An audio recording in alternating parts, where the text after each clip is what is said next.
Agent 8424 by Zheng Qing, reporting for duty. A vibrant voice resonated within the Devil Investigation Bureau of Haiqing. Captain Wu Na glanced up at the newcomer, her interest piqued. The young man had short hair that stood upright, a fair complexion, and bright, piercing eyes that radiated a sense of righteousness and vitality. Wu Na's lips curled into a smile as she exclaimed, "You arrived just in time. Haiqing has recently been plagued by a series of murders, suspected to be the work of a devil. We are in dire need of investigators. Come, listen in, and I shall assign you a task shortly." Understood. Bai Zhengqing, brimming with excitement, hurried to Wu Na's side, immersing himself in the case at hand. The Devil Investigation Bureau, a specialized department directly overseen by the Blue Star Federation, was dedicated to addressing crimes committed by devils. It was not affiliated with any particular nation, with fewer than 10,000 agents worldwide. Having just graduated from the Demon Control Academy, Bai Zhengqing reported to the Haiqing branch of the Devil Investigation Bureau on his first day. Little did he anticipate encountering such a significant case as a serial murder investigation immediately after graduation. His heart raced with exhilaration. This case bears striking similarities to the previous three, indicating it may be the work of the same devil. The level of destruction at the scene suggests that the perpetrator is a battle devil. Wu Na conveyed the fundamental details of the case to the group. Bai Zhengqing listened attentively, fully aware that despite graduating at the top of his class, he lacked the experience of his seasoned colleagues and had much to learn. Thus, he remained humble and reserved. Devils typically blend in with ordinary people, so we must focus on the details to identify our target. I will now assign tasks. Upon hearing that tasks were to be assigned, Bai Zhengqing straightened his posture, preparing himself thoroughly. Old Zhao retrieved the surveillance footage from the hotel and its vicinity to check for any suspicious individuals entering or exiting around the time of the incident. Guozi, investigate the social connections of the victims. I need a comprehensive understanding of everyone linked to them within 3 days. Xiaojing, conduct a scene analysis to swiftly ascertain the devil's rank and power. After delegating these responsibilities, Wu Na turned her attention to Bai Zhengqing. She rubbed her temples and remarked, "What was your name again?" Bai Zhengqing. "Ah yes, little Bai, you'll assist Xiaojing with the scene examination. Is that agreeable?" "Absolutely. I assure you I will complete the task." Bai Zhengqing stood tall, legs together, and saluted. "Ha ha, the newcomer is indeed full of enthusiasm. All right then, everyone get to work." Wu Na dismissed the team and made her way to the inner office. At that moment, Bai Zhengqing followed her, saying, "Captain, I have a small request."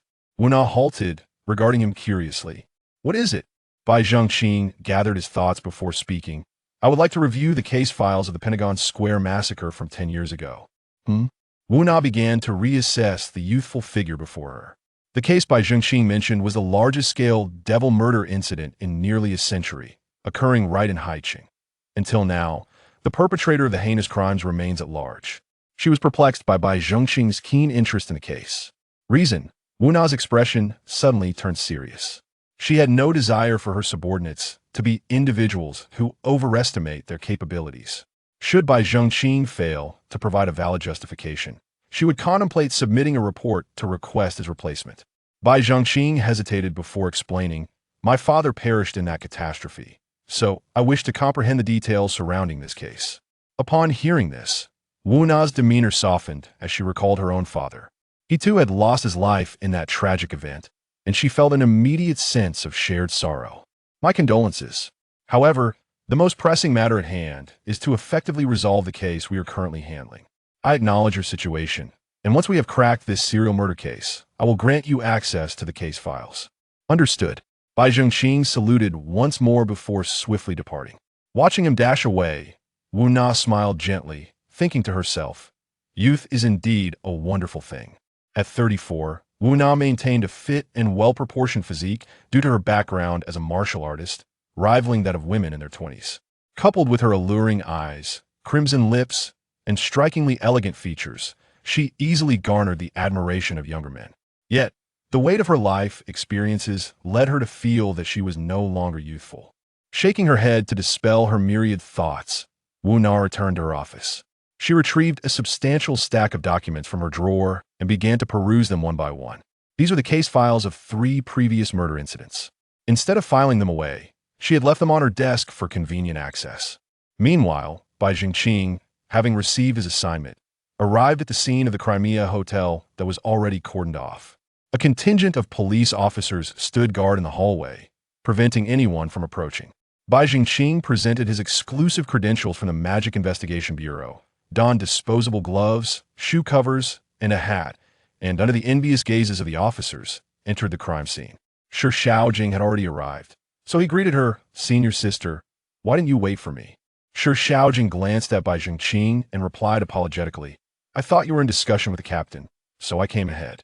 Bai Jingqing chuckled and inquired, "Senior sister, is there anything I can assist you with?" After a moment's thought, Shi Xiaojing pointed to the shattered bedroom door, saying, "Why don't you check the bedroom first? The victim is inside." "All right." Bai Jingqing responded cheerfully and strode confidently to the bedroom door. He crouched down to pick up a splinter of wood from the floor and squeezed it, instantly reducing it to sawdust. Observing this, Bai Jingqing murmured, "This destruction is quite thorough." Shi Xiaojing seemed to catch his words and agreed. Indeed, judging by the extent of the damage to the sofa and door, this combat demon strength is not to be underestimated. Yes, it must be a high-tier combat demon. Surprised by Bai Jingqing's assessment, Shi Xiaojing asked, "High-tier? How did you determine that?" As an experienced agent with 3 years of on-site analytical expertise, Shi Xiaojing found herself unable to swiftly ascertain the level of this demon. She simply could not comprehend how a mere graduate from the Demon Academy could so easily arrive at such a conclusion. Bai Jingqing rose and pointed towards the doorframe of the bedroom, stating, "Sister, observe the doorframe, it bears only minor cracks, while the door itself is utterly shattered. This indicates that this demon possesses an extraordinary level of control over its power, suggesting it must be a battle demon of at least high-tier caliber." At that moment, Shi Xiaojing was taken aback, her mouth agape as she struggled to find the words to respond. After a prolonged silence, a realization seemed to dawn upon her, and she exclaimed, "You cannot possibly be a master of wisdom, can you?" The Demon Academy is an institution specifically designed for the study of demons, catering to 2 distinct categories, the battle demons and the wise demons, each with corresponding academic paths. They are referred to as martial masters and intellectual masters, collectively known as demon masters.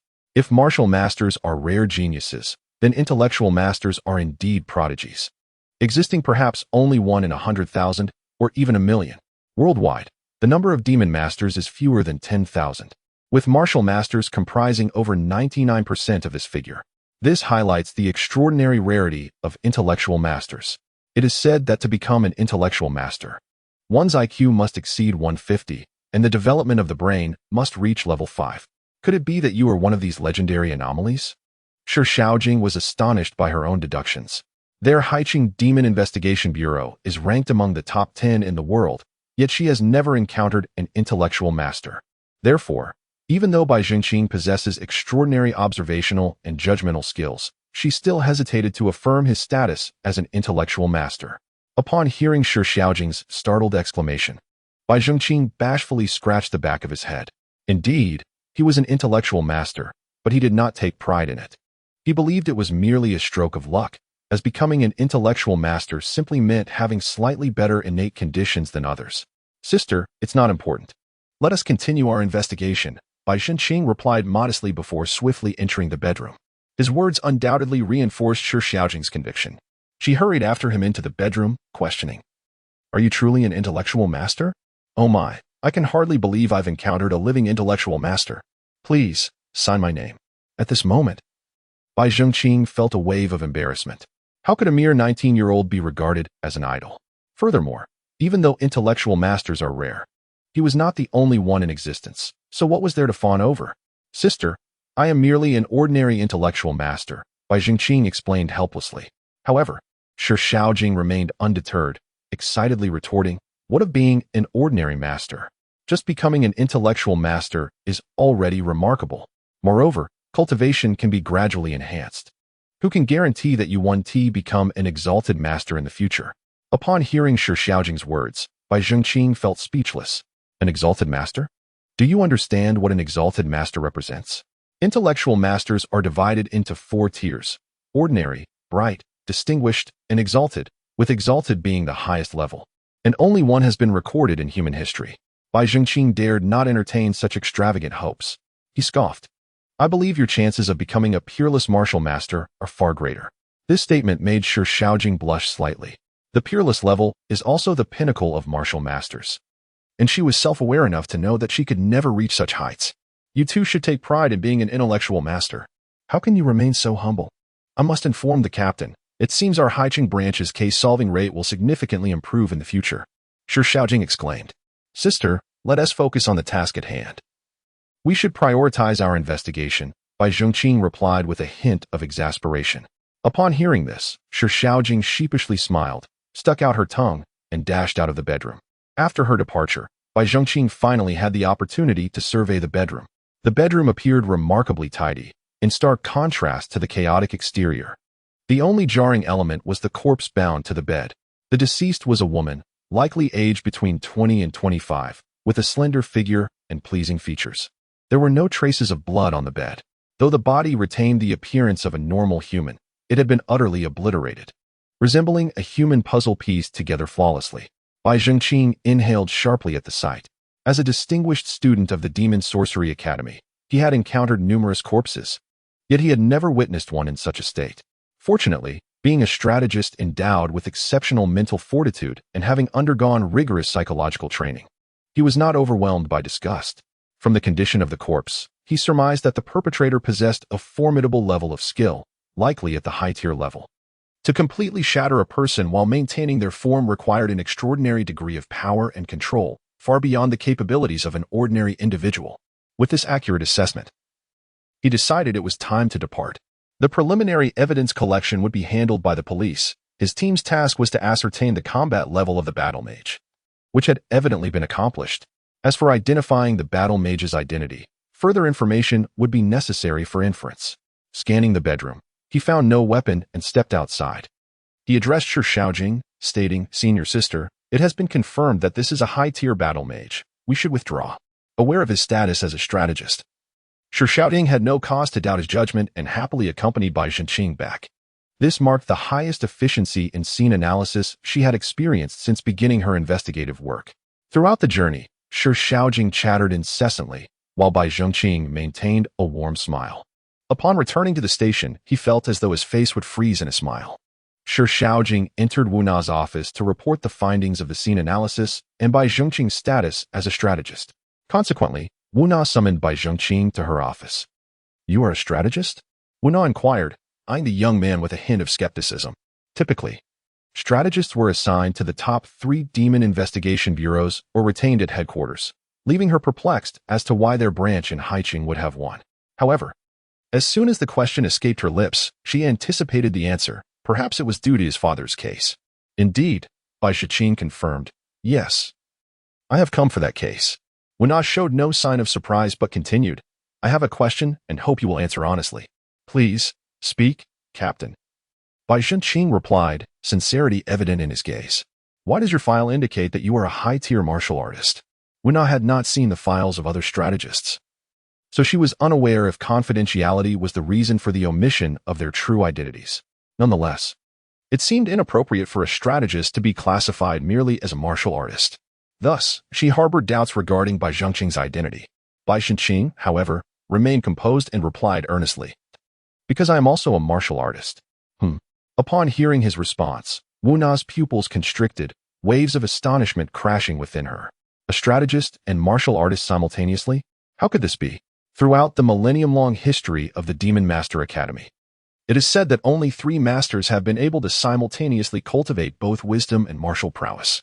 If Bai Zhengqing is not speaking falsely, then he must indeed be an extraordinary prodigy, a rare talent seen once in several centuries.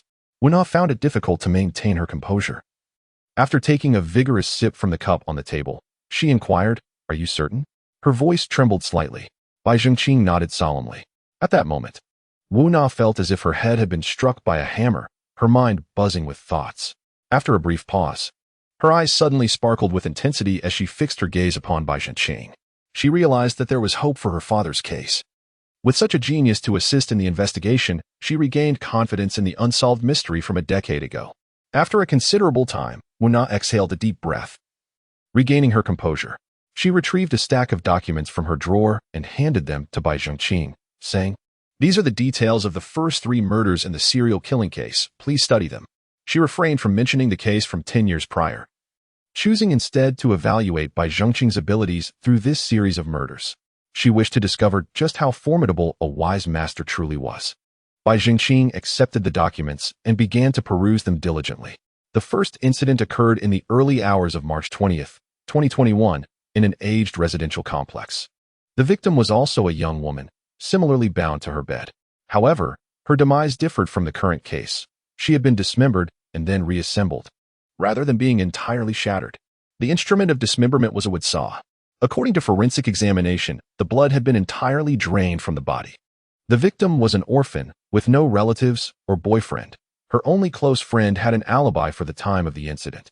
There were no signs of forced entry. Descriptions from the victim's colleagues portrayed her as exceedingly reclusive, disinclined to engage with others, resulting in a lack of friends at her workplace. Estimated strength of the perpetrator, medium shock level. The second case also involved a young female victim, similarly bound to her bed, with a saw as the murder weapon. However, this time the body was divided into 108 pieces. Estimated strength of the perpetrator, medium shock level. The third case featured a victim of the same type, employing the same tools, yet the body was even more fragmented, disassembled into over 500 pieces. Estimated strength of the perpetrator, medium shock level. Bai Zhengqing continued to examine the files until he had completed the review of the 3 cases, after which he returned the documents to Wu Na. "What? Aren't you going to take them back to study at your leisure?" Wu Na asked, puzzled. Bai Zhengqing shook his head, stating, "No need. I have memorized the content." Wu Na felt a jolt of surprise, her perception of a wise master shifting dramatically. To an ordinary person, having a photographic memory is an astonishing ability. Yet it is rather commonplace among wise masters. Suppressing her astonishment, Wu Na inquired, "What are your thoughts?" Her question was somewhat casual. The series of murders had remained unsolved for over a year, a testament to their complexity. Even an astute master could hardly believe that a mere glance at the case files would reveal the flaws therein. Yet, her understanding of the master was rather superficial. Bai Zhengqing pondered for a moment before speaking. "Captain, do you assert that this is a series of murders based on the modus operandi and the characteristics of the victims?" Wu Na nodded in affirmation. Bai Zhengqing continued, "I sense there exists another possibility." "What possibility?" Wu Na inquired, her gaze sharpening with intrigue. "Imitative crime." Upon hearing Bai Zhengqing's response, Wu Na was momentarily taken aback. She then shook her head and replied, "Impossible. The 3 cases are not identical. The condition of the body suggests that the perpetrator has been evolving. Initially, he required tools to dismember his victims, yet now he can utterly obliterate them with sheer force. Clearly, this indicates an enhancement of the perpetrator's capabilities." "I comprehend your perspective," Bai Zhengqing acknowledged. "You believe that imitative crimes typically replicate the murderer's methods entirely, leaving no significant discrepancies. However, it is precisely for this reason that I posit the likelihood of imitation is greater." "How so?" Wu Na pressed. "Firstly, the perpetrator's growth has certain limitations. Achieving such a significant enhancement from an intermediate to a high level within merely a year is highly improbable. Of course, it is not entirely impossible. What truly leads me to suspect imitation is the murder weapon." "What concerns you about the weapon?" Wu Na queried. "The murder weapon in the first 3 cases was a saw. Is there anything amiss with that?" "Examining the weapon alone poses no issue. However, when considered alongside the perpetrator's continuous growth, significant discrepancies emerge." At this juncture, Wu Na appeared momentarily stunned, as if a realization had dawned upon her. Her eyes alight with astonishment. Thanks to Bai Zhengqing's hints, she began to grasp the underlying implications. Bai Zhengqing continued his elucidation. "The transition from an intermediate to a high-level perpetrator signifies a qualitative leap in strength. In other words, a high-level perpetrator can dismember victims solely by virtue of their own power. Thus, they would not require any tools. And the absence of a weapon at this crime scene substantiates that premise. However," Bai Zhengqing paused, "it is precisely for this reason that I suspect imitation. If the saw were the preferred tool of the murderer for dismemberment, one would expect them to utilize it even with their enhanced strength. If the employment of the saw in previous cases was merely due to insufficient strength, this rationale becomes rather tenuous." Wu Na interjected, following Bai Zhengqing's line of reasoning. "From the previous 3 cases, it appears the perpetrator's strength has been steadily increasing." By the third case, their power had escalated significantly. Hence, the saw might not have been the most effective tool. Perhaps a kitchen knife would serve better. Indeed, while the first three cases were executed by a single individual, this particular case is an act of imitation, as the murderer has abandoned the saw. It was only at this point that Bai Zhengqing felt he had thoroughly articulated his hypothesis. Are you suggesting that this time, the murderer, in their cleverness, has inadvertently exposed themselves? They anticipated their growth and strength and deliberately discarded the weapon, only to find that this decision has become their Achilles heel? Indeed, our pursuit does not involve a singular devil, but rather two. One is a mid-level serial killer, while the other is a high-level imitator. Upon hearing Bai Zhengqing's explanation, Wu Na was instantly beset by a throbbing headache. Dealing with one devil is already a considerable challenge, and now there is a more sophisticated one to contend with. It's truly daunting. After a moment's contemplation, Wu Na inquired, "Have you established any investigative leads regarding the perpetrators of the previous three cases?" Having already witnessed Bai Zhengqing's ingenuity, Wu Na felt a profound sense of confidence in him. As anticipated, Bai Zhengqing replied with a subtle smile, "This is not difficult. All three victims were orphans and young women, although they hailed from different orphanages. It is evident that the killer's target is precisely this demographic. From a criminal psychology perspective, the assailant must have had a significant conflict with individuals of this kind, leaving a deep-seated impression. Therefore, our next investigative focus can be directed towards the various orphanages in Haiqing." "Are you suggesting that the murderer is an orphan who had conflicts with young girls in his childhood?" Wu Na asked. "Precisely. But why would the murderer choose to eliminate young women in their 20s instead of young girls?" Bai Zhengqing continued. "This leads me to my second investigative direction. The killer is likely still lurking nearby, silently observing that very girl. It is possible that he suffered a severe defeat during their childhood encounters. Even if he has awakened his devilish powers, he may not dare to kill her directly, opting instead to target women who bear a resemblance to her. Yet, he harbors a morbid obsession for this woman, as evidenced by the meticulous preservation of each victim's remains. Out of hatred, he dismembers his victims. Out of love, he seeks to maintain their appearance." Wu Na reflected, a chill coursing through her. Over the years, she had been involved in numerous devilish cases, yet this level of depravity was unprecedented for her. At that moment, Bai Zhengqing sighed and remarked, "The reason devils are referred to as such is that they have transcended humanity. How is a devil formed? It is merely the unchecked proliferation of human malice that culminates in awakening. Thus, every devil is an embodiment of profound evil. However, a twisted and perverse case like the serial murder is indeed a rarity. Haiqing has a total of 5 orphanages, making the investigation relatively straightforward." Wu Na finally exhaled in relief. In fact, she had previously dispatched personnel to inquire at several orphanages linked to the victims, but had found no reasonable suspects. At this juncture, Bai Zhengqing waved his hand, saying, "There is no need to investigate each orphanage one by one. Let us temporarily set aside those linked to the 3 victims and focus primarily on the remaining 2, particularly events that transpired 15 to 20 years ago." Wu Na immediately grasped his intent and promptly summoned her subordinates to assign tasks. That afternoon, Bai Zhengqing and Shi Shaojing proceeded to the Haiqing Boai Children's Welfare Institute for their investigation. They approached the director directly. "Director, were there any notable incidents that occurred here 15 to 20 years ago?" Bai Zhengqing inquired. The director shook his head helplessly, stating, "I have only been here for 5 years, so I am not well acquainted with events from so long ago." Upon hearing this, Shi Shaojing pressed further. "Where is the former director now? Could you kindly provide your contact information?" The director shook his head again and replied, "You have arrived too late.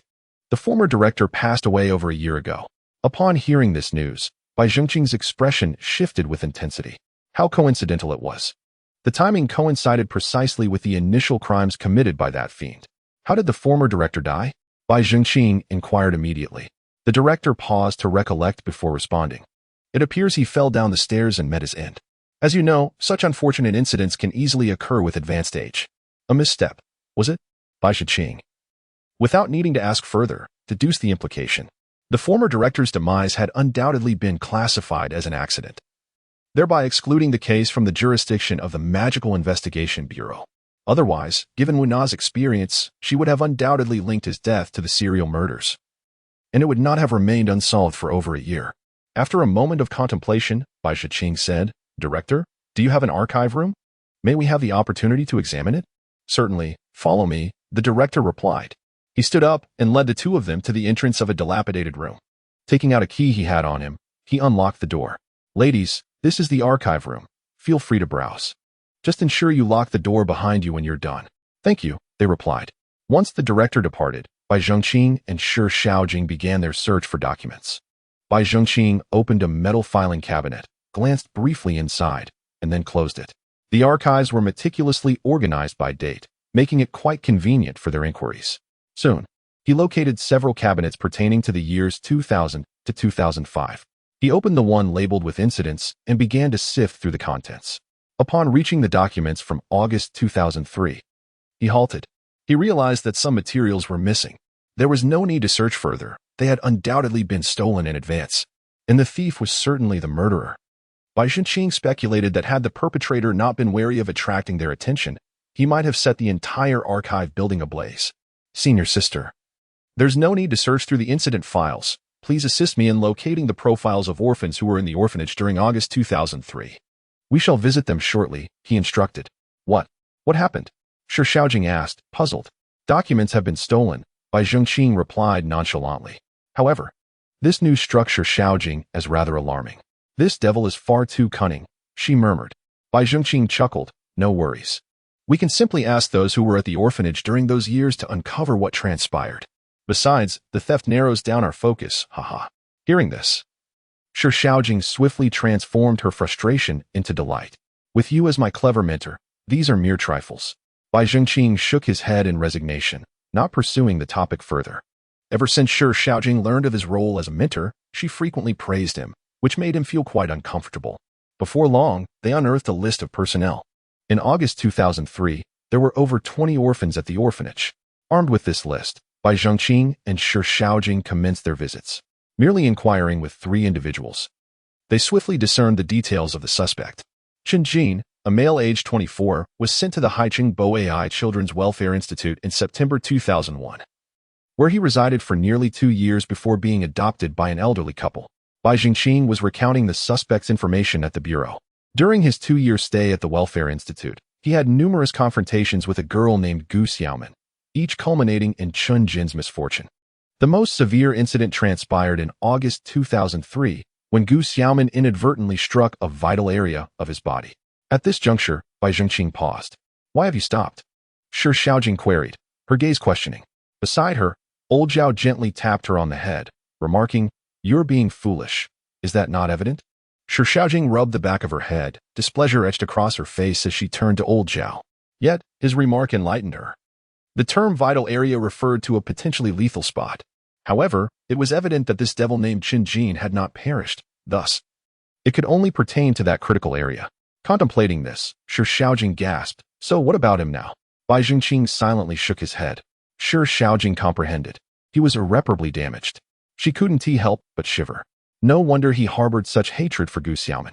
At that moment, Guzi interjected, I don't quite understand. Back then, Gu Xiaomin was merely 6 years old. How could a boy be overpowered by a girl? Logically speaking, boys are typically stronger. How could Chen Jin be bested by a young girl? Moreover, why would he provoke her if he couldn't compete? At this point, Bai Zhengqing offered an explanation to the group. The 6-year-old Gu Xiaomin already stood over 1 meter tall, while 5-year-old Chen Jin was under 100 centimeters. It was entirely reasonable that he would be unable to contend. Furthermore, I heard from a classmate that Gu Xiaomin had always been quite fierce and would resort to using objects during their altercations. A chill swept through the group. A 6-year-old girl understood the use of weapons? Why then would Chen Jin continue to provoke Gu Xiaomin? Before Shi Shaojing could finish her query, Bai Zhengqing interrupted, providing his conjecture. Boys often engage in outrageous behavior to attract the attention of girls. Typically, it might involve tugging at their hair. But Chen Jin's actions were more extreme. This may well explain his transformation into a devil. Are you suggesting he had feelings for Gu Xiaomin even at that young age? Surely not. The group responded incredulously. They recalled their own childhoods at 5 or 6. Playing in the mud, oblivious to notions of affection or love. At this moment, team leader Wu Na inquired, Have you ascertained the current circumstances of these two? Shi Shaojing eagerly replied, Yes, we have. Gu Xiaomin is currently the vice president of a real estate company, and the hotel where the incident occurred is a development of her company. Strangely, Chen Jin is also employed at the same firm. albeit in a lowly position as a salesperson. Upon hearing her account, Wu Na turned to Bai Zhengqing, asking, "Xiao Bai, what is your perspective?" Bai Zhengqing smiled as he stated, "It is now certain that Chen Jin is the perpetrator of the serial murders. Furthermore, he is also implicated in another homicide. The former director of the Boai Welfare Institute is among his victims." This assertion left no room for doubt among the others. They had already heard about the old director's case, and any reasonable person could easily deduce such a conclusion. "Very well, I shall now devise a plan for the apprehension." With Bai Zhengqing's confirmation, Wu Na no longer harbored any doubts. The next step was to strategize the capture. After all, a devil is no ordinary individual, possessing formidable strength, and a misstep could lead to catastrophic consequences. Thus, the personnel of the Demon Investigation Bureau always regarded them as a grave threat. Consequently, the endeavor to apprehend a demon is referred to as a capture. Just as Wu Na was about to arrange the capture operation, Bai Zhengqing interrupted her. "Hold on, Captain. I have more to say." "Oh, please continue," Wu Na replied, regarding him with suspicion, uncertain of what he might add.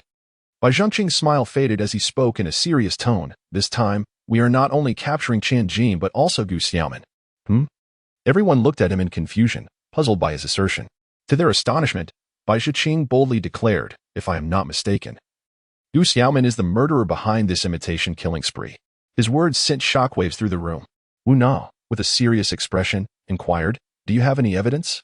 At that moment, her mind was a tumult of emotions, struggling to comprehend why Bai Zhengqing would make such a deduction. Bai Zhengqing surveyed his colleagues before elucidating. "I surmise that the perpetrator of this crime is imitating previous cases, but have you considered why this individual possesses such intimate knowledge of the details surrounding those earlier incidents?" His question rendered the group momentarily speechless. To imitate a crime necessitates a clear understanding of prior cases, and this particular murderer had evidently accounted for the growth in the capabilities of the serial killer, indicating an intricate familiarity with the case. Beyond our ranks, only someone closely acquainted with the perpetrator, capable of earning their trust, could access such information. As he explained, the team began to comprehend his reasoning. Bai Zhengqing continued, "Previously, I mentioned to the captain that Chen Jin refrained from killing Gu Xiaoman because he harbored both hatred and love for her. While the validity of that hypothesis remains to be verified, could it not be more plausible that Gu Xiaoman's strength surpasses Chen Jin's, preventing him from exacting his revenge, thus prompting him to seek out scapegoats?" Upon hearing Bai Zhengqing's theory, the group collectively gasped in astonishment. His reasoning was remarkably sound, leaving them with no counterarguments. However, Bai Zhengqing would not hastily draw conclusions. He possessed further clues to consider. Additionally, the hotel in question was developed by Gu Xiaoman's company. Thus, she would be intimately familiar with its layout, which could explain the absence of the perpetrator on the hotel surveillance footage. Furthermore, Gu Xiaoman's ruthless nature since childhood suggests she must have endured inhumane experiences, entirely satisfying the prerequisites for a demon's awakening. In summary, I am over 90% certain that Gu Xiaoman is the perpetrator in this case. After listening to Bai Zhengqing's entire discourse, Wu Na took a deep breath and stated, "Regardless of the veracity of this speculation, we must remain vigilant. I concur with Xiao Bai's perspective. We must apprehend Gu Xiaoman together." With Wu Na's declaration, the doubts among the group dissipated. In the early hours of the following day, Wu Na personally led the team, mobilizing all personnel from both the first and second squads of the Haiqing Magical Investigation Bureau. They arrived at the entrance of the residential community where Gu Xiaoman resided, their objective being her capture, while Chen Jin was entrusted to the second squad. The Haiqing Magical Investigation Bureau comprised only 2 teams, totaling a mere 10 individuals, including the newly joined Bai Zhengqing. Thus, the pressure of simultaneously apprehending 2 formidable adversaries was considerable. Among them, Wu Na stood as the most powerful, having reached the low level of qi, equivalent to the low level of the demons, signifying her ascension to an elevated tier. Next in line were Bai Zhengqing and the second squad's captain, Chen Mo, both of whom were of high-level combat prowess. The remaining team members were primarily of medium level, with 2 in the second squad possessing only low-level strength, marking them as the most junior of warriors. The distance between Chen Jin's and Gu Xiaoman's residences was not great, one being an upscale neighborhood while the other was an aging complex. At this moment, Bai Zhengqing and the others followed Wu Na as they scaled the community wall, arriving at the base of Gu Xiaoman's building. For these warriors, A wall exceeding 2 meters posed little hindrance. They intended to avoid alarming anyone in the vicinity, as they could not ascertain whether any residents had ties to the demons. The capture of demons demanded utmost caution. Gu Xiaoman resided on the 3rd floor and was likely to attempt an escape through the window. Xiaobai, Lao Zhao, and Guozi, you remain downstairs as sentinels. Xiaojing, accompany me upstairs to apprehend her. Understood. After assigning the tasks, Wu Na and Shi Xiaojing stealthily entered the building, while Bai Jingqing and the others positioned themselves beneath the bedroom window, ready to spring into action. At that moment, Zhao Tianming and Guo Shiren had already drawn their favored weapons. Their strength did not rival Gu Xiaoman's, so they would not recklessly confront her with mere fists. When dealing with demons, especially at such close quarters, cold weapons were far more effective. Bai Jingqing remained still, his gaze fixed intently on the 3rd floor window.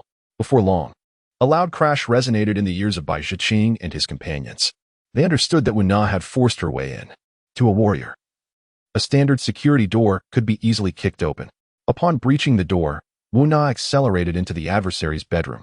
Prior to their arrival, they had already familiarized themselves with the layout of Gu Xiaoman's residence. However, she was still a step ahead. Upon hearing the door crash, Gu Xiaoman jolted awake from her slumber and without hesitation sprang to the window.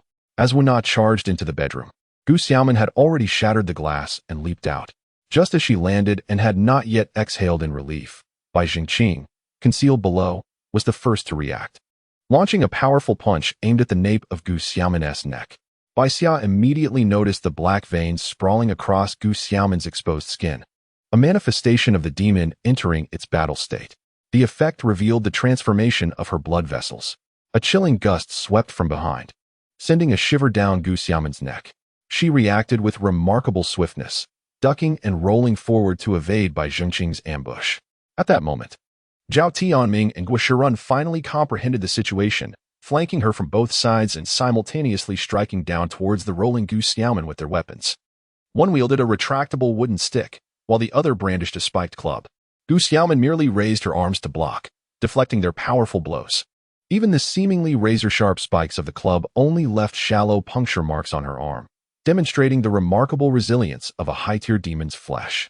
However, although she successfully parried their attacks, it cost her precious time to escape.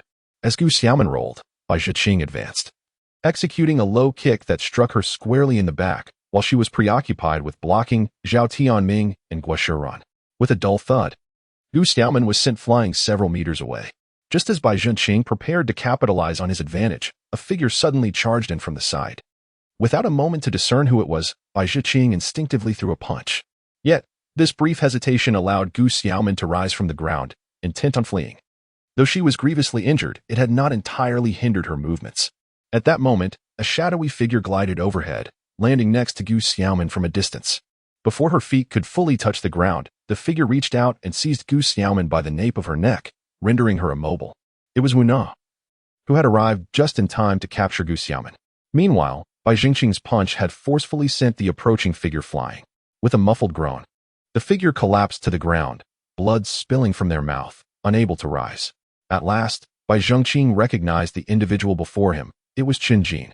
They had not anticipated Qin Jin would be hiding there and intervening to assist Gu Xiaoman's escape. Zhao Tianming and Guo Shiren rushed forward to subdue the severely injured Qin Jin. This operation concluded flawlessly. In the interrogation room of the Demon Investigation Bureau, Bai Jingqing and Wu Na observed Gu Xiaoman, shackled by specially designed iron chains, awaiting her confession. In truth, further evidence was unnecessary. Her ferocious visage during the battle was enough to confirm her identity as a demon, coupled with the connection between the two cases. Her status as the murderer in the hotel incident was inescapable. Speak, they urged, reveal the details of the murder. If you cooperate, we may find someone to exorcise the demon within you, perhaps restoring your normal self. The term exorcism referred, in essence, to psychological intervention, through professional counseling and necessary measures. They aim to eradicate the malevolent thoughts residing within her, enabling her to reclaim her humanity. Of course, the success rate of such exorcisms was not particularly high. Those who can become devils have invariably endured inhuman experiences. Rescuing them from the abyss is no trivial endeavor. This sentiment reflects a notion within the Demon Investigation Bureau, aimed, of course, at compelling the other party to divulge information. Gu Xiaoman cast a cold glance at Wu Na, ignoring her entirely, and directed her gaze towards Bai Zhiqing. Then, with a peculiar smile, she remarked, "Ah, Bai Zhiqing, a prodigious talent excelling in both intellect and martial prowess. You entered the Demon Academy at the tender age of 11. And within merely 8 years, you graduated with the highest honors, first in your class and second in history, earning the title of honorary student. Impressive indeed. It is an honor to fall into your hands. Haha." Upon hearing her words, Bai Zhiqing's pupils constricted sharply, his composure shattered. How could Gu Xiaomin possibly know such details about him? The records of students at the Demon Academy are highly confidential, particularly for someone of his exceptional caliber. There was no time for further contemplation. The leak of information signified imminent danger. Bai Zhiqing's expression darkened considerably. He looked at Gu Xiaomin, striving to maintain a calm demeanor as he inquired, "Where did you acquire this information?" Gu Xiaomin's lips curled slightly, revealing a hint of derision as she replied, "Do you really think I would disclose that to you?" Unfazed, Bai Zhiqing pressed on, "Who is your superior?" At this question, the mocking expression on Gu Xiaomin's face began to fade, replaced by a flicker of confusion in her eyes. She seemed unable to comprehend how Bai Zhiqing had uncovered the fact that she had a superior. At that moment, Wu Na also looked at Bai Zhiqing in astonishment, puzzled by the source of his deductions.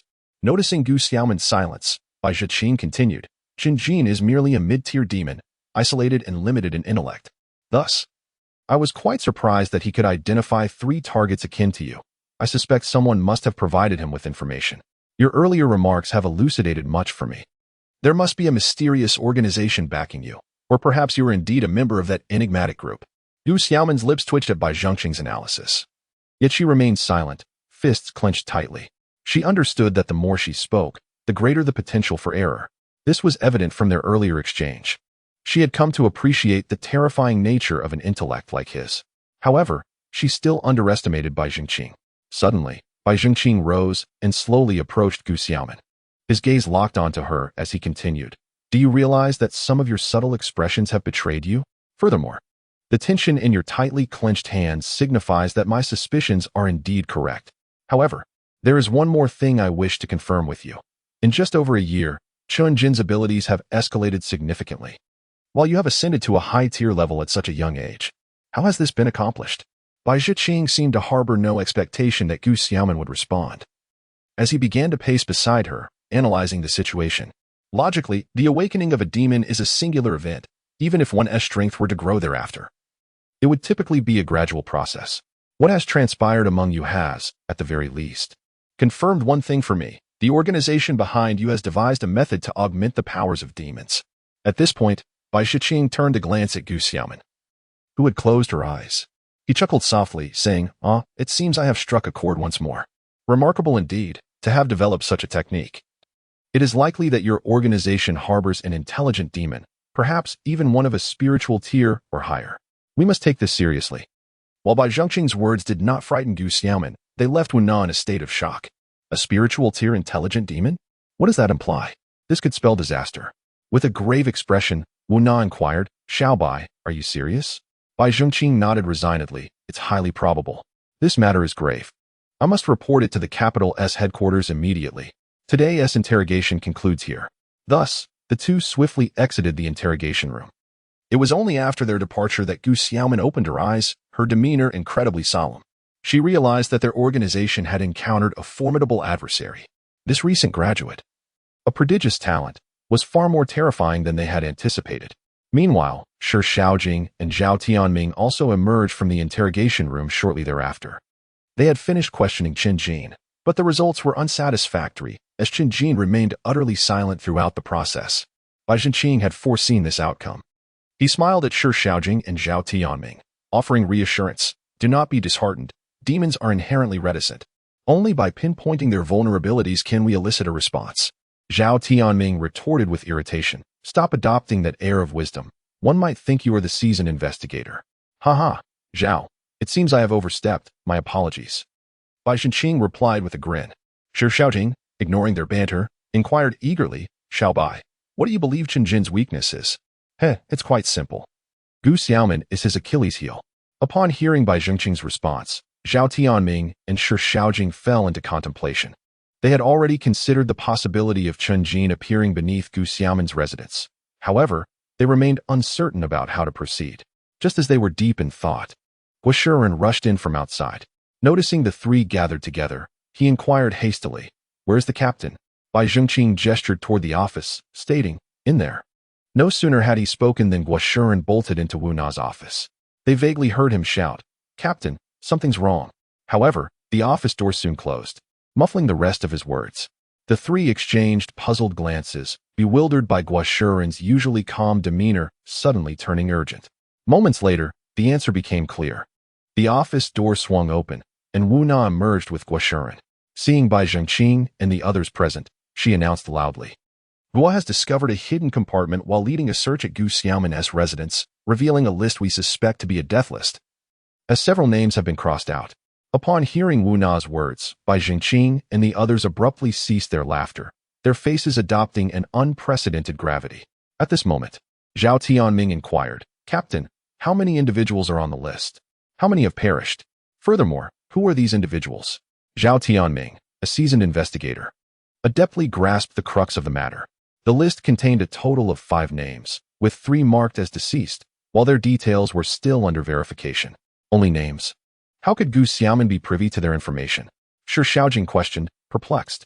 Bai Zhengqing stroked his chin and remarked, "It appears to be point-to-point intelligence dissemination." "What does that mean?" Shi Shaojing asked. Her curiosity piqued as the others turned their attention to him. Bai Zhengqing elucidated. Point-to-point refers to the transmission of intelligence specific to a case. When that clandestine organization requires Gu Xiaomin to assassinate a particular individual, they will prepare a unique dossier on that person solely for her. This measure prevents the leakage of information regarding the individuals on the list. Even if we acquire the list, we may not swiftly ascertain their identities, thereby buying time for their assassination. You mean to say these individuals are not ordinary people? Wu Na's voice involuntarily rose in pitch. Certainly, ordinary individuals would not warrant such elaborate efforts from these fiends. Bai Zhengqing sighed, feeling a sense of resignation. He had not anticipated encountering such a significant case shortly after joining the Haiqing Magical Investigation Bureau. It was truly a headache. If your assertion holds true, the sole breakthrough now lies with the deceased in the hotel case. Wu Na's astuteness as the team leader immediately shone through. She turned to Gu Shiren and asked, "Guzi, how is the investigation into the deceased's information progressing?" Gu Shiren shook his head, stating, "Due to the necessity of apprehending Gu Xiaomin and her associate these past 2 days, I delegated the investigation to the police. I will call to inquire immediately." "Hurry," Wu Na urged. Gu Shiren promptly retrieved his phone and dialed the police station. "Hello. Captain Ma, have there been any results regarding the investigation I requested?" Good, I understand." Within moments, Gu Shiren ended the call and reported to Wu Na, "Captain, the police stated that there is no information on the deceased in the database, so we cannot confirm their identity at this time." Upon hearing Gu Shiren's report, Wu Na furrowed her brow. Given the police's efficiency, 3 days had elapsed, and typically, the details would have been clarified by now. She understood that Bai Zhengqing's speculation might indeed be accurate. The deceased's identity was likely not straightforward.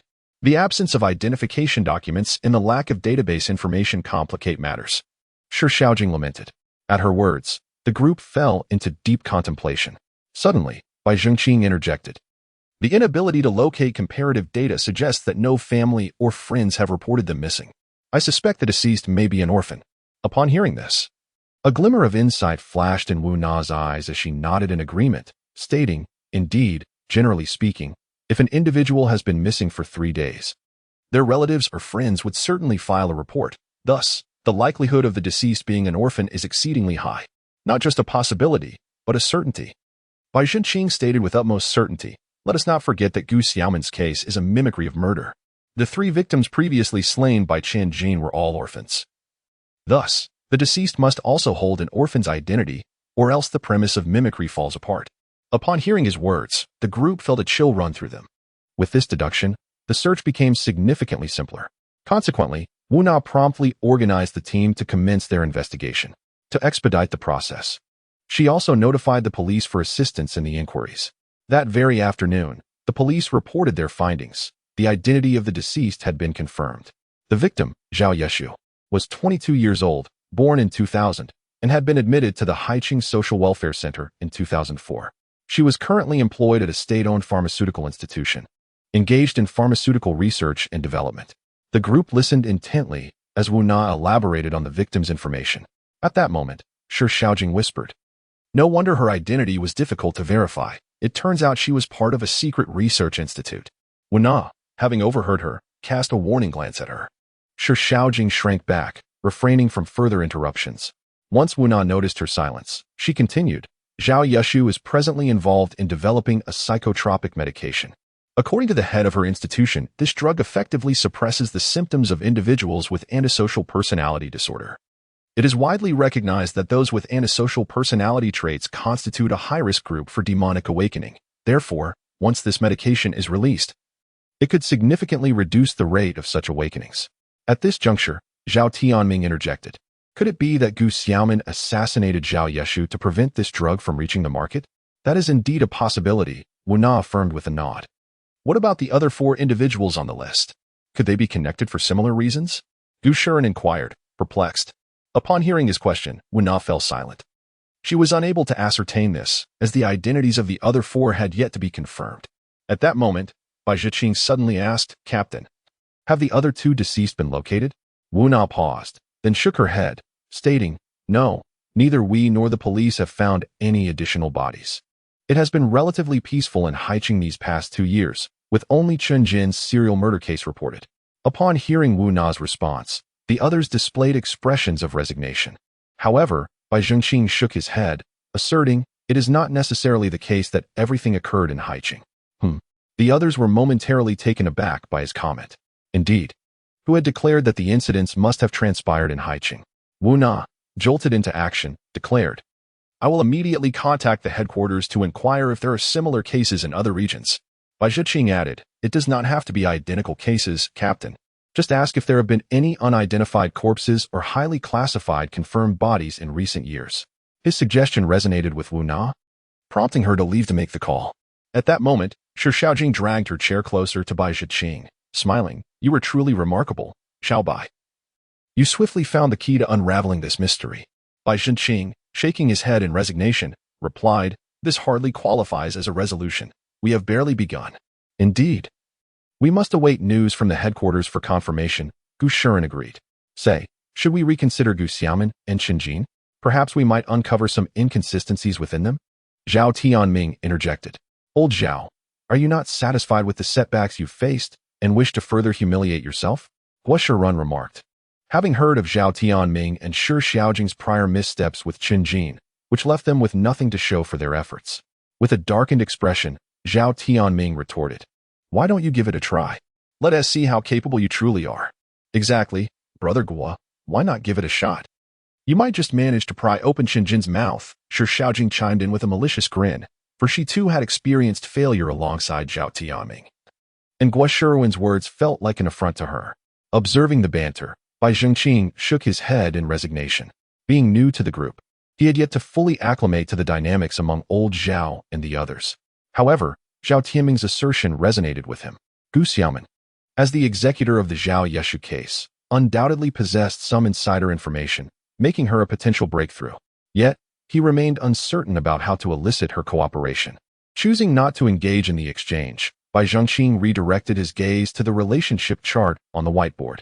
Staring at the photographs of the deceased, he suddenly felt a pang of realization. Something seemed to be amiss. He focused intently on the images of Zhao Yeshu and others, and as he scrutinized them, his expression began to shift. At that moment, Wu Na returned, bearing good news. She revealed that 6 months prior, in Sioux City, a case of a headless corpse had emerged, and the identity of the deceased remained unknown. This case bore a striking resemblance to their current investigation. Upon hearing this, the group felt a surge of excitement. Only by identifying the common traits of the 5 individuals on the list could they prevent similar tragedies from occurring in the future. Just as Wu Na prepared to lead the team into action, Bai Zhengqing suddenly interjected, Captain, wait, there's an issue. What issue? Wu Na's heart raced, her anxiety palpable. She had come to dread Bai Zhengqing's insights, for his words often heralded trouble. Indeed, as if summoned by her fears, Bai Zhengqing continued, that case occurred in Sioux City, and it's possible that Gu Xiaoman was involved. If this is confirmed, it implies that the 5 individuals on the death list were all targets of Gu Xiaoman. The problem is, this mysterious organization cannot possibly consist of only Gu Xiaoman as the assassin, suggesting there are other death lists in existence. His revelation cast a chill over the group. If Bai Zhengqing's deductions were correct, it meant that many innocent lives could be at stake. Wu could no longer maintain her composure. With a serious expression, she inquired, "If what you say holds true, then the nature of this case changes entirely. It could escalate to a global incident." Bai Zhengqing, equally grave, responded, "The crux of the matter is that we still do not understand their motives. This leaves us in a precarious position. Moreover, I've just uncovered a significant inconsistency." "What inconsistency?" Wu Na's eyelids flickered with trepidation. Her fragile heart was on the brink of shattering, dreading that Bai Zhengqing might utter something grave once more. Fortunately, this time he did not disappoint her. "Have you all noticed that both Zhao Yeshu and Chun Jin's victims had their blood completely drained? What do you think is the reason behind this?" A murmur of confusion passed among the others. They had not given it much thought. They assumed it was merely the killer's method, akin to dismemberment, a form of retribution. However, Bai Zhengqing's words suggested the assailant might have ulterior motives. The group exchanged puzzled glances, awaiting his elucidation. Bai Zhengqing organized his thoughts before continuing. The perpetrator's act of draining blood may serve two purposes. One could be to satisfy his perverse desires. Extracting blood could provide him a twisted pleasure. But if that were the sole reason, it would be unremarkable. My greater concern lies with the second possibility. The blood of the deceased may hold significance for that organization. Blood is valuable to them. What logic is this? They had never heard of demons collecting blood post-murder.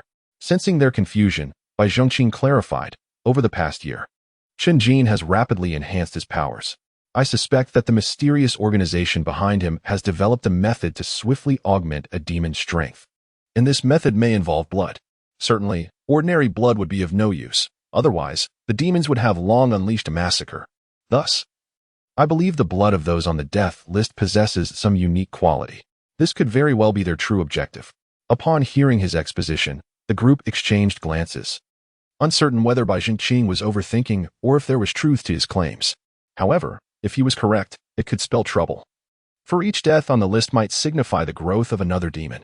We cannot dismiss the possibility you propose. Let us proceed as follows. Xiaobai, Shouting, and Guozi, accompany me to Sioux City.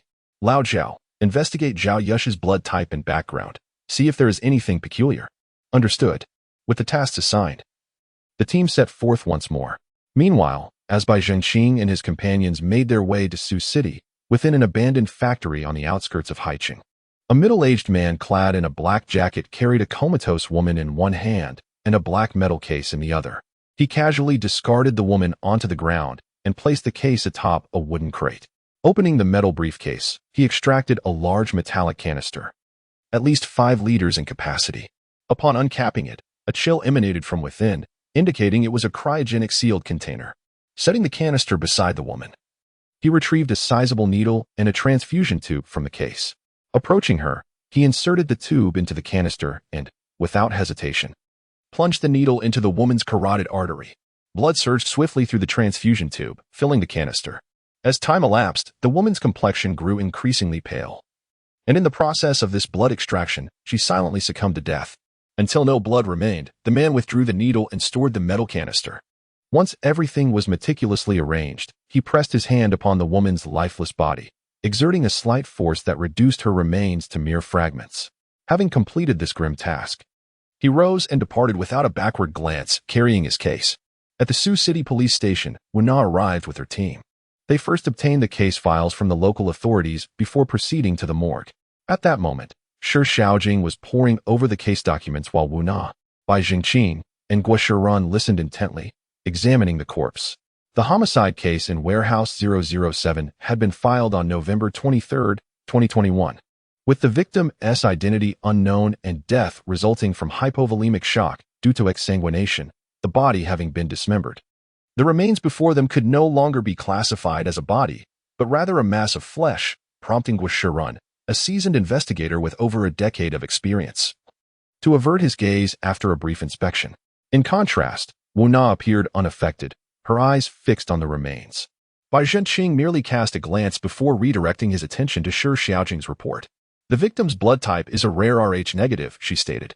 Upon hearing this, Bai Zhengqing immediately called for a halt, verifying, The victim's blood type is indeed panda blood?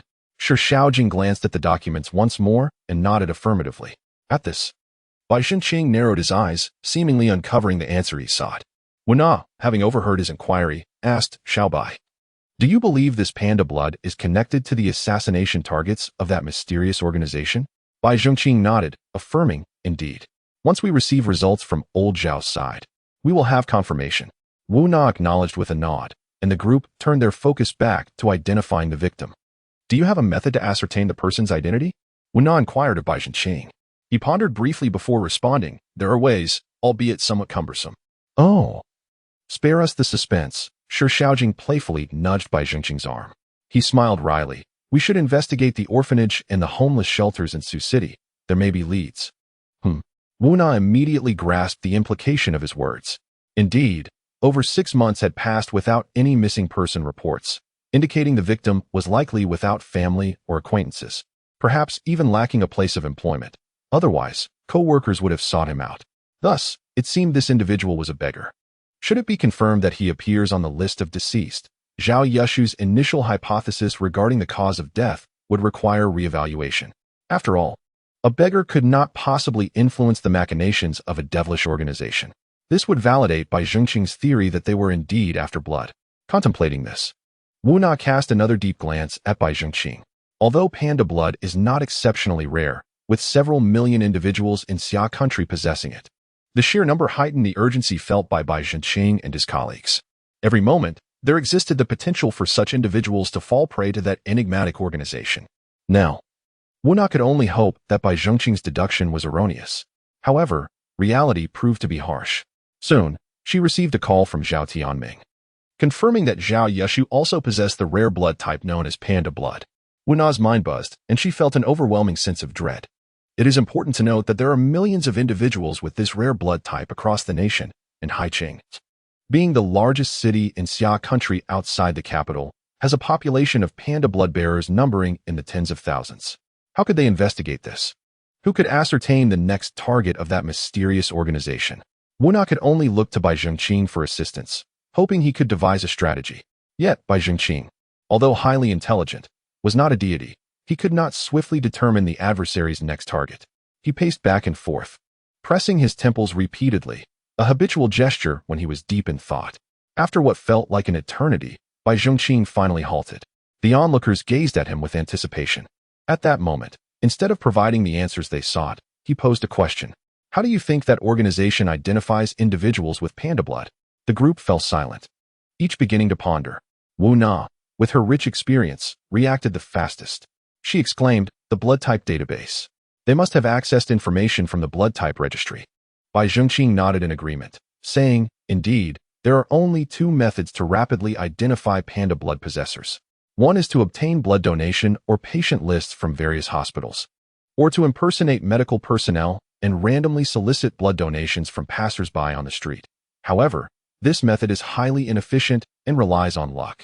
The second method, as the captain noted, is to infiltrate the national or even federal blood type databases and steal the information contained within. This way, they could potentially capture a significant number of panda blood bearers across the country or even globally." Upon hearing his assessment, the group collectively gasped in horror. If what Bai Zhenqing suggested were true, it could result in the demise of tens of millions, far more terrifying than a world war. At that moment, Wu Na felt a twinge of dread. The others looked at her in confusion, unaware of her thoughts. "As far as I know, Xia country seems to have a rare blood type database, located right here in Haicheng." With this revelation, the group felt a surge of panic. Fortunately, their captain remained composed and promptly issued orders. "Xiao Bai, you and Guozi head directly to the rare blood type database for investigation. Xiao Jing, you will accompany me back to the bureau. I need to re-examine Gu Xiaoman." Understood. The 4 split into 2 teams and swiftly sprang into action. The rare blood type database in Haicheng is situated on Neon Road in the central district of Chang'an, within the Haicheng Blood Center. Upon their arrival, Bai Zhenqing and Guo Shiran discovered that the area had already been cordoned off by police. Guo Shiran approached, presenting his credentials and inquiring, "What has transpired here?"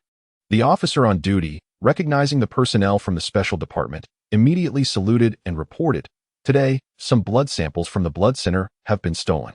"Blood stolen?"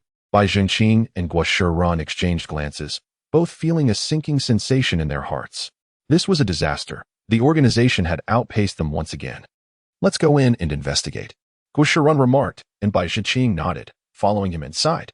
Within the building of the blood center, numerous police officers were busily engaged in their tasks. Observing this, Guo Shiran promptly began to allocate responsibilities. Xiao Bai, you will handle the on-site investigation and analysis, while I will inquire about the progress from the police. Understood, Bai Zhengqing replied without any hesitation. After parting ways with Guo Shiran, Bai Zhengqing briefly consulted with the staff. Upon learning that the rare blood was stored in the same blood bank as the ordinary blood, he proceeded directly to the blood bank located in the basement of the blood center. The temperature here was significantly lower than outside. At this moment, the entrance to the blood bank lay quietly on the ground, evidently having been breached. Although the door was constructed from stainless steel, it was only marginally sturdier than those of typical cold storage facilities and lacked the protective caliber of a bank vault, allowing the intruder to gain access with ease. Noticing a deep footprint on the door, Bai Zhengqing pondered thoughtfully. He then lifted his gaze to the wall beside the door, already formulating an answer in his mind. After taking a photograph with his phone, he walked directly into the blood bank. Inside, several police officers were engaged in investigation and evidence collection. Upon seeing Bai Zhengqing, who was clad in plain clothes, one officer immediately stepped forward to block his entrance. Hey, who are you? This is a crime scene. Unauthorized personnel are not permitted inside. Please leave. Bai Zhengqing smiled slightly and waved his identification. The emblem on the Magic Investigation Bureau's credentials featured a shattered skull, making it easily recognizable. The officer quickly recognized Bai Zhengqing's identity. With a crisp salute, the officer promptly stated, "Sir, my apologies for not recognizing your identity earlier. I hope there were no offenses." His tone was respectful yet firm, and Bai Zhengqing felt a sense of appreciation for him. He put away his credentials and smiled, inquiring, "You were in the military, weren't you?" A flicker of confusion crossed the officer's eyes, but he responded earnestly, "Indeed, my name is Zhang Xing, and I previously served in the Magic Bear Special Forces of Xia Country." Oh. Upon hearing Zhang Xing's words, Bai Zhengqing's eyes glimmered with surprise. The forces bearing the magic insignia were no ordinary troops. They were a group of individuals who had faced demons and emerged victorious. Bai Zhengqing held great respect for such individuals. To confront demons with bravery, disregarding personal safety, was commendable, and achieving victory transcended mere valor. The Magic Bear, you say? I have heard of you. Over 20 years ago, your unit encountered a demon squad of more than 10 members in the wilderness, and you managed to repel them with the strength of a single battalion, even killing one demon. Truly impressive. Upon hearing Bai Zhengqing recount the most remarkable feat of their unit, Zhang Xing felt a newfound camaraderie with the young man before him. Sir, how do you know so much about our unit's history? This is essential knowledge at the Demon Control Academy, Bai Zhengqing replied with a chuckle. The Demon Control Academy. Zhang Xing silently repeated, a profound envy gleaming in his eyes. Once upon a time, he had aspired to enroll in the academy, but regrettably, his physical condition did not meet the standards, and he had been rejected multiple times. Subsequently, he sustained an injury to his leg during another battle, which led to his complete retirement. Reflecting on these poignant memories, Zhang Hang's spirits plummeted. Bai Zhengqing, perceptive and astute, recognized that they had touched upon a sorrowful chapter of Zhang's past. He deftly shifted the conversation, saying, "Let us not dwell on these matters for now. Please share the findings of your investigation." Zhang Hang steadied himself, suppressing his inner turmoil, and reported, "The blood bank's door appears to have been kicked open. However, curiously, the interior remains intact, and the amount of blood stolen is minimal. According to our investigation and confirmation from the staff here, all the stolen blood is of the rare Rh-negative type, commonly referred to as panda blood." This revelation was already anticipated by Bai Zhengqing. He nodded thoughtfully but posed a question that left Zhang Hang utterly astounded. "What leads you to believe the door was kicked open?" This inquiry rendered Zhang momentarily speechless. Wasn't it obvious? Could he not see the enormous footprint on the door? At that moment, Zhang Hang even began to suspect that Bai Zhengqing was intentionally trying to perplex him. Understanding that Zhang would likely be unable to provide an immediate answer, Bai Zhengqing guided him to the door and pointed at the footprint, asking, "Do you think this impression was made from the inside or the outside?" The footprint indented towards the interior, indicating it had been kicked from the outside. Zhang Hang stared at Bai Zhengqing as though he were a fool, perplexed by the line of questioning. After all, To force entry, one would naturally kick from the outside. Bai Zhengqing nodded before inquiring further. Is this door hinged to open inward or outward? Outward, of course. The locking mechanism is on the outer wall, Zhang Heng replied. At this point, he froze. Indeed. The door opened outward, which implied that the entire door was braced against the surrounding walls. Thus, if it were kicked from the outside, how could the blood bank door have possibly been forced open? Even if a formidable force were applied, the walls surrounding the door would have shown signs of damage. Yet, the walls remained unscathed, devoid of any visible marks.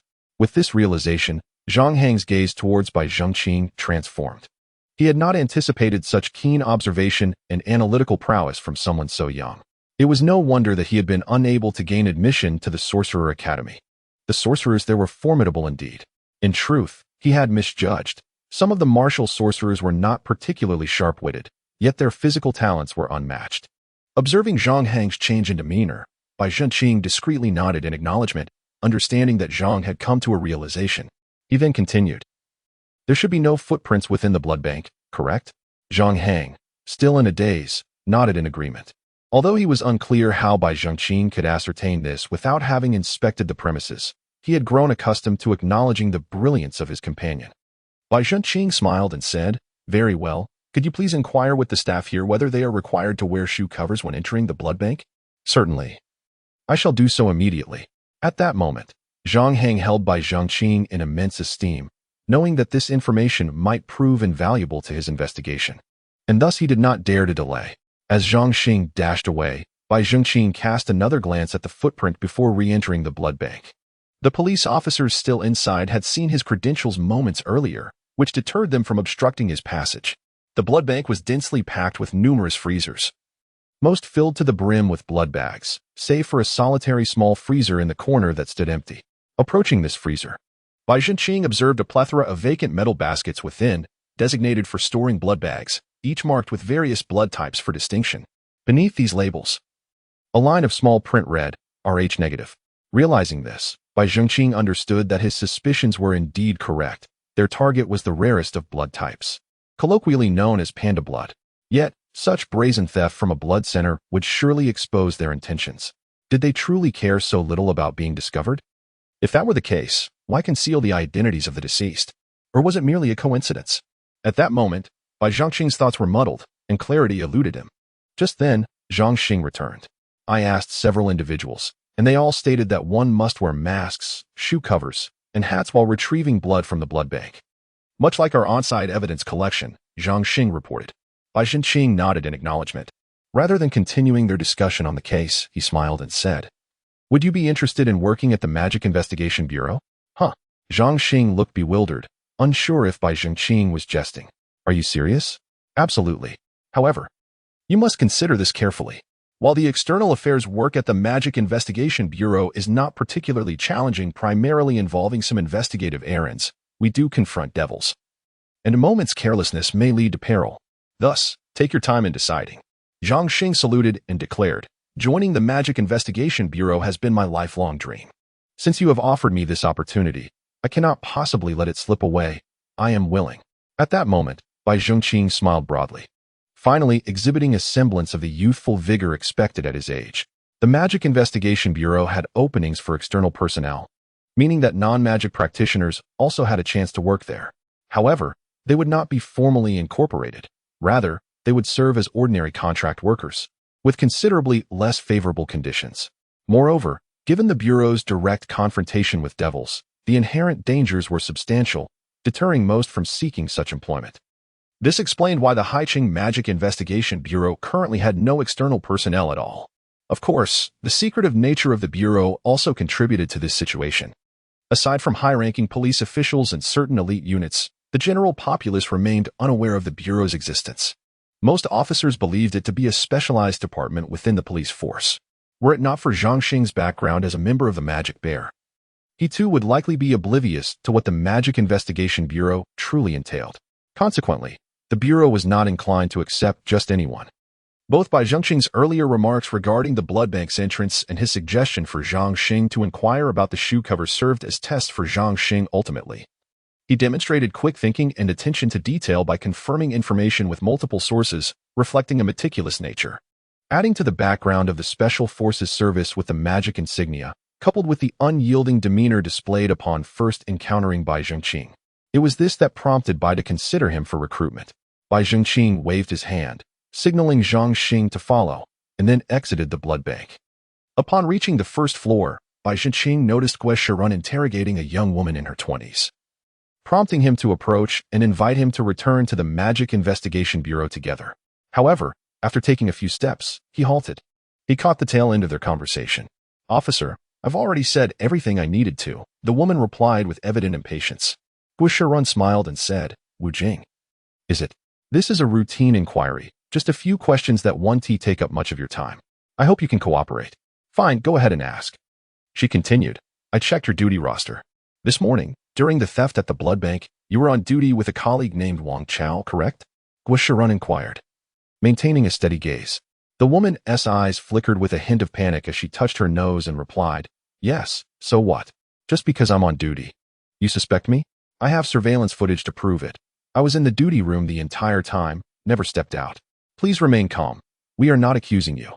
Merely seeking your opinion on Wang Chao, Guo Shirun gently reassured her before continuing. "What opinion could I have? Just an ordinary colleague. I'm not familiar with him," she stated while again touching her nose. "But I heard some of your colleagues mention that you have a good relationship with Wang Chao," Guo Shirun remarked, puzzled. The woman blinked and feigned indignation, saying, "They are slandering me. Wang Chao has only been here for a short time. How could I possibly have a good relationship with him? I hardly know him." Seeing that the woman remained obstinate, Guo Shirun was momentarily at a loss. Just then, Bai Zhengqing stepped forward and declared, "You are lying." "Who are you to say I'm lying?" The woman's voice suddenly rose, revealing her fury. Bai Zhengqing, undeterred by her intensity, smirked derisively, saying, "I have been observing you for quite some time. While Guo Shixiang was questioning you, you touched your nose several times, and your eyes blinked excessively. These are typical signs of deceit. You are talking nonsense." The woman began to lose her composure. Bai Zhengqing pressed on. "You claim to be unfamiliar with someone named Wang Chao. May I ask, what were you doing when Wang Chao was committing the theft in the blood bank?" "I was in the duty room. There's surveillance. I was sleeping, so I didn't see anything," she replied rapidly, as if she had rehearsed this answer numerous times. Bai Zhengqing, with a playful expression, remarked, "If you are not familiar with him, why were you so comfortable sleeping?" The woman's eyes darted around before she eventually responded, "We are all colleagues. There's no need to be wary of one another." "Is that so? Then how do you know the perpetrator was Wang Chao?" Bai Zhengqing suddenly raised his voice, startling the woman. That is what you just said," she stammered in confusion. Bai Zhengqing took a step closer, adopting an aggressive stance. "I merely mentioned it casually. The police have yet to reach a conclusion. How can you so confidently assume it was Wang Chao? You tricked me?" The woman's composure shattered completely. At this juncture, Guo Shirun, standing nearby, and Zhang Xing, who was following Bai Zhengqing, both discerned the problem. They understood that this woman was indeed suspicious. Bai Zhengqing chose to disregard her and turned to Zhang Xing, instructing him to take her into custody. "Understood," Zhang Xing replied, fully in awe of Bai Zhengqing's capabilities. Bai Zhengqing, having merely listened to a brief exchange between Guo Shirun and the woman, had already pinpointed a suspect. Despite lacking a comprehensive grasp of the entire case, it was nothing short of remarkable. Moreover, his adept interrogation techniques were textbook perfect, truly impressive. Meanwhile, Guo Shirun appeared accustomed to Bai Zhengqing's extraordinary talents and refrained from commenting. Instead, it was Zhang Xing who caught his attention. "Xiao Bai, who is this?" Guo Shirun inquired. Bai Zhengqing replied with a smile, "This is my newly recruited foreign affairs personnel." "Oh, the young man looks quite promising and spirited," Guo Shirun remarked with a grin, choosing not to elaborate further. Although the final approval for hiring foreign affairs personnel rested with Wu Na, Guo Shirun believed that if Bai Zhengqing had taken a liking to someone, Wu Na would likely not oppose. The two exchanged a few words regarding the case before hastily returning to the bureau.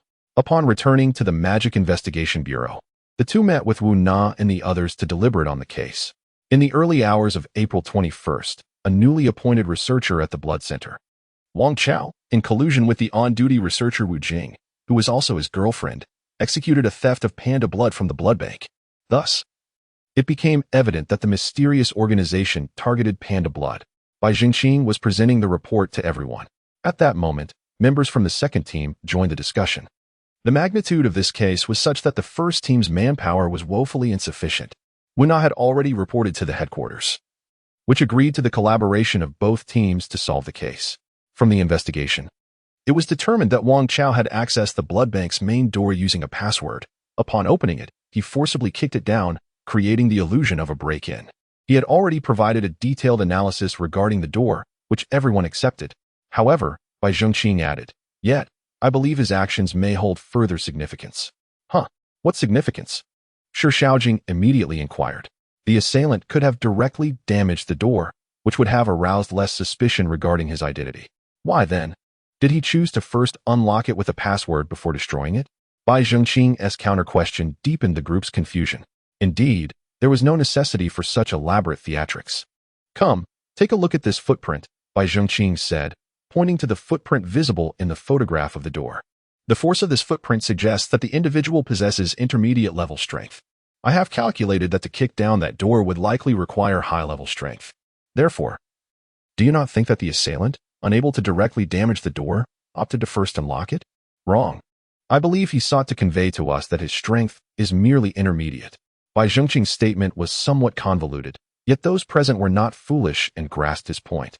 Are you suggesting that he is misleading us?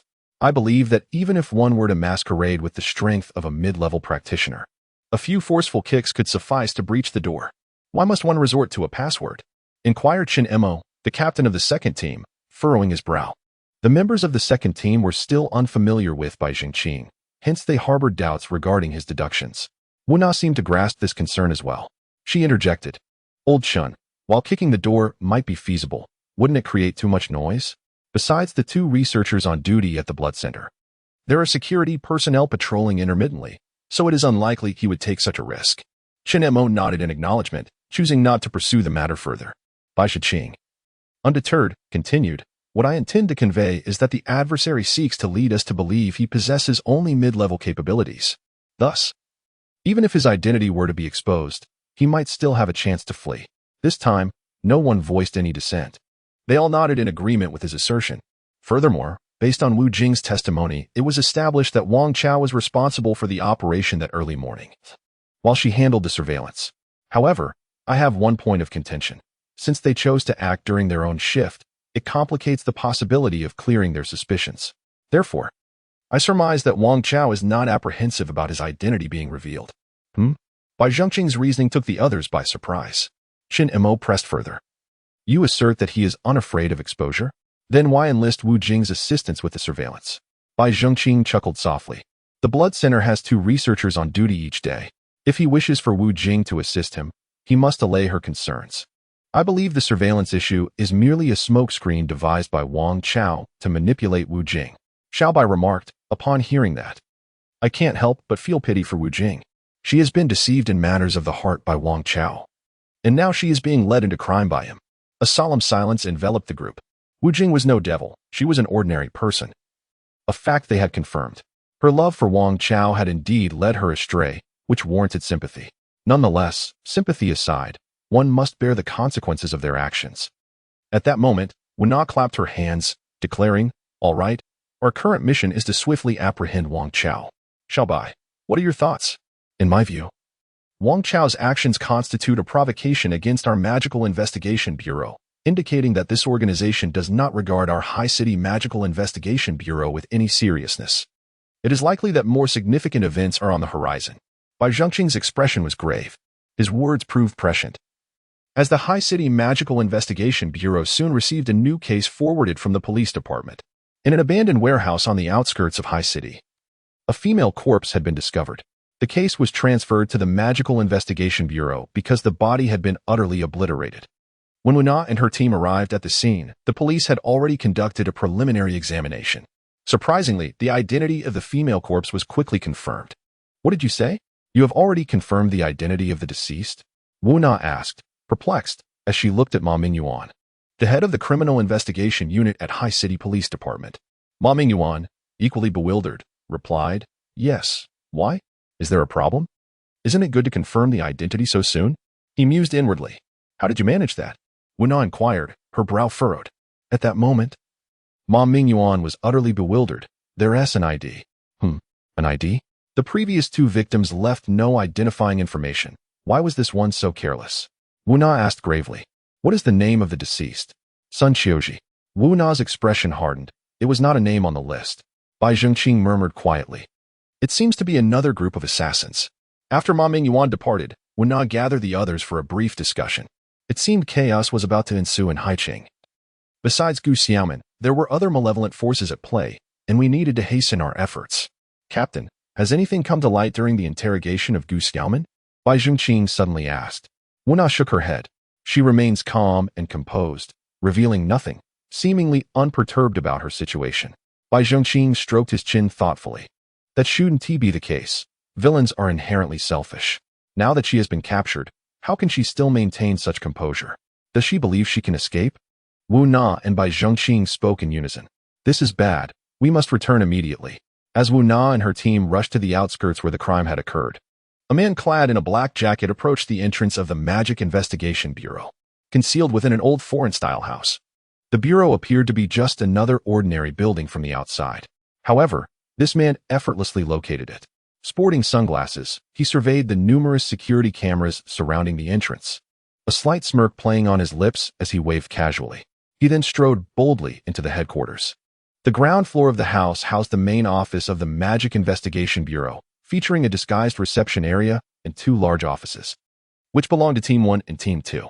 Upon hearing the commotion outside, two agents from Team 2 emerged from their office. Spotting the intruder, they promptly prepared to confront him. Yet before they could utter a word, the man suddenly unleashed a flurry of punches, striking both agents in the chest and sending them crashing several meters away, collapsing against the decorative wall of the reception area. With a resounding thud, the two agents hit the ground hard, their chests caved in, lifeless. The man advanced, retrieving a set of keys from one of the agents before wiping his hands with a handkerchief and heading toward the staircase. Ascending to the second floor, he walked down a corridor to the very end, arriving at the cell where Gu Xiaoman was held. Having already heard the disturbances from downstairs, Gu Xiaoman silently lifted her head and, upon seeing the visitor, revealed a charming smile. What took you so long? Her voice carried a hint of playful reproach. The man removed his sunglasses, revealing deep, captivating eyes. He grinned silently and replied, I was delayed by an urgent task from above. Gu Xiaoman shot him a playful glare. Forget it. I forgive you. After unlocking the cell door and freeing Gu Xiaoman, the man intended to depart. However, she grasped his arm, pouting slightly as she gestured toward the adjacent cell. What about him? The man paused, casting a sidelong glance at her, his lips moving slightly, yet no sound escaped. Gu Xiaoman was taken aback. She comprehended the implications of his gestures. His mouth distinctly formed the words, kill him. Without hesitation, Gu Xiaoman took the key from the man's hand and unlocked the prison door. Meanwhile, Chen Jin, confined in the adjacent cell, became aware of the unfolding situation. Initially, he believed he had been saved, but upon seeing Gu Xiaoman enter his cell, her eyes radiating a chilling coldness, he understood that his fate was sealed. Why? A sharp cry escaped Chen Jin's lips. Gu Xiaoman furrowed her brow and replied softly, You have no one to blame but yourself for being useless. With that, she struck him without a moment's pause. Chen Jin made no attempt to evade. He simply gazed at Gu Xiaoman, his eyes filled with sorrow and rage. A muted sound echoed as Gu Xiaoman's palm met his forehead. While his skull remained intact, his mind was shattered. Simultaneously, his eyes were irrevocably destroyed. As Gu Xiaoman withdrew her slender hand, she grimaced and remarked, I detest that look in your eyes. Fortunately, I shall never see it again.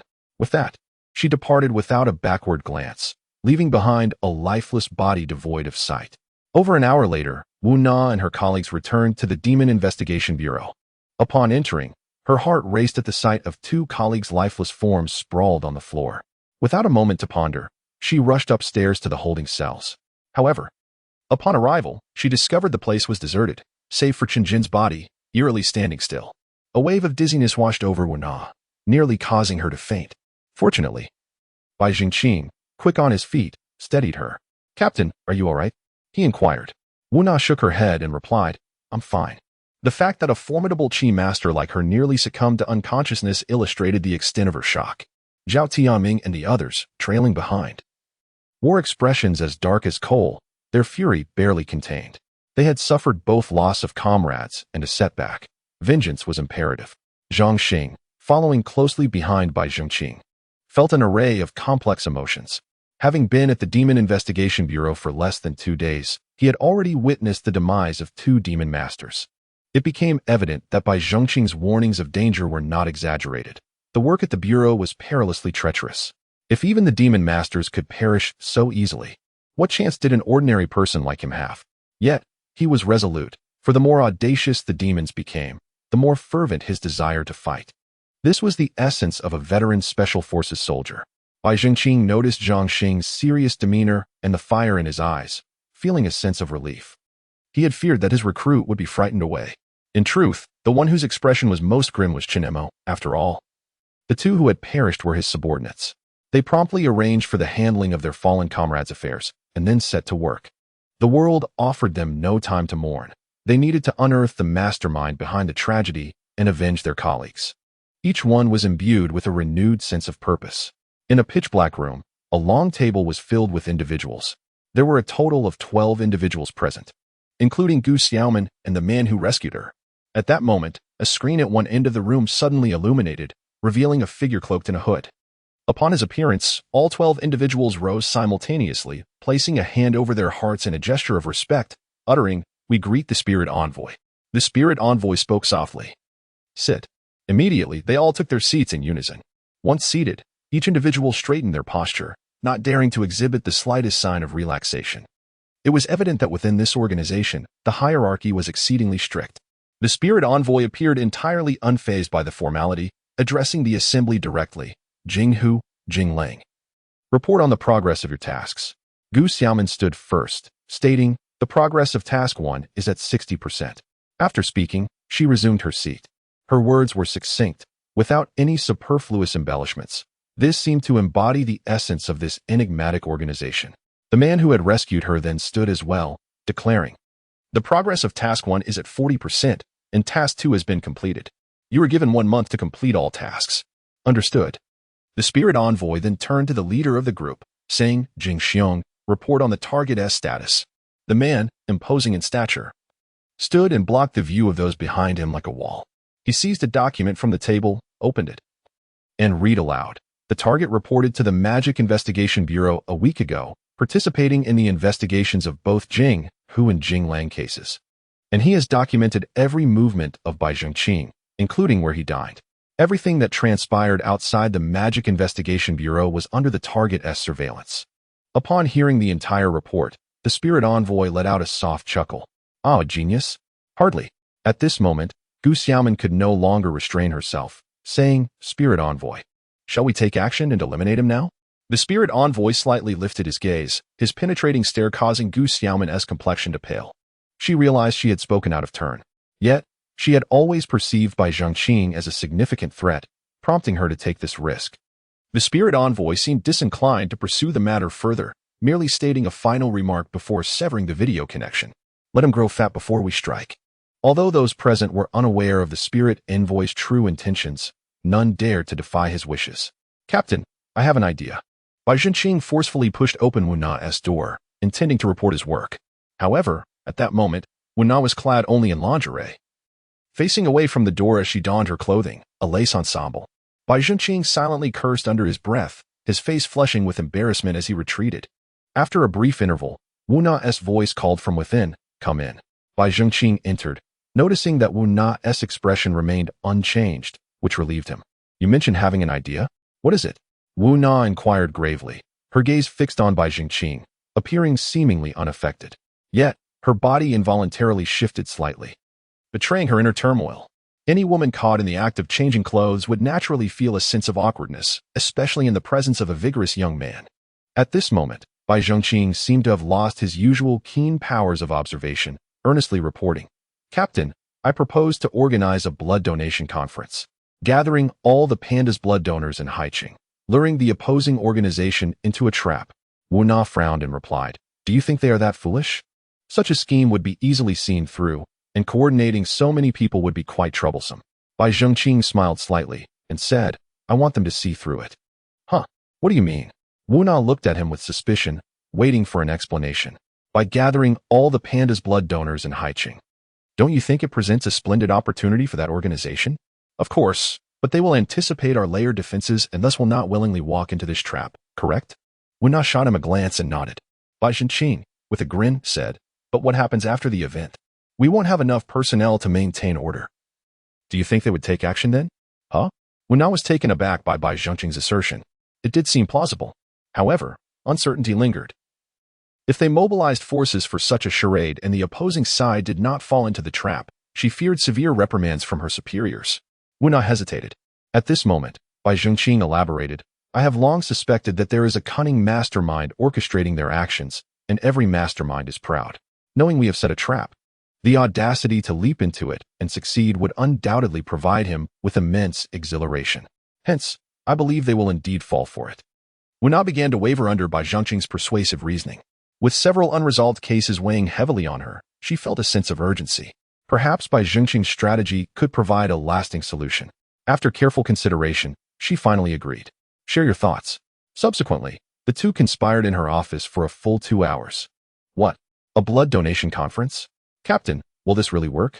Shi Shaojing stared at Wu Na in disbelief.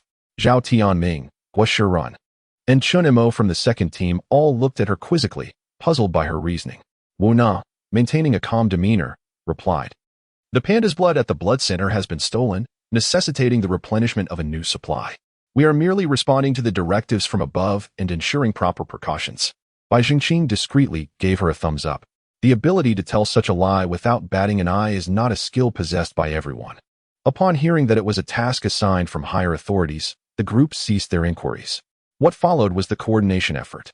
It is worth noting that there are over 30,000 registered pandas blood donors in Haiqing alone. Gathering such a multitude was no trivial undertaking. Wu Na swiftly mobilized the police force of Haiqing for notifications, which consumed a full 3 days to complete, with only 2 days remaining until the conference. Wu Na began to feel anxious. After work that day, she invited Bai Zhenqing to dinner, intending to further discuss their plan. As they exited the Magic Investigation Bureau, Bai Zhenqing glanced around and inadvertently caught sight of a hotel not far away. He nonchalantly entered Wu Na's car. Meanwhile, in the penthouse living room of the hotel, a robust figure was observing the Magic Investigation Bureau through binoculars. Bai Zhenqing certainly noticed the glance directed at him, yet he paid it no heed. It was merely a demonstration of the necessary vigilance, a routine survey of the surroundings, quite normal indeed. If an intelligent master lacked even this modicum of caution, it would have struck him as peculiar.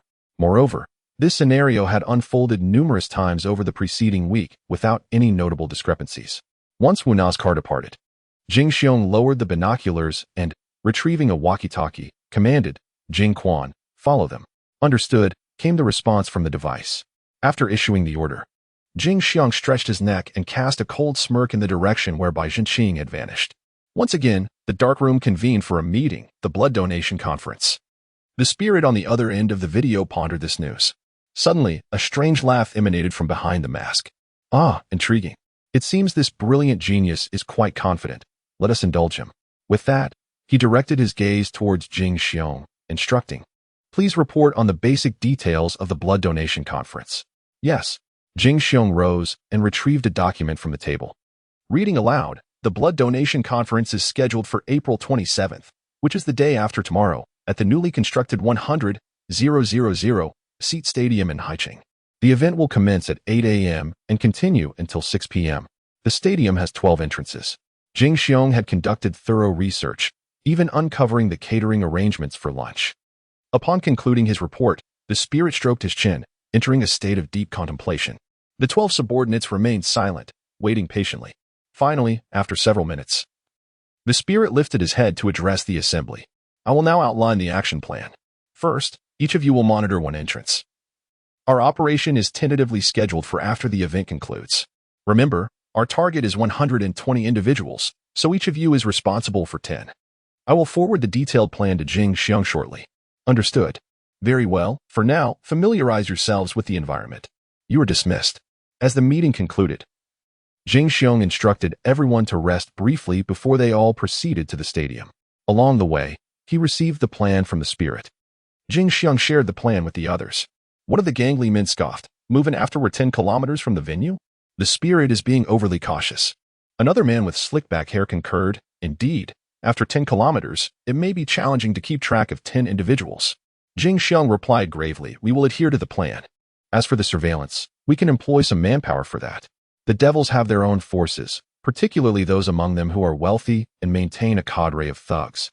Remember, our adversary has an intelligent master. Would he not anticipate that we might act after the event? Thus, caution is paramount." At that moment, Du Xiaoman could no longer restrain herself and urged everyone to heed his words. Her reminder effectively silenced any further complaints. They believe that the spirit envoy has considered their circumstances thoroughly, anticipating that they would act after the gathering dispersed.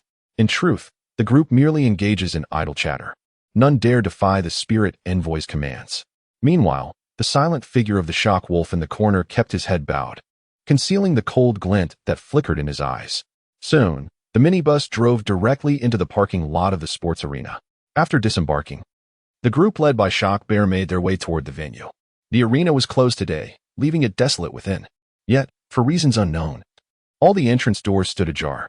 Shock Bear nodded to his companions, prompting them to disperse in all directions. They were to inspect the doors assigned to them for surveillance, seeking corresponding observation points in the vicinity. "Little White, the target has entered the net. Are we ready to commence?" Wu Na spoke into the walkie-talkie from a hotel 200 meters away from the arena. With binoculars in hand, she vigilantly watched the sports facility, naturally noticing Shock Bear and his team's arrival. At that moment, Bai Zhengqing's voice came through the walkie-talkie. "Captain, do not rush. The number of targets exceeds my initial estimate, and I need to revise the plan." "Understood. But be swift, otherwise they will escape." Guozi, photograph their appearances immediately. Should they slip away, we will promptly apply for a wanted notice from headquarters. "Yes. Ma Mingyuan, your plainclothes officers may commence operations. Disperse the crowd. No one is to enter within a 3-kilometer radius." "Understood, Officer Wu." "Lieutenant Hao, are your Magic Bear personnel in position?" "Report. They are in place. With everything arranged." Wu Na finally exhaled in relief. Everything was proceeding according to plan. However, the presence of a dozen adversaries startled her, as she feared potential casualties in the ensuing confrontation.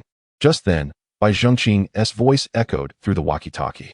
"All snipers, your targets are the devils at gates 9 to 12. Once the conflict begins, drive them into the arena." "Roger." "Machine gunners, your responsibility is the 4 individuals at gates 5 to 8. Remember, do not engage in close combat. Simply force them into the arena." "Understood." "Captain, the hulking figure at gate 1 is yours. Team 2 will handle gate 2. I will take gate 3, Guozi. Xiao Jing and Lao Zhao, you are assigned to gate 4. After neutralizing a few, we will storm the arena and capture the rest." "Received." "Absolutely. Little White, we follow your lead." With a chorus of affirmations, Wu Na hesitated no longer and issued the command, "Commence action." The newly constructed sports arena lay in the outskirts of Haiqing, surrounded by open space, with the nearest building being the hotel, while other structures were situated at least 500 meters away. As Shock Bear continued to scan for observation points near Gate 1, a multitude of figures suddenly surged forth from all directions. Most astonishingly, from the 10th story of the nearby hotel, a figure leaped down and swiftly approached him. Upon closer inspection, Shock Bear realized it was a woman, enveloped in a faint shimmering mist. The situation was dire. The seasoned martial artist, Jing Xiong, instinctively chose to flee. As a formidable peak-level warrior, he was acutely aware of the chasm that separated him from his opponent, a mere practitioner of qi cultivation. He had no intention of engaging in combat. Yet, before he could make any significant distance, Wu Na had already sprinted to his side. A mere 200 meters was but a fleeting moment for someone of her caliber. Realizing he could not escape her grasp, Jing Xiong swiftly withdrew a short stick from behind him. With a press of a button, the stick transformed, accompanied by a series of mechanical clicks, into a formidable hammer, the weapon he wielded, a mechanical mace. Wu Na, undeterred, retaliated with a punch. In this open expanse, she harbored no fear of him eluding her. The true challenge lay in the complexities of an urban setting, where a mere shift could render an opponent lost to sight. Witnessing her fierce determination, Jing Xiong gritted his teeth and swung his hammer with conviction.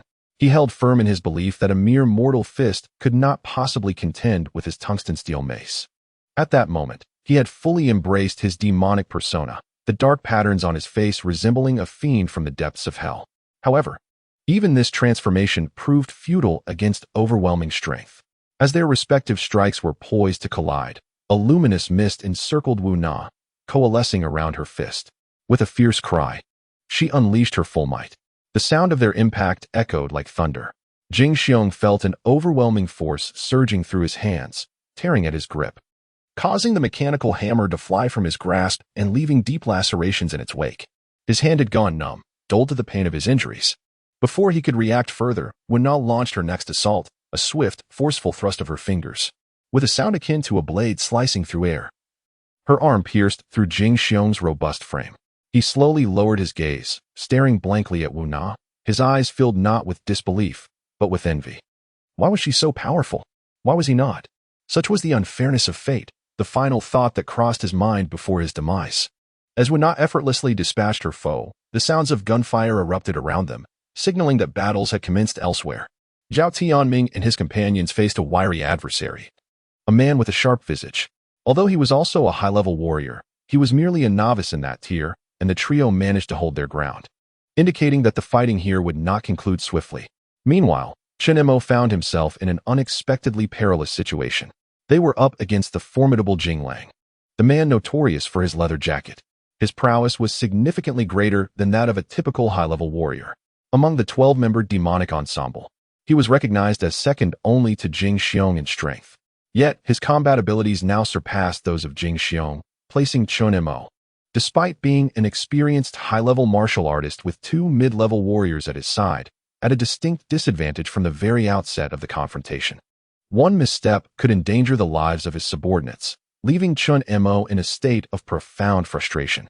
However, he could only lament his unfortunate fate. Bai Zhenqing was responsible for Gate 3, and he was to confront a familiar adversary, Gu Xiaoman. Upon seeing Bai Zhenqing's arrival, Gu Xiaoman realized they had fallen into a trap. They had indeed underestimated this prodigy. Even the spiritual envoy, a being of profound wisdom, had not anticipated that they would strike today. Gu Xiaoman felt a pang of regret, wishing she had adhered to her convictions and eliminated Bai Zhenqing sooner. At that moment, Bai Zhenqing stood before her. He did not hasten to attack, but instead inquired, "Does your conscience not ache for personally slaying Qin Jin? How do you know I was the one who killed him?" Gu Xiaoman narrowed her eyes, her veins gradually becoming visible and darkening. She was already prepared to strike at any moment. Yet, Bai Zhenqing appeared oblivious to her wariness, continuing, "Qin Jin's eyes were shattered. You must have long loathed the way he looked at you, correct?" What a fool. Clearly, she tacitly acknowledged Bai Zhenqing's conjecture. As a devil, Qin Jin was indeed unworthy of sympathy, but she had no right to insult him, for his transformation into a demon was due to her. Because of me? What does that have to do with me? Moreover, what is so wrong with being a devil? With powers far exceeding those of ordinary people, one can act with impunity. Kill at will, how exhilarating. You used Qin Jin as a test subject to experiment with your newly developed drug. It seems to have succeeded. Otherwise, the demand for panda blood would not have suddenly surged, leading to the theft of blood banks. This statement felt like Bai Zhenqing was speaking to himself. Yet the next sentence startled Gu Xiaoman. "But do you know this drug has potent side effects?" "What? Impossible. You must be spreading alarmist tales." Gu Xiaoman shook her head vehemently, her eyes filled with fierce malice. Bai Zhenqing smirked disdainfully, saying, "Its side effect is that it will render you completely devoid of emotion, a mere beast." Upon hearing this, Gu Xiaoman's eyes narrowed, her mind awash with turmoil. Could it be that the recent ambivalence of the Jing wolf towards her was due to this side effect? Was my growing disdain for Qin Jin also a consequence of this? No, impossible. How could that be? Gu Xiaoman fervently denied this notion within her heart and asked in a low voice, "What evidence do you have?" "Evidence? Isn't it quite evident? Since I know you are using a drug, I have naturally acquired it myself. This is the result of professional assessment." "You obtained the drug from Qin Jin?" Gu Xiaoman seemed to grasp the significance. Bai Zhenqing's lips curled into a smile as he remarked, "You probably did not expect that Qin Jin had concealed a pill in his home. He must have sensed that the drug diminished his hatred and affection for you, which is why he left the last one untouched." Upon hearing Bai Zhenqing's explanation, Gu Xiaoman was momentarily stunned. She had known since childhood that Qin Jin harbored a peculiar affection for her. Thus, she often found herself striking him, seizing every opportunity to do so throughout their lives. This was both a venting of her disdain towards Qin Jin and a reflection of her own traumatic experiences from childhood.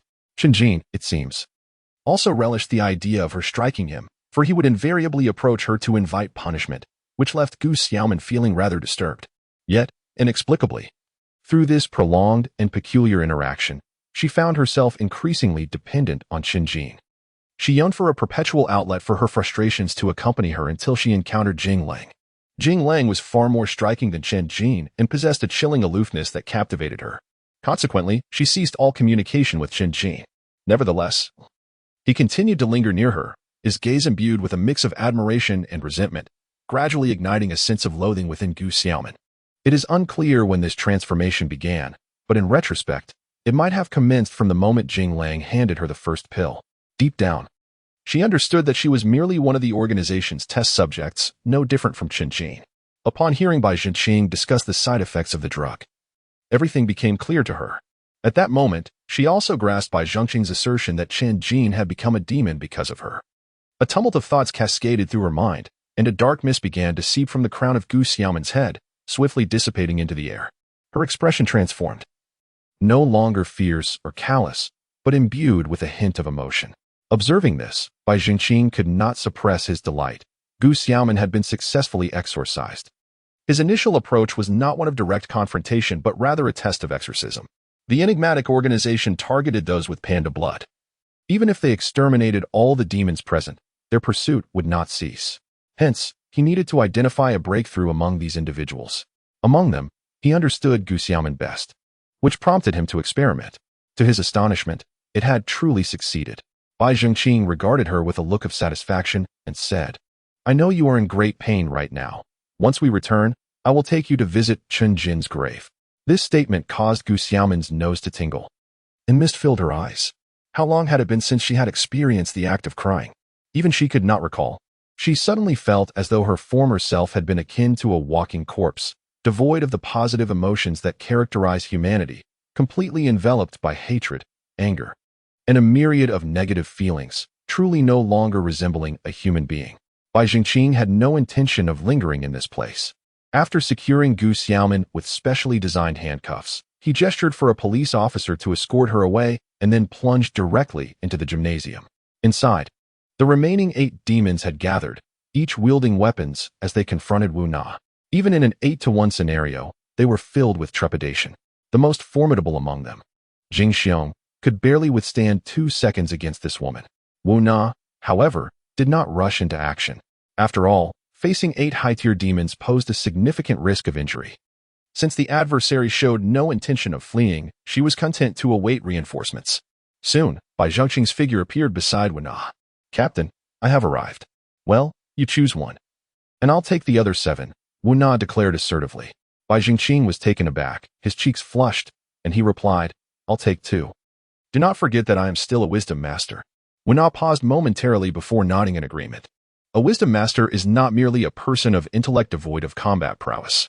Rather, they cultivate not martial strength, but spiritual power, which is essentially the development of the cerebral domain. As the degree of cerebral development increases, so too does the wisdom master's intellect. However, this is not the primary aspect. The crux lies in the enhancement of spiritual power, leading to a qualitative transformation. Why are wisdom masters considered more precious than martial masters? Because a high-ranking wisdom master surpasses their martial master counterparts not only in intellect, but also possesses superior combat capabilities. Although Bai Zhenqing's prowess as a wisdom master is still in its infancy, he is capable of providing auxiliary support, which emboldens him to challenge 2 opponents. Wu Na, while not fully understanding the combat potential of a wisdom master, recognized that they possess martial abilities as well. Acknowledging that Bai Zhenqing also held the status of a high-level martial master, she consented to his request, reassured by the knowledge that she could offer timely assistance if necessary. Bai Zhenqing stepped aside, creating distance between himself and Wu Na. His gaze remained fixated on the 2 demons to his left, his fists clenched tightly. During his time at the Demon Sorcery Academy, he had undergone extensive practical training against demons, so he felt no sense of unfamiliarity. However, it was his first experience battling 2 high-level demons simultaneously. Yet, he retained his strength without resorting to weapons, for he was confident in his abilities. "Come, let me witness your strength," he proclaimed, a smirk suddenly gracing his lips. His provocative smile thoroughly incited the wrath of his adversaries. The 2 demons drew their weapons. One brandished a large sword, while the other retrieved a concealed weapon from his waist. "So, one wields a concealed weapon?" Bai Zhenqing raised an eyebrow, sensing a challenge at last. Just as he observed the demon with the concealed weapon, the one wielding the sword advanced with a slash. The strike lacked finesse, clearly reflecting mere brute strength typical of a high-level demon. Bai Zhengqing caught sight of this out of the corner of his eye and shook his head inwardly. Instead of retreating, he moved forward, slightly sidestepping the blade's edge and then grasping the sword's back firmly. A sudden, anguished scream erupted from the demon's mouth. He felt an unknown force surging through the sword he held, causing his head to throb as if in a struggle. This was the effect of spiritual power. However, the intellect of a wisdom master at the clever level does not possess sufficient strength. If projected directly, the impact is inadequate, only able to slightly influence the opponent. Thus, Bai Zhengqing chose to use the sword as a medium to convey his immense spiritual power. Just as he intended to step forward and deliver a decisive blow, a faint rush of wind brushed past him. Bai Zhengqing abruptly halted, a concealed weapon whizzing past his nose. It was the demon employing the concealed weapon who had struck. Bai Zhengqing sighed. It seemed his opponent was not entirely inept. Their timing was indeed commendable. Initially, he had anticipated that these untrained demons would exhibit moments of hesitation and bewilderment, thus planning to eliminate one before they could react. However, he clearly underestimated them. Despite lacking formal training in combat techniques, these high-caliber demons possessed a certain level of reflexes. Furthermore, having been together for some time, they had developed a degree of tacit understanding. Bai Zhengqing soon realized that effortlessly overwhelming them would not be so simple. After dodging a concealed weapon, Bai Zhengqing suddenly crouched and executed a forward roll. At that moment, 3 projectiles flew over his head simultaneously. Analyzing their trajectories, he discerned that one was aimed in front of him, one behind, and the last directly towards his head. Evidently, they had entered a state of focus, intent on trapping Bai Zhengqing with the 3 projectiles, ensuring that regardless of whether he moved forward, backward, or remained still, he would be struck. Bai Zhengqing's prior judgments led him to choose the crouching roll maneuver. The triangular positioning method, a fundamental technique for using concealed weapons, was among the skills he had mastered at the Demon Control Academy. Of course, he could not have foreseen that they would employ such tactics. He merely understood that the key to countering concealed weapons lay in the element of surprise. By executing actions that the opponent could not anticipate in an instant, he significantly increased his chances of evasion. At that moment, the demon wielding the knife had yet to recover from the mental assault, while Bai Zhengqing had already rolled into position before him. Suddenly, he performed a peculiar maneuver, rolling only halfway before planting his hands on the ground. With a surge of strength in his arms, he propelled himself into a rapid handstand. In this position, one leg bent while the other remained straight. The toes of his foot struck the demon's jaw like a dagger. A piercing sound was followed by a resounding impact as the demon was propelled into the air, resembling a bird with clipped wings, crashing several meters away, accompanied by a beautiful arc of blood spilling forth. With a successful strike, Bai Zhengqing twisted his waist and executed a mid-air roll. A series of projectiles whizzed past him in rapid succession, yet he evaded them all with his astonishing movements. As his roll approached its conclusion, an imperceptible wave emanated from his mind, targeting the demon with the concealed weapons. The demon, initially poised to deliver a lethal blow as Bai Zhengqing executed his technique, suddenly found his mind clouded, causing one of his projectiles to be flung away. Seizing the opportunity, Bai Zhengqing landed and, with a fierce glare, lunged forward, arriving before the demon. He extended his right arm, forming a pincer with his thumb and first 2 fingers, gripping the demon's neck firmly. This 3-finger capture technique left the demon no time to react, and with a swift twist, Bai Zhengqing rendered him lifeless with a sharp crack. The dark markings on the demon's face rapidly receded. Simultaneously, a loud bang echoed from a short distance away. It was only at this moment that the knife-wielding demon finally touched down. His jaw was already shrouded in a haze, with blood continuously gushing forth, and he was now gasping for breath more than he was able to inhale. The battle among the 3 extended in narrative yet lasted merely around 10 seconds. Within such a brief span, Bai Zhengqing had vanquished 2 demons of equal standing. Just as he was basking in satisfaction, intending to cast a confident glance at Wu Na, he was confronted with a scene that sent chills down his spine. At that moment, Wu Na unleashed a powerful punch, her fist enveloped in a faint luminescent mist. With a resounding bang, the last demon was sent flying, akin to a kite severed from its string, soaring a distance of 20 to 30 meters. The exquisite parabolic arc left Bai Zhengqing in a state of profound astonishment. Indeed, a master of the Qi gathering level was nothing short of extraordinary. Wu-Na clapped her hands, turning to observe Bai Zhenqing's astonished expression, a slight smile gracing her lips. Oh dear, getting old. And yet you still can't match my speed, Wu-Na teased. Bai Zhenqing offered an awkward smile, quickly showering her with a modest compliment. Captain, your prowess is unmatched. My mere skills pale in comparison. Hearing his words of admiration, Wu-Na's laughter grew even more vibrant. And Bai Zhenqing's eyes, she resembled a blooming rose, alluring and fervent. Just as they concluded their skirmish, Chen Imo approached with a grim expression. Upon seeing his demeanor, Wu-Na sensed trouble. Indeed, as Chen Imo reached her side, he gritted his teeth and declared, one has escaped. Bai Zhenqing was taken aback. He hadn't anticipated that even with 2 mid-tier demon tamers, Chen Imo had failed. It seemed the adversary was indeed formidable. At that moment, only the sounds of combat could be heard near Gate 4. And the group exchanged glances before hastening toward that direction. Upon their arrival near Gate 4, they found Zhao Tianming and his companions each sustaining injuries. On the brink of collapse, Bai Zhenqing took the lead, striding forward to deliver a straight punch to the back of the demon's head. The rushing wind swept from behind, and the gaunt, sharp-featured demon sensed the impending ambush and attempted to evade.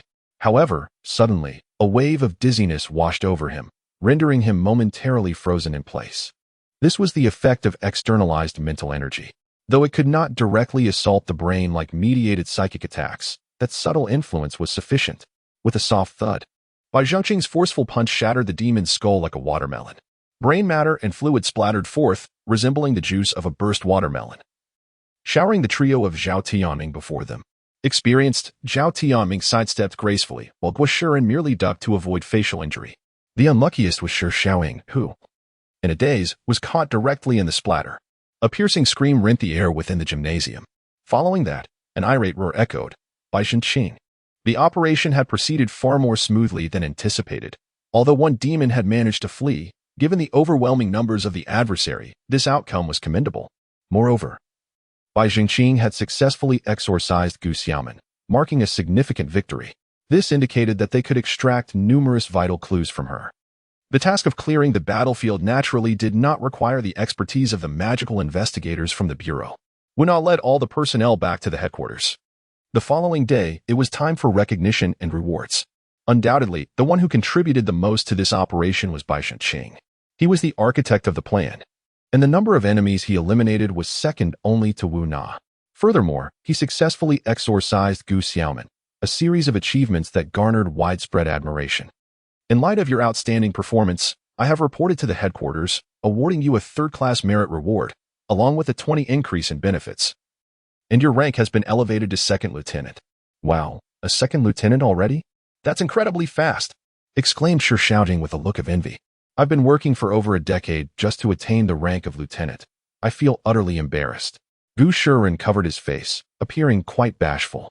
What does that say about me? Look at my almost 20 years here. Not only is my strength inferior to Xiao Bai's, but he's also about to catch up with my rank. How humiliating. Zhao Tianming shook his head, lamenting, before Bai Zhenqing could revel in his excitement. Those around him had already begun to tease him. Their remarks, however, were grounded in truth. Shi Xiaojing had only been in the workforce for 3 years and was merely a corporal, still a step away from the rank of second lieutenant.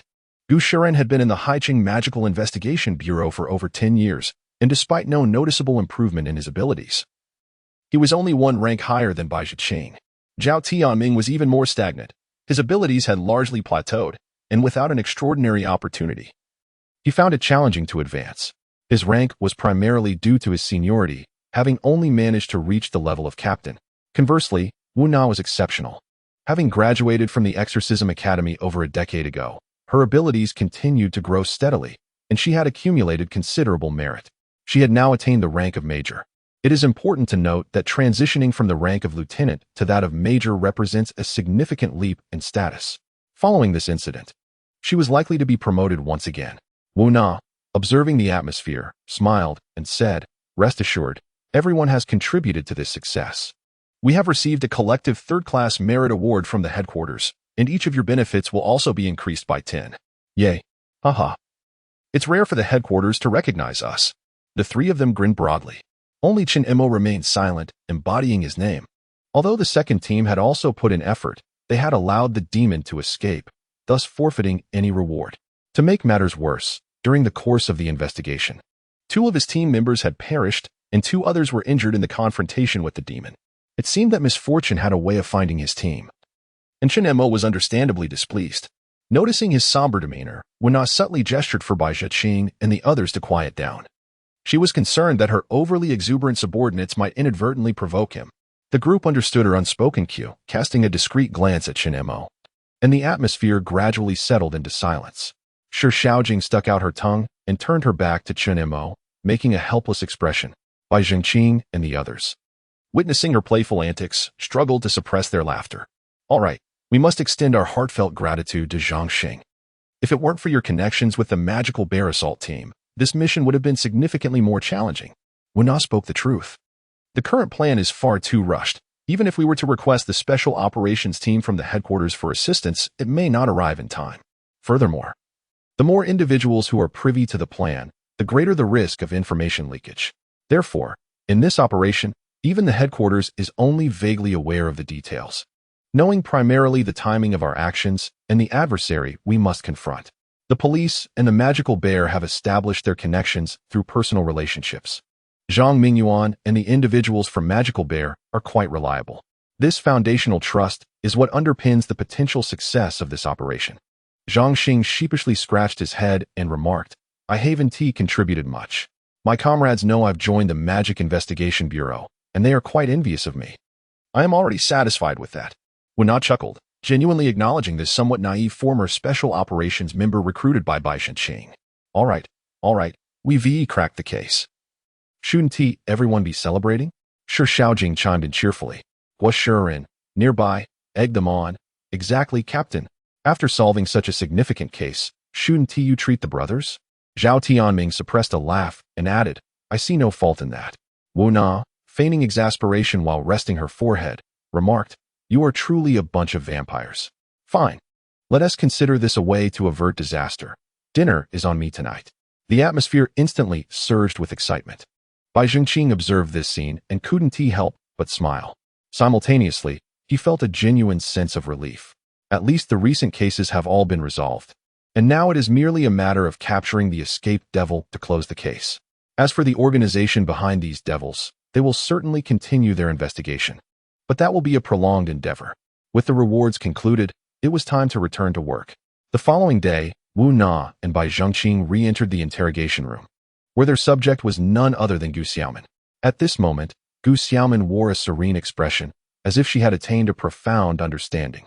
Upon seeing her again, Wen was momentarily taken aback. Bai Zhiqing offered a gentle smile to Gu Xiaomin and inquired, How are you feeling? Gu Xiaomin reciprocated with a smile, I feel wonderful. Better than ever. Bai Zhiqing nodded happily. This was his first successful exorcism, although he had systematically studied exorcism techniques at the Demon Control Academy. His practical experience was still lacking. Thus, the success of this endeavor brought him immense joy. That is splendid. Now, let us discuss your organization. He expressed concern before delving into the main topic, mindful of Gu Xiaomin's feelings. Even after a successful exorcism, the risk of relapse remains high for these individuals, who have endured inhuman experiences. Even if they have grasped some crucial insights and achieved redemption, they can easily stray once more. Bai Zhiqing wished to avoid such occurrences, so he approached Gu Xiaomin with cautious consideration. Gu Xiaomin slightly lifted her chin, gazing contemplatively at a corner of the interrogation room. Wu Na and Bai Zhiqing patiently awaited her response. After a moment, she turned her head to Bai Zhiqing and said, Our organization is called the Apostles. The wise demon is referred to as the Master, while the battle demon is called the Disciple.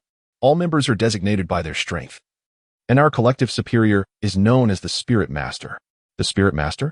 Upon a brief contemplation of these 2 words, Bai Zhiqing and Wu Na understood each other's identities. A spirit-level wise demon is equivalent to a sage of the wise tier, representing a significant elevation above Bai Zhiqing's level of acumen, which weighed heavily on their hearts. They had not anticipated that their first piece of intelligence would be so disheartening. Wanjia Villa is a luxurious residential project developed by Wanjia Real Estate, where the residents are either affluent or noble.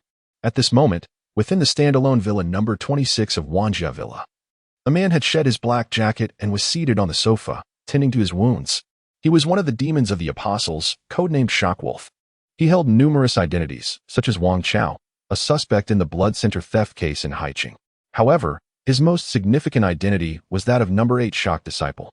Gu Xiaomin had mentioned that in the apostles, master represents the wise demon, while disciple denotes the battle demon. Yet, she was unaware that those who were not worthy of the title disciple were merely extraneous members of the organization.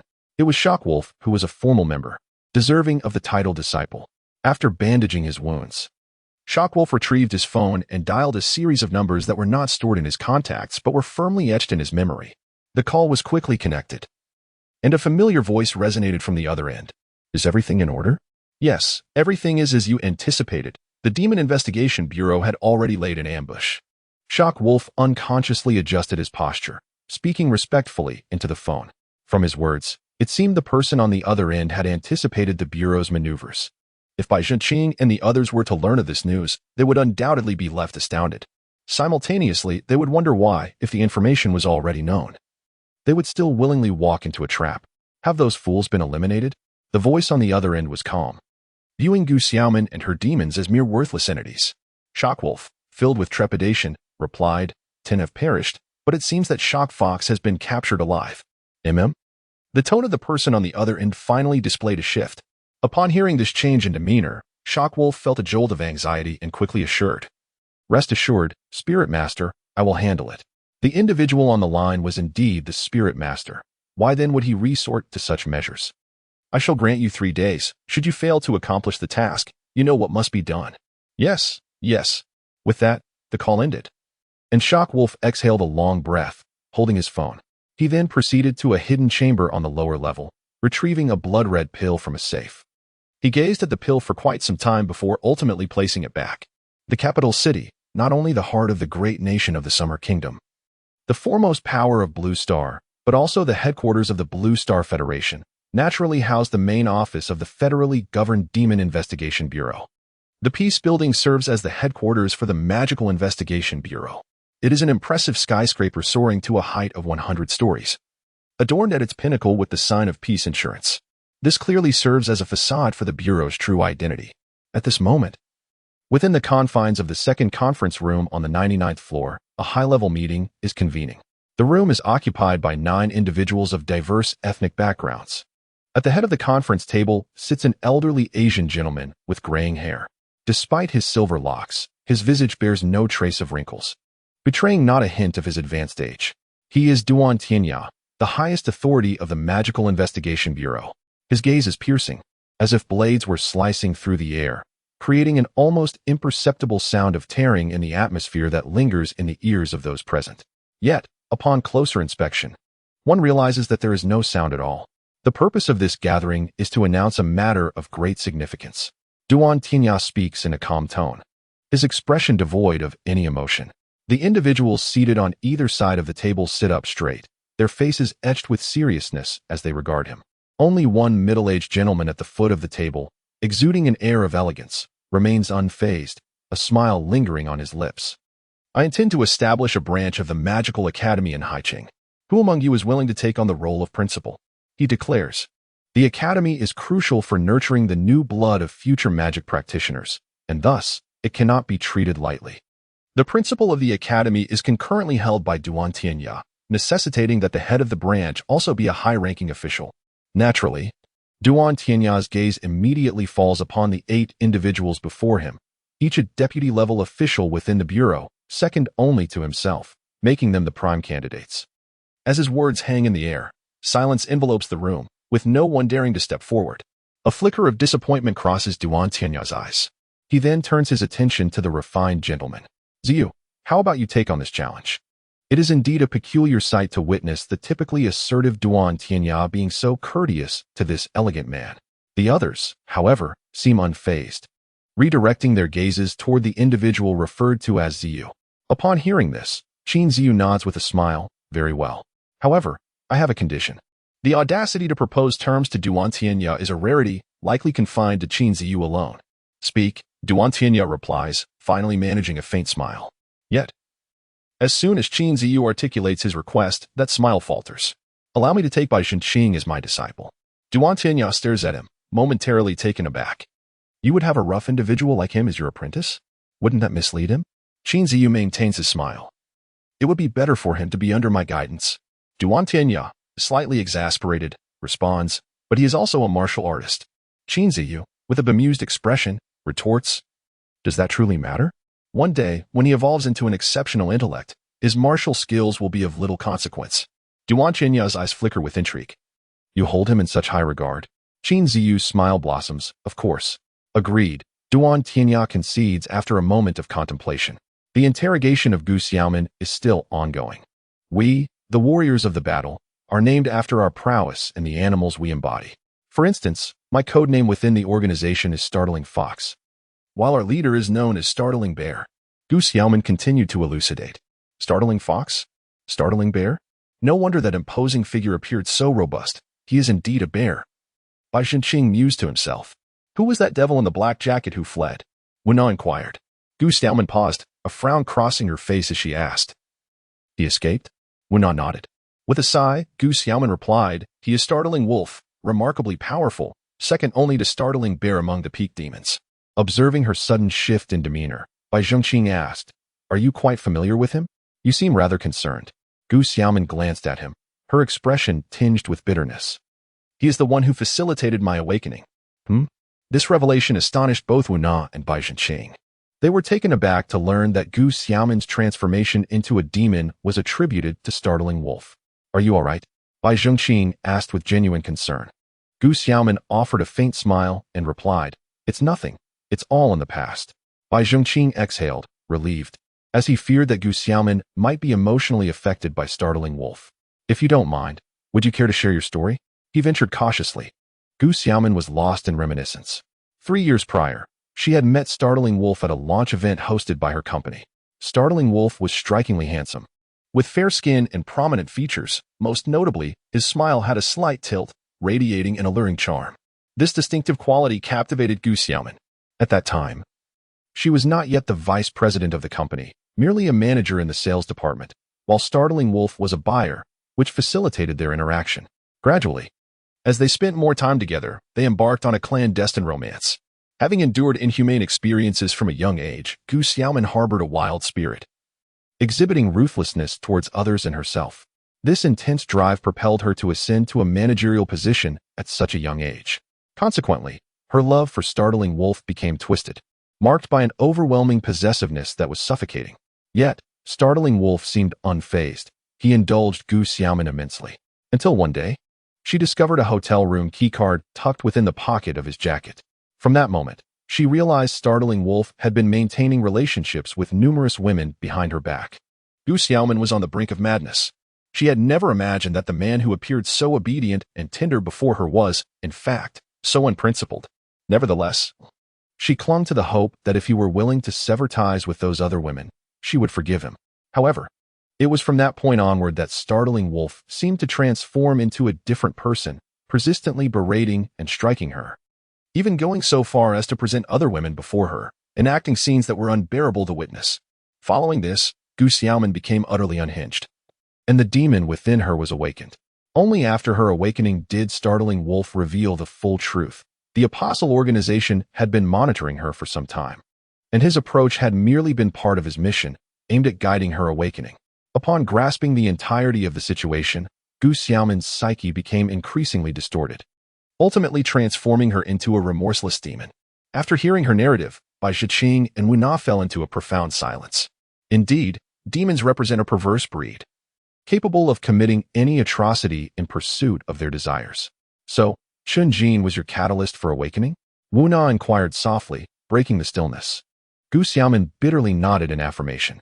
Chun Jin has harbored feelings for me since childhood, yet I found him utterly repulsive. Consequently, at the tender age of 6, I rendered him incapacitated. At this juncture, Gu Xiaomin smiled faintly at Bai Zhenqing and Wen Na. Do you think I was too cruel? They were already aware of this incident, but hearing it from Gu Xiaomin herself still left them startled. Her tone suggested that her actions toward Chun Jin were deliberate, which seemed quite outrageous, considering she was merely 6 years old at the time. Now, Bai Zhenqing finally comprehended why the apostles had fixated on her. Who would doubt the awakening potential of such a twisted young girl? You were so young then, unaware of the consequences of your actions, Bai Zhenqing consoled her.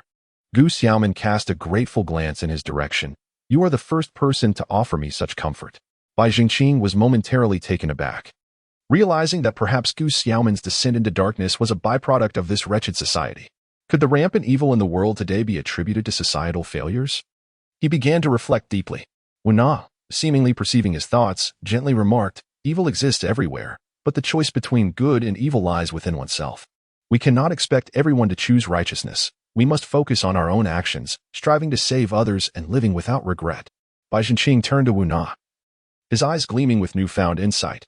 He had encountered similar sentiments in the academy, yet in light of Gu Xiaoman's experiences, those words resonated with him on a deeper level. Gu Xiaoman, too, had heard their discourse, and with a wry smile, she said, "Had someone been there to counsel me back then, perhaps I could have been saved." Bai Zhenqing flashed his radiant smile and reassured her, "It is not too late even now." Gu Xiaoman nodded, a hint of relief gracing her expression. "Now, let us discuss the case," Wu Na suggested, noticing Gu Xiaoman's improved demeanor. Gu Xiaoman willingly divulged. "The apostle assigned me the task of killing 5 individuals and extracting their blood. I have already eliminated 3 of them." Wu Na produced a list and handed it to her. "Are these the 5 individuals?" "Indeed, they are the ones," Gu Xiaoman confirmed. "Do you know who the other 2 are?" Gu Xiaoman shook her head. "I do not know. The apostle provides the target information only prior to task execution." This aligned perfectly with Bai Zhenqing's suspicions. Wu Na continued her inquiry. "What about the others? Do they have similar tasks?" "I only know that Jing Lang has also been assigned a killing task, and recently, it seems he completed another mission." Wu Na and Bai Zhenqing understood that Gu Xiaoman referred to the blood center heist.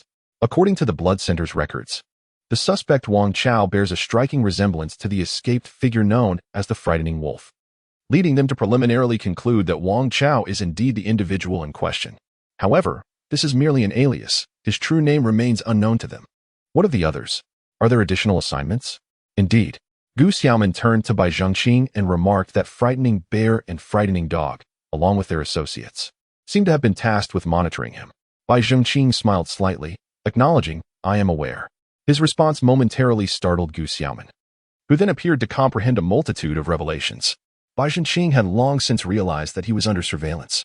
Ever since he learned from Gu Xiaoman that the apostles were tracking him, he had been particularly vigilant, thus uncovering the watchful eyes of Frightening Bear and the others. The success of their operation hinged significantly on this awareness. Upon noticing that the surveillance by Frightening Bear had ceased, Bai Zhenqing understood that the group must have convened to scout the area. Consequently, they made preparations in advance, which ultimately enabled them to corner those nefarious individuals within the gymnasium. Indeed, the watchful scrutiny of Frightening Bear and his companions served as a pivotal reference for Bai Zhenqing in determining the timing of their actions. Had Frightening Bear and his associates been privy to these developments, they would likely have met their demise with eyes wide open. According to Gu Xiaoman's testimony, Bai Zhenqing and his team discovered the 3rd unidentified corpse she had slain on that day near Haiqing, specifically in Jiaqing. This body had remained stored at the local police station for half a year, and it was unclear why it had escaped the attention of the Demon Investigation Bureau. Furthermore, Gu Xiaoman revealed that Frightening Wolf had 2 assassination targets. Thus, apart from the one at the suburban warehouse, another target remained undiscovered. Consequently, they are now ardently searching for this additional corpse. Simultaneously, a global capture warrant for Frightening Wolf has been issued. Finally, they have identified the secret stronghold of the Haiqing Apostle Organization.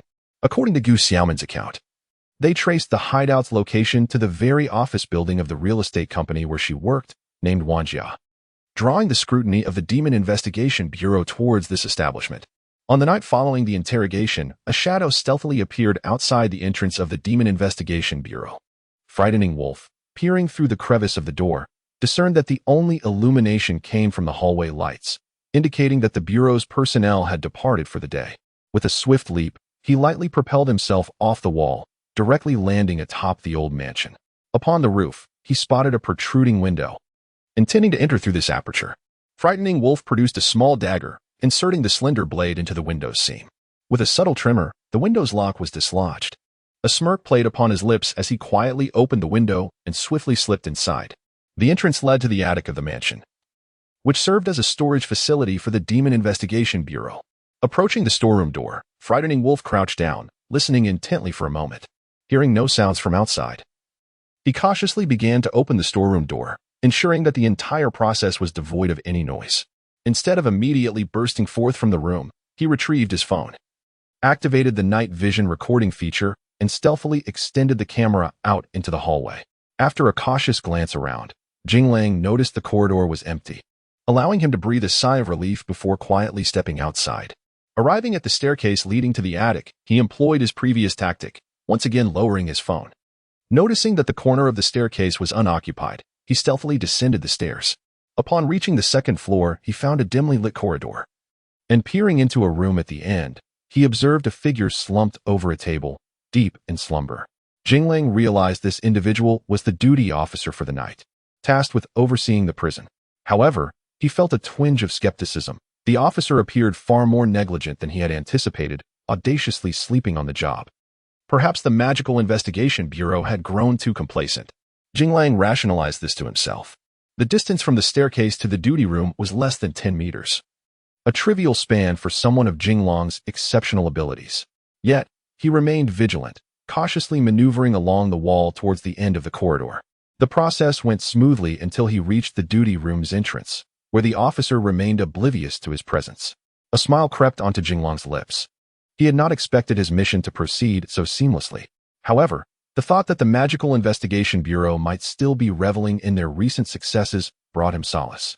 When one achieves a significant victory, it is all too easy to be blinded by triumph and lower one's guard. The prospect of eliminating 10 demons in one fell swoop was undoubtedly a monumental feat for the Haicheng Magical Investigation Bureau. They could hardly fathom that he would soon arrive to assassinate Gu Xiaoman. Reflecting once more on the intricacies of his plan, Jinglang felt a sense of inevitability regarding the operation's success. Stealing a glance through the window to confirm the officer was still asleep, he quietly turned the doorknob of the duty room. Just as he extended his dagger towards the officer's neck, a sudden wave of dizziness washed over him, and he felt a powerful grip, akin to an iron claw, seize his wrist. Before he could struggle, an invisible force surged through his arm, crashing into his brain and inducing excruciating pain. A scream escaped his lips, shattering the tranquil night. Instantly, the Magical Investigation Bureau was illuminated, and figures rushed in, swiftly surrounding the duty room's entrance. At that moment, the slumbering officer slowly raised his head, revealing a familiar visage. "Welcome, Jinglang," Bai Zhenqing remarked, flashing his signature white smile. Radiant as the sun in spring. Time rewound to that afternoon. After interrogating Gu Xiaoman, Bai Zhenqing returned to his office. He retrieved a blood-red pill encased in a plastic bag from his drawer, examining it closely. This was the very pill discovered in Qinjin's residence, developed by the apostles. Just then, Wu Na entered the room. As she passed by Bai Zhenqing, she noticed him lost in thought while staring at the pill and curiously inquired, "What are you doing?" "Contemplating," Bai Zhenqing replied without turning his head. "I know you're contemplating. I meant to ask what thoughts occupy your mind," Wu Na retorted. Rolling her eyes, Bai Zhenqing looked at her helplessly and said, "Captain, could you grant me a moment? I was just beginning to grasp something when you nearly interrupted me." "All right, take your time," Wu Na replied, tossing her flowing hair and striding back to the office. Sensing her displeasure, Bai Zhenqing hurriedly followed her inside. Captain, I have something to report to you." "Aren't you supposed to be thinking?" Wu Na replied dismissively, choosing instead to feign interest in the documents on her desk. Bai Zhenqing chuckled awkwardly. "Isn't that why I came to report once I had it figured out?" Seeing his reasonable demeanor, Wu Na closed the files and propped her legs on the desk. "Go on." Bai Zhenqing cast a glance at her long legs, unable to suppress a gulp. Wu Na regarded him with a teasing expression, seemingly relishing his embarrassment. Bai Zhenqing quickly averted his gaze, steadying his racing heart before continuing. "Previously, we identified that this drug possesses severe side effects. Given that the apostles are a demonic organization, it is unsurprising they would use such a drug on their members without regard for the consequences. Yet, I still find it somewhat peculiar. What are your thoughts?" Wu Na asked, her playful demeanor fading, replaced by seriousness. Transforming subordinates into emotionless killing machines may indeed facilitate control, but devoid of any feelings, their utility becomes singular, murder. Is such an approach justified? It is not, Wu Na contemplated. Bai Zhenqing nodded, indeed, but why would they proceed in this manner? Wu Na looked at him and asked, "Do you have an answer?" Bai Zhenqing shook his head. "I merely have a hypothesis." Noticing Bai Zhenqing's hesitation to elaborate, Wu Na tapped the desk, urging him, "Stop holding back and speak." Bai Zhenqing smiled sheepishly. I'm just not entirely certain yet. Your speculations are often fanciful. When have they ever been confirmed? Wu Na rolled her eyes at him. With a resigned smile, Bai Zhengqing finally said, I have never heard of demons possessing a drug that rapidly enhances power, leading me to conclude that the development of this drug has only recently yielded results. Consequently, I speculate that these individuals may merely be test subjects for the apostles. In other words, before administering the drug, the apostles might have been unaware of its severe side effects, or they simply wished to ascertain the extent of those side effects. And then, Wu Na coolly inquired after digesting Bai Zhengqing's hypothesis. And then, do you not find our operation suspiciously smooth? Wu Na was taken aback by his assertion. What do you mean? She asked incredulously, instinctively lowering her legs. Bai Zhengqing, with a grave expression, replied, once the test subjects are utilized, they must be disposed of. Thus, I believe these individuals are merely pawns for the apostles. Pawns. This hypothesis rendered both silent for a moment. After a lengthy pause, Wu Na tentatively asked, if they are pawns, why would the apostles deliberately employ us to eliminate them? If the information were to be leaked through self-action, it would lead to the disintegration of their organization. Only by delivering it all at once to us would we be deprived of the opportunity to leave any survivors. Thus, was Gu Xiaoman merely an unforeseen circumstance? Bai Zhengqing nodded slightly, and they suddenly realized their next course of action. In the interrogation room of the Demon Investigation Bureau, the lights remained brightly lit even in the dead of night. Wu Na and Bai Zhengqing were meticulously observing the handcuffed figure of the Wolf of Shock across from them. His appearance spoke for itself. Handsome, indeed, but their focus lay not on his looks, but rather on his icy demeanor. Even in captivity, the Wolf of Shock maintained a chilling calmness that was unnerving. Bai Zhengqing attempted to glean useful information from his gaze, yet his efforts proved futile. Are you not going to divulge anything? Wu Na inquired, her expression unperturbed. The Wolf of Shock did not direct his attention towards her, instead fixating on Bai Zhengqing. Unfazed, Wu Na continued, you came here to assassinate Gu Xiaoman, did you not? What is the reason? Does she possess some secret of yours? This was a conundrum that Wu Na could not unravel. Despite Gu Xiaoman revealing much, the information concerning the apostles was scant and posed no significant threat to their organization. Instinctively, she felt they would not risk another incursion into the Demon Investigation Bureau for Gu Xiaoman's sake. Had it not been for Bai Zhengqing's earlier analysis, they might have fallen into the wolf's trap today. In truth, Bai Zhengqing was merely testing his luck. He could not be certain whether the apostles would send someone to eliminate witnesses. However, since they had indeed arrived, it suggested there was an issue they had yet to discern. The Wolf of Shock remained silent, merely regarding Bai Zhengqing with an amused expression. Bai Zhengqing felt a frown crease his brow under the scrutiny. He could not fathom why this member of the apostle organization exhibited such curiosity towards him. This had also been the case when Gu Xiaoman was first captured. Now, the Wolf of Shock displayed the same intrigue. Was there something about him that captivated the apostles? Temporarily casting aside those scattered thoughts, Bai Zhengqing addressed the Wolf of Shock. Demons are inherently selfish. You cannot possibly be acting out of loyalty to your organization by assassinating this traitor. Therefore, it follows that you must have received orders from above to proceed. But why must the apostles eliminate Gu Xiaoman? Is it to ensure no witnesses remain, or does she indeed harbor some secret? Bai Zhengqing did not expect a response. He continued to speak to himself. If Gu Xiaoman holds a secret, she would be aware of it. Thus, I surmise that the secret does not lie solely with her, but rather with your entire squad of demons. Regardless of who is captured, you would execute the assassination. Am I correct? The Wolf of Shock's eyes flickered momentarily, yet he remained silent. Nevertheless, this minor gesture instilled confidence in Bai Zhengqing. He knew his hypothesis was accurate. If my conjecture holds true, then there exists but one explanation. The secret resides within that pill. Your organization seeks to keep the secret of the pill concealed, and perhaps the living demons possess clues to unraveling its mystery. At this juncture, Bai Zhengqing was utterly convinced of his conjecture. After whispering a few words to Wu Na, the two abandoned the stunned wolf and departed. The stunned wolf observed their retreating figures, a glint of coldness flashing in his eyes. Upon exiting the interrogation room, Bai Zhengqing appeared to be deep in thought. It was not until he returned to Wu Na's office that he suddenly stated with gravity, "It is blood." The pill originated from panda blood. Thus, after ingestion, the medicinal properties should integrate into the bloodstream. However, the blood of the deceased, due to the accumulation of metabolic byproducts, would compromise the original blood structure. Therefore, The secret the apostle sought to conceal resides within Gu Xiaoman's blood. Immediately, order the extraction of Gu Xiaoman's blood for analysis. I shall see what they are attempting to hide, Bai Zhengqing commanded after articulating his analysis. Wu Na, upon hearing Bai Zhengqing's insight, promptly issued orders. Nodding, Bai Zhengqing swiftly exited Wu Na's office, making his way towards the holding cells. In a dimly lit room, a figure clad in a suit, showing only his silhouette, conversed with the mysterious individual displayed on the television screen. The enigmatic figure was shrouded in a black cloak, revealing only his neatly trimmed beard. Number 1. The mission of the eighth apostle has failed, the suited man said, bowing his head. Incompetent, came the furious voice of the mysterious figure from the television. The suited man dared not lift his gaze, continuing, I will promptly instruct teams 9 and 10 to conclude matters in Haiqing. Do you still harbor hopes for those incompetents? The mysterious figure slightly raised his head, exposing a prominent nose. The suited man trembled, quickly responding, I understand, I shall handle it personally. I hope you do not disappoint me again, the mysterious figure concluded before abruptly severing the communication. The suited man, his words left unfinished, found himself staring at a black screen. Silently, he turned off the television and straightened his posture. Capturing the stunned wolf was a double-edged sword for the Demon Investigation Bureau.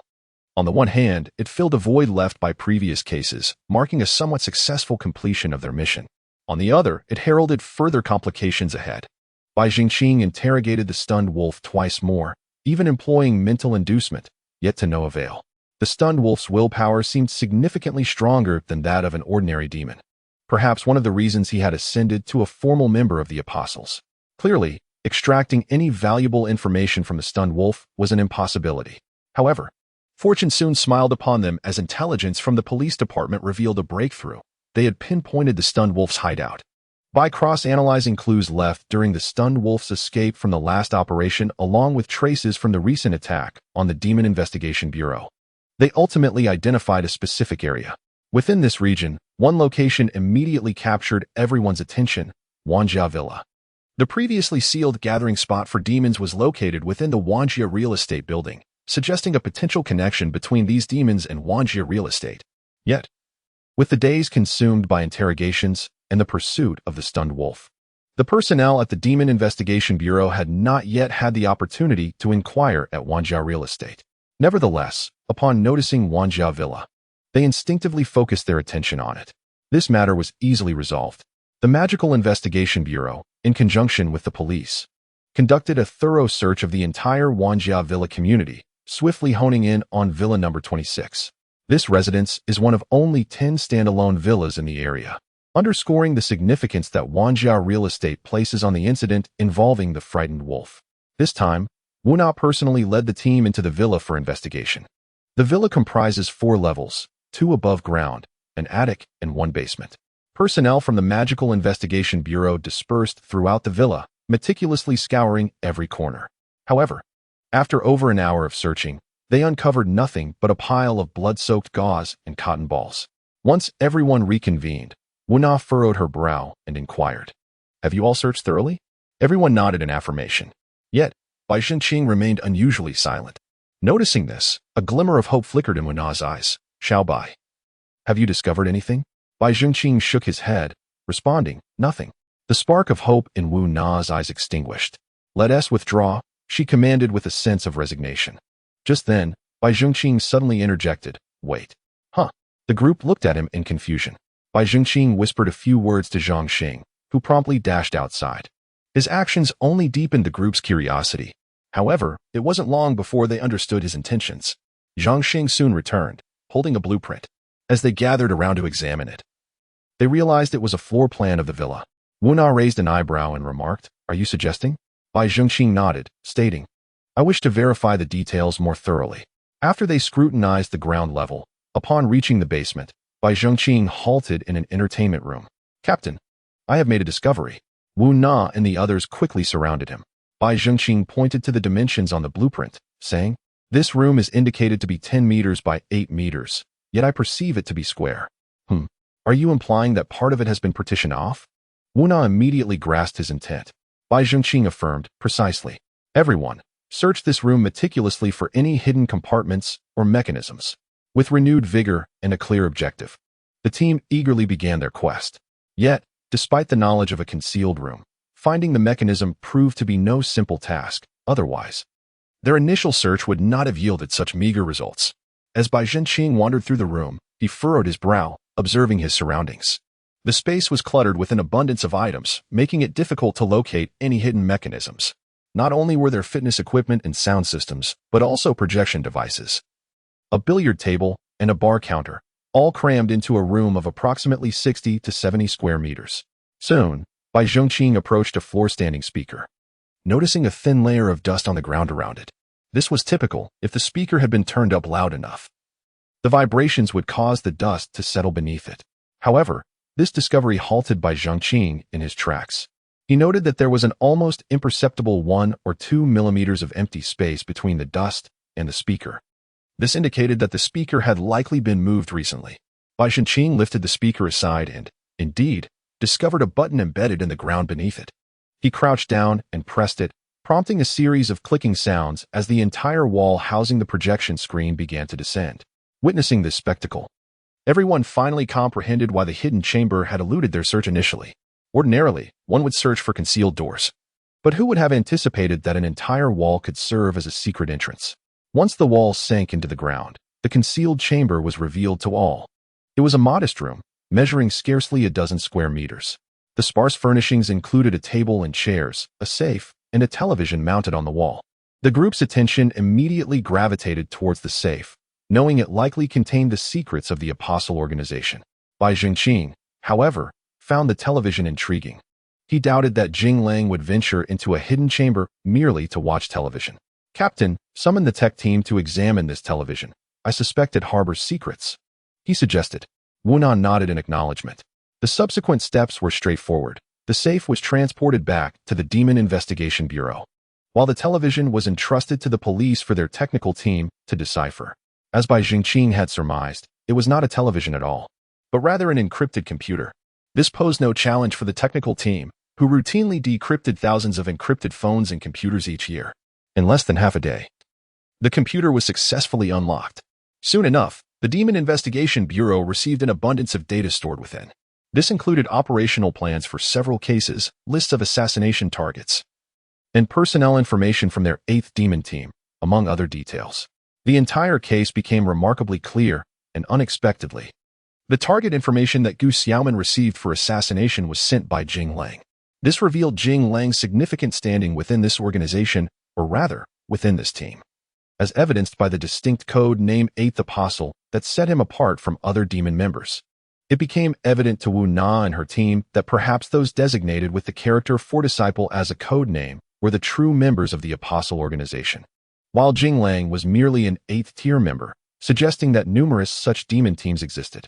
This revelation was indeed alarming, even if the 8th team was the last. Calculating based on a standard team of 12 members, the Apostle organization would comprise at least over 100 demons. Such a prospect was terrifying. Should 100 or more demons unite, they would possess the capacity to obliterate any Demon Investigation Bureau in existence. It seemed only the headquarters could contend with such a formidable force. This realization was enough to instill dread. Additionally, they discovered some pills, remnants of panda blood, and various vessels within the safe. This discovery weighed heavily on the hearts of everyone at the Demon Investigation Bureau, signifying that the production of such pills was not overly complex. Perhaps Jing Lang alone could manage to create them. In other words, any formal member within the Apostle organization might also possess the capability to manufacture these pills. What a terrifying situation this is.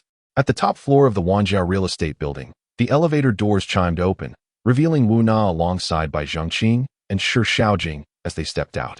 Following the harrowing events that had transpired, they had finally begun to take the issues surrounding Wanjiao real estate seriously.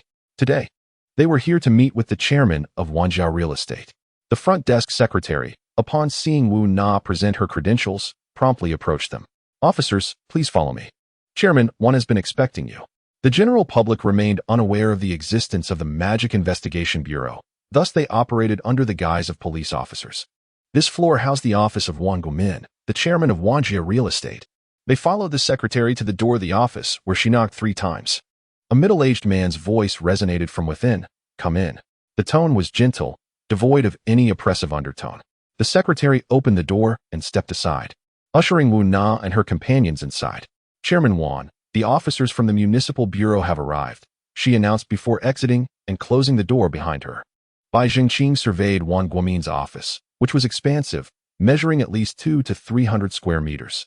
It featured a designated area for receiving guests and included a bar stocked with an array of exquisite wines. Additionally, in one corner of the office, Bai Zhengqing noticed a door, suggesting there was more to explore behind it. The entire office floor was no less than 1,000 square meters. Yet this office alone accounted for only a fraction of that space. After estimating the layout and dimensions, Bai Zhengqing turned his attention to the man who had risen from behind the desk. Wang Guomin bore an unremarkable appearance, were it not for his designer attire. He might easily pass unnoticed on the street. Haha, esteemed officers, welcome to Wanjia to oversee our operations. Please have a seat. Wang Guomin gestured for Wu Na and the others to take their places in the reception area. Once seated, Wu Na politely inquired, I hope we are not interrupting your work today, Chairman Wan. Wang Guomin, crossing his legs and reclining comfortably on the sofa, smiled amicably and replied, Not at all. Your matters are of utmost importance. As a good citizen of Xiagua, it is my duty to assist the police. Very well, then I shall dispense with the formalities. Wu Na adjusted her posture and continued, I am curious to know how well you are acquainted with Gu Xiaoman. Gu Xiaoman? You mean the vice president of our sales department? He responded. Yes, Wu Na confirmed. Wang Guomin furrowed his brow, as if recalling, and said, I do not have much interaction with her, but given her rise to such a position at a young age, she must possess considerable talent. Wu Na's tone rose slightly, laced with skepticism. Is it not surprising that a figure of such high standing within your company is unfamiliar to you, Chairman Wan? Wang Guomin, with a look of helplessness, remarked, the sales department is merely one of the many divisions within our company. Each department, be it finance, administration, human resources, planning, engineering, or property management, has its own director and deputy director, not to mention the various center directors and a multitude of board members. It is unreasonable to expect me to be familiar with every individual. Wu Na did not contest his statement. Instead, she continued her inquiry, asking, Could you enlighten me about which department the 10th floor, which we sealed yesterday, belongs to? The 10th floor? That would be the purchasing department, Wang Guomin responded. By the way, officer, may I ask your name? I am Wu, the deputy director of the criminal investigation team at the Municipal Bureau, Wu Na replied, revealing her official identity as one of the aides to Captain Ma Mingyuan. Oh, Captain Wu, it is a pleasure to finally meet you, Wang Guomin said, clasping his hands together, then inquired with a hint of confusion, but what exactly is the issue with the 10th floor that warranted its sealing? Without evasion, Wu Na replied, There is a criminal organization operating from there. Really? That cannot be right. Surely there must be some mistake, Wang Guomin exclaimed in astonishment. Wu Na chose not to dwell on this, instead continuing, Mr. Wan, could you provide me with a list of personnel from your purchasing department? Of course, please hold on. Wang Guomin said, rising to his feet and moving to his desk to dial a number. Lucy, please prepare a list of the purchasing department's personnel and bring it to me promptly. Yes, Chairman, came the response. After completing this task, Wang Guomin returned to the seating area. Thank you for your cooperation, Mr. Wan. Wu Na expressed her gratitude politely. Wang Guomin waved his hand dismissively, it is my duty. As Wu Na contemplated inquiring about the villa, Bai Zhengqing suddenly interjected, Mr. Wan, have you heard of the gourd theory? Young man, what are you referring to? I am not familiar with it, Wang Guomin replied, his brow furrowed in confusion. With a smile, Bai Zhengqing explained, it is a theory created by a great thinker, who used the gourd as a metaphor for human consciousness. The upper gourd represents normal consciousness, while the lower gourd symbolizes the subconscious. Some gourds are large, and some are small, illustrating that each person's consciousness varies. However, one thing is certain. The lower gourd is always larger than the upper gourd, indicating that the human subconscious is boundless. This is the essence of the gourd theory. Wang Guomin listened, utterly perplexed and unable to grasp the purpose of Bai Zhengqing's discourse. Thus, he asked with a smile, what is your point in saying all this? Bai Zhengqing flashed a bright smile, revealing his white teeth, and replied, given the strength of the subconscious, if one can master it, they can easily obscure normal consciousness. Human nature encompasses both good and evil. So one who can control their subconscious can readily present their good side to others. Consequently, people will perceive them as virtuous. One woman furrowed his brow, gazing intently at the sunny young man. and said in a low voice, "What exactly are you trying to convey?" At that moment, Bai Zhengqing's smile broadened even further, and he stated, "I mean to say, you are quite adept at masquerading." At this revelation, everyone was taken aback. Wu Na shot a glance at Bai Zhengqing, seemingly questioning the basis for his assertion, while Shi Xiaojing stood in shock, her mouth agape. As Wang Guomin adjusted his posture, uncrossing his legs and resting his hands on the armrests of the sofa, he leaned slightly forward and calmly remarked, "Young man, one must not speak carelessly. One may indulge in a chaotic feast, but words must be measured. This principle I understand. Would you like to hear my explanation?" Bai Zhengqing, still wearing a broad smile, gazed at Wang Guomin and said, "I am indeed curious about the basis of your claims. Please, do continue." Wang Guomin raised an eyebrow, suddenly revealing a smile. "I am intrigued to hear what justification you might present. Please proceed." Bai Zhengqing, unreserved, promptly rose and approached the bar, gesturing towards the array of fine wines.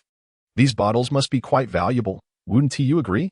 Wang Guomin nodded, observing him with notable patience. Bai Zhengqing then moved closer, pointing out his attire. "This suit, your watch, and so forth, they too must be worth a considerable sum, correct? What exactly are you trying to imply?" Wang Guomin furrowed his brow. "Displaying such exquisite wines and adorning yourself in such luxurious garments suggests you are a person who values reputation. Such individuals often possess a strong desire for control. Tell me, with such a pronounced need for control, how could you possibly be unacquainted with Gu Xiaoman?" After hearing Bai Zhengqing's words, Wang Guomin shook his head, dismissing the argument as mere conjecture. He deemed it futile to counter, as doing so would only reveal his own insecurities. Bai Zhengqing, however, could not substantiate his claims solely on this premise. He then approached the small door to the office, indicating it as he said, "Mr. Wan, would you be so kind as to open this door for us to take a look?" Wang Guomin's expression remained unchanged. "It is not convenient. That is my private bedroom, and it is not open for inspection." Bai Zhengqing spread his hands and replied, "I anticipated your reluctance. Yet a 500 or 600 square meter bedroom is indeed quite rare." At this moment, Wang Guomin's temper began to flare. He slowly rose and addressed Wu Na, saying, "Team Leader Wu, I have a meeting to attend shortly. Perhaps we should conclude today's discussion." Just as Wu Na pondered how to deflect the situation, Bai Zhengqing stepped forward, saying, "Mr. Wan, please do not rush. I have yet to finish my thoughts. Speak quickly, young Bai. Do not waste Mr. Wan's time," Wu Na chided.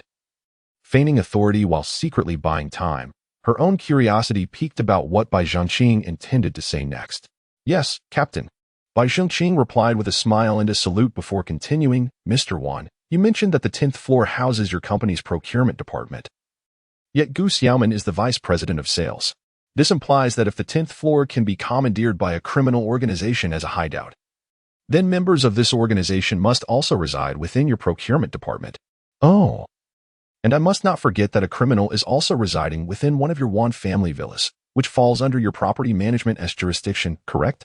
The sales, procurement, and property management departments. Mr. Wan, your company has been infiltrated by a criminal organization across 3 divisions. Do you not owe us an explanation?" "Humph. You claim it is a criminal organization. They operate as a collective. What chance does an ordinary citizen like myself have against them? I assure you, I am entirely unaware of these matters. If you doubt me, feel free to investigate." Wang Guomin's expression darkened, his speech becoming increasingly terse. "Of course, we will investigate. However, Mr. Wan, I would like to remind you that perjury is also a crime. Rest assured, officer, I, Wan, have always adhered to the law. You need not worry about that." "That's good to hear." When the trio from the Demon Investigation Bureau returned to their vehicle, Wu Na did not start the engine immediately. Instead, she turned to Bai Zhengqing, who was seated in the back, and inquired, "Xiao Bai, based on your earlier speculation, who is Wang Guomin?" Bai Zhengqing, fully aware of her question, nodded affirmatively. Above 80, Wang Guomin is a wise demon. Wu Na's expression instantly froze. She had merely thought that Wang Guomin was likely an apostle, but she hadn't anticipated that Bai Zhengqing would provide such a surprising revelation. A wise demon? This was a particularly troubling class of demon, akin to the intellect masters among the demon tamers. The challenge lay not in their strength, but in their wisdom. Previously, when Gu Xiaoman spoke of that spirit master, they had not grasped it vividly. Yet now, the potential existence of a wise demon manifested before them filled Wu Na with immense concern. Seated in the driver's seat, Shi Xiaojing inquired with curiosity, "Xiao Bai, How can you be so certain? Sister Xiaojing, did you not hear my earlier explanation of the gourd theory? To master the subconscious and achieve self-hypnosis. Only a wise demon or an intellect master can accomplish that. But what if Wang Guomin is genuinely a good person? Good people do not lie to deceive the police. Then, Xiaobai, you may have encountered a formidable opponent. Sighing, upon returning to the old villa of the Demon Investigation Bureau, Wu Na gathered everyone and recounted Bai Zhengqing's speculation. This revelation startled the group. A wise demon? This was significantly more troublesome than a battle demon. The crux of the matter was that without absolute certainty, they could not act preemptively. Captain, what should we do? Should we monitor him 24 hours a day? Gu Shiren asked, his brow furrowed. Having just solved a major case, he had hoped for a brief respite, only to discover such a significant predicament upon their visit to Wan's real estate. Their Demon Investigation Bureau in Haicheng seemed to have an unfortunate streak of luck. Wu Na rubbed her temples and said, at present, we cannot fully ascertain his demonic identity. Here's what we'll do. Xiao Bai will team up with Xiaojing, and Lao Zhao will partner with Guozi. You will take turns monitoring him, leaving no detail overlooked. Understood. Zhangxing, please assist by visiting the police station to retrieve Wang Guomin's case file. Yes. Captain, I believe there is another matter we must address, Bai Zhengqing suddenly remarked. What is it? Yu Xiaomin and Jing Lang must be relocated to a different holding facility. What do you mean? Wu Na exclaimed in surprise. Bai Zhengqing nodded. Xiaobai, do you think he would attempt a prison break? Sure, Xiaojing asked in astonishment. Bai Zhengqing's expression turned grave. It may not necessarily be a prison break. It could also be an assassination. Regardless, we cannot afford to be careless any longer. The lessons from the last prison break were still fresh in everyone's minds. And naturally, no one opposed the notion. Consequently, that same day, Gu Xiaomin and Jing Lang were discreetly transferred, with only Wu Na privy to their new location. The following day, Bai Zhengqing received a phone call from Duan Tianya. Teacher, Bai Zhengqing replied with utmost respect. On the other end of the line, Duan Tianya fell silent for a moment before stating, from now on, Vice President Qin will be your new mentor. Bai Zhengqing was taken aback, utterly perplexed by this sudden turn of events. The voice of Duan Tianya resonated once more. What? You don't understand? Bai Zhengqing replied earnestly. Indeed, I do not comprehend. But I will accept the arrangement. That's good to hear. In a few days, Vice President Qin will visit Haicheng. Feel free to direct any questions to him. Understood. After hanging up, Bai Zhengqing remained in a daze. What business could Qin Zi have in Haicheng? Furthermore, why did my teacher suddenly wish for me to take him as my mentor? Was it merely because Qin Zi is a high-ranking intelligence master? A multitude of questions swirled in his mind, so much so that he did not even notice Wu Na approaching him. Wu Na rapped her knuckles on the table. Hey, what are you thinking about? Startled, Bai Zhengqing replied, nothing at all. What is up? Wu Na tossed a report onto his desk, stating, Yu Xiaomin's blood test results are in. They discovered a gel-like substance resembling an enzyme in her blood, but they were unable to ascertain its specific function. Resembling an enzyme?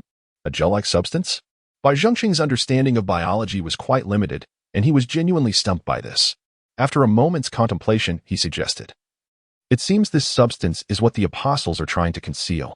Why not send the sample to the headquarters? The analysts there are more specialized. They may be able to determine its purpose. You don't need to tell me that. I've already arranged for it to be sent, Wu Na replied. All right. Bai Zhengqing responded with a nod and fell silent.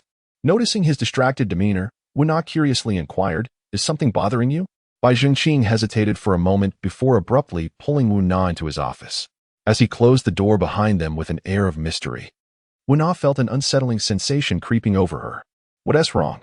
Have you made another significant discovery? She feared that Bai Zhengqing had uncovered a monumental secret.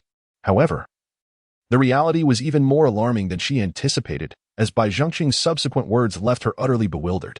I suspect there is a mole within the headquarters. This declaration struck Wu Na like a sledgehammer, leaving her dizzy. After a brief pause, she exclaimed in horror, Are you out of your mind? How could you entertain such a notion? Bai Zhengqing took a deep breath and explained, I have been contemplating this matter for several days. I refrained from telling you earlier to avoid causing you worry, but now it is imperative that I share this with you. What? What do you mean? Wu Na was thoroughly confused. Bai Zhengqing spoke gravely. The headquarters is about to send a vice president to Haicheng. What? Wu Na's mind nearly short-circuited. This series of shocking revelations left her at a loss as to how to process the information. Without considering her ability to digest this news, Bai Zhengqing continued. If this visiting vice president turns out to be the mole, we could be in serious trouble.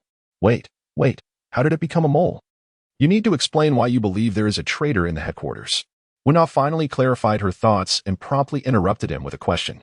Bai Zhengqing understood that if Wu-Na did not believe in the existence of an insider, they would be rendered quite passive in their next moves.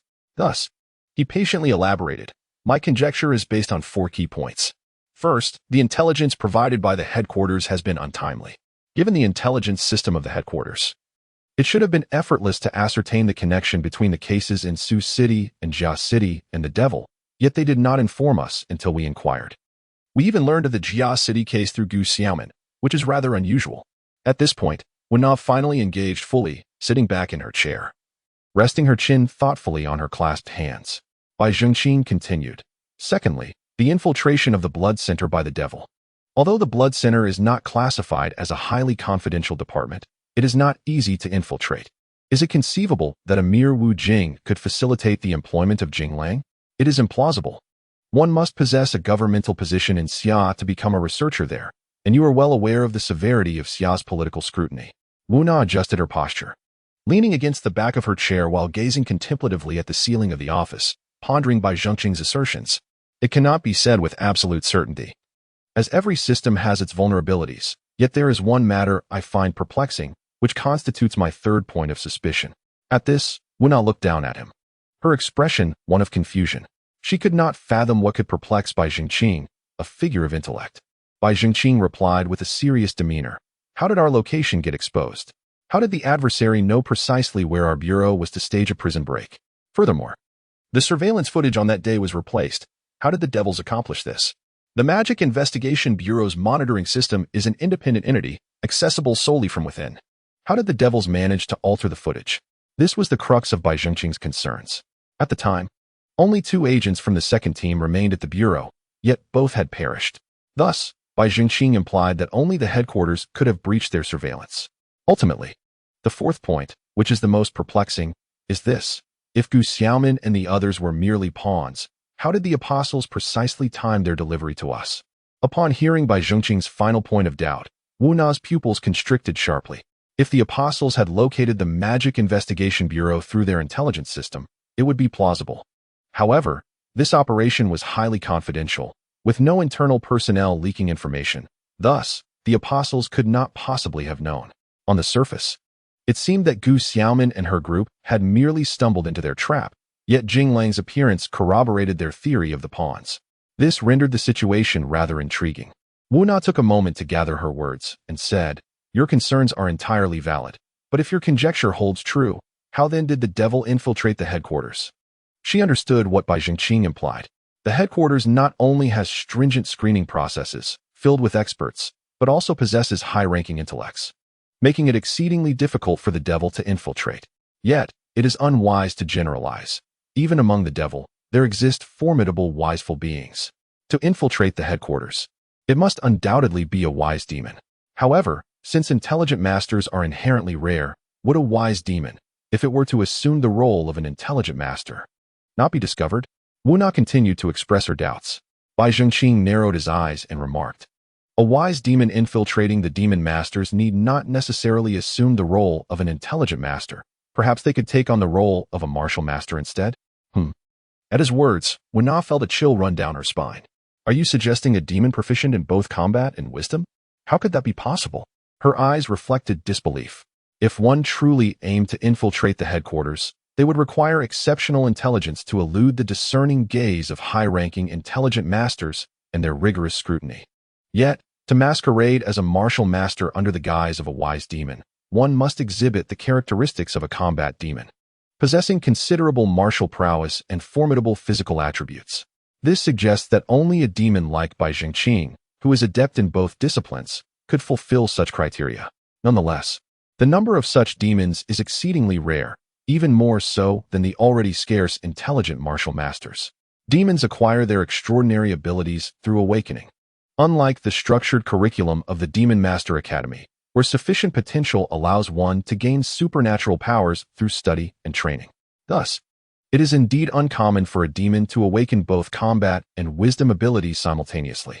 Upon hearing Wu-Na's inquiry, Bai Zhongqing recognized that she grasped his implication. Yet he shook his head and said, "You consider dual-skilled demons to be rare, but I beg to differ. In the past, I, like you, believed that demons obtained their powers solely through awakening, but after this incident, I suspect that demons may have discovered alternative methods to enhance their abilities." Wu Na was taken aback, suddenly realizing that she had fallen into a cognitive trap. Her previous understanding was that demons acquired power solely through awakening and lacked growth potential. However, this recent event challenged that notion. The apostles had developed pills to enhance the abilities of combat demons. Could it be that wise demons are now capable of acquiring combat abilities? The thought sent a shiver through her. Of course, there is also the possibility that certain individuals within the headquarters have been swayed by demons. At this notion, Wu Na instinctively shook her head, saying, "Impossible. Every demon master is a genuinely formidable individual. Even martial masters cannot be corrupted by demons." Bai Zhongqing shrugged, expressing a sense of helplessness. "I'm merely hypothesizing." Though he appeared nonchalant, Wu Na felt no inclination to jest. She had become acutely aware of the gravity of the situation. "Well, you need not be overly anxious. After all, if the sky were to fall, there are tall individuals to uphold it." Bai Zhongqing comforted her, before advising Wu Na. "What we must do now is to safeguard Gu Xiaoman and Jing Lang, and even if the headquarters comes to inquire, we must devise a means to mislead them." "This is no easy task," Wu Na replied, shaking her head and flicking her ponytail in resignation. "This is indeed challenging. Challenging or not, we must proceed," Bai Zhongqing declared before suddenly bursting into laughter. Wu Na looked at him, perplexed. Bai Zhongqing hastily rose and remarked, "You look more beautiful with your hair down." He then departed in a rush. Wu Na sat there, momentarily stunned, unable to grasp the situation. Was I just teased by a young boy? She then reached up to loosen the hair tie binding her ponytail, allowing her lustrous black hair to cascade over her shoulders, exuding femininity. Normally, she wore her hair down, only tying it up during activities. She had not anticipated that such a minor change in appearance would elicit a comment from Bai Zhongqing. Picking up the mirror from the table, she examined her reflection, a smile unwittingly gracing her lips. He was right. Indeed, she looked better with her hair down. Speculations regarding an insider at headquarters plagued Wu Na, causing her restless nights. However, the following day, an unusual occurrence within the Magic Investigation Bureau compelled her to set aside these concerns. In the early hours of the previous day, surveillance footage revealed that Zhang Xing had returned to the bureau and visited the cells on the second floor. Yet, upon investigation and inquiry, Zhang Xing had unequivocally stated that he was unaware of any such matters. This was perplexing. After several viewings of the surveillance footage, Bai Zhongqing confirmed a disconcerting fact. Zhang Xing had been controlled. Controlled? Wu Na gasped at Bai Zhongqing's deduction.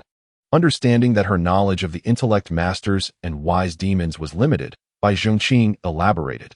To control an ordinary person with weak willpower, a typical human-level wise demon or an intelligent-level intellect master suffices. However, to dominate someone like Zhang Xing, a trained special operative, only a spirit-level wise demon could achieve such a feat at that moment. Wu Na's expression turned gravely serious. What did a spirit-level wise demon signify? Even facing such an entity one-on-one, she had no confidence in her victory. Wu Na was already the most formidable force within the Haiqing Magic Investigation Bureau. If they were up against a mid-spirit level or higher wise demon, it was unimaginable. Even the combined might of the Bureau's magic masters would be inadequate. Another piece of grim news arrived. According to old Zhao and his team, Wang Guomin had not left his villa the previous night. This implied that the wise demon controlling Zhang Xing was someone else entirely. This was madness. One wise demon had already drained their strength. Now, another threat emerged.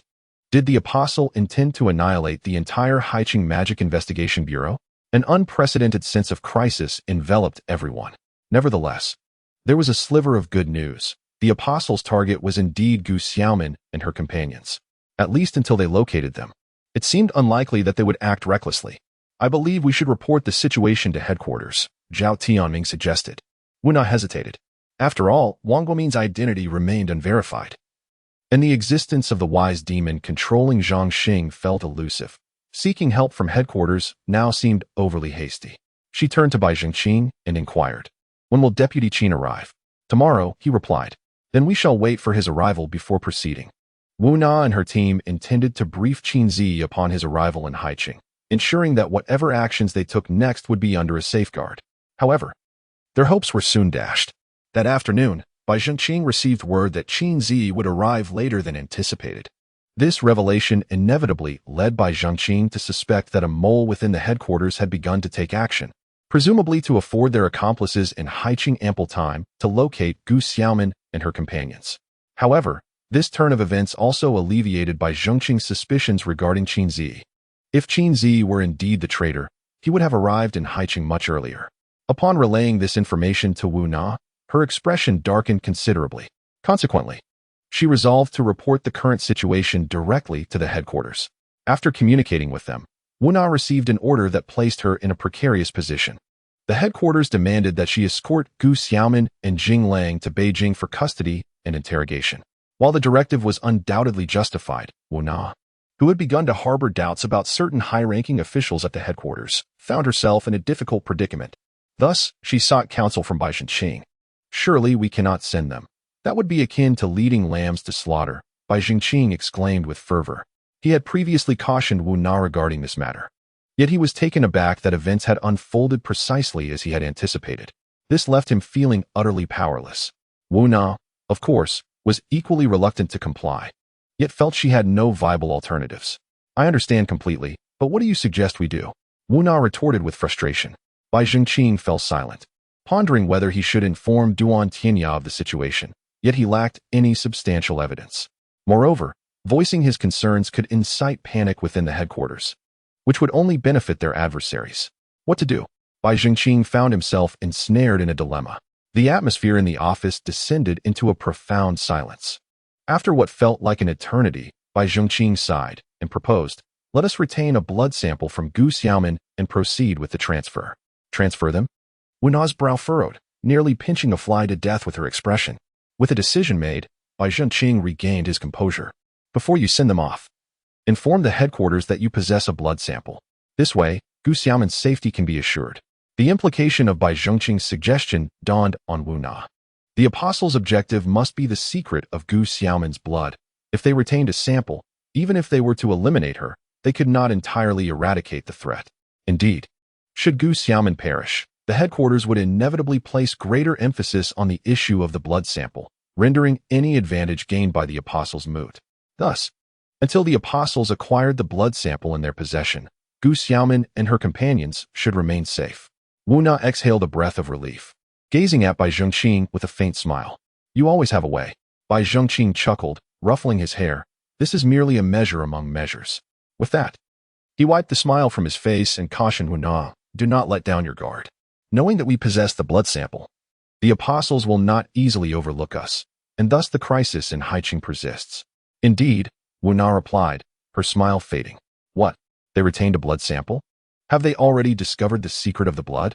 The figure referred to as number 1 on the screen bellowed in fury. The man in the suit fell silent, anxiously explaining, No, I am certain they have not discovered the secret. Otherwise, that old ghost, Duan Tianya, would have certainly taken action." Upon hearing this, the mood of the one known as number 1 began to stabilize somewhat. "I shall give you 3 days. Either procure the blood samples or eliminate those individuals in Haiqing." A sudden glint of cold light flickered from the shadow of the hood, causing the suited man to shudder involuntarily. Even through the screen, he could feel an overwhelming pressure pressing down upon him, rendering him breathless. "Why, yes," was all he could manage to utter. After severing the video communication, beads of cold sweat trickled down his forehead. He understood that should he fail in this mission once more, a punishment more terrifying than death awaited him. Such was the custom of their apostles' organization. "This is all you're doing." The suited man slowly turned around, revealing a ghastly and fearsome visage. He then took a moment to compose himself and opened a door. Exiting the room, he cast a glance at Wang Guomin, who was slumped over his desk, and left without looking back. Outside Wang Guomin's office, the secretary's voice rang out. "Mr. Wang, have you finished your report?" Yes, Mr. Wang is currently busy. Please do not disturb him." "All right, thank you for the reminder." After a brief moment, Wang Guomin awoke with a dazed expression. "They have forced us into a corner." Bai Zhengqing solemnly addressed the assembly. Wu Na and others furrowed their brows, uncertain of his intent. Bai Zhengqing rubbed his temples and continued, "After returning home yesterday, I meticulously reviewed all our actions over the past few days and realized we have overlooked a crucial point." "What is it?" Shi Shaojing inquired with curiosity. The blood center theft, the suburban warehouse murder. These cases have left the apostles with clues, albeit few. This implies they are not afraid of us. Now that we have relocated Gu Xiaomin and retained the blood samples as a backup, if their objective truly concerns the blood, what alternative means do they have to resolve their current predicament? His inquiry left the assembly momentarily speechless. Wu Na was the first to react. Her lips parted slightly. Her expression one of horror as she exclaimed, "If they cannot find the blood samples, they will have no choice but to eliminate us to ensure the traces are eradicated, burying the blood's secret forever."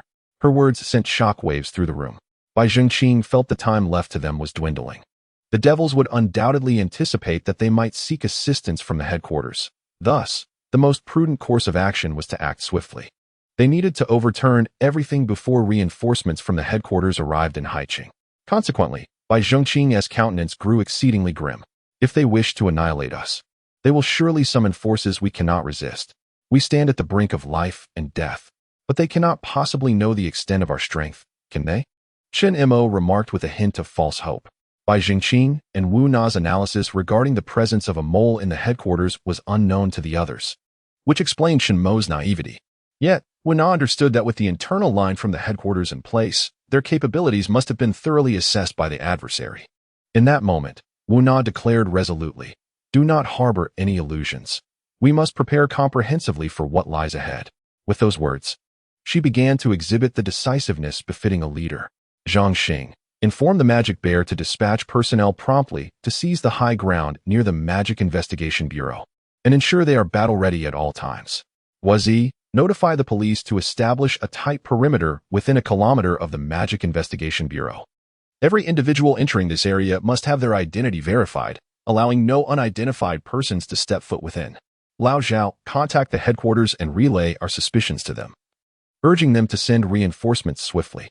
Lao Chun, take a team to inventory the equipment store, distributing gas masks, smoke bombs, and other gear to ensure that everyone here is armed to the teeth.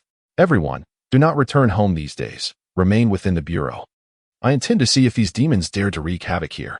At that moment, Wu Na's eyes glinted with ferocity and determination. Understood, everyone responded with fervor. Once all arrangements were made, Wu Na turned to Bai Zhengqing and said, "Think again for any better strategies."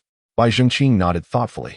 After a pause, he hesitantly remarked, "Having the police seal off the vicinity seems merely to invite needless sacrifice. Let us not forget, the enemy possesses a soul-level demon." Wu Na inhaled deeply, nodding in agreement. "You are right. We cannot jeopardize the safety of the police for our own protection. Here is the plan, Guozi. Have the police tasked with gathering intelligence and compile any suspicious information for us every hour." Understood. The atmosphere within the Magic Investigation Bureau grew tense, and everyone's demeanor turned serious. Once everything was arranged, they dispersed to their respective duties. Wu Na returned to her office, sinking heavily into her chair, feeling an overwhelming fatigue wash over her. The earlier intensity dissipated instantaneously. After over a decade of service in the Magic Investigation Bureau, she had never encountered such a critical situation.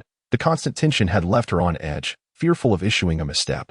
Alone in her office, she felt a wave of fear and helplessness. Just then, Bai Zhengqing entered, and upon seeing Wu Na slumped in her chair, he felt an inexplicable pang of sympathy. He instinctively began to comfort her. "Perhaps my worries are unfounded." Wu Na, hearing his words, offered a bittersweet smile. "Please, spare me the comfort. I am acutely aware of the predicament we face. Personally, I am indifferent. After all these years, even if I were to perish now, it would not be in vain. But you are still young. Have you ever regretted coming to Haiqing?" Bai Zhengqing shook his head with a smile. "I came to Haiqing for my father's case, so I have no regrets. Moreover, now that I have met all of you, I regret it even less." Upon hearing this, Wu Na finally revealed a hint of a smile. Her smile was enchanting, causing Bai Zhengqing's heart to flutter unexpectedly. Wu Na, seemingly oblivious to his reaction, continued, "With your potential and promise, you must not squander your life. Remember, if a great war truly breaks out amidst the chaos, you must flee as far as you can." Bai Zhengqing was profoundly shaken by Wu Na's words. Suddenly, he comprehended the purpose behind Wu Na's instruction for Chen Mo and the others to prepare smoke bombs. These devices were utterly ineffective against demons, yet they could create confusion. It dawned on him that she had already been paving a retreat for him. At this realization, Bai Jingqing's eyes reddened. He gazed at Wu Na earnestly and declared, I will not run. If death comes, let us face it together. Wu Na was momentarily at a loss for words. She had never doubted Bai Jingqing's character, but his choice still filled her with a sense of relief. At least it confirmed she had not misjudged him. However, she genuinely did not wish for Bai Zhangqing to perish alongside them. After all, he was still young and possessed exceptional talents in both intellect and martial prowess, crucial for the future fight against evil. Ultimately, Wu Na sighed and said, we shall see how things unfold. If it becomes truly insurmountable, you must leave first. That is an order. As she uttered these final words, her demeanor turned serious, clearly indicating she was not jesting. Captain, Bai Zhangqing anxiously attempted to interject, but Wu Na interrupted him, insisting, listen, dying here serves no purpose. If you can grow stronger in the future, remember to eradicate all demons from this world. If that happens, then even in death, I will find peace. As she spoke, Wu Na's face brightened with a smile filled with hope, as if she could already envision a future devoid of demonic chaos. Bai Jingqing was struck silent by her words. He recognized his own genius.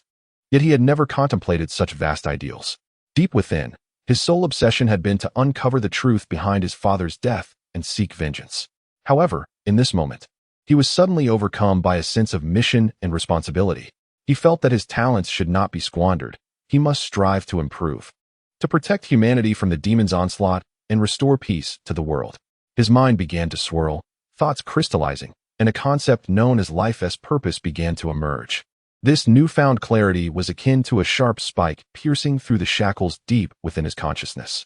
With a resounding impact, it felt as though a thin membrane in his mind had been ruptured, and Bai Zhangqing suddenly perceived his surroundings with remarkable clarity. He became acutely aware of the weight of the desk and chair, the number of documents on the table, the sharpness of the pen tip, and Wu Na's exuberant emotions. Did you break through? Wu Na exclaimed, rising with excitement, heedless of her thigh colliding with the table. Bai Jingqing regarded her with a slight smile, softly affirming, yes. Upon hearing his admission, Wu Na was overwhelmed with joy. At this critical juncture, Bai Zhangqing had achieved a breakthrough, and perhaps the crisis they faced could now be resolved. Indeed, Bai Zhangqing had surpassed his previous limits, advancing to the level of a wise master. The essence of wisdom lay in clarity of purpose. Only by possessing a steadfast and worthy goal could one's spirit be elevated. Evidently, Wu Na's recent words had struck a chord within him, serving as an unexpected catalyst. The breakthrough of an intelligent master is no trivial feat. One need only glance at the millennium-long history of the demon tamers to realize that fewer than 100 have ever reached the level of brilliance. Yet, at the tender age of 19, Bai Zhangqing has joined this elite group, an accomplishment unparalleled in history. However, at that moment, Bai Zhangqing was not contemplating such matters. He merely gazed at Wu Na, filled with an inexplicable joy. The excitement in Wu Na's eyes was unreservedly evident to him.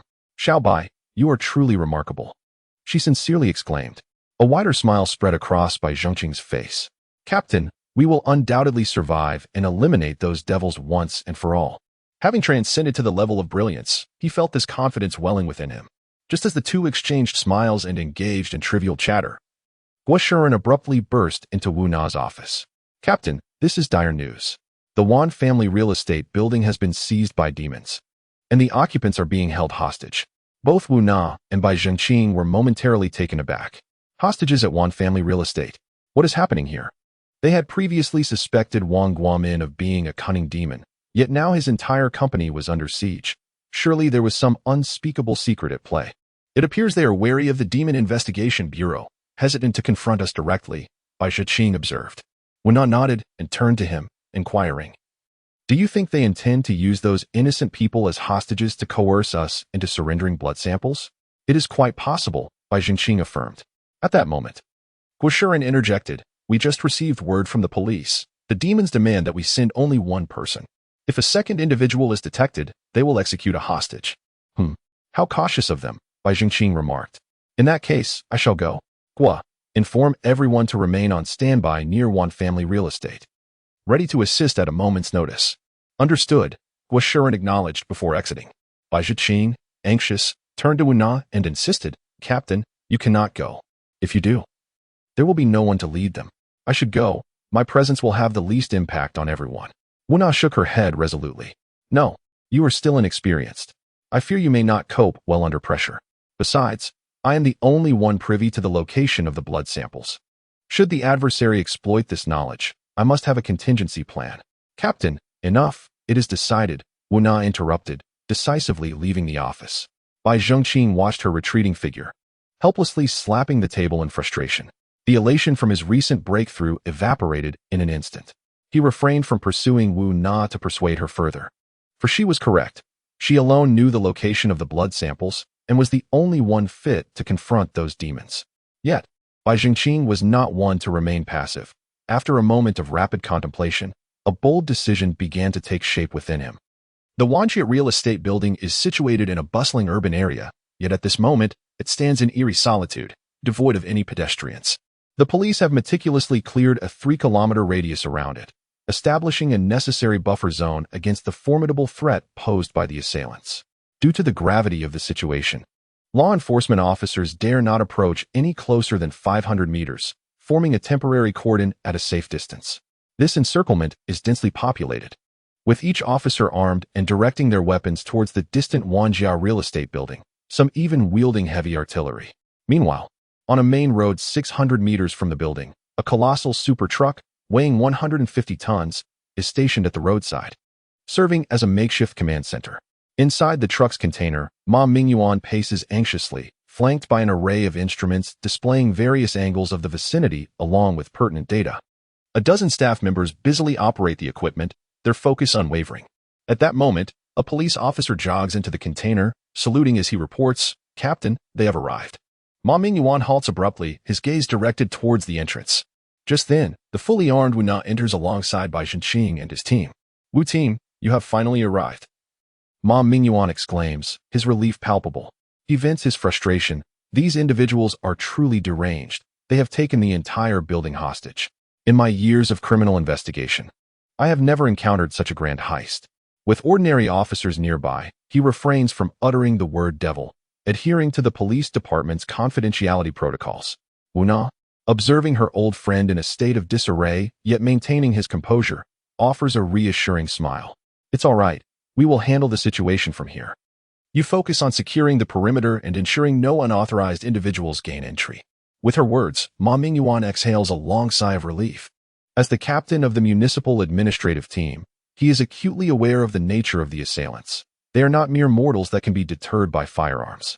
In truth, he understands that confronting this group of assailants would likely result in significant casualties, even with the combined efforts of tens of thousands of officers across the city, making it improbable to eliminate even one or two without incurring a toll of over 100 lives. Thus, his anxiety is entirely justified. Fortunately, the assailants appear disinclined to emerge, showing little regard for the ordinary police force. After calming Ma Mingyuan, Wu Na turns her attention to Bai Zhongqing and the others. "I will proceed to negotiate with them. You will remain here and await further instructions. Remember, no one is to act without my command." She fixes her gaze on Bai Zhongqing, aware that the others would not defy her orders. However, given her relatively brief acquaintance with Bai Zhongqing, along with his exceptional intellect, she harbors concerns that he might recklessly exert his capabilities, potentially endangering hostages. Bai Zhongqing, understanding her apprehension, forces a smile. "Rest assured, I will not act impulsively." Wu Na nods in acknowledgement, exchanging a few more words with Ma Mingyuan before departing. As the group watches her solitary figure recede, a palpable sense of melancholy envelopes them. The melancholic Shi Xiaojing's eyes glistened with unshed tears. Bai Zhongqing gently patted her shoulder, smiling as he addressed the others. "Do not worry. You must trust the captainess' abilities. Over the years, she has weathered countless storms and will be just fine." Zhao Tianming and the others nodded in agreement. They undoubtedly had faith in Wu Na, yet they were acutely aware that this adversary was formidable. It was not merely a straightforward one-on-one confrontation, as the enemy possessed several unknowns, instilling a sense of trepidation among them. Noticing that the tension in the room had eased, Bai Zhongqing cheerfully remarked, "All right. For the time being, we are unlikely to have any missions. I shall take a brief respite to the restroom. I have been preoccupied all day and desperately need to relieve myself." The group expressed no objections, with Guo Shirun teasingly adding, "Go ahead.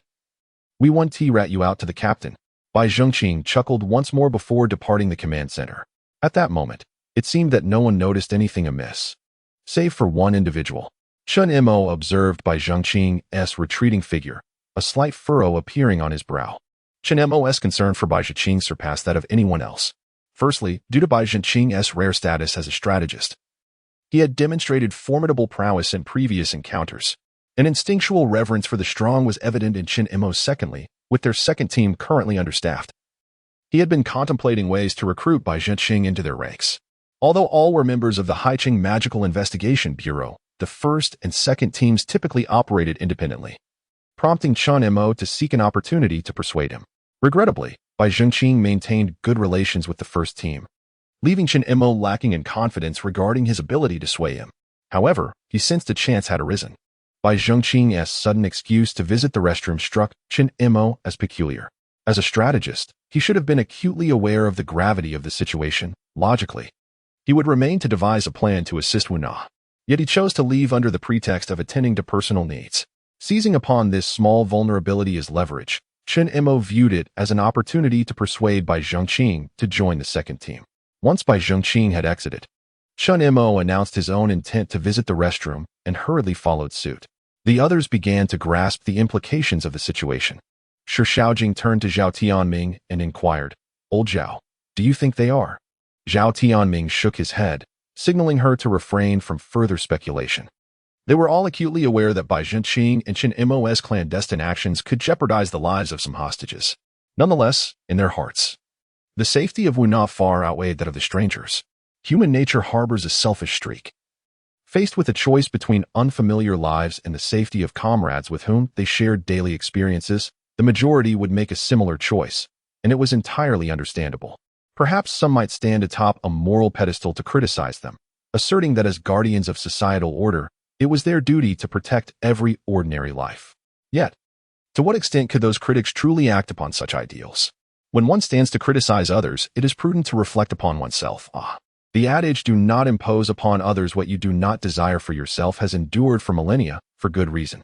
This inherent selfishness is merely a common aspect of human nature. Zhao Tianming and Guo Shiren exchanged a glance, each having made their own choice. Meanwhile, Shi Shaojing remained in a state of confusion, choosing not to speak further. In truth, had Zhao Tianming and the others not felt inadequate in their own strength, they might have followed Bai Zhiqing's example and defiantly disobeyed Wu Na's orders. After exiting the command center, Bai Zhiqing swiftly turned into a nearby building. He took the elevator to the top floor and traversed a lengthy corridor until he reached a fire escape. Pushing the door open, he continued his ascent up the stairs. Soon, the rooftop door came into view. Bai Zhiqing approached, applying a gentle force to the lock, which yielded with a resounding click. Stepping out onto the rooftop, he made his way to the building's edge. Surveying his surroundings, he quickly spotted several figures on the rooftops of buildings ahead. These were police snipers, steadfastly aiming at the Wanjiedia real estate building several hundred meters away. Bai Zhiqing had no intention of disturbing them. He glanced at the adjacent building, which was over 20 meters distant, and with a running start, propelled himself off the rooftop railing, soaring like an arrow toward the other rooftop. The disparity in height between the two buildings was considerable, yet it posed no obstacle for him. Leaping over 20 meters in the air was not a challenge for a martial artist of his caliber. Upon landing, he executed a roll, dissipating all his momentum flawlessly. He then continued his sprint, leaping once more, this time clearing over 30 meters and crashing firmly against another building. This new structure was taller, rising approximately 100 meters, compelling Bai Zhiqing to cling to the exterior wall and ascend rapidly. Thus, a figure reminiscent of Spider-Man emerged within the city, leaping and climbing between buildings, swiftly encroaching upon the police's 500-meter perimeter. Yet he did not halt, pressing onward with determination.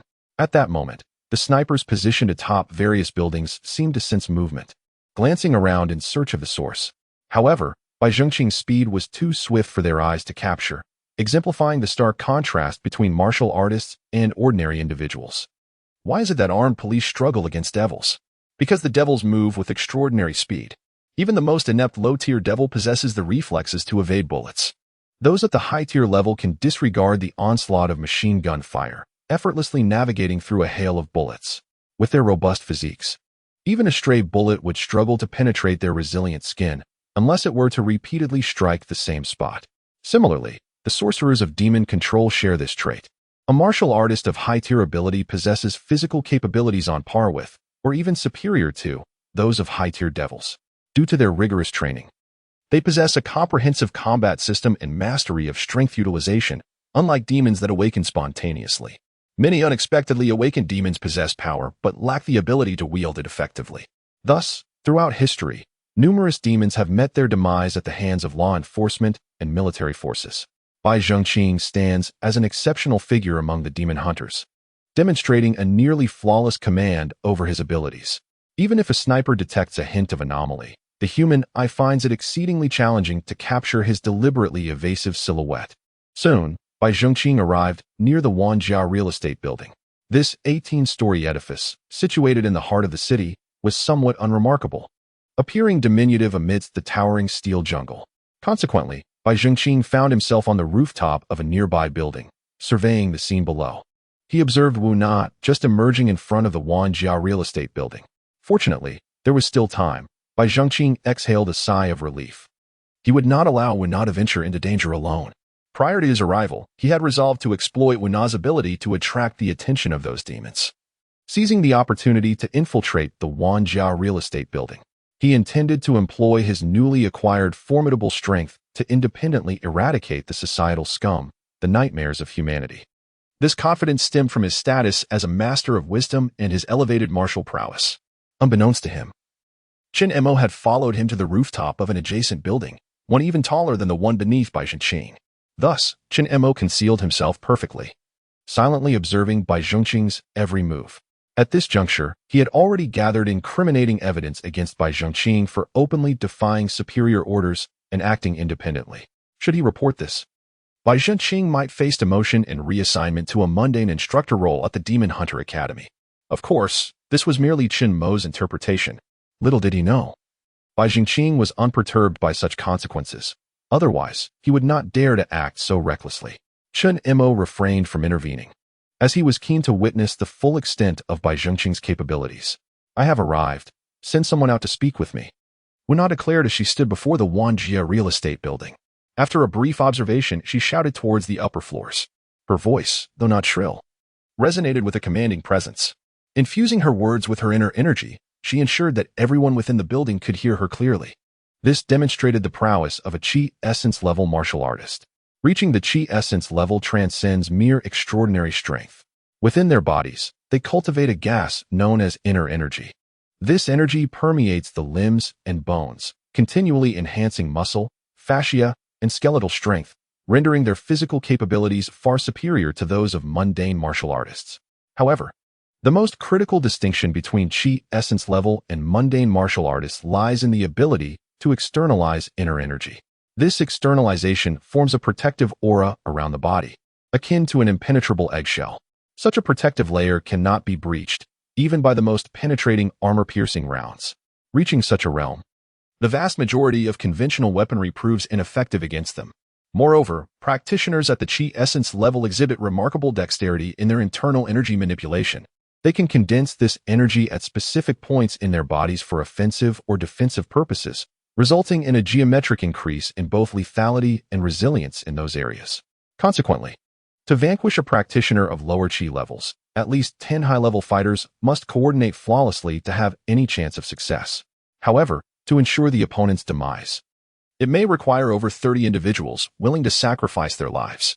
For if a Qi essence practitioner chooses to flee, it becomes exceedingly difficult for any ordinary fighter to pursue them. Only through the relentless dedication of their lives can they hope to hinder the opponent's movements, gradually wearing them down. Thus, under normal circumstances, no formidable adversary would dare confront Wu Na alone. Yet, shortly after, an individual emerged from the building, standing before Wu Na. This person was none other than Wang Guomin. Wu Na was not surprised by his appearance. They had long harbored suspicions about his identity. "Wu Team, I trust you are well," Wang Guomin said with a benevolent smile. His demeanor remained gentle, revealing no trace of his sinister nature. Wu Na, however, had no time for idle chatter. Her piercing gaze fixed upon him as she coldly stated, "I advise you to release the hostages promptly or face the consequences." Wang Guomin smiled faintly, seemingly unfazed by Wu Na's threat. He raised his hand and snapped his fingers, and soon after, a demon adorned with dark markings emerged from the building, dragging a hostage along. Wuna's eyes narrowed at the sight. She recognized this hostage as Wang Guomin's secretary. The young woman, now thoroughly terrified, lay limp in the demon's grasp, lacking even the strength to cry for help. Anger surged within Wuna at this sight. Yet she refrained from acting rashly, for the demon held more than just this girl. She dared not provoke him further. What do you intend to do? Wuna managed to suppress her fury. Wang Guomin maintained his amiable smile, responding, you should be well aware of our objectives, wouldn't you agree, Wu team? Wuna cast a glance at the young girl beside her, then turned her gaze back to Wang Guomin, her voice icy enough to freeze. Release all the hostages, and we shall provide what you seek. If only we'd done this sooner. Huh. Wang Guomin waved his hand, signaling the demon to escort the hostage inside. He then smiled at Wu Na, saying, you have 3 hours to place our demands here and withdraw from the encirclement. If our verification proves satisfactory, we will release these innocent individuals. The weight of the term innocent was not lost on Wang Guomin. It served as a warning for Wu Na to tread carefully. Clenching her fists in anger, Wu Na gradually retreated. As she withdrew, she declared, I hope you can uphold your end of the bargain. Otherwise, even if I must slay everyone here, I will drag you down to hell with me. Wang Guomin seemed to perceive a hint of madness reflected in Wu Na's eyes. This kind of madness is all too common, as many demons possess such a gaze. At that moment, he was not only unafraid but also somewhat exhilarated. He licked his lips and said, Team Wu, come join us. This world is already beyond salvation. It needs our intervention. Upon hearing his words, Wu Na couldn't help but shudder, the madness in her eyes extinguished in an instant. For some inexplicable reason, she had just felt an overwhelming urge to drag everyone down with her, which was decidedly abnormal. It is essential to note that she was a warrior of considerable prowess. Even an equally ranked spiritual level demon would find it challenging to influence her so easily. Was it possible that Wu Na suddenly harbored a disquieting premonition? She dared not linger in that place any longer and swiftly retreated. She needed to return and report her suspicions. The situation had escalated beyond her control. As for the blood samples, there was no way she would relinquish them. Once given, perhaps everyone here would be mercilessly slaughtered by this heartless band of demons. She could not afford such a risk. At this moment, all she could do was pray that these demons had not descended into madness to the point of recklessness. Should the personnel of the Haiqing Demon Investigation Bureau perish here, the headquarters would undoubtedly classify the incident as a top-tier case. At that time, all demons in the world would find no peace. This, indeed, was the true reason they had not directly invaded the Demon Investigation Bureau. However, as Wu Na hastily retreated, a sudden cacophony of shattering windows erupted from the second floor of the building. Wu Na halted and looked toward the second floor. Just a few moments prior, when Bai Zhengqing had spotted Wu Na outside the building, he had set his plan into motion. The building he had chosen to occupy was situated diagonally behind the Wanjia building, rendering Wu Na, standing in front of Wanjia, completely unaware of his presence. Bai Zhengqing had astutely capitalized on this blind spot, making his way to the 17th floor, opening a window, and leaping through an open casement into the Wanjia building. He did not ascend directly to the rooftop, for he had already observed that 2 demons were patrolling above. This was a guard post for the demons, intended to monitor the surroundings and prevent anyone from approaching stealthily. Yet, Bai Zhengqing's movements were swift, perfectly aligned with the gaps in their patrol routes. When he soared into the Wanjia building, they were entirely oblivious to his presence. Upon entering the 17th floor, Bai Zhengqing found himself in a room that appeared to be a high-level executive office. However, he had no time to admire the surroundings. He quietly approached the door and peered through the crack. Outside, a demon was scanning the area. Clearly, the noise from his entrance had alerted the creature. From this, Bai Zhengqing deduced that every floor of the building likely had demons on patrol. His choice to infiltrate the 17th floor was deliberate, aimed at avoiding detection by the demons on the rooftop. Moreover, the likelihood of occupants on the top floor was high. The presence of demons on the penultimate floor suggested that their numbers were far greater than he had anticipated. This was troubling. Bai Zhengqing let out a slight sigh. As Chen Imo watched Bai Zhengqing leap boldly into the building, his heart trembled. Such audacity! To enter so brazenly. Did he intend to confront all the demons single-handedly? It was sheer madness. After a moment of hesitation, Chen Imo silently withdrew. Although he had contemplated following to offer assistance, he possessed the self-awareness to know that his interference might prove counterproductive. At this juncture, all he could do was wish Bai Zhengqing good fortune in his heart. He even abandoned the thought of coercing the other into joining the second team, recognizing that someone with such resolute determination would not easily yield. To pursue that route would only jeopardize their relationship. Inside the building, on the 17th floor, a demon clutched a walkie-talkie, cautiously scanning the surroundings. Bai Zhenqing remained hidden within an office, refraining from making any rash moves as he awaited the opportune moment. With uncertainty surrounding the demon's capabilities, he lacked confidence in subduing him before a distress signal could be issued. Just then, the sound of Wu Na's voice echoed from outside the building. "I've arrived. Send someone out to speak with me." The demon, drawn by Wu Na's call, diverted his attention towards the window, providing a perfect opportunity. Bai Zhenqing's heart quickened. He swiftly opened the door and dashed towards the demon. The demon barely sensed the wind from Bai Zhenqing's approach before a wave of dizziness overwhelmed him, leaving him momentarily stunned. Bai Zhenqing was already at his side, firmly gripping the demon's hand. He pinned the demon's thumb, preventing him from inadvertently pressing the walkie-talkie's talk button. Simultaneously, an immense surge of mental power surged through the demon's body, racing towards his brain. Before the demon could react, his mind was utterly crushed by the onslaught of mental force, resulting in instant demise. Though his exterior appeared unscathed, his brain had been reduced to a pulpy mess. This exemplified the terrifying prowess of an adept-level mind master. At this tier, merely projecting mental energy could leave a high-level demon dazed for over 3 seconds, and upon contact, the force of the mental assault would be akin to a sledgehammer, obliterating the opponent's mind. Bai Zhenqing exercised such caution out of fear that the demon might possess an advanced level of strength against any demon below that threshold. Controlling them with his mental prowess would prove challenging. Thus, any reckless advance would surely compromise his position. Seizing the walkie-talkie from the demon's grasp, Bai Zhenqing secured it at his side, adjusting the volume to a whisper. He intended to glean information about the demon's movements through the device, while minimizing the risk of detection. By positioning the walkie-talkie close to his ear, he ensured that sounds inaudible to others would be clear to him. Next, he propped the demon's lifeless body in a chair by the window, arranging it to appear as though it was gazing outside. After completing this task, he utilized his investigative skills to ascertain that there were no surveillance cameras nearby before springing into action. He hastened to the fire escape, contemplated briefly, and then veered towards the adjacent elevator. Under normal circumstances, ascending the stairs generates minimal noise and is unlikely to attract attention. However, they were up against the cunning demon, and caution was of paramount importance. He pried open the elevator door and peered inside, contemplating his descent through the elevator shaft. While climbing the cable might pose a challenge to an average individual, for a martial artist, it was as effortless as walking on level ground. Noticing that both elevators had halted at the top floor, he stepped inside, closed the elevator door, and gracefully leaped, grasping the cable and sliding downwards. Unbeknownst to Bai Zhenqing, shortly after his departure, a demon emerged from the fire escape. Upon reaching the corridor, he spotted a distant companion seemingly surveying the exterior of the building and then descended the stairs once more. His task was to patrol the fire escape of the building. Upon reaching the 16th floor, Bai Zhenqing deftly swung himself up to stand at the edge of the elevator door. Gently prying open a small crack in the door, he peered outside and found only one demon present, which eased his apprehension. It appeared that aside from the floor where hostages were held, there was likely only one demon per floor.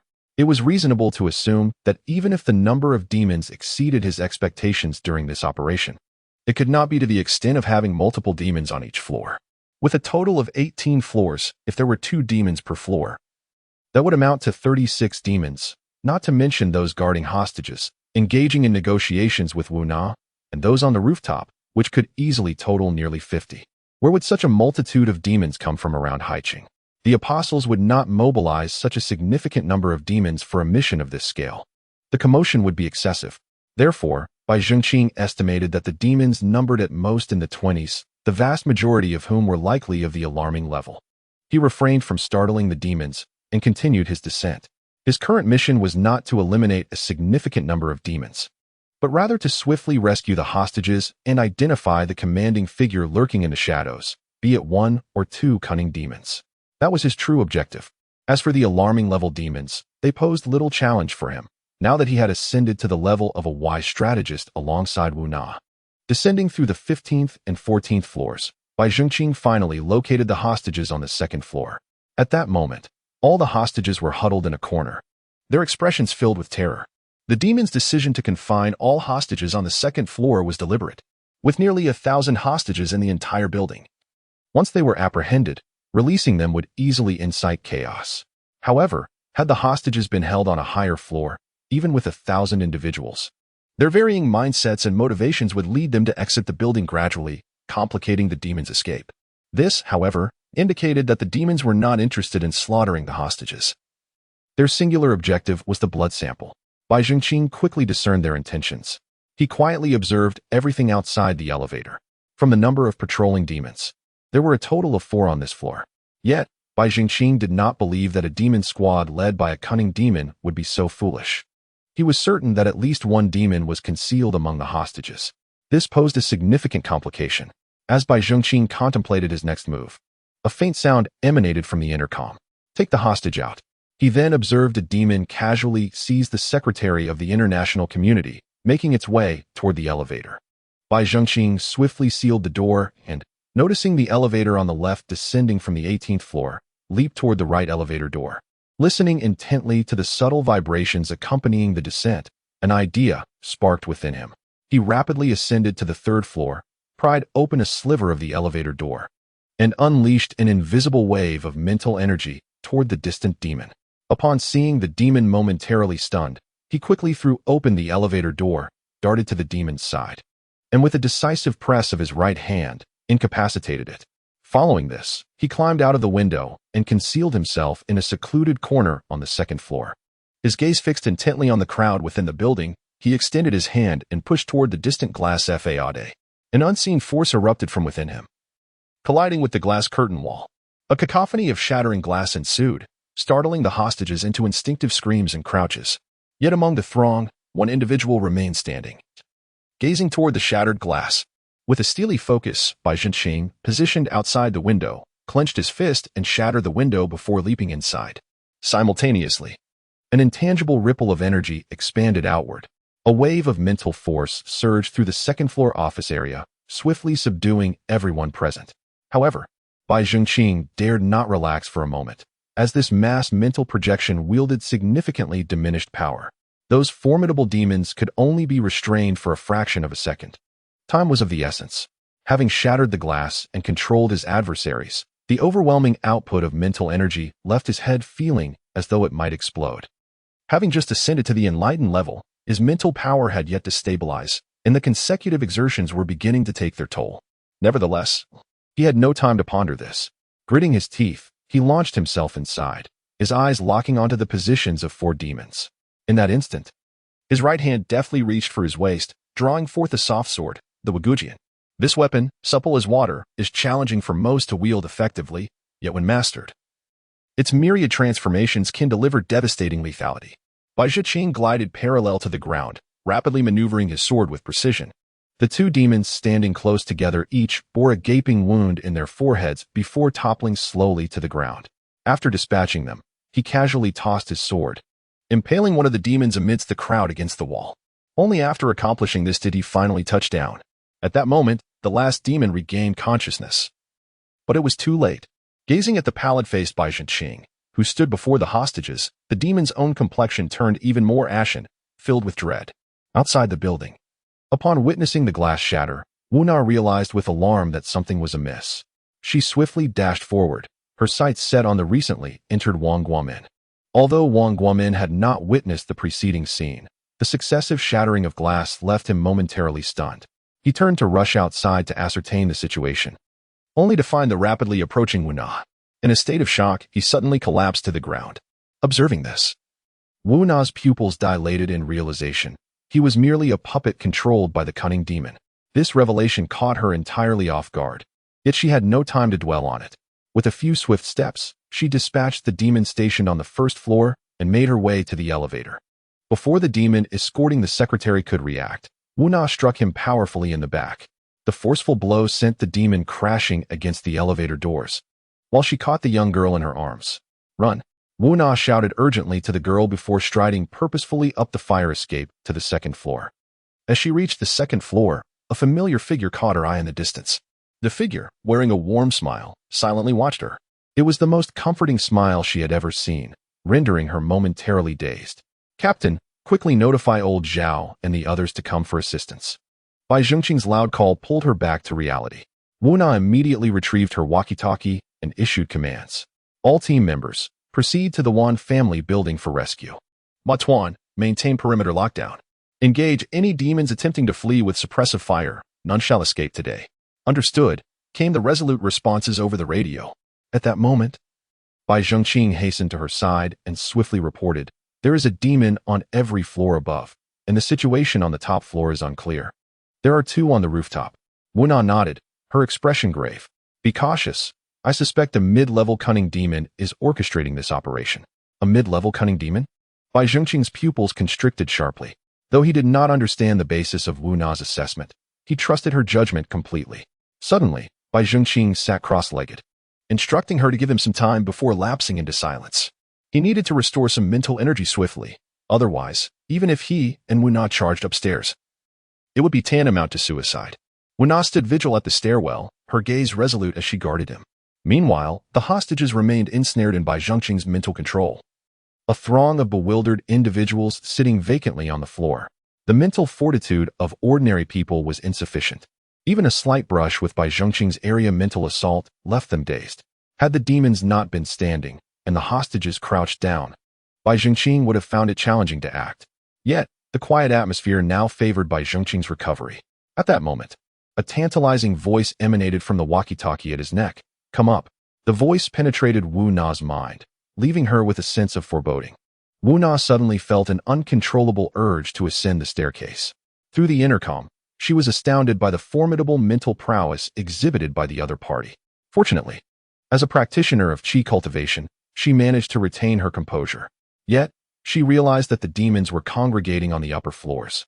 A brief calculation revealed that from the 3rd to the 17th floor, there were 15 battle demons, each at least of the high alert level.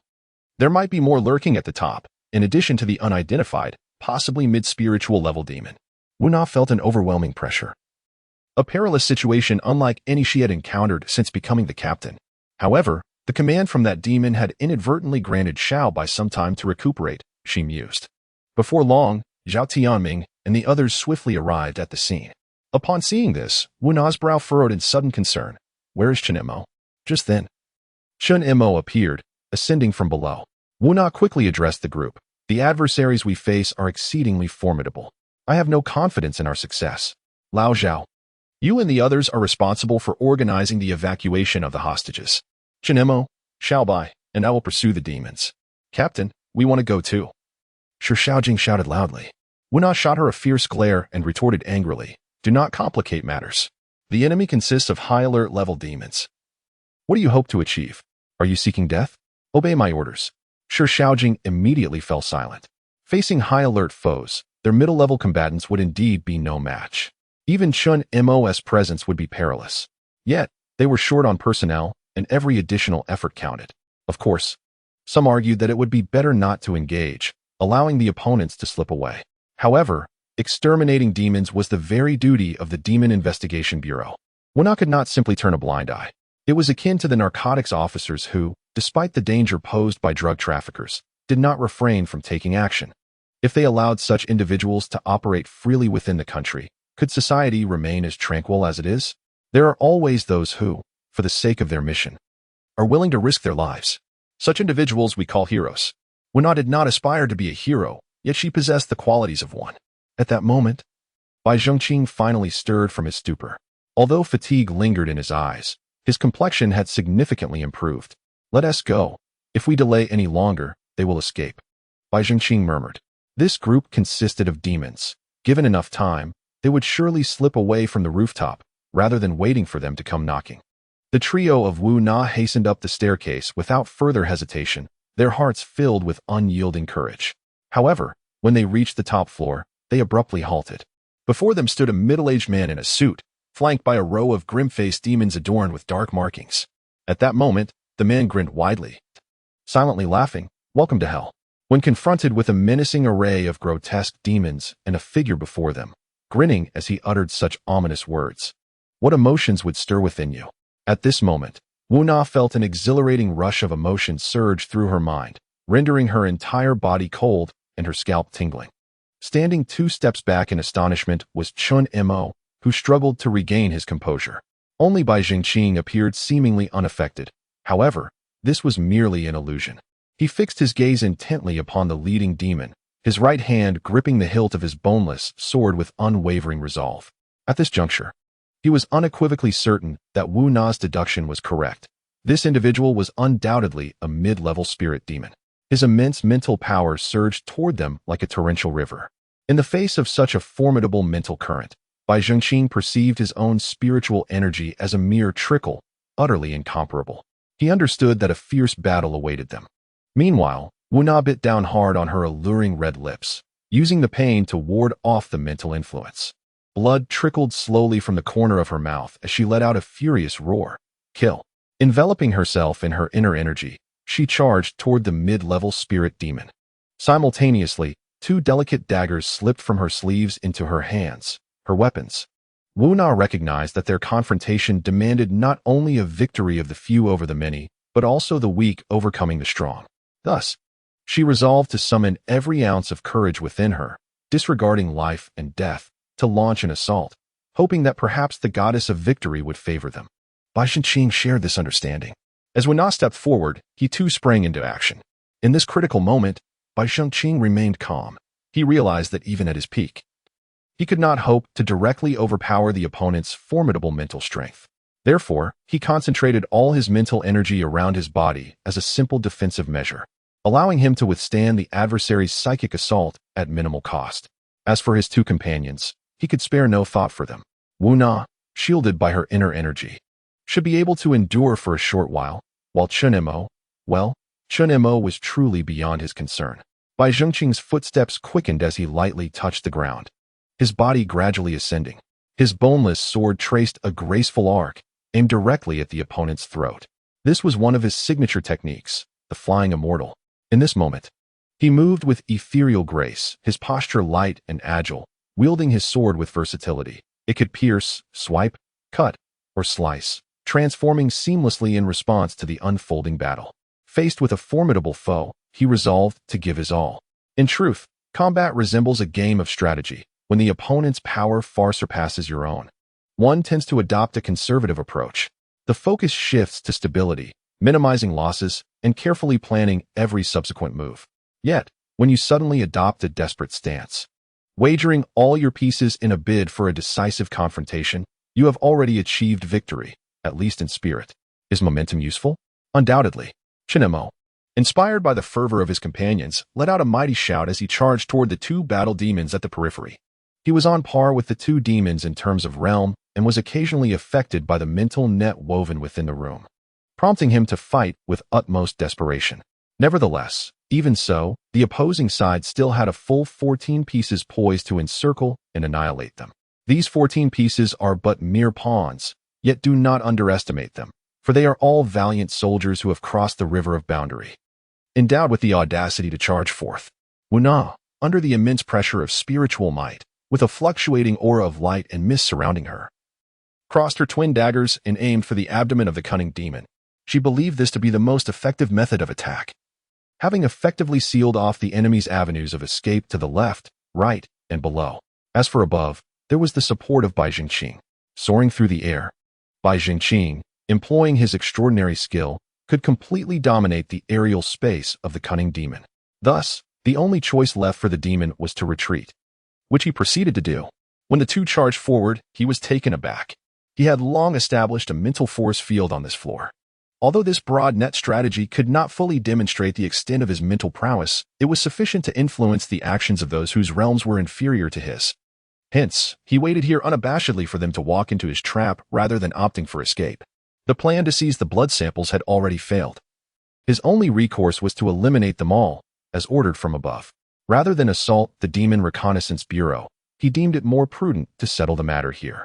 However, the resolve of these 3 individuals was unexpectedly formidable. In the face of life and death, they made a choice he did not foresee. They were willing to fight to the last breath. How laughable. They had no inkling of the true might of a mid-level demon. The spiritual envoy took a step back, immediately concealing himself among the throng of battle demons. He believed he had reached a safe haven. as these pawns would shield him from the onslaught of these two reckless individuals. Meanwhile, he could freely concentrate his mental energy, revealing to them the vast chasm that separated their strengths. The air surrounding his head began to boil, distorting and vibrating with the overwhelming force of his mental power, affecting the physical matter around him. As Wu Na's daggers sliced through the air, before she could capitalize on her advantage, the surrounding battle demons, as predicted by the cunning demon, closed in. One wielded an axe, swinging upwards, another swung a hammer downwards, a third slashed horizontally with a knife, and yet another delivered a diagonal strike with a sword. From all directions, a myriad of weapons converged upon her. It seemed that the only path left for her was retreat. Yet, Wu Na made a choice starkly opposed to that of the cunning demon. Undeterred by the onslaught, she pressed forward, her daggers continuing their relentless thrust. As a chi condensation-level martial artist, she had the confidence to withstand a wave of attacks. However, she overlooked the presence of the cunning demon. The turbulent air around him suddenly transformed into a tempest, irrationally crashing towards Wu Na. In this storm, Wu Na was like a leaf tossed about, utterly unable to control her form, and was swept away. This exemplified the formidable power of a mid-level cunning demon, the greatest reliance of the spiritual envoy, as referred to by Gu Xiaoman. Yet, he failed to realize that he had made the same mistake as Wu Na. He also overlooked a person. In his intelligence network, Wu Na represented his greatest threat, for she was a master of the Qi gathering level, a formidable adversary of equal standing. Even though his minor realm was slightly superior, a single misstep could lead to his downfall. Thus, all his attention was focused on Wu Na. What he failed to recognize was that Bai Zhengqing, a mere pawn, had stealthily crossed the river. He was oblivious to the fact that this pawn had sprouted wings, possessing the explosive power of a chariot. He underestimated the truth that this pawn had closed in while still believing that he had more pawns to intercept her. However, a pawn transformed into a chariot could not be hindered by those insignificant ants. Therefore, when Bai Zhengqing soared across the river and morphed into a chariot, his sword descended like the straight path the chariot was destined to take, plunging downwards with resolute intent. A chariot advancing to the fourth rank. A general. A general? Could a mere chariot truly bring about the demise of one such as him? A genuine general? Not on the chessboard, but here, it was indeed possible. Bai Zhengqing encountered the same fate as Wu Na, besieged by countless war demons launching a fierce assault against him. Yet, unlike Wu Na, he could not withstand their combined might. Thus, he could only retreat. However, before he withdrew, he accomplished something that would secure him victory in the entire game. The boneless sword slipped from his grasp, akin to an unrelenting arrow, swiftly embedding itself in the forehead of the enemy commander. The ultimate technique of the flying immortal, the detached sword. As a swordsman, one would presume that a sword should never leave the hand, for it is the very currency of his survival.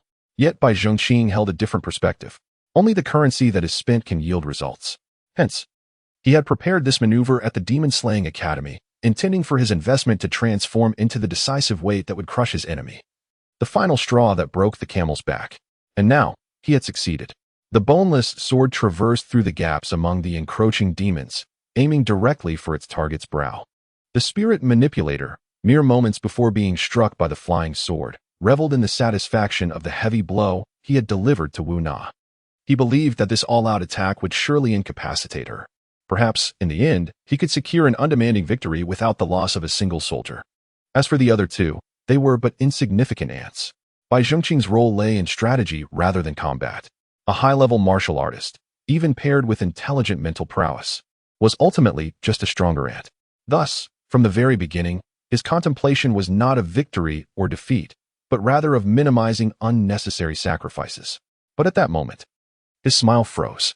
For in a reflexive evasion before his demise, the boneless sword ultimately pierced through his eye socket and exited through the back of his head. In the fleeting moment of pain before complete death, a singular thought occupied the spirit manipulator's mind. What had transpired? Indeed, he remained oblivious to the events that led to his end. As the flying sword was cast forth, Bai Zhengqing's mental energy rippled, halting the actions of the surrounding demons. Seizing the fleeting moment, he twisted his waist and landed, retreating in rapid succession. The demons converged, effectively shielding the envoy from view, rendering Bai Zhengqing unable to discern his progress. However, there was no time to dwell on such matters. It was imperative to assume the adversary was already vanquished, for any other belief would diminish their chances of victory. Bai Zhengqing took a moment to catch his breath before stepping decisively to the far right. He had to eliminate those pawns one by one, denying them the opportunity to regroup. At this juncture, the battle demons had regained their composure, as the collective mental assault could not affect them for long. Nevertheless, Bai Jingqing's sudden maneuver momentarily bewildered them. The few warriors instinctively completed their unfinished actions before realizing that one of their companions had already met his demise at his hands. From that moment, Bai Jingqing unleashed a massacre. He no longer played the game, but overturned the chessboard entirely. Without a king, what purpose did the game serve? Meanwhile, Wu Na's situation was far from favorable. The recent blow had sent her flying several meters, crashing through one wall and then colliding violently with another. She found herself embedded within the structure. Yet, this was of little consequence compared to the true peril she faced. She was gravely injured.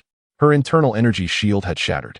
Several ribs in her chest were broken. One arm was devoid of sensation, and her internal organs were bruised, severely impacting her ability to breathe.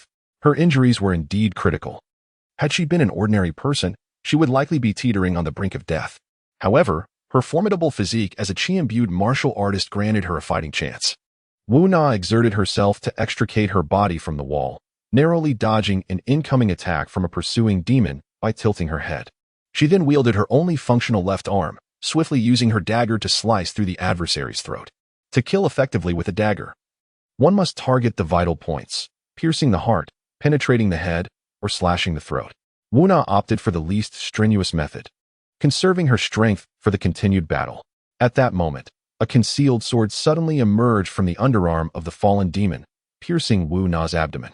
With a fierce shove, she propelled the corpse forward, sending the demon wielding the sword crashing into the distance. As the body was thrust aside, the grim reality unfolded before Wu Na's eyes. She was encircled by no fewer than 8 demons. Even at her peak, confronting such odds would have left her uncertain of her survival. How could she possibly hope to escape unscathed now? A sense of despair began to seep into her heart. Wu Na cast her gaze to the left, where Chen Mo was still embroiled in a fierce struggle. Dubbed a fierce battle, it was, in fact, merely a ploy to buy time. Facing the assault of 2 demons of equal rank, he had initially suffered an injury under the influence of their mental onslaught. Fortunately, the cunning demon inexplicably succumbed quickly, causing the mental web to dissipate rapidly and granting him a brief respite. Yet, Chen Mo remained in a dire state. The already inequitable confrontation had become even more challenging due to his prior injuries, placing him in a predicament not vastly different from Wu Na's own. Wu Na then shifted her gaze to the right. This mere glance caused her pupils to constrict in alarm. A blood-soaked smile appeared before her eyes. It was a visage that struck terror in the hearts of onlookers, yet radiated warmth to her, reminiscent of the earlier moments on the second floor. At this juncture, Bai Jingqing had vanquished all his adversaries. Drawing the boneless sword from the head of the spirit envoy, his gaze fell upon Wu Na. Only 5 opponents remained. A consequence of the spirit envoy's orchestration. 5 high-level battle demons, 1 high-tier martial artist, and a low-tier intellect master. What would be the outcome? The answer was swift annihilation. Bai Jingqing infused his meager mental energy into his martial prowess, transforming it into a lethal advantage. In a one-on-one confrontation, with a mental control, he struck decisively. This was the rhythm of death. It was with this very cadence that he methodically dispatched the 5 fiends. Now, utterly drained of mental energy, he could no longer wield it, yet he remained a martial artist of exceptional skill. Facing 8 battle demons, he and the injured Wu Na still held a glimmer of hope. Thus, he smiled. At least the current situation was far better than at the outset. Wu Na understood the meaning behind his smile, and so she too smiled, her laughter growing louder and more exuberant. Ha ha ha, let us kill with abandon. It was hard to believe such words could emerge from a woman's lips. Coupled with her blood-stained crimson lips, it was a lethal temptation, deadly for their foes, enticing for Bai Jingqing. Yet, there was no time for indulgence. A fierce battle still lay ahead. How would they allocate the 8 battle demons? 1 against 4? No. Although Bai Jingqing was physically intact, he was merely a high-tier martial artist, even with combat skills surpassing those of the demons. Facing 4 equally ranked opponents alone would be excessively daunting. Thus, the answer was 3 for him and 5 for Wu Na.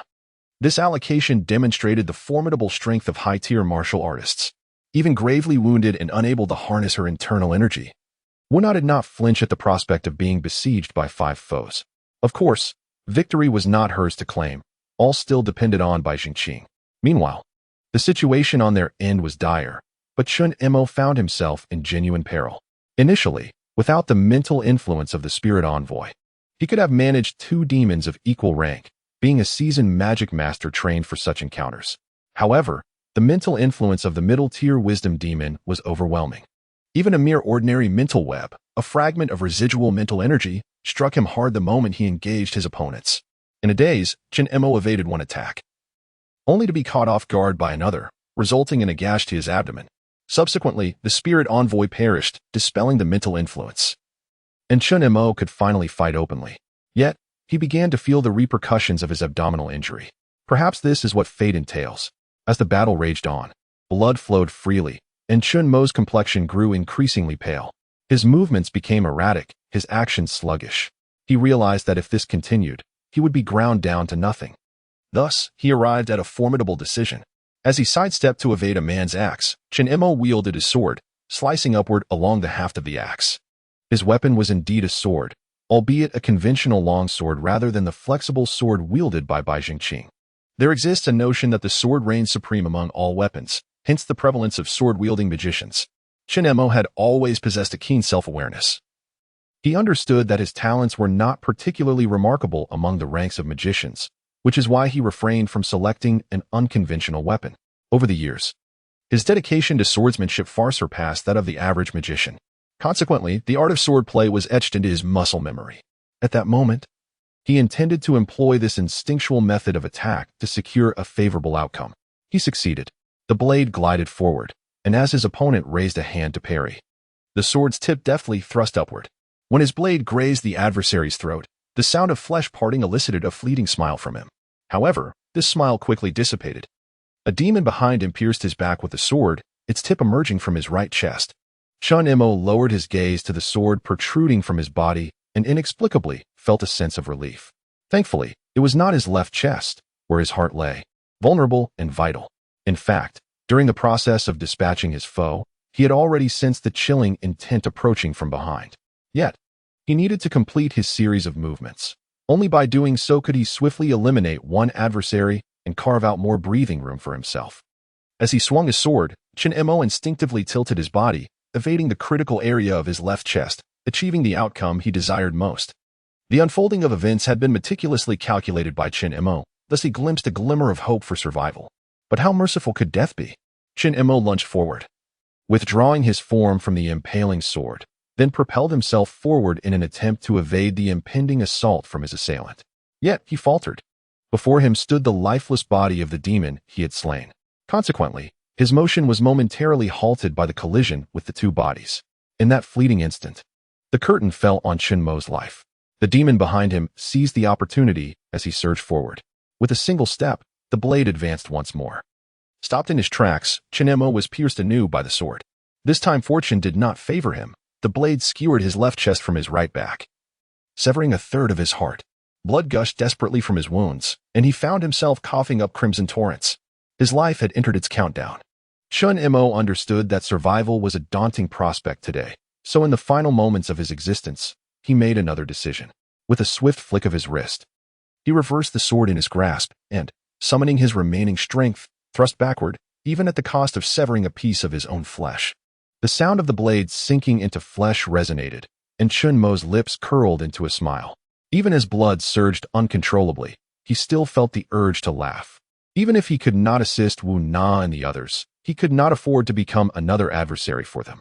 This was his final act of defiance. At this point, the battle in this place had finally come to an end, and Chun Mo's life had reached its conclusion. He slowly turned to glance in Wu Na's direction, wearing a smile, before his head fell limply. The scene unfolding here did not capture the attention of Wu Na and Bai Jingqing. They had succumbed entirely to madness. Faced with foes far superior to themselves, they had no choice but to act recklessly, disregarding all else. Bai Jingqing wielded his boneless sword with unparalleled finesse, fully unleashing his lifelong training. At that moment, he felt surprisingly liberated rather than overwhelmed by pressure. Since graduating from the Demon Manipulation Academy, he had not fought with such intensity. This sensation was utterly exhilarating. Wu Na, on the other hand, was in an even more favorable position. The gap between Qi Yun and Jing levels could not simply be erased by suffering a grave injury. Wu-Na meticulously allocated every ounce of her dwindling strength to eliminate the enemy, wasting not a single fragment of energy. Her control over her power was indeed terrifying. Thus, unbeknownst to them, the demons surrounding them had begun to dwindle in number. However, this was merely a superficial observation. In reality, both were on the brink of collapse. Bai Jingqing had sustained multiple wounds while slaying 3 demons, with one leg numbed from a hammer blow. Meanwhile, Wu-Na lay in a pool of blood after dispatching 3 adversaries, completely drained of strength. The loss of blood was too great. Even a Qi Yun-level martial artist could not withstand it. Yet, 2 enemies still loomed ominously before them. What could they do? There was no alternative but to continue fighting. Bai Jingqing, dragging his injured leg, took a step forward. The 2 demons retreated instinctively. Clearly, their courage had been shattered. Bai Jingqing grinned and proclaimed, "You cannot escape now." The demons attempted to muster some words of bravado, but found themselves momentarily speechless. At that moment, Zhao Tianming and others rushed in, breaking the stalemate. They could not shake off their concern for Wu-Na and the others, and after rescuing all the hostages, they arrived with fervor and the courage to face death. However, the sight that greeted them was truly shocking. Was this hell? When Wu-Na and the others had first arrived, the spirit said, "Welcome to hell." And now, through their own efforts, Wu-Na, Bai Jingqing, and Chun Mo had transformed this floor into a veritable hell. Yet, within this inferno, there were not only demons but also angels who had sacrificed their lives. The captain's 2 piercing cries suddenly drew everyone's attention to Chun Mo. It was only then that Bai Jingqing and Wu-Na realized that Chun Mo was already dead. Deep sorrow filled their eyes. 2 members of the second team rushed forward, hoping to see if there was any chance to save Chun Mo. Upon witnessing this scene, the 2 demons began to waver. As everyone stood in a daze, they suddenly turned with an uncanny synchronicity, swiftly darting towards the floor-to-ceiling windows behind them. The height of the 18th floor was of little concern, nor did the presence of a building 50 meters away outside deter them. Shattering the glass and leaping into the void might very well be their only escape from this dire situation. Bai Jingqing could not possibly let them slip away. In this confrontation, they had already sacrificed one of their comrades. The last 2 demons would serve as a tribute to Chun Mo. With a flick of his wrist, Bai Jingqing unleashed his boneless sword, which flew silently and pierced the back of one demon with a speed several times that of the creature itself. Simultaneously, utilizing his uninjured leg, he executed a deft kick, sending a dagger lying on the ground soaring into the air, even at the cost of his own unsteady footing. As he collapsed into a pool of blood, he spared no effort in this final act of defiance. The dagger met its mark, embedding itself in the nape of another demon's neck, allowing Bai Jingqing to exhale in relief. It was finally over. When the 2 demons lost their fighting spirit and turned their backs to Bai Jingqing, it signified the loss of their last chance. Thus, every demon involved in this confrontation met their end. This was a momentous and harrowing victory. The following day, Wu-Na, her body tightly bound in bandages, still led her team at Chun Mo's memorial service. Chun Mo, in his 30s and unmarried, left behind no children. Thus, at his funeral, only 2 elderly figures knelt silently, tears streaming down their faces. Their silence stemmed from having cried until their voices were hoarse, rendering them momentarily incapable of uttering a sound. The most painful experience in life is often that of a parent bidding farewell to their child. While this phrase is metaphorical, the elderly couple truly bore the marks of age. Even more heart-wrenching was the fact that Chun Mo was their only son, deepening their grief to an unbearable extent. The memorial service was arranged with the assistance of their colleagues from the Demon Detection Bureau, as the couple had long since lost the will to manage such affairs. "Please accept my condolences." Wu-Na approached the elderly pair and bowed respectfully. Her voice, though hoarse, held back the tears that refused to fall.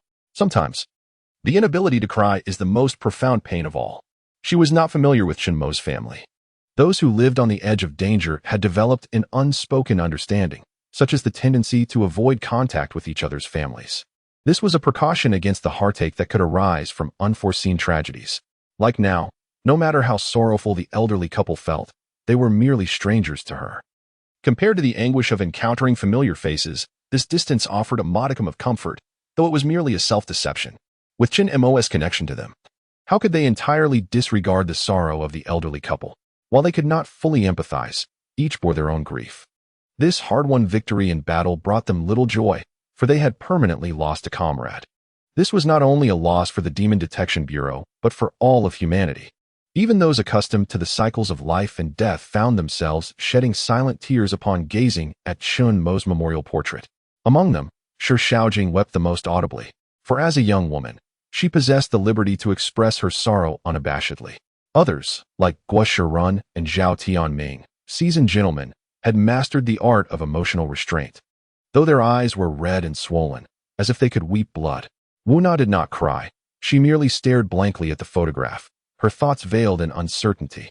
Bai Zhengqing approached her, leaning on his cane, and with a sigh, softly remarked, "In the academy, my teacher once told me that the struggle between true demon tamers and demons is exceedingly brutal, with over 100 tamers perishing at the hands of demons each year. At the time, I felt little, it was merely a cold string of numbers in my mind. Yet now, I finally grasped the profound reality of it. Each number represents a vibrant life." Upon hearing this, Wu Na suddenly chuckled, a sound that seemed somewhat out of place in such a solemn setting. However, she paid no heed to the inappropriateness of her laughter. With a gentle smile, she replied, "If you can comprehend this truth, then old Qin's death was not in vain." She then turned to Bai Zhengqing, her expression tender, and continued, "Do you know? Old Qin held you in high regard. Just days ago, he was asking me for people, hoping you would join their second team. I refused him, telling him that he must personally persuade you to join." Bai Zhengqing was taken aback, unaware of this underlying matter. Now, he understood why Chen Mo had chosen to follow him on the day of battle. Indeed, he had noticed Chen Mo's shadowing, yet refrained from acknowledging it. In that moment of urgency, he had not considered the intent behind Chen Mo's actions. Now, with Wu Na's words, he realized that Chen Mo had his own self-interests. But what of it? Who does not harbor self-interest? Why did he join the Haiqing Demon Investigation Bureau, if not to uncover the truth behind his father's demise? Was that not self-serving? Thus, he had no right to cast judgment upon others. Moreover, Chen Mo's actions served as a poignant reminder to Bai Zhengqing not to squander his own talents. Even an ordinary demon tamer like Chen Mo diligently fulfilled his duties, unafraid of death. So how could he, as an exceptional talent, afford to be complacent? Standing before Chen Mo's portrait, Bai Zhengqing contemplated deeply, ultimately exhaling a sigh, bowing profoundly to the image. This is how one matures. Though for the 19-year-old Bai Zhengqing, it may seem premature, what distinguishes a genius is not solely their innate ability. Their gifts grant them a growth trajectory and potential that far exceed the ordinary, yet they must also confront life's tribulations and astonishing experiences at an earlier age. These experiences encompass moments of sudden enlightenment as well as profound reflections born from deep sorrow. At 19, he is still young, and the challenges that lie ahead for Bai Zhengqing are far beyond mere loss. Thus, he must learn to reconcile with himself, for he cannot linger perpetually in grief. This is the significance of his bow, a reverence for the fragility of life, an homage to the resilience of the spirit, an acknowledgement of the insights gained through existence, and a tribute to the future self. Ultimately, Chen Mo was laid to rest in the Haoyuan of Haiqing, a final resting place for the sacrificial demon tamers, symbolizing the glory they carried throughout their lives. Every major city across the globe possesses such a Haoyuan, signifying the everlasting spirit. The arduous battle has drawn to a close, and only now can the previous cases be considered truly resolved. This time, the apostles suffered a loss of 37 personnel in Haiqing, and it is unlikely they will dispatch anyone again soon. Moreover, with Qin Zi soon arriving in Haiqing, they would hardly dare to engage in any mischief under the watchful eyes of this deity. That would be akin to lighting a lantern in a latrine, seeking death. The recovery abilities of the demon tamers are indeed remarkable. Bai Zhengqing and his companion spent merely 3 days in the hospital before they were essentially healed. On the day of their discharge, they returned to the Demon Investigation Bureau to hold a case summary meeting. The atmosphere within the bureau was somewhat somber, as everyone had not fully extricated themselves from the shadow of Chen Mo's sacrifice. 2 members of the second team busily attended to the affairs following Chen Mo's passing and organized some documentation, until reinforcements arrived from above. They could only temporarily consolidate their ongoing cases with the first team. In truth, demonic cases are not numerous. Typically, what occurs in Haiqing consists of fragmented incidents, and the second team has always been tasked with minor cases. Thus, Wu Na had not overly concerned herself. At this moment, she clapped her hands to rouse her dispirited subordinates and encouraged them. "All right, let us not dwell in sorrow. Everyone performed admirably in this case. The specific rewards are still under discussion at the headquarters. Today, we will summarize the antecedents and consequences of this case, with a particular focus on any details we may have overlooked to provide experience for future cases. Although the case had concluded, Wu Na should have felt relieved.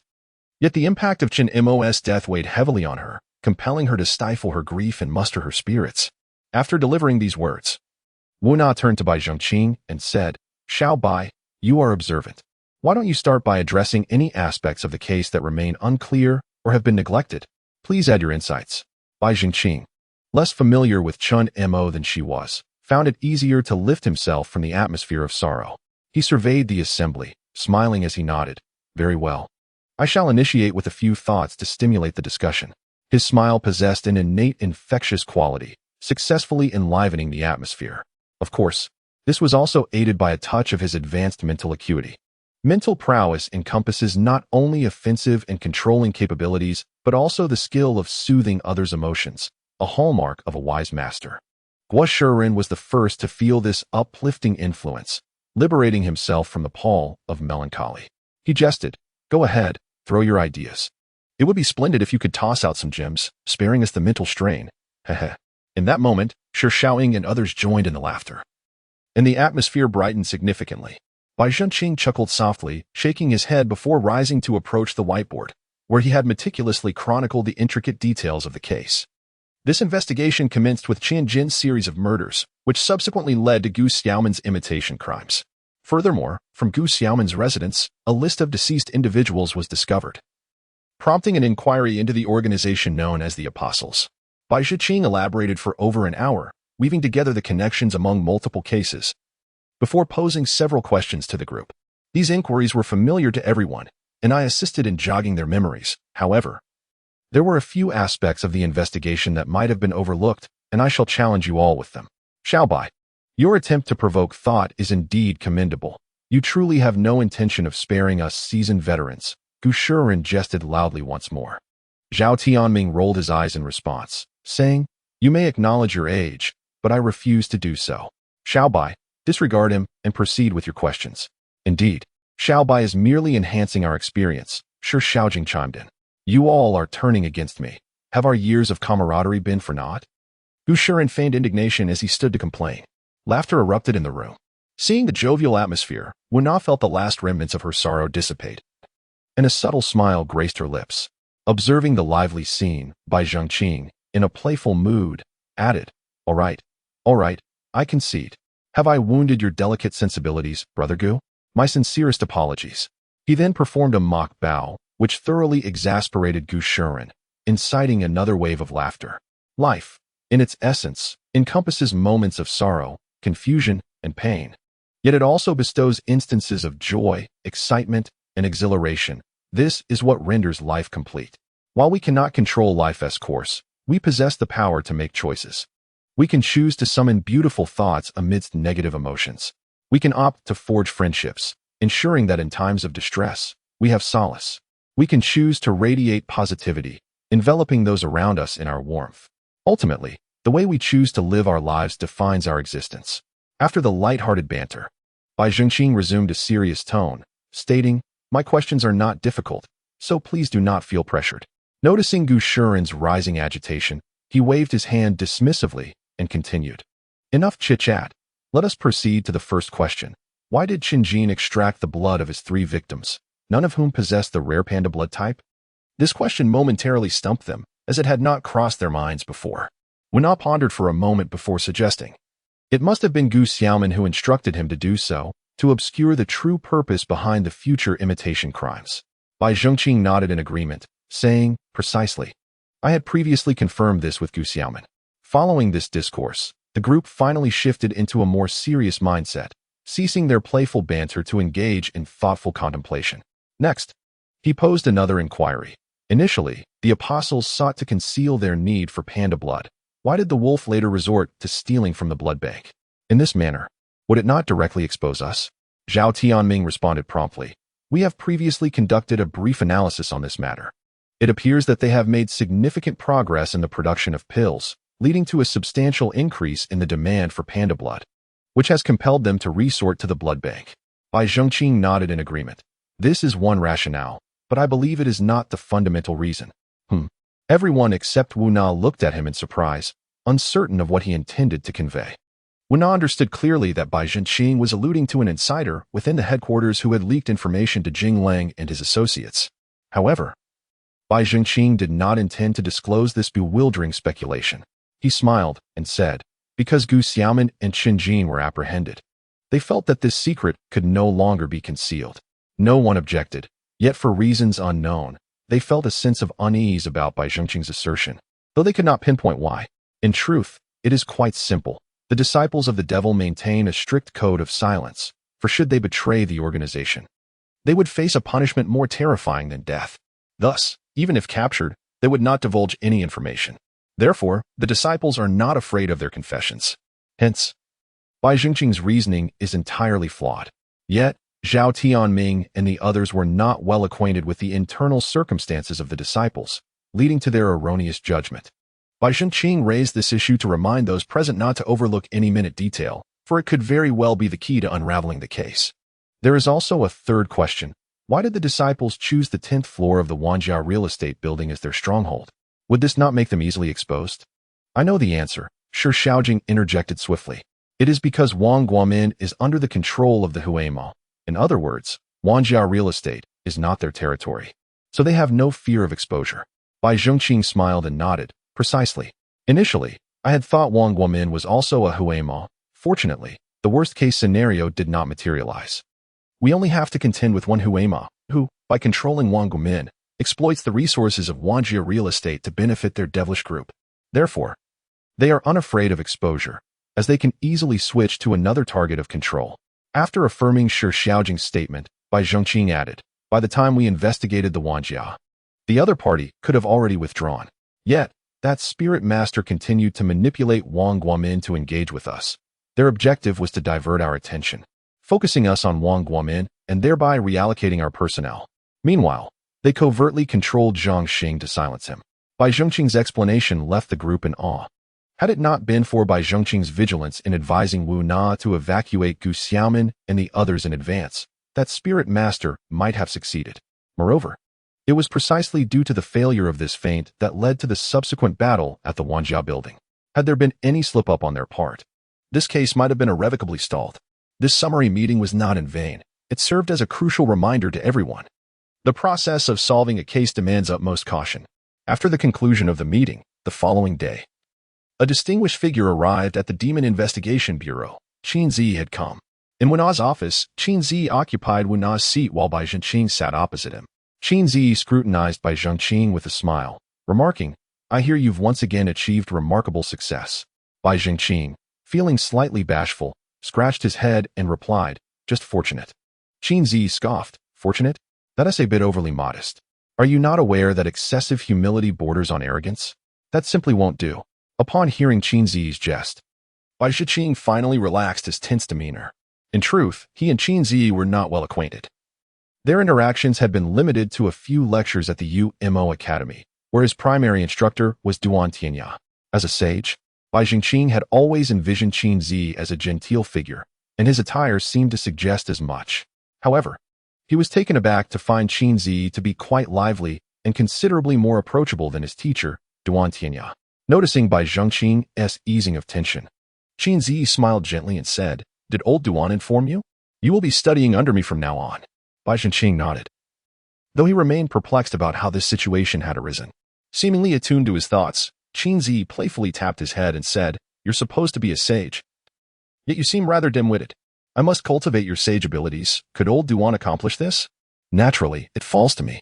Bai Zhenqing rubbed his head and replied, Qin, Teacher, I understand that, but how did you manage to persuade old Duan to agree? He was still adjusting to the shift in their titles.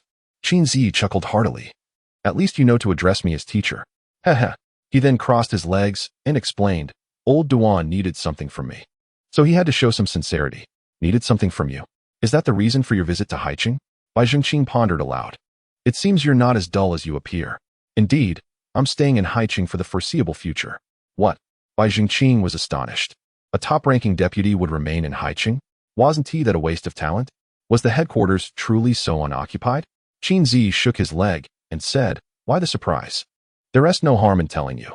We plan to establish a branch of the UMO Academy in Haicheng, and I will serve as the principal. A branch? Principal? This revelation left by Zhengqing utterly bewildered. Why on earth would they establish a branch? In his understanding, the UMO Academy was not at a point where it could not accommodate more students. There seemed to be no necessity for a branch at all. Qin Zi, uninterested in lengthy explanations, looked at Bai Zhengqing and said, "Stop concerning yourself with trivialities. The branch will officially open by the end of this year, and you will be required to teach there." Teach? Bai Zhengqing gazed at Qin Zi with a look of distress. "Teacher, I've just graduated. Wouldn't it be inappropriate to teach so soon?" Qin Zi once more tapped his head. "You've already attained the enlightened sage level. What is inappropriate about that?" "Really? Teacher, you noticed?" Bai Zhengqing was taken aback.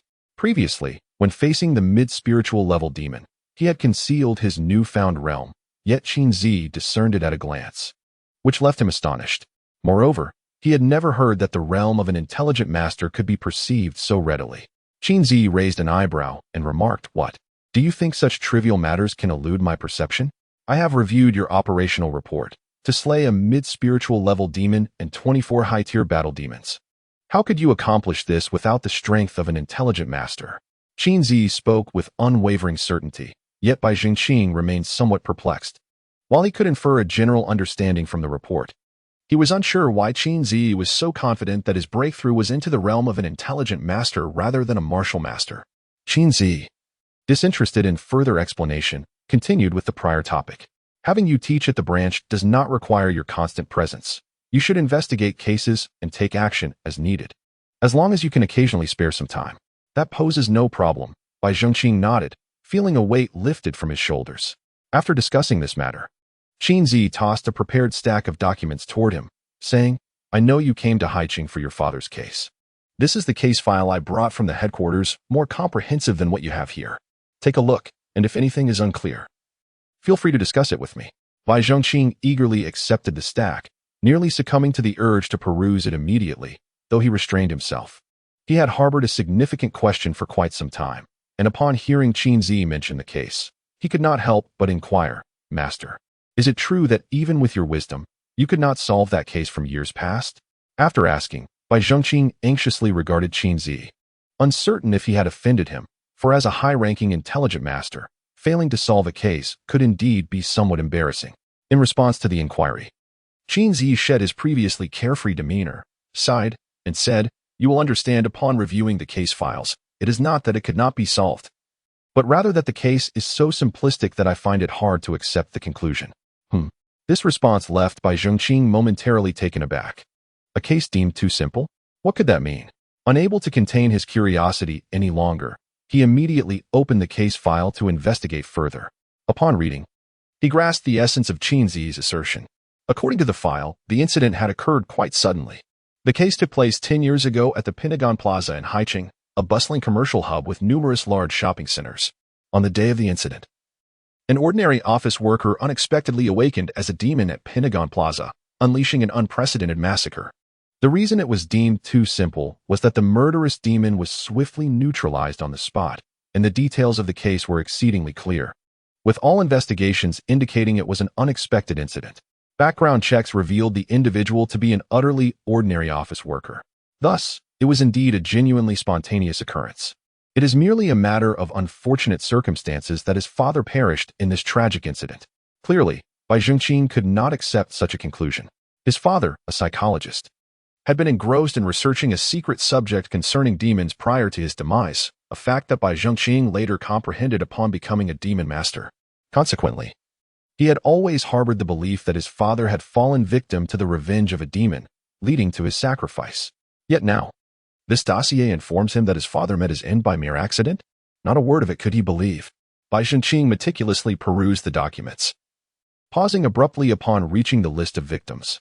To his astonishment, he discovered that Wu Na's father had also perished in this case.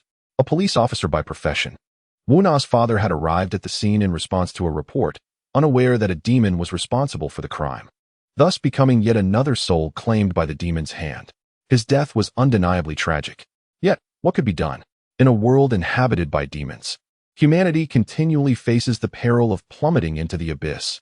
Yet in the face of survival, they must steadfastly maintain their stations, striving to uphold the normal functioning of the human realm. The demon masters, too, endeavor within the confines of their abilities to mitigate such needless losses. This is the stark reality of a world plagued by demons. To maintain societal stability, the elite of various nations go to great lengths to conceal the existence of demons, allowing ordinary citizens to live with a measure of peace and tranquility, a laborious endeavor indeed. In the eyes of the common folk, each appearance of a demon is merely akin to an outbreak of a virus, perceived as a rare occurrence, with many never having glimpsed the visage of a demon in their lifetime. Thus, the world continues to function and flourish. From a young age, Bai Zhengqing had absorbed a principle imparted by his father. Life and death are fated, while wealth and nobility are determined by heaven. Hence, he regarded death with a certain equanimity, especially after entering the Demon Master Academy and witnessing the horrific countenances of those demonic entities. He grasped the true essence of his father's teaching. For many, there are no choices. Everything is dictated by fate. Yet, the very individual who conveyed this truth to him had met with an inexplicable demise, a reality he found intolerable. He was determined to unearth the perpetrator responsible for his father's death and bring them to justice. Otherwise, his thoughts would remain clouded, and he could never ascend to that exalted realm. Bai Zhengqing set the dossier aside, his expression one of indifference, leaving Qinzi unable to fathom his thoughts. Attempting to console him, Qinzi remarked, "The matter concerning your father is not easily resolved. You should cherish those around you and avoid future regrets." Bai Zhengqing lifted his gaze to meet Qinzi's, offering a faint smile as he replied, "Teacher, I am well." However, that smile, as perceived by Qinzi, bore the semblance of a bitter grin. Unsure of how to further comfort him, Qinzi shifted the topic, saying, "By the way, your mother is still in the capital. Do you not plan to bring her here?" At the mention of his mother, Bai Zhengqing's countenance finally softened. He smiled and said, "I was just about to discuss this matter with you. After this case, I have managed to establish my footing in Haiqing, so I plan to bring my mother over to live with me in a few days." Qinzi nodded in agreement. "That is indeed the right thing to do. I have heard that your mother has had a difficult time over the years. Raising you single-handedly must have been quite a challenge. Indeed, without her, I would not have achieved what I have today." Bai Zhengqing's ability to live so vibrantly after his father's passing is largely due to the presence of his remarkable mother. After conversing with Qinzi, Bai Zhengqing promptly sought out Wu Na to inquire about the case from 10 years ago. He trusted that, as a family member of the victim, she must have investigated the case over the years and might possess information not recorded in the files. Wu Na did not disappoint him and revealed a significant piece of information. A survivor had witnessed the devil standing still for several seconds before awakening. While this news initially seemed of little value, Bai Zhengqing recognized it as the most substantial point of ambiguity in the case. From what he understood, the awakening of such devils typically occurs rapidly. Just moments before their transformation, they might still appear as ordinary individuals. Therefore, the fact that the individual lingered in place for several seconds was indeed peculiar. Wu Na had also noted this detail, which is why she had not abandoned her investigation over the years. However, apart from this seemingly unusual discrepancy, she had not made any further discoveries. Bai Zhengqing was mentally prepared for this outcome, so he did not feel particularly disappointed. He had already resolved to revisit each witness on the list one by one, hoping to uncover a breakthrough. Of course, there was no rush. He had waited 10 years, and he possessed the patience for it. In the following days, Haiqing remained tranquil, with no further reports of devils. It seemed that after the previous encounter, the devils had become fearful and were deliberately avoiding the city. Bai Zhengqing believed that the fundamental reason for this phenomenon was Qinzi's presence in Haiqing. After all, who would dare to act under the watchful eye of such an exceptional strategist? The devils, while cruel and sadistic, were not devoid of intelligence. They also weighed their gains and losses. Especially for organizations like the Apostles, their considerations were far more complex, with a greater focus on profit. With the threat of the devils diminished, the demon hunters in the Demon Investigation Bureau found themselves with ample free time. Bai Zhengqing took advantage of these leisurely days to rent a 70-square-meter two-bedroom apartment near the bureau, completely moving out of the dormitory. Additionally, he planned to head to the capital the next day to fetch his mother. The following morning, Bai Zhengqing arrived at the train station half an hour early. He was to take the high-speed train from Haiqing to the capital, covering over 200 kilometers in just 4 hours. Such speed surpassed even that of a Qi-infused martial artist. Not to mention that martial artists could not maintain such high velocity for extended periods like a train. Thus, for general travel, demon hunters had to select appropriate modes of transportation. Upon passing through security, Bai Zhengqing found himself in the waiting hall, his hands empty, feeling somewhat out of place among the bustling crowd. Observing the ordinary travelers burdened with their luggage hurrying to catch their trains, he finally sensed a semblance of life's essence. Ever since he enrolled in the Demon Exorcism Academy, he had seemingly severed ties with the mundane world, spending his days confronting demons and matters related to them. After several years, he found himself nostalgically yearning for the simple joys of his childhood as an ordinary boy. Those were the days when his father was still alive, and his parents shared a deep affection, creating a harmonious family atmosphere. How blissfully carefree those moments had been.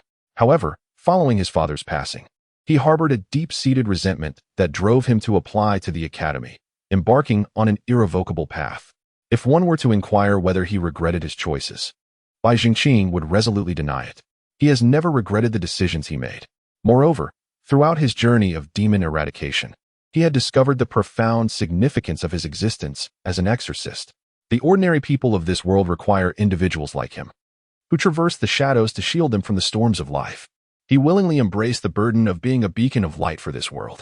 As the 8526 train commenced ticket checks, Bai Zhengqing was roused from his reverie by the station's announcement. A faint smile graced his lips as he shook his head, reflecting on his own sentimental nature before making his way to the ticket gate. After taking a few steps, he suddenly halted. Out of the corner of his eye, he noticed a young man at the adjacent ticket counter. This man, like him, carried no luggage, but that was not the aspect that captured Bai Zhengqing's attention. What truly intrigued him was the way this man walked with a noticeable force, stirring up a slight cloud of dust with each step. The effect stemmed from his immense strength, which he struggled to control. Consequently, Bai Zhengqing suspected that this individual was not merely an ordinary person, but rather a hidden demon among the crowd. Maintaining his composure, Bai Zhengqing passed through the ticket gate and onto the platform, quietly trailing behind the man at a distance of about 40 to 50 meters. This distance would allow him to reach the man within 2 seconds, should any situation arise, without raising suspicion. After a short while, upon seeing the man enter car number 3, Bai Zhengqing nonchalantly followed him inside. He never directly gazed at him, instead observing him from the periphery. Once the man settled into a seat, Bai Zhengqing casually chose a spot in the right rear, sitting a few seats away. He intended to keep a vigilant watch over him throughout the journey, prepared for any potential disturbances. The young man's name was Jia Zhenjing, 18 years old, and he was a demon, one who had recently awakened. A year prior, his father's business collapsed, leading to their family's complete descent into despair. Having once enjoyed the privileges of a wealthy heir, he found himself ill-equipped to adapt to the harsh realities of life, and thus decided to run away from home one fateful day. He firmly believed that, with his extensive network of connections, he would carve out a successful path for himself in the outside world. However, he soon discovered that reality was far more treacherous than he had ever anticipated. He first sought out the friends he had once frolicked with, hoping they would contribute to his endeavor of opening a shop. Alas, those acquaintances refused even to meet his gaze. Next, he turned to his former romantic partners, contemplating whether he might reclaim some of the exquisite gifts he had once bestowed upon them, only to be met with closed doors time and again. Ultimately, in a state of desperation, he resolved to seek any job available. However, due to his lifelong aversion to labor and his clumsiness, he found himself subjected to relentless bullying by both colleagues and superiors. At that point, he felt on the brink of collapse. Yet, deep within, he clung to one final bastion of solace: his parents. Tragically, upon his return after a 6-month absence, he learned that they had passed away. His parents had taken their own lives, a mere month after he had left home. Their despair, compounded by his departure, had proven to be the final straw. The revelation that his own recklessness had led to their demise shattered Jia Zhenjing completely. It was in that moment of devastation that he awakened. Whether by luck or misfortune, he transformed into a demon, albeit one of the weakest ilk, possessing only the most rudimentary of powers. He was looked down upon, even by lesser demon factions, who would not accept him. Thus, Jia Zhenjing resorted to utilizing his extraordinary physical prowess to engage in petty theft for survival. Recently, however, a peculiar phenomenon occurred. Many of his fellow demons began to vacate Haiqing, as if fleeing from some calamity. To be honest, he remained perplexed as to the reasons behind this exodus. He was unaware that there existed demon hunters specifically tasked with eliminating beings like him. Nevertheless, the innate human tendency to conform compelled him to depart Haicheng, boarding a train bound for the capital. Beijing, more prosperous than Haicheng, promised greater opportunities, a thought that resonated deeply within him. Little did he know, even before he boarded the train, he had already caught the attention of his nemesis. Restlessly scanning his surroundings, he contemplated executing a heist on the train, hoping to pilfer some funds to kickstart his ventures in the capital. Soon, he noticed a lady seated in front of him to the right. She was clad in designer attire, which he recognized from his own past wardrobe. With a target in sight, Jia Jinjing kept a vigilant watch, awaiting the opportune moment. It arrived swiftly when the lady succumbed to slumber. After a brief interval, once he confirmed her deep sleep, he rose and approached her slowly. As he reached her side, he swiftly produced a razor blade. Making a quick incision into the side of her bag, then deftly seized the wallet that tumbled forth and concealed it in his pocket. He then continued forward, feigning nonchalance as he pretended to head to the restroom. At that moment, he felt a hand clap upon his shoulder from behind. Startled, he suppressed the tumult of emotions within, turning to face the source with an impassive expression. Before him stood a youthful visage, mirroring his own. The stranger offered a warm smile, softly inquiring, "Brother, shall we converse up ahead?" Jia Jinjing harbored an intense desire to immediately strike his opponent. Yet he refrained from doing so. He was acutely aware of his own formidable strength, realizing that a single punch could very well end the other's life. Although he remained oblivious to the existence of sorcerers, he understood the repercussions of homicide and the inevitable attention of law enforcement. Thus, he exercised considerable restraint and seldom dared to wield his extraordinary powers indiscriminately. Suppressing the urge to unleash a devastating blow, Jia Jinjing coldly inquired, "Who are you calling a brother? Do we even know each other?" Bai Zhengqing chuckled softly and replied, "We were strangers before, but now we are acquainted. Come along." With that, he unceremoniously seized Jia Jinjing's arm and began to lead him toward the restroom. Jia Jinjing exerted a degree of force to free himself, but failed. Increasing his efforts, he was horrified to discover that even with all his might, he could not extricate himself from the young man's grasp. It was as if Bai Zhengqing's hand were a vice, firmly clamping down on his arm, rendering any attempt to break free futile. How could this be possible? Ever since he had inexplicably gained his extraordinary abilities, he had never encountered such a situation. Even those who had mutated like him were often only equal in strength, if not inferior. Could it be that this individual was akin to him? Upon entering the restroom and witnessing Bai Zhengqing lock the door, Jia Jinjing immediately probed, "Are you also a sorcerer?" Bai Zhengqing understood that many rogue sorcerers referred to themselves as demons, but this term did not imply malevolence. Rather, it suggested celestial beings. They fancied themselves chosen by the heavens, destined to rescue the world, and thus regarded themselves as heavenly demons. Bai Zhengqing scoffed at this notion. Though he did not express his disdain overtly, his intervention stemmed from witnessing the other's thievery. Compared to the heinous acts of violence often committed by other demons, this petty theft seemed relatively innocuous. Thus, Bai Zhengqing had no intention of dealing a fatal blow to the thief. Curiously scrutinizing the unassuming demon before him, he found himself perplexed. It was indeed his first encounter with such a subdued demon, one who resorted to thievery, which struck him as utterly lacking in ambition. With a serious demeanor, Bai Zhengqing repressed his amusement and stated, "Do you not understand that stealing is wrong?" Jia Jinjing was taken aback. What was this all about? Among the extraordinary beings he had encountered, he had never met one so seemingly modest. This person possessed considerable power and yet had the audacity to lecture him? Anger welled up within Jia Jinjing, and he glared, exclaiming, "We are all demons. There is no need for pretense. Tell me, what have you done in the past? Doesn't see your conscience ache?" Bai Zhengqing was momentarily dumbfounded by this unexpected, irreverent demoness inquiry. A demon had the gall to question his own conscience? What had become of this world? Was it truly haunted? Indeed, it was haunted, for demons were, after all, akin to ghosts. Bai Zhengqing shook his head, casting aside the unreliable thoughts, and then turned to the other person, saying, "Who are you, this oddity? Never mind, I can't be bothered to argue with you. Just return the wallet shortly and remain seated obediently. After we disembark, you will accompany me to the police station. Otherwise, you shall face the consequences." With that, he twisted the faucet, bending it and then straightening it again, using this as a form of intimidation before departing. Jia Jinjing stood there, dumbfounded. as a myriad of thoughts raced through his mind. Am I being arrested? Is that person a police officer? Do demons exist among the police? It cannot be. A flurry of questions floated through his mind, leaving him utterly bewildered. However, judging from the strength displayed earlier, it was clear that the other party was stronger than him, compelling Jia Jinjing to reluctantly return the wallet and sit back down. From time to time, Jia Jinjing glanced back at Bai Zhenqing. Whenever their eyes met, and he caught the sharp gaze directed at him, he instinctively shrank back, behaving as he ought to. Soon, the train arrived at the capital station. Bai Zhenqing stood up, guiding Jia Jinjing out. Jia Jinjing felt a twinge of embarrassment being led this way, and thus, he stiffened his neck and said, "Could you please let me walk on my own? No need for such rough handling. Others might think we share an inappropriate relationship." Bai Zhenqing shook his head in exasperation and released his grip.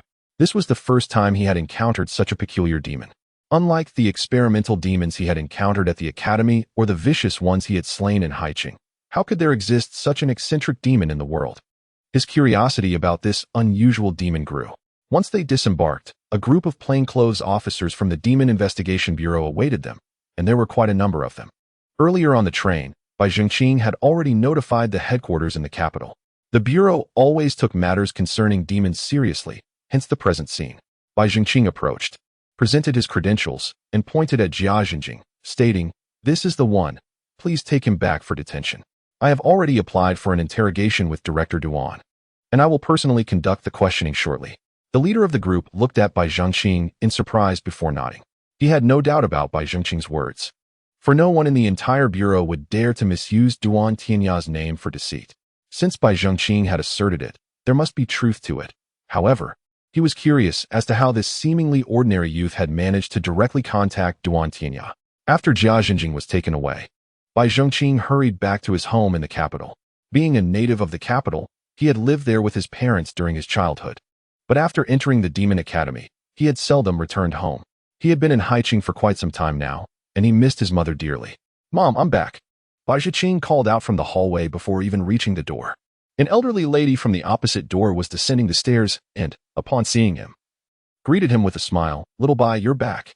It's been quite a while since we last saw each other. You look even more spirited." Bai Zhenqing smiled and said, "Aunt Chui, please do not speak of me.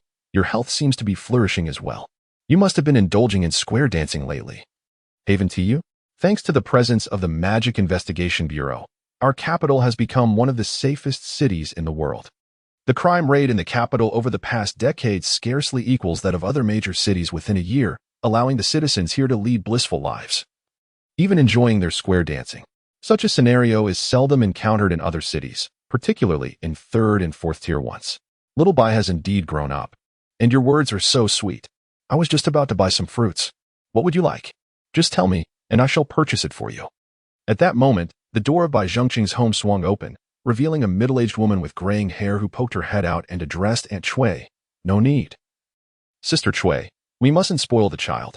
"Very well, I shall heed your mother's advice. You two enjoy your time together. I will visit Little Bai later." A mere exchange of simple words enveloped Bai Zhenqing in a warm feeling. Previously, amidst the chaos in Haiqing, his restless heart found tranquility in this scene. Observing his mother, now with streaks of gray, his heart softened involuntarily. Upon returning home with his mother, he enveloped her in a heartfelt embrace and whispered in her ear, "Mom, I have missed you." In this world, many individuals fail to express their affection for their parents. In truth, how difficult is it to utter the words "I love you" or "I miss you"? When one takes that step and articulates such sentiments, the experience is truly wondrous. The distance between parent and child seems to dissipate, and the generational gap that once existed is suddenly bridged. Indeed, human interactions are remarkably straightforward. Sincerity reigns supreme. At that moment, Bai Ma felt a whirlwind of emotions. She was naturally delighted by her son's candid expression of feelings. Yet she understood him well enough to recognize that something must have transpired recently to evoke such sentiments. Gently caressing Bai Zhenqing's back, she softly replied, "It's wonderful that you're back. I have missed you too." They embraced for a considerable time before parting. Bai Ma discreetly wiped away a tear from the corner of her eye before turning to her son and saying, "Dinner is ready. I made your favorite braised pork. Come, you must be hungry. Wash your hands first." "All right," Bai Zhenqing responded cheerfully. Parents always prioritize whether their children are well-fed and warmly clothed. This concern, though simple, is among the warmest in the world. However, many children may overlook this, even perceiving their parents as overly talkative. Such is the nature of experience. Perhaps when they become parents themselves, they will come to understand. During dinner, Bai Ma inquired about how long Bai Zhengqing intended to stay. Upon learning that he wished to take her to Haiqing, she hesitated. The elderly often resist leaving the places they have called home for many years. The familiar neighbors and acquaintances are those they cannot easily part with. Although these individuals may not share blood ties, for those whose children are far away, particularly those who have lost their spouses, these connections serve as a soothing balm for their loneliness. Bai's mother naturally harbored such sentiments, which is why she did not immediately acquiesce. Of course, she would not outright refuse either, wary of her son's discontent. Stay at home for a few days. Let me ponder your request before I respond, Bai's mother remarked. Although Bai Zhengqing was unaware of his mother's concerns, he resolved to respect her decision and nodded in agreement. After dinner, Bai Zhengqing made his way to the headquarters at Pingyi Building. This was not his first visit, thus he navigated the premises with ease. Upon entering the building and exchanging a few pleasantries with the receptionist, he confidently ascended to the top floor. As the elevator doors opened, Duan Tianya's secretary awaited him by the elevator entrance. Xiao Bai, you've arrived. Director Duan instructed me to greet you here. Bai Zhengqing smiled and replied, Sister Zhang, you need not stand on ceremony. This isn't my first visit. I can manage on my own. Zhang Li chuckled softly, but remained steadfast in her role. Leading the way, Bai Zhengqing shook his head inwardly, well aware of her tenacity.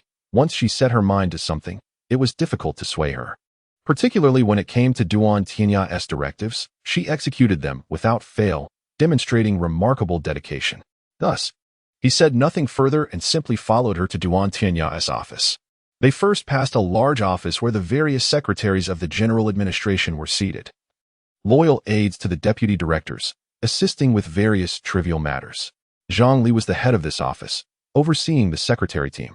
Next came the offices of the deputy directors, until they finally arrived at the door of Duan Tianya's office. Zhang Li gently knocked 3 times, and upon receiving the invitation to enter, she opened the door, ushering Bai Zhengqing inside. Director Duan, Bai Zhengqing has arrived, Zhang Li announced crisply, standing straight with her hands clasped in front of her. Duan Tianya waved his hand, and as Zhang Li exited, she closed the door behind her. Duan Tianya turned to Bai Zhengqing with a smile, saying, You clever lad, come to pay your respects, have you? Bai Zhengqing stepped forward, saluting as he proclaimed, reporting in. Private Bai Zhengqing is here to pay his respects. Duan Tianya chuckled, gesturing dismissively.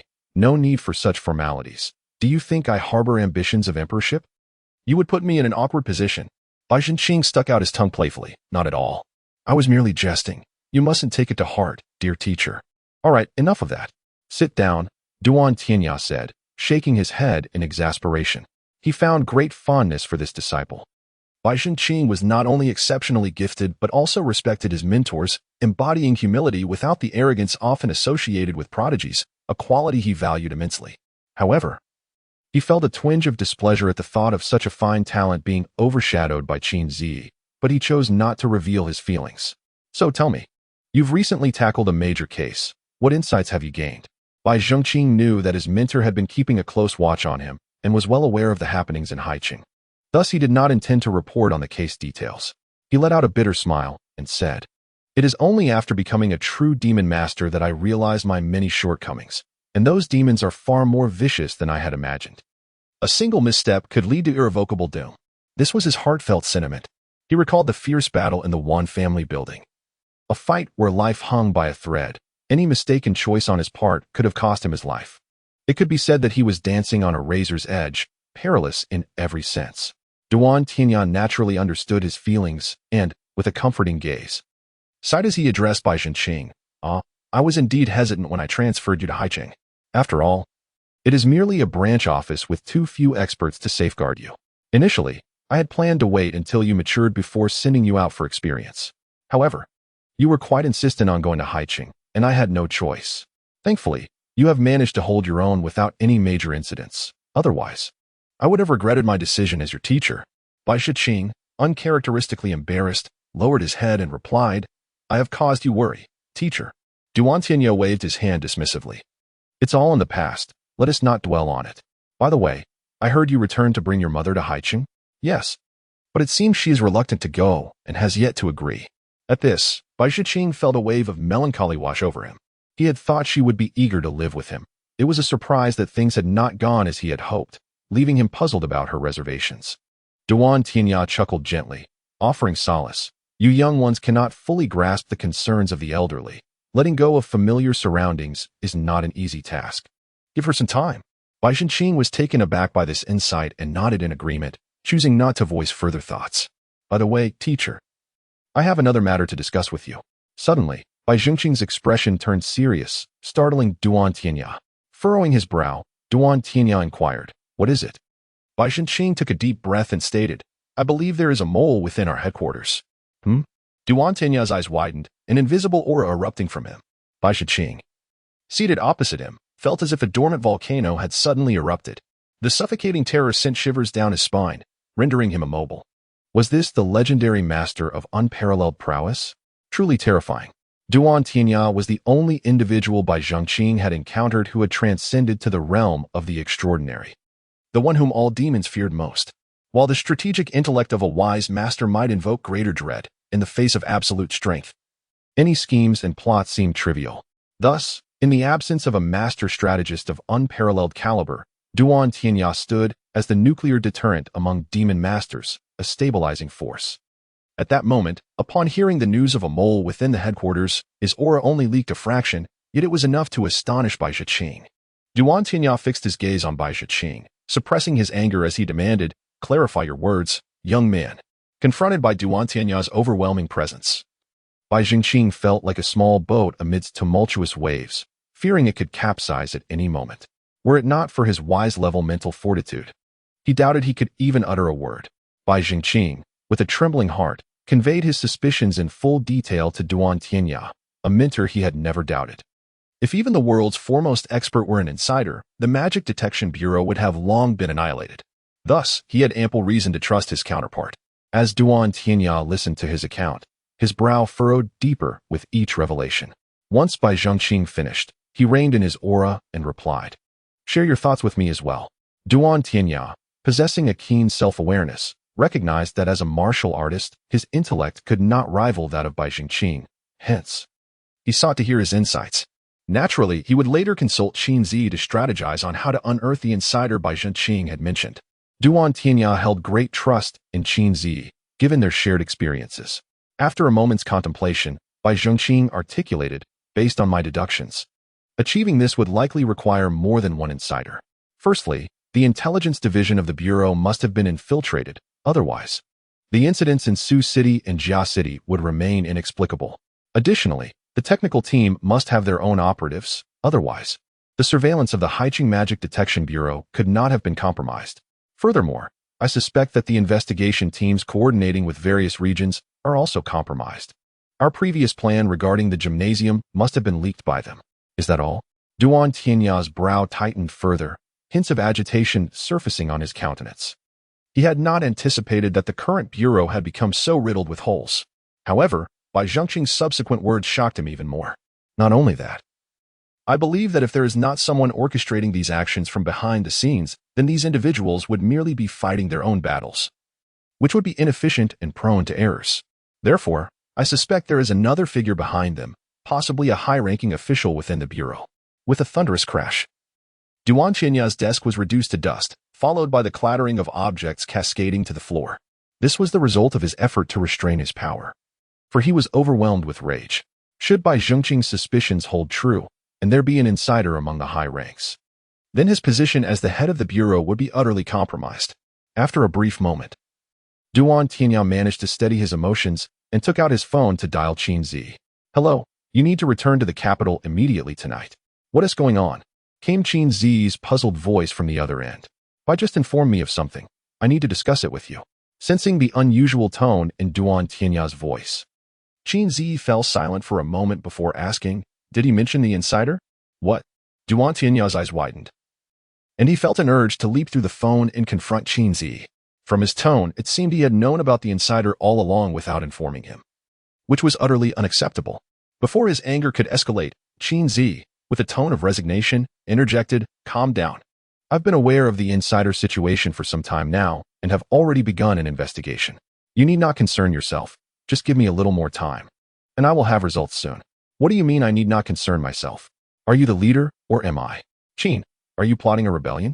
Duan Tianya's expression, as he pouted and glared, left by Zhongqing utterly bewildered.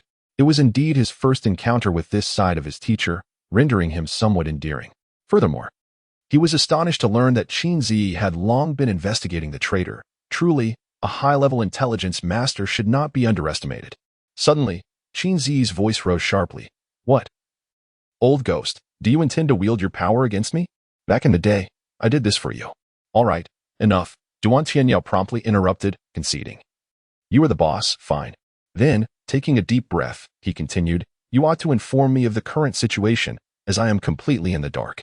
What if I inadvertently err and it jeopardizes your plans? Enough already. You really are getting old and too verbose. Qin Zi similarly cut him off, muttering under his breath before adding, actually, it's not a big deal. I have already identified those little minions below. Now we just need to unearth their mastermind. Upon hearing this, Duan Tianyao was taken aback.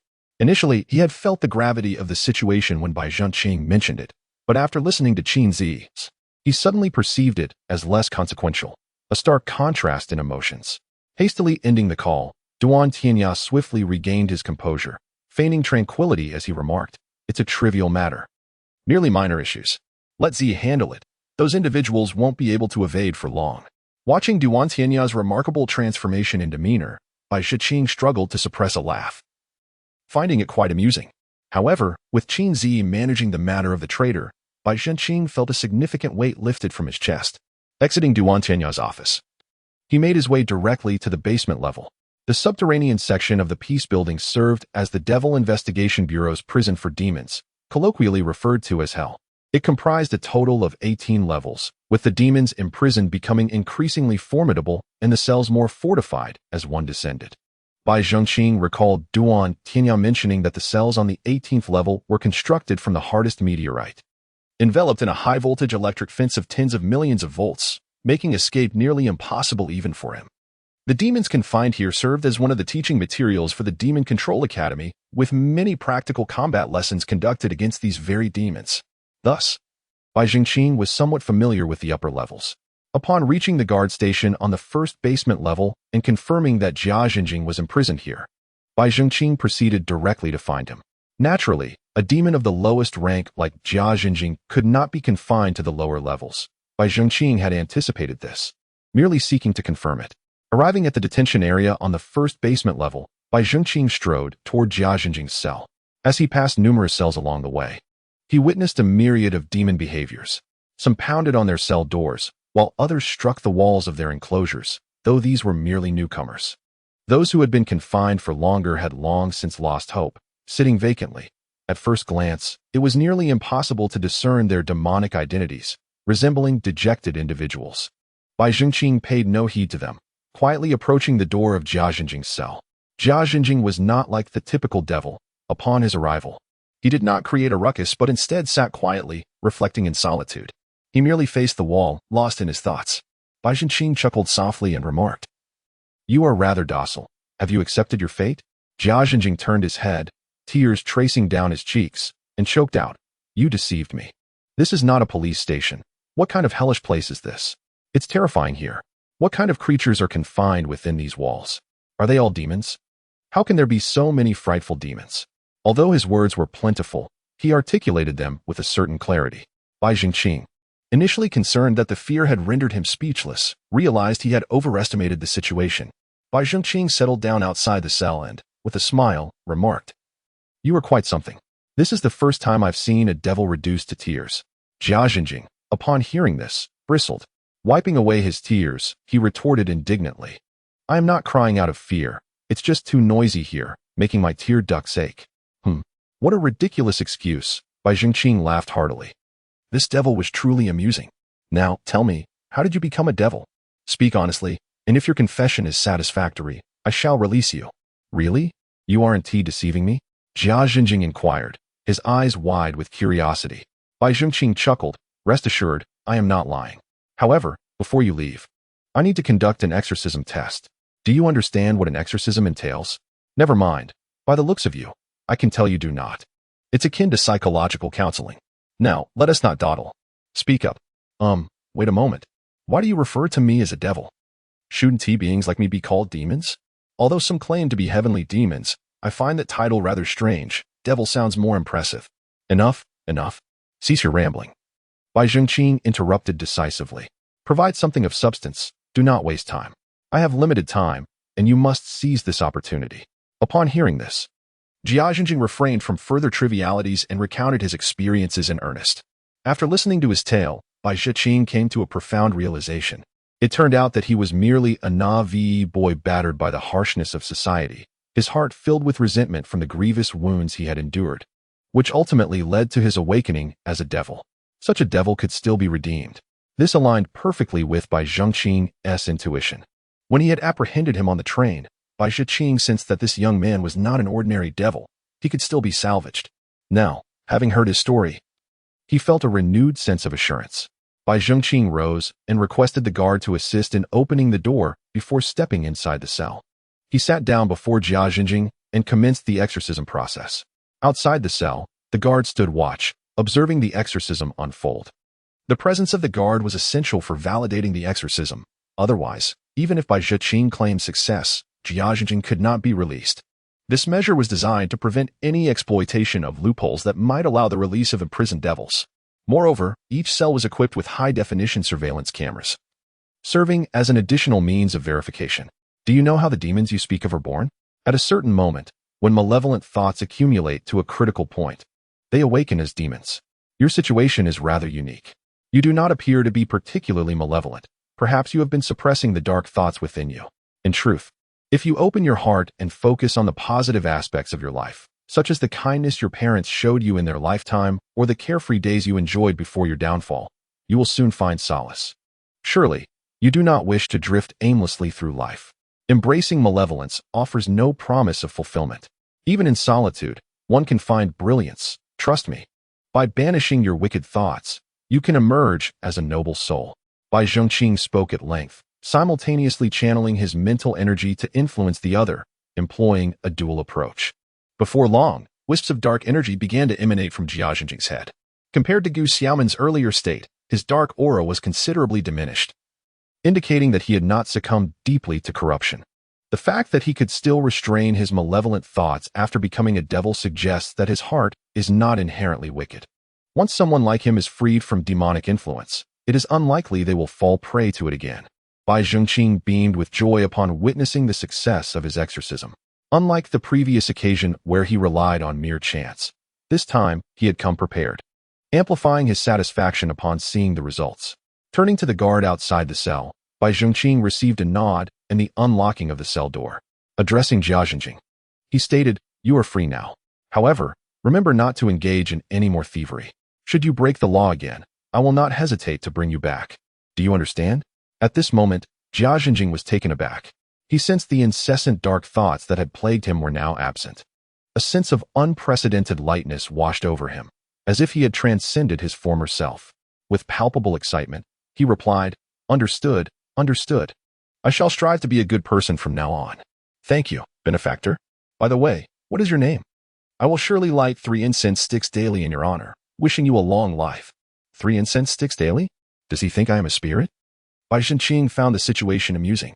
With a swift slap to Jia Zhengjing's head, he exclaimed, "What are you thinking? Benefactor? Have you been watching too many dramas? Now go. Go. Out of sight, out of mind." Jia Zhengjing chuckled awkwardly and hastily exited the cell, not daring to look back. However, just as Bai Zhengqing was about to leave, he noticed Jia Zhengjing returning at a sprint. Bai Zhengqing looked on in bewilderment, curious about what mischief this young man was up to now. Breathlessly, Jia Zhengjing asked, "How do I get out?"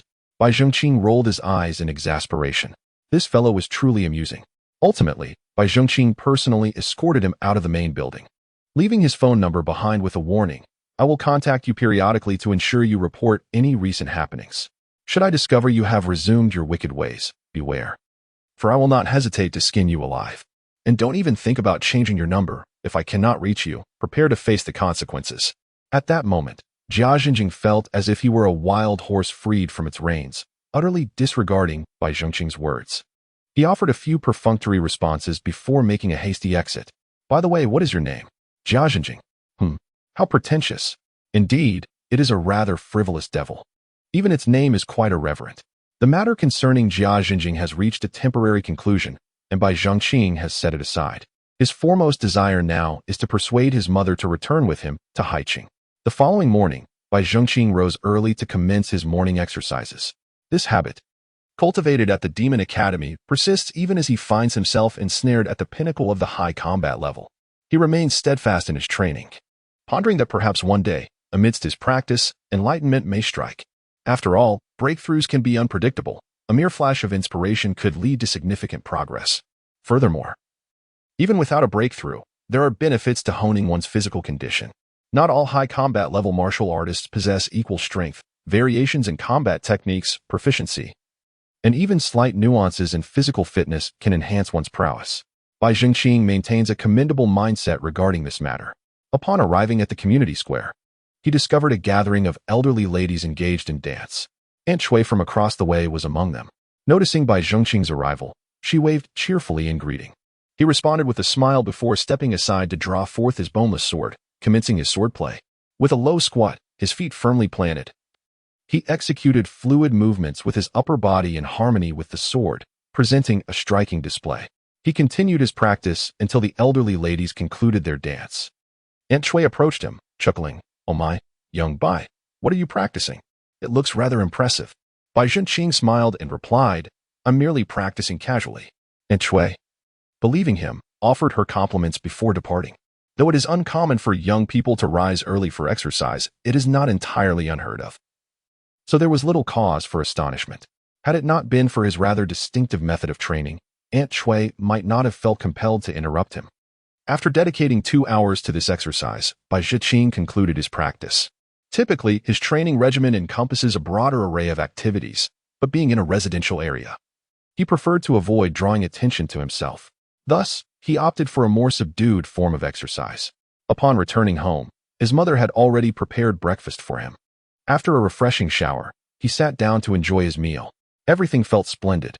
Once breakfast was finished, Bai Zhengqing broached the subject of taking his mother to Haiqing once more. After a moment of hesitation, his mother replied, "Your work at the police station must be quite demanding. Would my presence disrupt your duties?" She has always assumed her son works at the police station and remains unaware of the peculiarities of the Demon Investigation Bureau. However, from an ordinary person's perspective, the Demon Investigation Bureau is indeed a faction of the police force, which is not erroneous. Bai Zhengqing chuckled and reassured her, "How could it possibly be a disruption? It is your absence that would truly disturb me, as I would spend my days missing you. That would certainly hinder my work, wouldn't it?" His mother laughed, playfully patting him and saying, "When did you become so sweet-tongued? Sweet-talking your mother is a waste. You might as well save it for when you bring home a wife."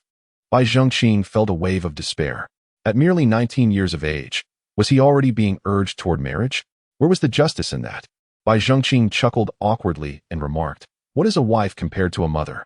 It is the mother who holds paramount importance." The mischievous boy's words only made Bai's mother smile even more brightly. What mother does not wish for her son to cherish her? Those mothers who constantly vie with their daughters-in-law do so out of the fear that their son's affection is being siphoned away. Thus, the relationship between mothers-in-law and daughters-in-law becomes one of the most challenging dynamics to navigate, with most issues stemming from the son. Whether it is a son who forgets his mother upon acquiring a wife, or the opposite, resulting in a mama's boy. Both scenarios can adversely affect the relationship between the two women. The fact that the 19-year-old Bai Zhengqing already possessed such awareness was indeed commendable. After a heartfelt discussion, Bai's mother finally consented to accompany him back to Haiqing, much to his delight. That very day, he invited a couple of classmates who remained at the headquarters to share a meal. The gathering was small, only 2 others, as the rest had been dispatched to various branches of the Global Investigation Bureau across the globe. The 2 who stayed were the best students in their academy. Apart from Bai, specifically retained by the headquarters for further development. Had Bai Zhengqing not actively volunteered to go to Haiqing, he likely would have been among their ranks. "Xiao Bai, you've truly made a name for yourself this time. The entire headquarters is buzzing about the incident that occurred in Haiqing. It's the most significant case in the past decade for our nation. And you happen to be right in the thick of it. Your luck is indeed remarkable," remarked a towering classmate, Ma Jian. who stood nearly 2 meters tall and was a prodigy in martial arts. 2 years prior, he had already reached the pinnacle of the high fighter level and was on the cusp of breaking through to the Chi master level. Bai Zhengqing rolled his eyes at his friend and replied, "Do you have any idea how difficult it was for me? I nearly lost my life there. If anything, I feel I was quite unfortunate." "Unfortunate? You're now a second lieutenant. I've heard the Bureau is considering promoting you to lieutenant. But your youth and slightly lacking experience have held you back. Otherwise, you would have likely been promoted already. Such opportunities are rare," chimed in another classmate, an Idakyu, a resolute-looking youth with a square face, who spoke with a tinge of envy. Nicknamed Eel, he was also a martial arts talent, albeit slightly less accomplished than Ma Jian. Yet still an exceptional candidate. "Eel, your jealousy is palpable. I can smell it from a mile away," Ma Jian laughed heartily. And Idakita retorted with indignation, "Aren't you envious? Just a few days ago, someone was nagging me about wanting to train in hell. Where is that ambition now? Gone cold? Cold? I submitted my application. But it hasn't been approved. What can I do? Besides, you're not faring much better. Who was it that planned to sneak off to Haicheng? Now that Xiaobai is back, I see no sign of you making a move," Ma Jian shot back.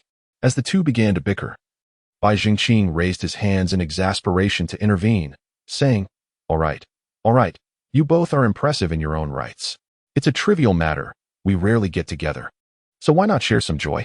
Their banter was not born of genuine conflict. It was simply their unique way of relating to one another. As Bai Zhengqing emerged, feigning an attempt to mediate, the others, realizing the futility of their dispute, chose to let it go. At that moment, Niucho chuckled and suggested, "Xiaobai, why not speak to the dean about transferring us to Haicheng?" Those recent graduates still habitually referred to Duan Tianya as the dean. Bai Zhengqing, upon hearing this, shook his head vigorously, akin to a rattling drum, and replied, "Don't even think about it. Back then, I had to plead with my teacher for several days just to go to Haicheng myself. If I were to bring this up now, I'd likely be carried out." "TCH. Coward," the two chimed in unison. "If you're not cowards, why don't you go yourselves?" Bai Zhengqing retorted. At that moment, he truly resembled a 19-year-old youth. The following day, Bai Zhengqing returned to Haicheng with his mother. Since Bai Ma had already consented, there was no reason to linger. Moreover, Bai Zhengqing had work commitments that necessitated his timely return. Upon arriving at the Haicheng Magic Investigation Bureau, Qin Zi promptly summoned him to his office. "All settled?" Qin Zi inquired casually, reclining with his legs propped on the desk, fiddling with a coin. "All settled," Bai Zhengqing replied, pretending not to notice the scene. Smiling as he spoke, Qin Zi flipped the coin, allowing it to dance between his fingers, creating a lively spectacle akin to a melodic tribute that irresistibly drew the gaze of onlookers. Bai Zhengqing, too, occasionally glanced at the coin, pondering when it might fall. Just as he was lost in thought, the coin suddenly came to a halt, jolting Bai Zhengqing back to reality. "What was that?" Bai Zhengqing looked at Qin Zi, his expression one of astonishment. He had narrowly escaped a hypnotic state, given that he was a master of wisdom, possessing formidable mental prowess. He found it alarming that he could not withstand Qin Zi's casual manipulation. Just how powerful was Qin Zi? With a smile, Qin Zi chose not to address the hypnosis, redirecting the conversation. "Why didn't you communicate about the mole with me first?" Feeling a bit embarrassed, Bai Zhengqing replied, "I thought it best to inform Director Duan, as he is the head of the Magic Investigation Bureau. I owed him that much." Qin Zi nodded in understanding. "That is quite reasonable. After all, you have been his student for many years. It is only natural to be loyal to him." Bai Zhengqing was about to elaborate when Qin Zi raised a hand to forestall him. "No need for further explanation. It's a perfectly human sentiment and entirely understandable. Now, let us discuss more pressing matters." Qin Zi finally removed his legs from the desk, adopting a serious demeanor as he looked directly at Bai Zhengqing. "Are you aware that someone has set their sights on you?" Bai Zhengqing was taken aback, then candidly admitted, "Previously, the apostles did send someone to monitor me for a time, but those individuals have been eliminated. Recently, it seems no one has been following me." He spoke uncertainly. With his mental acuity, he would typically sense if someone were watching him for an extended period, but recently he had felt none of that, leaving him unclear about what Qin Zi meant by setting sights on him. Qin Zi tapped the table, stating, "Being targeted does not necessarily mean being followed. The information I have received indicates that in a few days, the apostles will dispatch someone to assassinate you." "Huh?" Bai Zhengqing was startled, unsure whether to believe Qin Zi's claim. Qin Zi quickly provided him with clarity. "There is something you may not yet understand. The apostles are not a simple organization. They possess a method to enhance the prowess of the wise demon through the spiritual power of the sage. Their fixation on you stems from your ascension to the level of enlightenment. Qin Zi gazed at Bai Zhenqing for an extended period, attempting to discern fear, terror, or confusion in his eyes, but found none. Bai Zhenqing was taken aback by what he had said. He was astonished that the apostles had devised such a method, and puzzled as to how Qin Zi had acquired such profound knowledge about them. Nevertheless, his words finally illuminated a truth for Bai Zhenqing. The reason the apostles had persistently monitored him without swiftly eliminating him was likely due to his spiritual power not yet having transcended its limits. In other words, the apostles regarded him as a pig, intending to fatten him before slaughter. Now, in their eyes, he had been thoroughly fattened. The battle at the Wanjia building had completely exposed his capabilities. They need not witness the event firsthand, as they could infer his breakthrough, just as Qin Zi had done, indicating that there were indeed high-ranking wise demons among the apostles. While they may not possess Qin Zi's exceptional prowess, they were likely stronger than the spirit envoy he had slain. Bai Zhenqing hesitated for a moment before inquiring, "How did you come by this information?" Qin Zi rolled his eyes, responding, "Isn't it obvious? I am investigating internal spies. Is it not difficult to obtain such information?" Bai Zhenqing was momentarily stunned, quickly realizing that Qin Zi was perhaps more formidable than he had imagined. The apostles had infiltrated the headquarters with their own spies. Yet Qin Zi had skillfully utilized their personnel to unearth the apostles' internal secrets, a remarkable feat indeed. With this thought, Bai Zhenqing excitedly asked, "Have you uncovered the secret behind the blood?" They seemed particularly invested in it, suggesting it must be of great significance. Qin Zi rolled his eyes once more, replying, "Do you think I am a deity, privy to all knowledge?" Bai Zhenqing inwardly scoffed, thinking, "You certainly have a way of asserting yourself, even when you're unaware." Bai Zhenqing's subtle gestures did not escape Qin Zi's notice. He rapped his fingers on the table, saying, "Forget those trivial matters. You should be more concerned about your own situation." Bai Zhenqing smiled obsequiously, stating, "But you are here, are you not? What could they possibly do to me under your watch?"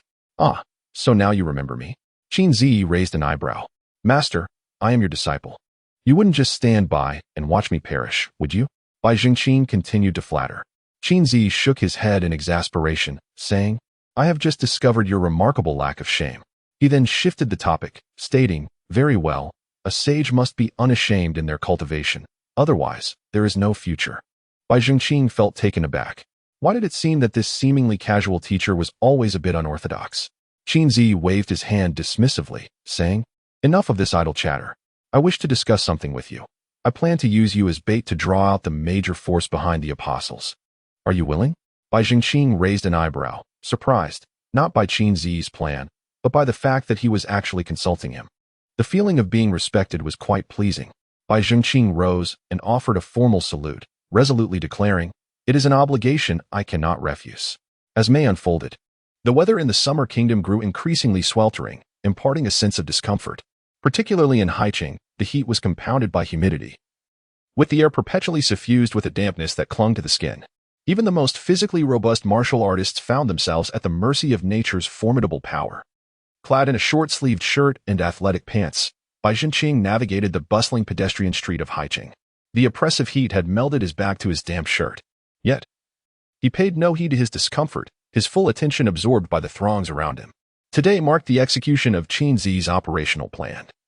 Reports indicated that the demons of the apostle had infiltrated Haiqing, poised to strike at any moment. Rather than wait passively, it was more prudent to take the initiative.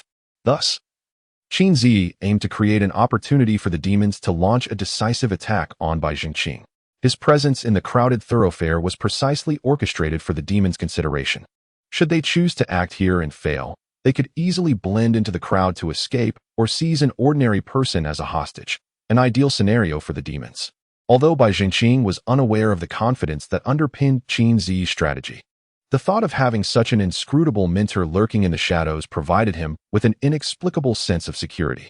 Everything was in place, awaiting the demon's emergence. Bai Zhenqing was resolute in his role as bait. He refrained from glancing around or meandering. He avoided any actions that might betray his identity as bait. Instead, he occasionally cast sidelong glances at the surrounding crowd. However, to his surprise, as he traversed the entire length of the pedestrian street, the demons remained dormant. It seemed the apostles had their own formidable strategists at play. Bai Jingqing mused internally, contemplating the likelihood of failure for this plan. He wondered if his mentor would be disheartened. As a high-ranking strategist, having laid an intricate web only for no one to fall into it would likely be a significant blow. Bai Jingqing felt that if he were in such a predicament, his spirits would undoubtedly be affected. Just as he was lost in thought, exiting the pedestrian street and nearing the renowned Pua riverbank of Haiqing, a figure suddenly leaped down from the second floor of an old building nearby, launching an attack towards him. Bai Zhengqing's heart raced. Here it comes. With no time to ponder, he swiftly drew his boneless sword and thrust it upward at an angle. The demons had seized the moment of his distracted thoughts to initiate a surprise assault, indicating their awareness of the trap, yet they boldly leaped into it regardless. Bai Jingqing could only wonder at their audacity. However, he had no time for contemplation. He had to deal with the immediate threat before him. Upon observing the swirling black mist surrounding his assailant, Bai Jingqing discerned that this was a panic-level demon, equivalent to a Qi essence-level martial artist. While a Qi essence-level martial artist's inner energy manifests as a luminous mist, the demons, in stark contrast, emanated a sinister black fog, unmistakably malevolent. The opponent's physical prowess and strength were evidently superior to Bai Zhengqing's, compelling him to exert every ounce of his effort to engage in battle. He channeled his mental energy into his boneless sword, imbuing it with an ethereal, dreamlike quality as he thrust it forth. Their clash transpired in the blink of an eye, leaving the onlookers momentarily bewildered. It was only upon the collision of the boneless sword with the opponent's gauntlet that a terrifying wave of invisible force radiated outward, toppling those nearby. Some even cried out in pain, clearly injured, yet this was merely the aftermath of their confrontation. Bai Jingqing retreated a step to dissipate the force then. Without a glance back, he sprinted desperately towards the riverbank. The crowd was too dense. He feared for their safety. The riverbank offered a vast, open space, ideal for an intense battle. The demon assailing him was momentarily delayed by a flicker of his mental energy, granting him a fleeting opportunity to escape. Thus, a pursuit ensued. It was only at this moment that the ordinary people around began to react, shouting and fleeing in panic, precisely the outcome Bai Zhengqing had hoped for. Through their earlier exchange, he discerned the opponent's strength. A mere low-tier demon, he was confident in his ability to vanquish him. His primary concern remained the safety of the innocent bystanders. Noticing that most had distanced themselves from the epicenter of the conflict, his pace slowed. Bai Jingqing did not focus all his attention on his adversary. He remained vigilant, wary of potential ambushes. His caution was not unwarranted. Just as he approached the riverbank, a demon suddenly emerged from the corner of the last building, launching a side attack. This assailant wielded a spear, and the adage an inch longer. An inch stronger rang true. He was at a disadvantage due to the weapon's reach. Fortunately, his speed had lessened. Otherwise, this ambush could have drawn blood. Bai Jingqing leaned back, slipping beneath the spear, then executed a backward swing of his sword, striking precisely at the spear's 7-inch mark. The old adage about striking a snake at its vulnerable point holds true even against long weapons. With the aid of his mental energy, Bai Jingqing had a distinct advantage in targeting, making this strike a true display of his prowess. The assailant thrust forward with the spear in one hand. But before he could retract it, Bai Jingqing struck the shaft. He felt a tremendous force travel through his palm, nearly causing him to lose his grip on the weapon. Does a high-tier demon possess such strength? The demons, when compared to the adept demon masters, often lacked rigorous training and overlooked crucial knowledge. Thus, he remained oblivious to the fact that Bai Zhengqing's strength stemmed from striking his weakness. However, he was not alone. Seizing the opportunity, his companion had already thrown a punch, aimed directly at Bai Zhengqing's left rib. With a spear to his right and an assailant to his left, Bai Zhengqing found himself in a precarious predicament. While he could contend with a low-tier demon, facing two was a matter of life and death. At this moment, a single misstep could cost him his life. Moreover, he was acutely aware that at this moment, Qin Zi was unlikely to lend his assistance, for he was preoccupied with contending against the greater apostles, leaving the trivial minions for Bai Zhengqing to handle on his own. If he could not resolve these two adversaries, the greater threat would not even manifest. This was a test presented by the apostles, one he could neither refuse nor evade. At this juncture, he had no time for further contemplation. What he required was unwavering focus. The gust of wind from the left was already causing his shirt to flutter audibly, the humid air of Haiqing failing to cling to the errant fabric. Bai Zhengqing steeled his mind. wielding his boneless sword with a horizontal strike that connected with the side of his opponent's trap, causing the foe to stagger. Seizing the moment, Bai Zhongqing retreated, leaning against the long spear behind him. He understood that his chance for victory lay in the element of surprise. Every maneuver he executed must defy the expectations of the two assailants, thereby allowing him to seize the initiative. Logically, his best recourse would be to flee, escaping the range of their attacks with utmost speed. Yet, how long could he sustain such a retreat? With his superior combat physique, it was impossible for him to outrun both adversaries. Thus, he had to seek victory amidst peril. As he leaned against the spear, the armed demon momentarily hesitated. Then, with a flick of his wrist, he intended to repel his opponent. Yet, Bai Zhongqing aimed to capitalize on that moment of distraction. He slid down the shaft of the spear, deftly maneuvering beneath it. Consequently, the shaken spear now confronted the advancing fist. This was the principle of using force against force. With a resounding clash, the fist collided with the spear, causing both demons to retreat a step in opposite directions. At this moment, Bai Zhongqing had straightened his posture. Observing the spear-wielding demon stumble toward him, he swiftly swept his sword in a wide arc, targeting the opponent's wrist. He aimed to compel the adversary to relinquish the spear, thereby enhancing his chances of success. However, he had underestimated the strength of a panicked demon. The individual gripped the spear tightly and thrust it downward, effectively blocking the momentum of Bai Zhongqing's sword, causing it to rebound. The hard-won opportunity Bai Zhongqing had gained was thus nullified. His physical prowess, though formidable, slightly hindered his retreat, and his reaction time lagged just enough. Otherwise, that strike would have been far more difficult to defend against. Alas, what a predicament! Bai Zhongqing sighed in resignation. Through the earlier skirmish, he realized that such opportunistic tactics ultimately fell short. Consequently, he cast aside distractions and concentrated solely on his swordsmanship. A refined technique required the sword to become an extension of the body, an integral part of the arm. The sword should facilitate the body's movements, allowing every muscle to contribute to the path of the blade. He remembered that it was a distinct rhythm. Once mastered, it would elevate him to a new realm. In this critical moment of life and death, Bai Zhongqing recalled the words of his master, Duan Tianya. He had grasped the essence of those words for some time, but had yet to discern the rhythm his master spoke of. This feeling felt elusive, almost ethereal, defying comprehension. Now, in this tense moment, Bai Zhongqing had no time to analyze. He acted instinctively, alternating between attack and defense. The notion of unwavering focus encapsulates the essence of the moment.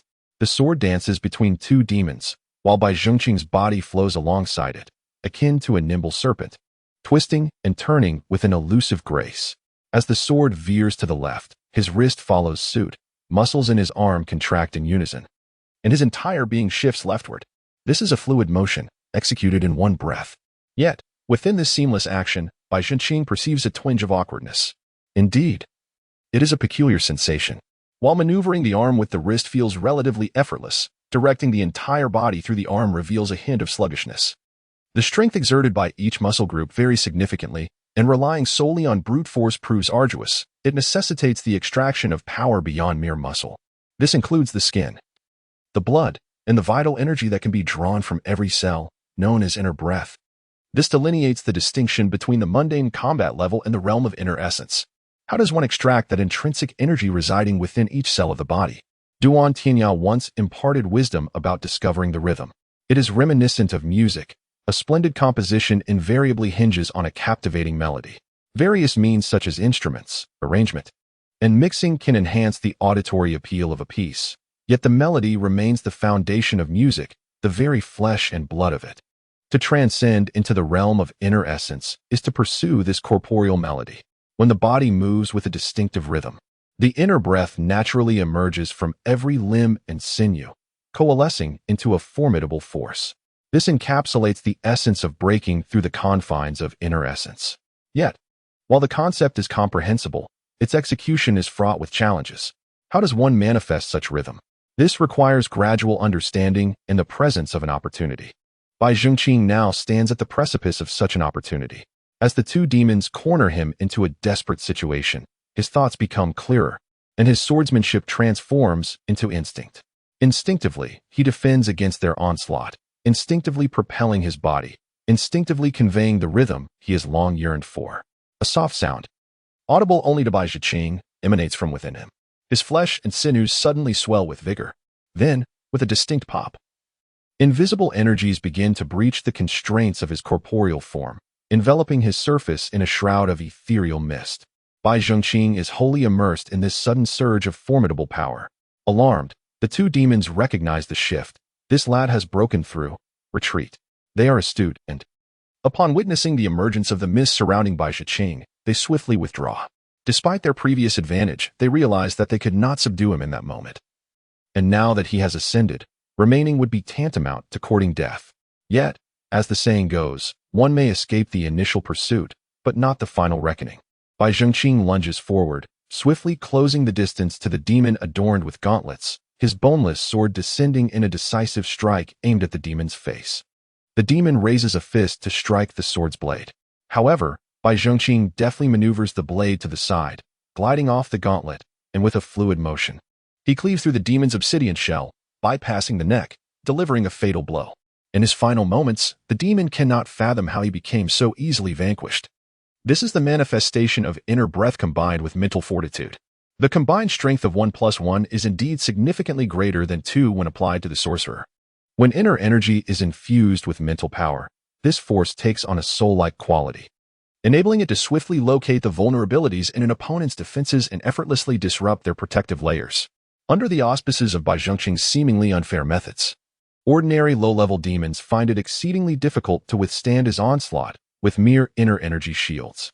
Perhaps only high-level demons would stand a chance. After effortlessly dispatching his opponent, Bai Zhengqing himself was taken aback, sparing even the follow-up moves he had prepared. He then took a step back and turned to run, intent on pursuing another demon. At last, he had the time to ponder. Why did the apostle only dispatch 2 low-level demons to assassinate him? Was it due to the apostle's limited strength? Not at all. It was a tacit understanding reached between the apostle and Qin Zi. Adding another adversary would likely prompt Qin Zi to intervene. The apostle intended to eliminate him with 2 low-level demons, which was the minimum cost they were willing to bear. Qin Zi, on the other hand, sought to refine him with 2 low-level demons, perhaps hoping for an unexpected surprise. Indeed, this surprise was unforeseen, as Bai Zhengqing managed to break through. Yet, this outcome was something the apostle desperately wished to avoid. While Bai Zhengqing contemplated these matters, he suddenly came to a halt after a brief pursuit. Before him stood a figure, silent and composed, hands clasped behind his back. This individual sported a meticulously trimmed beard, clearly someone who valued appearance. His silent arrival indicated a power that far surpassed Bai Zhengqing's own. The joy of his recent breakthrough dissipated entirely. He realized he was no match for this person. The figure did not initiate an attack, but instead smiled and addressed an empty space. Master Qin has yet to make his appearance? No sooner had he spoken than Qin Zi's form gradually materialized in that very spot, as if stepping out from the air itself. Upon his emergence, Qin Zi raised an eyebrow and remarked, "I did not expect the apostle to be stronger than I anticipated. Who are you?" His tone suggested he had initially expected to confront a traitor hidden within the headquarters, yet the individual before him was a stranger. This implied that the traitor had not arrived. The man smiled and bowed slightly, saying, "Master Qin, you flatter me. The truth is, we apostles do not wish to be adversaries of your Demon Investigation Bureau, but you have pushed us too far. Our actions are merely for self-preservation." Self-preservation? Qin Zi chuckled. "Since when did you begin infiltrating the Demon Investigation Bureau? Do you not have a sense of your own situation? Self-preservation indeed. I suspect your ambitions are far too grand. Aiming to subvert the Bureau, but alas." The man's gaze sharpened as he solemnly replied, "Alas, what? Alas, your backers are overly arrogant, believing they have seen through everything. Yet in reality, they are merely frogs at the bottom of a well." Qin Zi's words sent a tremor through the man's heart. He seemed to grasp something profound. However, it was too late. Qin Zi turned his gaze to the side of the man, saying, "Meng Changyi, you old ghost, how much longer do you intend to hide?" As soon as he finished speaking, an elderly man with a beard gradually emerged, appearing in a manner strikingly similar to Qin Zi. "Meng Changyi, one of the deputy directors of the Devil's Investigation Bureau," Qin Zi quietly stated, revealing the identity of the individual to Bai Zhengqing. Deputy director? The deputy director indeed. Bai Zhengqing was taken aback, confirming his suspicions that a high-ranking official was indeed lurking within the bureau. After Meng Changyi made his presence known, he did not immediately engage in conversation with Qin Zi. Instead, he turned to Bai Zhengqing and remarked, talent emerges in every generation. Bai Jingqing, you are indeed a rare genius, unmatched except perhaps by the founder of the Devil's Investigation Bureau. Thank you for your kind words, Deputy Director Meng. Bai Jingqing replied with a stoic expression. He found himself at a loss for how to confront this man, uncertain if he was dealing with a devil or a human. After casting a deep glance at Bai Jingqing, Meng Changyi then faced Qin Zi, wearing a smile that suggested he was entirely unfazed by his current predicament. Noticing this, Qin Zi, with a hint of amusement, inquired, "It seems you have other preparations?" Meng Changyi shook his head, stating, "No, just the two of us." "Oh, then where does your confidence stem from?" Qin Zi, now intrigued, wondered. He was acutely aware of his own strength, and Meng Changyi was equally cognizant of it. Thus, what gave this old specter the audacity to believe he could surpass him? "Qin Zi, you remain as arrogant as ever," Meng Changyi chuckled, shaking his head. "But it matters little. Soon, you shall be a mere corpse. I might as well enlighten you to spare you a restless demise." "Huh. I ought to thank you for your kindness," Qin Zi retorted with a smirk. At that moment, Bai Jingqing stood beside Qin Zi, his fingers nearly digging into his palms from anxiety. Before him stood formidable figures he could not hope to contend with. A mere thought from any one of them could easily spell his end. To endure such psychological torment while remaining rooted in place was utterly exhilarating. Yet, it was Qin Zi's words that nearly drew laughter from him, alleviating some of his tension.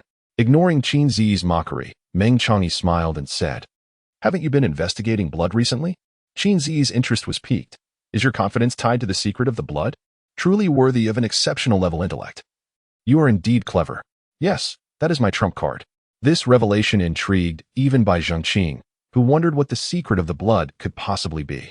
Although he was unaware of the extent of the disparity in strength between Meng Changyi and Qin Zi, it was evident from Qin Zi's previous demeanor that the gap was substantial. The notion that Meng Changyi believed he could surpass Qin Zi based on the secret of the blood seemed utterly unbelievable. After all, Qin Zi was an exceptional level intellect. Could such a significant difference in prowess truly be bridged by some external substance? What kind of miraculous elixir could achieve that?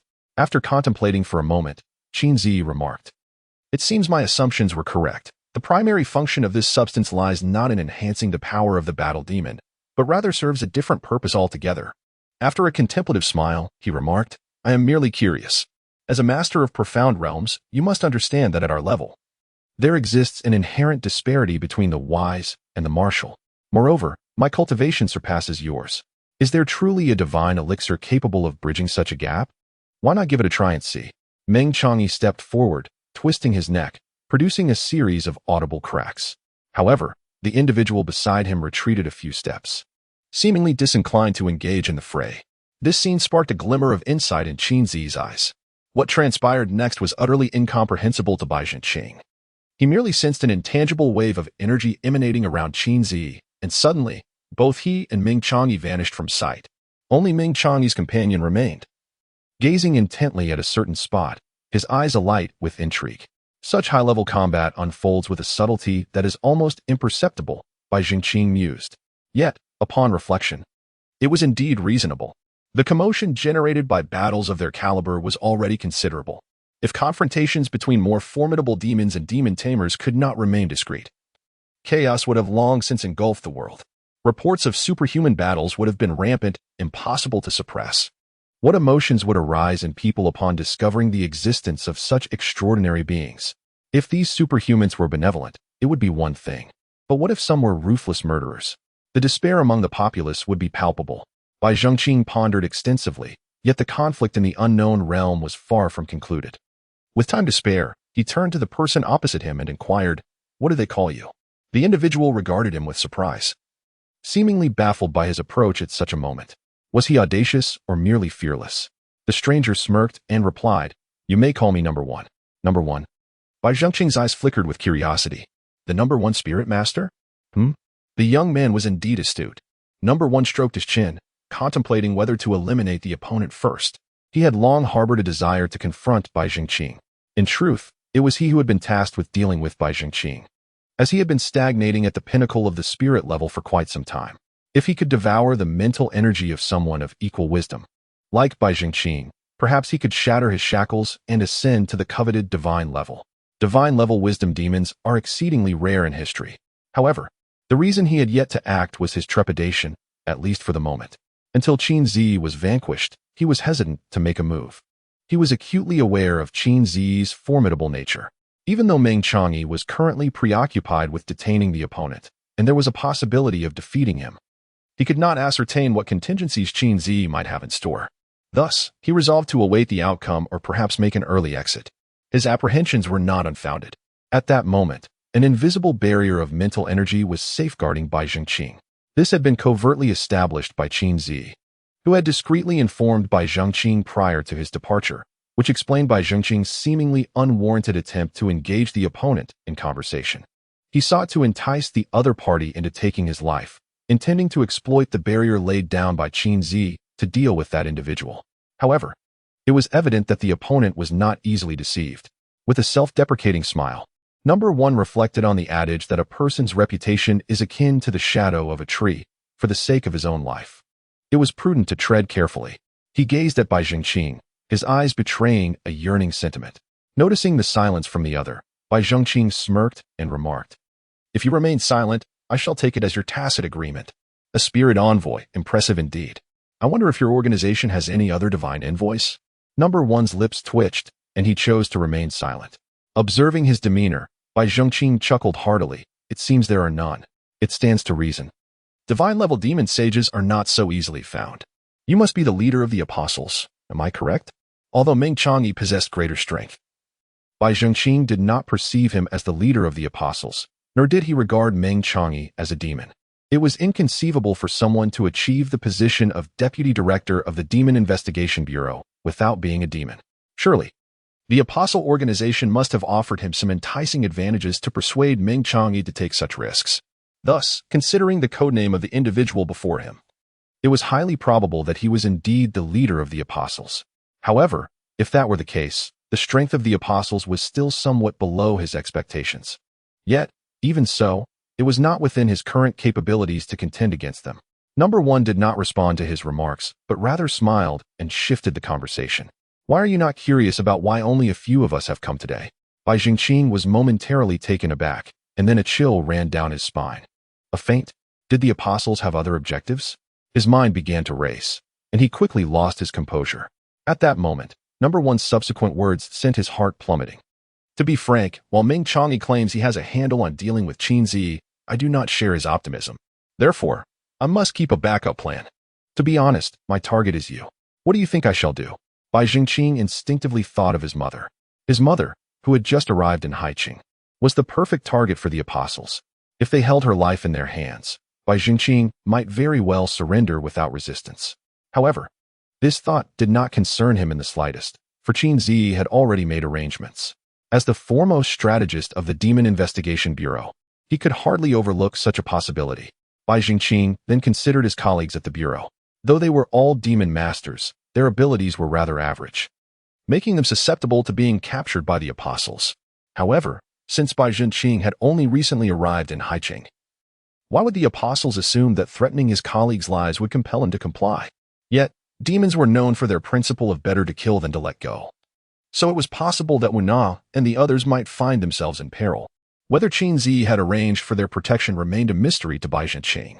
After all, they were demon masters themselves. It seemed somewhat unreasonable to require other demon masters for their protection. Bai Zhengqing felt a surge of anxiety within. Though he did not outwardly display it, he understood that there was little use in rushing now. Your backup plan merely involves capturing individuals to threaten. You may find yourself disappointed. Bai Zhengqing feigned calmness and scoffed. Number 1 chuckled and replied, with Master Qin personally orchestrating the plan. How could I resort to such a lowly tactic? Upon hearing this, Bai Zhengqing felt a wave of relief wash over him. It seems that there is no issue unless hostages are involved. Yet, what is the backup plan? Bai Zhengqing continued to feign ignorance. Oh, pray, enlighten me with something of substance. Number 1 retorted with a smirk. As a strategist, can you not think for yourself? Must I remind you? You truly disappoint me. Bai Zhengqing shrugged nonchalantly, adopting a demeanor of indifference. With a teacher present, why should I strain my mind? That is indeed a point. Since you cannot conceive of a solution, it is best to await the outcome patiently. Clearly, Number 1 had lost interest in toying with Bai Zhengqing.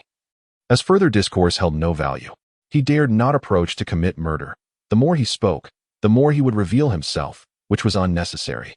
His previous words were merely an attempt to intimidate, to see if he could unnerve Bai Zhenqing and exploit any weaknesses. It was simply a casual play.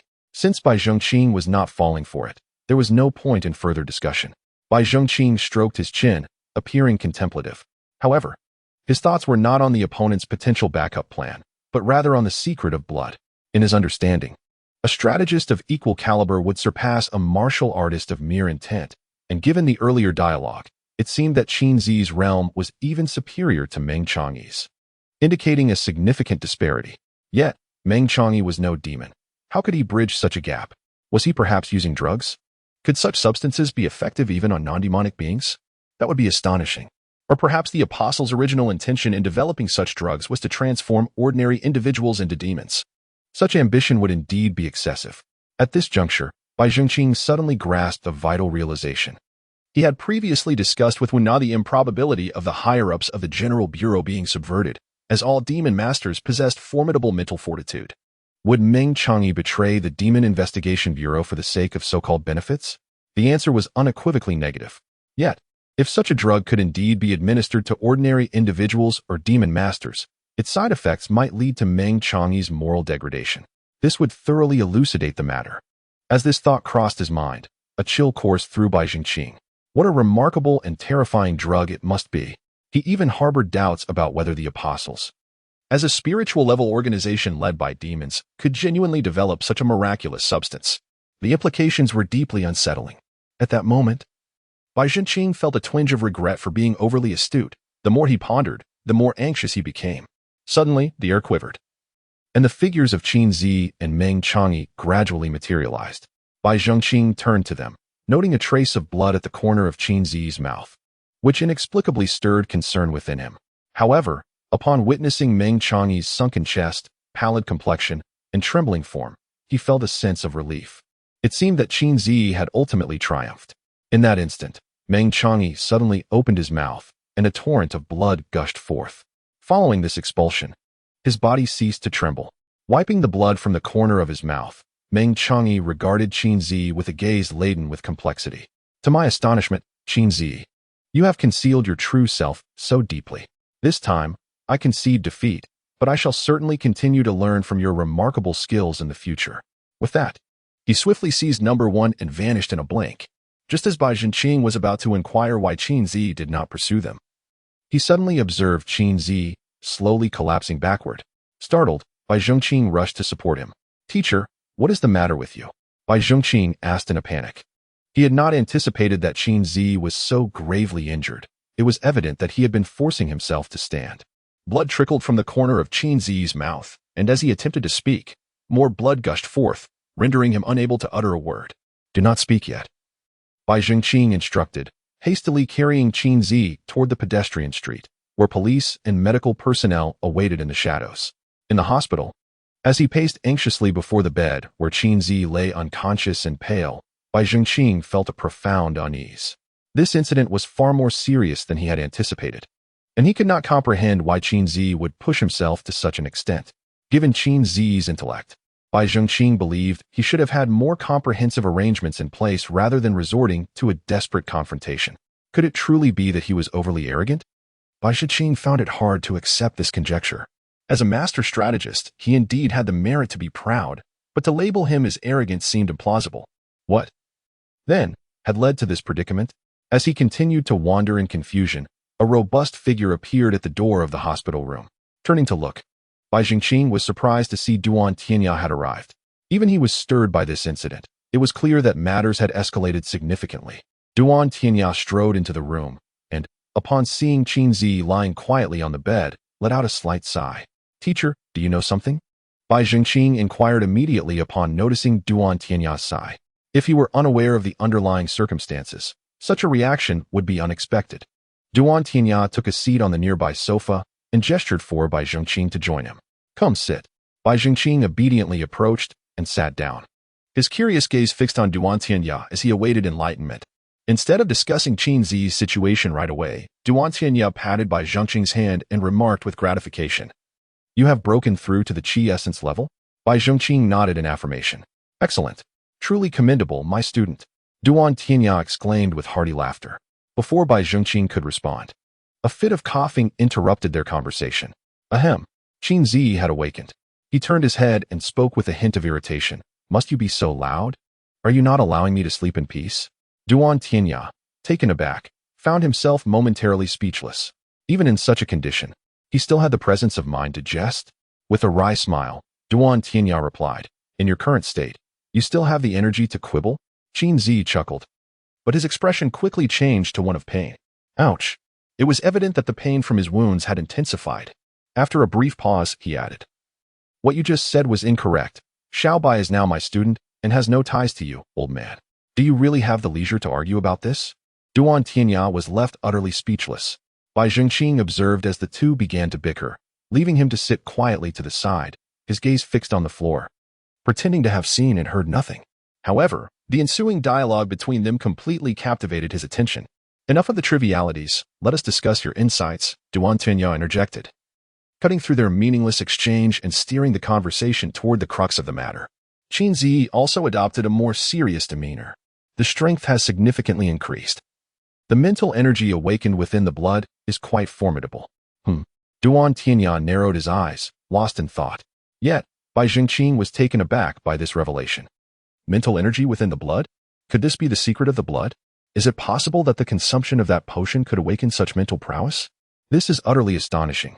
He dared not interject with questions, as the two prominent figures were engaged in serious discourse, and he had no desire to put himself in jeopardy. After a moment of contemplation, Duan Tianya inquired, do you know how it is awakened? It should be guided by mental energy. Those who have consumed the Tianjin potion possess a unique enzyme in their blood, or rather, to be precise, it is not an enzyme but a mental energy factor. I have conducted experiments, and this factor can transmit mental energy, though I have yet to fully comprehend the exact method of activation. At this point, Bai Zhengqing grasped the situation. It was indeed the mysterious mental energy factor at play. However, he had never heard of the potion referred to as Tianjin before. Does it imply a prohibition, even by the heavens? He pondered.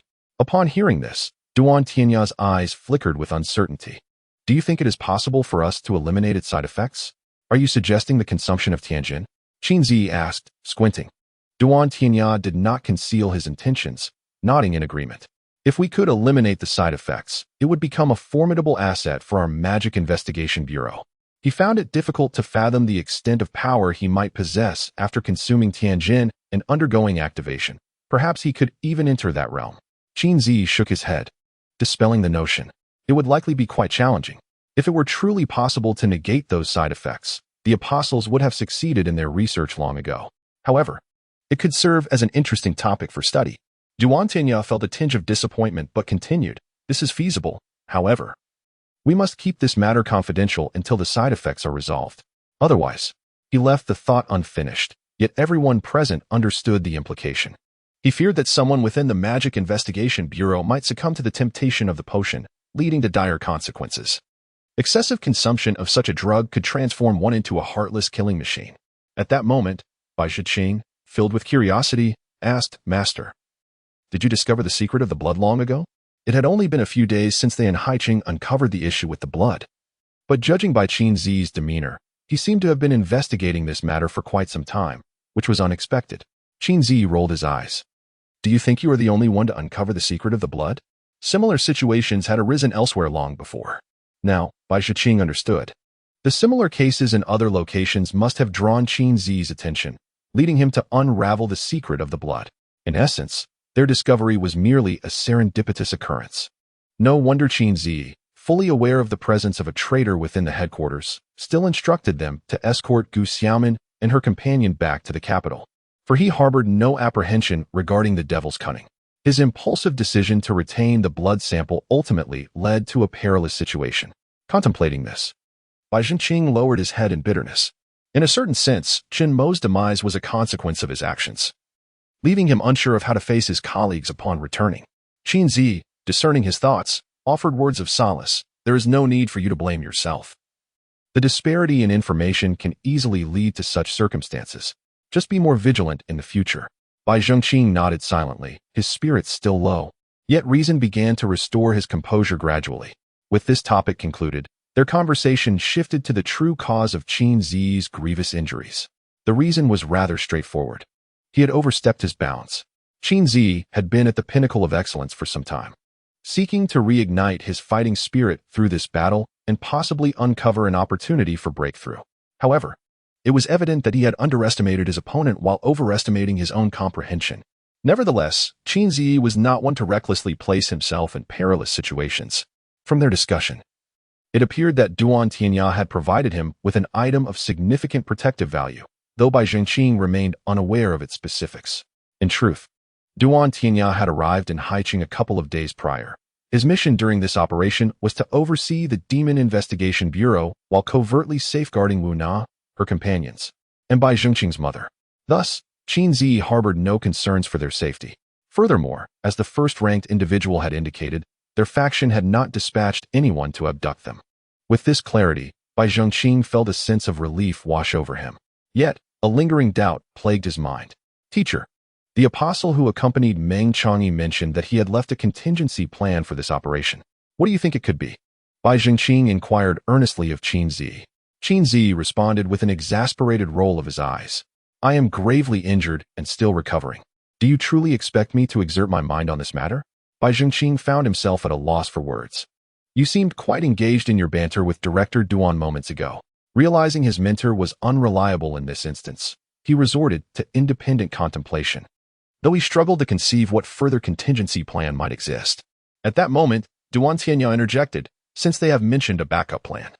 It indicates that this matter is far from resolved. Xiaobai, you must exercise caution in the coming days. Understood, Bai Zhengqing nodded obediently. In truth, he harbored another question but refrained from voicing it. Given that Qin Zi possessed a life-saving item, why did he not retain Meng Changyi and the others? Perhaps the item was too precious, or perhaps Qin Zi was too severely injured to activate it at the time. Since Duan Tianya and his colleagues showed no inclination to divulge the nature of that item, Bai Zhengqing felt it unwise to press further. After comprehending all matters, Bai Zhengqing accompanied Duan Tianya back to the Demon Investigation Bureau. Qin Zi's recovery would require some time, as he was not a martial artist and thus possessed a somewhat diminished healing capacity. During this period, the Magic Investigation Bureau in Haiqing would be particularly perilous.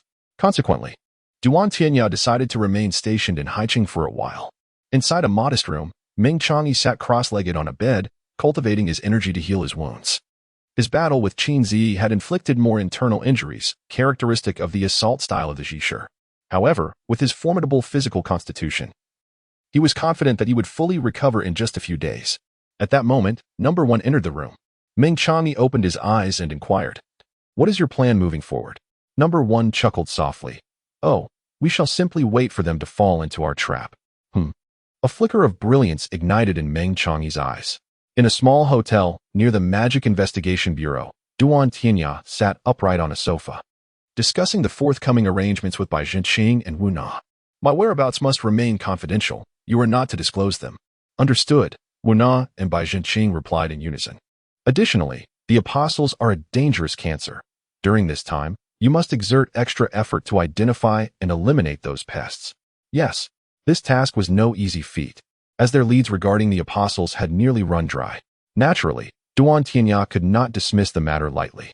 With a smile, he remarked, "Do not feel overly pressured. The internal traitors that the apostles had embedded within the headquarters have been apprehended. I have brought them in for questioning at your convenience. I believe useful information can be extracted from them." This unexpected turn of events brought a sense of relief to Bai Zhengqing. Although he had readily agreed earlier, he had yet to find a reasonable angle of approach. With those prisoners now in hand, things would be much easier. He was not concerned about their silence, as he had already gained some understanding of the apostles, and thus possessed various methods to extract valuable clues from those selfish devils.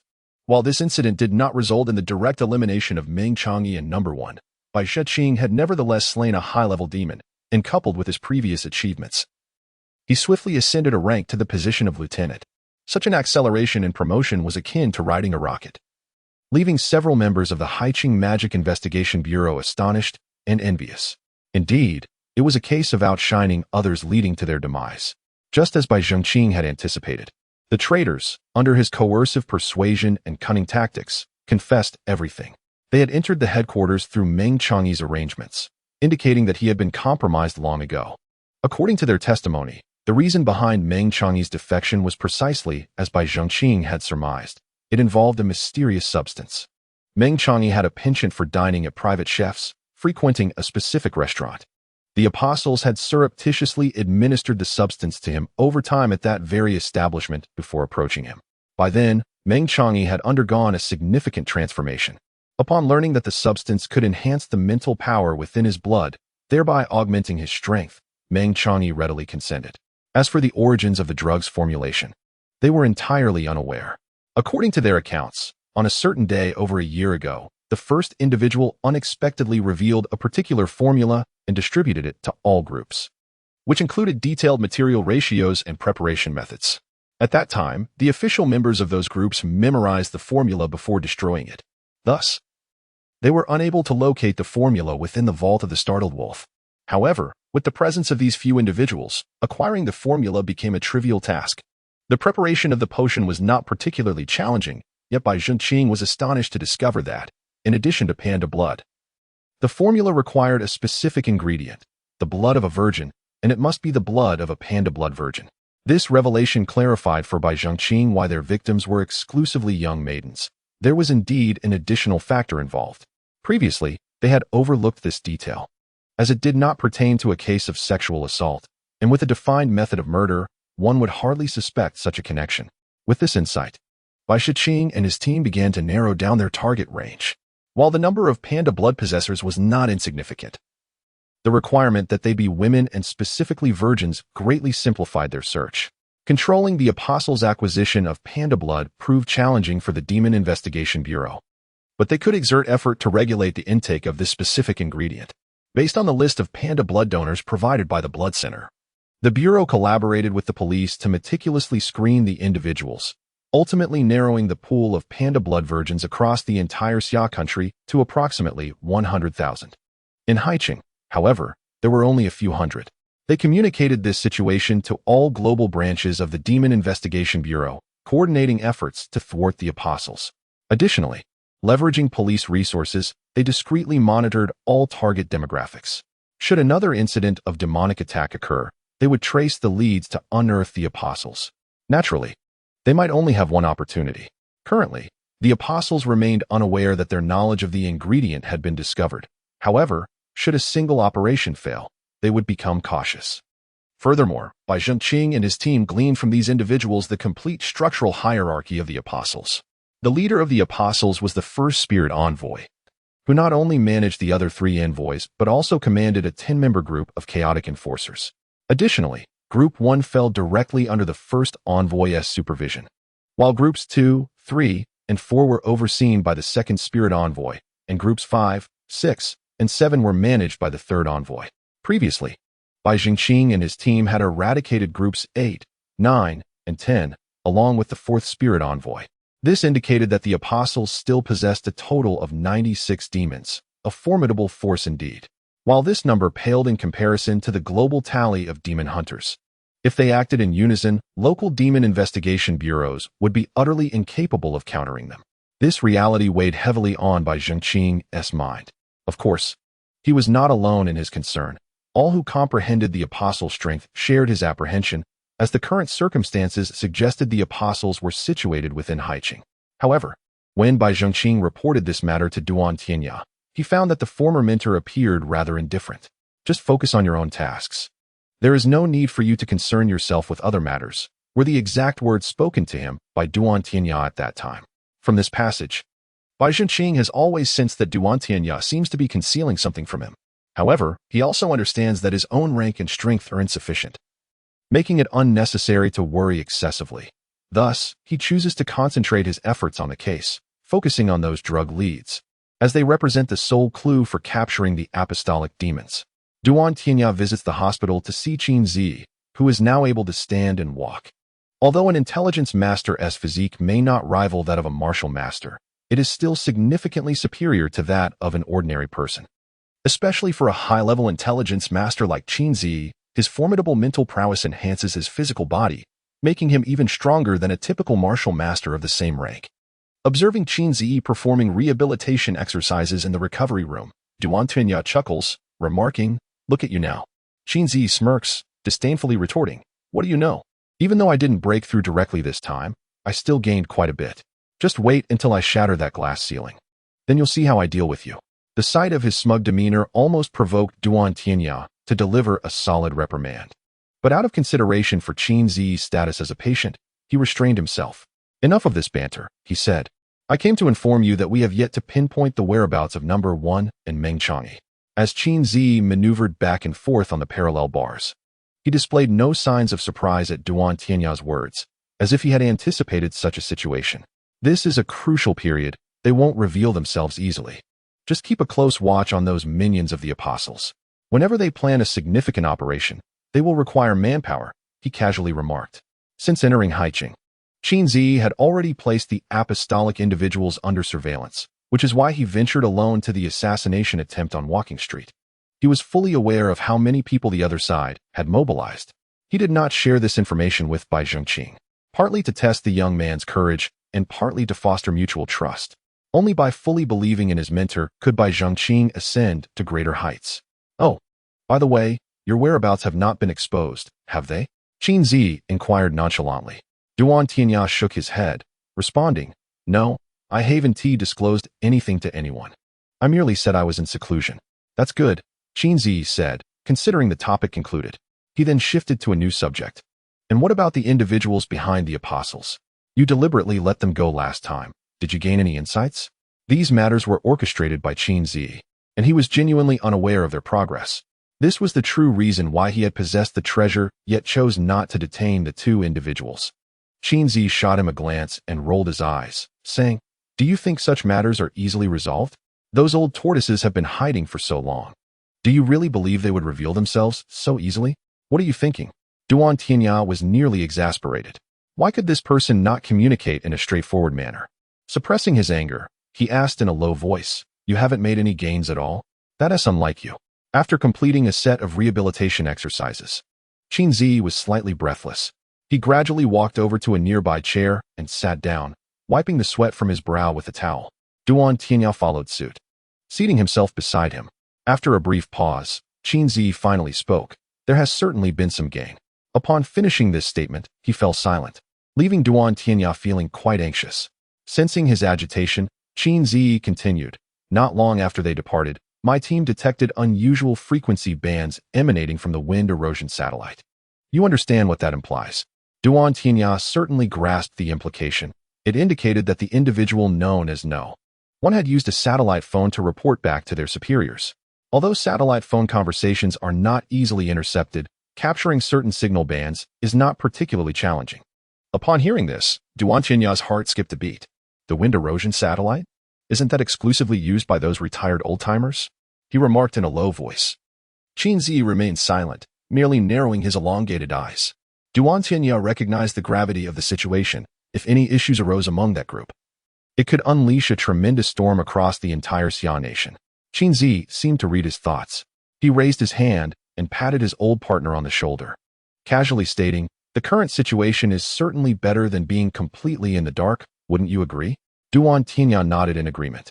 Indeed, when the apostles first emerged, they were deeply troubled. However, he had not anticipated that the breakthrough would ultimately come through Bai Zhengqing. Chuckling to himself, Duan Tianya suddenly found himself laughing inexplicably. Observing this, Qin Zi placed his hand on his forehead, earnestly saying, "What is this? Have you burned your brain out with a fever?"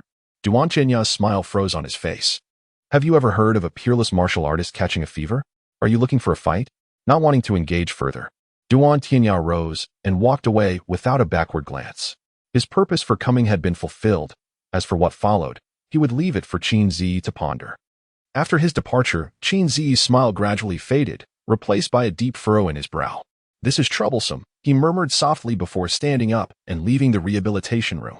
The following 2 days were remarkably calm, as the apostles seemed to have evaporated from existence, no longer creating disturbances. This left Wu Na and her team, who were eagerly waiting for them to take the bait, in a state of distress. That night, the personnel from the Demon Investigation Bureau remained on site, gathered in the office, lamenting their predicament. "What should we do? Just wait idly?" Shi Shaojing exclaimed, vigorously pounding a cushion, seemingly attempting to vent her frustration. What else can we do? Zhao Tianming lit a cigarette, his brow furrowed in contemplation. Guo Shirun, growing impatient, remarked, Old Zhao, just quit smoking. After all these years, your skills haven't improved a bit, and I suspect it's due to this habit. Even the usually optimistic Guo Shirun was beginning to stir up trouble, highlighting the group's collective anxiety. Wu Na, however, managed to maintain a semblance of calm. Since Qin Zi's arrival, her office had been commandeered, and she had been spending time in the main office area with everyone else. Noticing the pervasive tension among her colleagues, she smiled and said, All right, everyone. Let us tone it down a bit. Their inaction isn't necessarily a bad thing, right? At least those girls are not in any danger. Upon hearing her words, the group quieted down somewhat. Only Shi Shaojing muttered, If they do not take action, we'll have to stay awake every day, which is exhausting. This was the true source of their agitation. Although the demon hunters possessed superior physical abilities compared to ordinary individuals, enduring continuous sleepless nights would inevitably lead to complications. However, they had no certainty regarding when their opponents would act. What if it coincided with their moments of respite? They might not even have time to react. At that moment, all eyes turned to Bai Zhengqing. Bai Zhengqing understood the reason for their gaze. Just 2 days prior, he had asserted that the apostles' actions would not be long in coming, prompting Wu Na to order a state of readiness around the clock. Yet, as 2 days elapsed without any movement from the adversary, doubts began to creep into their minds regarding Bai Zhengqing's assessment. He glanced around at everyone and smiled. It should be soon. Let us wait a little longer. At that instant, as if under the influence of prophetic magic, Zhang Xing hurriedly entered from outside. Upon entering, he raised his voice and shouted, The enemy has made a move. A collective jolt ran through everyone, and they sprang to their feet. Xiaobai, you truly are remarkable, Shi Shaojing exclaimed. However, at that moment, no one had the bandwidth to engage her. Wu Na promptly commanded, Let us go, move out. The group swiftly followed in her wake. Hastening towards the exit, after sending a message from his phone, Bai Zhengqing joined them. Are there any casualties? Wu Na inquired as they walked briskly. Zhang Xing quickly reported. None. The police personnel stationed to monitor the situation observed the adversary infiltrating the target's residence and immediately executed the plan by broadcasting a segment of high-frequency noise, which startled them away. Due to their unique physical attributes, the demons can detect high-frequency sounds that elude human ears. This is the most effective method for ordinary people to counter demons. However, this tactic merely causes discomfort and does not yield a decisive blow. It was Bai Zhengqing's idea to prepare such a measure for the police, aimed at providing an additional layer of protection for the target woman. Although the others were unaware of his underlying intentions, their trust in him prevented any dissent. To their surprise, the tactic proved effective, and the demon was indeed frightened away. The gazes of the Demon Investigation Bureau personnel towards him transformed from mere observation to reverence. Bai Zhengqing felt a twinge of discomfort. He harbored his own plans. But now was not the time to divulge them, so he chose to endure. When the personnel from the Demon Investigation Bureau arrived at the scene, the demon had long since escaped. However, this did not pose a challenge for them, as they were well prepared. Wu Na produced a purple flashlight, illuminating the area, and soon spotted numerous large footprints glowing faintly. They had previously sprinkled luminous powder throughout all target residences. As soon as a demon entered a house, it would inevitably become coated in the luminous powder, allowing them to track it using the fluorescence revealed by the purple light. Ignoring the footprints inside the house, they stepped outside and pursued the direction in which the footprints had vanished. Before long, they arrived at the front of a large building. This reminded them of the Wanji building, though this edifice soared higher, estimated to have over 30 stories. Clearly, the apostles were resorting to their old tricks. The executives within this building were likely under their control once again. Bai Zhengqing gazed at the pitch-black structure, a flicker of unexplainable significance igniting within his eyes. At that moment, Wu Na intended to lead the team into the building, but Bai Zhengqing restrained her. Wait, Captain, something feels amiss, he murmured. Upon his utterance, everyone halted in their tracks. Bai Zhengqing had already demonstrated his remarkable predictive abilities, lending weight to his words that none dared to disregard. What is it? What's wrong? Wu Na inquired, her brow furrowed. Bai Zhengqing pointed towards the upper floors, saying, The entire building is devoid of light. Isn't it normal for there to be no lights this late? Everyone must have left work, Shi Shaojing replied uncertainly.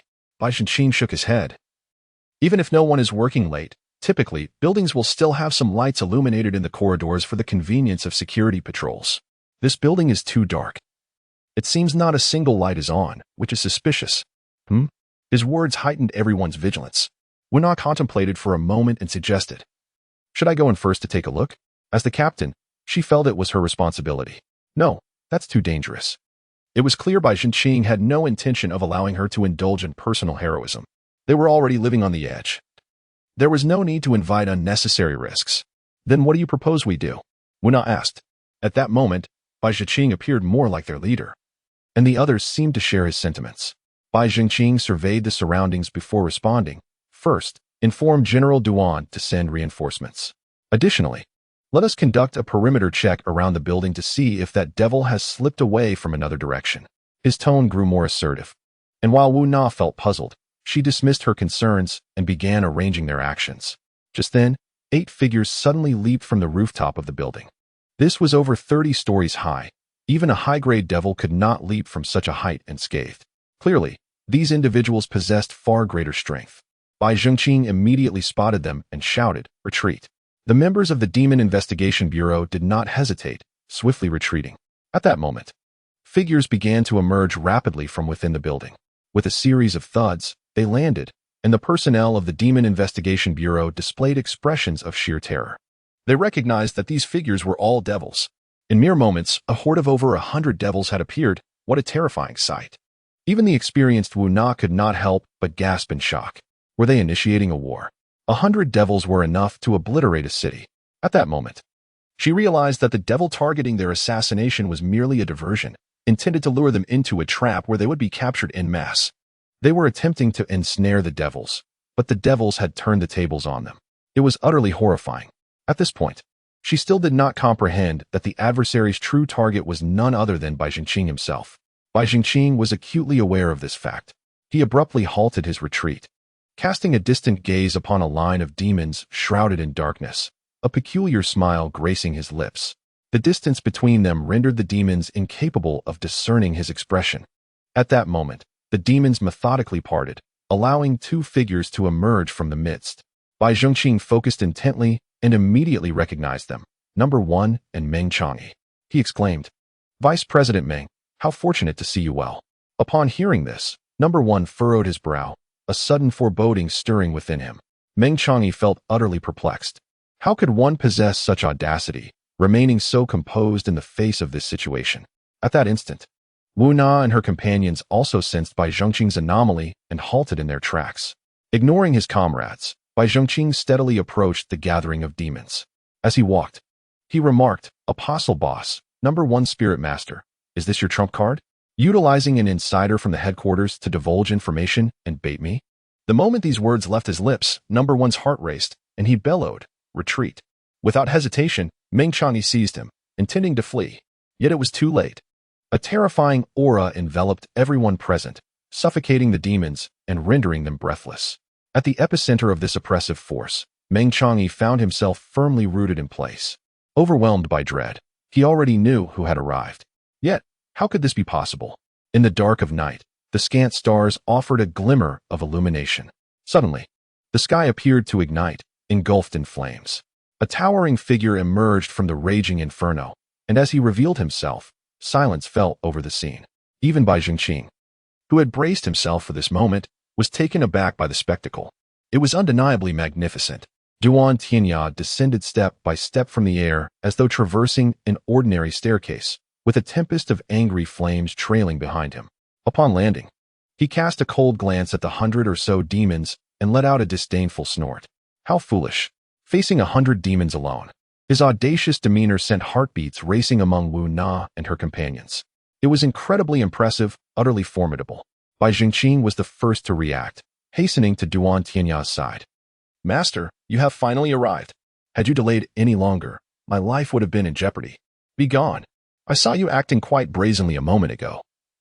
Why the sudden display of desperation now? Cough. It's simply my joy at seeing you." I spoke without thinking. As the two engaged in their carefree banter, Number 1 was on the verge of a breakdown. He was baffled as to where things had gone awry, leading to this unforeseen predicament. To counter Qin Zi, he had brought all the demons of the apostle, aiming to prevent any mishaps and to conclude matters decisively. How could it be that Duan Tianya was the one to appear? Was the vast Demon Investigation Bureau devoid of tasks? For a high-ranking official to personally come to Haicheng to apprehend him and his associates, was this madness? Meng Changyi was somewhat more composed than the others, for he was acutely aware of the terror that was Duan Tianya. At this point, there was little point in struggling, as the meat lay upon the chopping block. Why? Meng Changyi merely posed this simple question, yearning for an answer. The plan devised by number one had been communicated to him long ago, and it was supposed to be foolproof. He even believed that deploying so many individuals was entirely superfluous. Yet, it was evident that in this battle of wits, number one had suffered a complete defeat. He simply wished to attain clarity in this darkened predicament. Bai Zhenqing cast a glance at Duan Tianya, who nodded slightly, signaling his understanding. After all, having been colleagues, Duan Tianya harbored some affection for Meng Changyi and did not wish for him to meet an ambiguous fate. Thus, Bai Zhenqing spoke aloud. In truth, you have dug your own graves. I merely played along with your schemes. Meng Changyi found himself even more perplexed by these words. Observing his bewilderment brought Bai Zhenqing a sense of secret delight, yet he maintained his composure as he continued. You must take this up with number one. Had he not informed me that he had a backup plan, I would not have fathomed your intentions. Upon hearing this, Meng Changyi turned to glare at number one, wishing he could swallow him whole. Unbeknownst to him, the initial conversation between number one and Bai Zhenqing had been quite different. Number one, avoiding Meng Changyi's gaze, felt a deep regret. His earlier words were merely intended to provoke, to see if an opportunity might arise. Little did he realize that such a casual remark would lead to such a significant pitfall. Bai Zhenqing reveled in the reactions of the two, feeling an immense satisfaction. He then chuckled lightly and continued, when you mentioned a backup plan, I was left pondering its nature. I could not believe you were merely trying to deceive me. Yet I could not decipher it until I learned of the matter from the trader regarding the drug catalyst. A smirk played upon Bai Zhenqing's lips, exuding an air of triumph. This expression irked number one to no end. However, Bai Zhenqing was too engrossed to concern himself with number one's emotions, continuing. As a shrewd manipulator, how could you not anticipate that once Meng Changyi was exposed, we would seek to uncover those traitors? How could you not foresee their confessions? Did you not intend to exploit these drug catalysts to ensnare us? It was at that moment I understood. This was indeed the backup plan you spoke of. If you were to collectively target multiple objectives, it would indicate my assumptions were erroneous, necessitating preparations for a prolonged conflict. However, if you were to attack but a single target, I could confidently assert that there was over a 90% chance you aimed to draw me into your trap. Bai Zhenqing articulated every detail meticulously, addressing Meng Changyi directly, naturally to fulfill Duan Tianya's request. As for number one, he should have grasped the entirety of the situation even before Duan Tianya's arrival. Upon understanding your plans, it was imperative to make preemptive arrangements. Manager Duan was indeed our trump card, his presence in Haicheng concealed from all, even from the ordinary agents within our Magic Investigation Bureau. Thus, you find yourselves without lament. With that, Bai Zhenqing quietly retreated behind Duan Tianya. Du-Nt New York gazed at him with a complex expression, his heart heavy with sorrow for a companion of decades who had been ensnared by demons.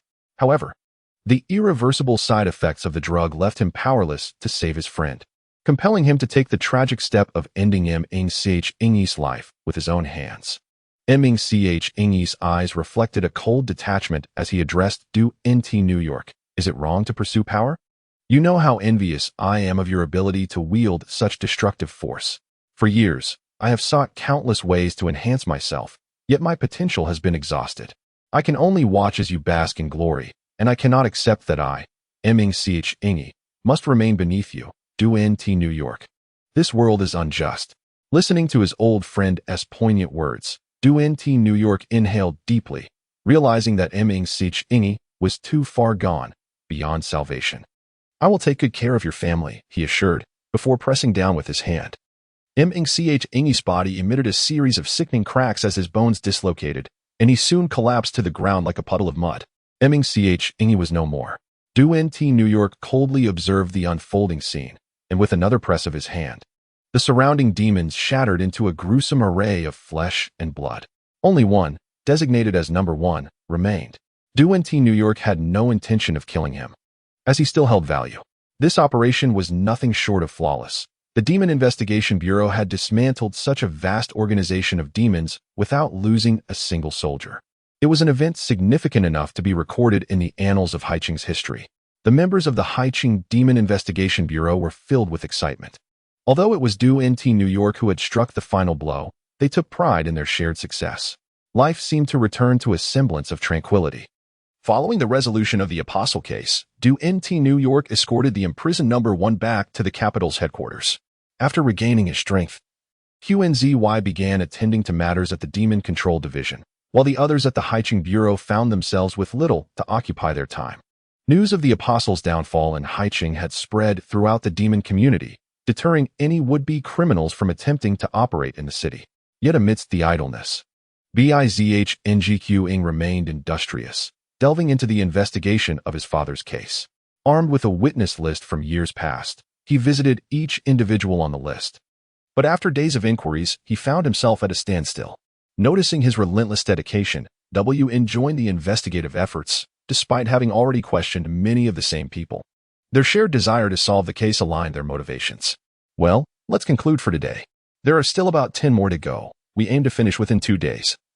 WN said to the visibly fatigued Bizhngq. He nodded with a faint smile, though he remained silent. WN quickly changed the subject, sensing his discomfort. By the way, how is Aunt Bi adjusting to life in Haiqing? At the mention of his mother, Bizhngq's smile brightened noticeably. She's doing well, but she always complains that the southern cuisine is too sweet, so she insists on cooking at home. Oh, when you have a moment, do invite me over to sample Auntie's culinary skills, she replied. Wuna initially intended to speak for herself, but upon reflection, she deemed it inappropriate for a man and a woman to be alone together. So she amended her words and included all her colleagues from the Magical Investigation Bureau. Bai Shiqing, perceptive as ever, caught on to this subtle shift. He smiled, choosing not to expose her intent, and replied, "All right." At that moment, Bai Zhangqing's phone suddenly rang. Upon checking, he was surprised to find it was a call from Jiazhenjing, which was quite unusual. He had not sought her out. Yet she had taken the initiative to reach out to him. He answered the call, saying, "Hello, Jiazhenjing, what is the matter? Have you encountered some trouble?" He surmised that she would not contact him unless it were something truly significant.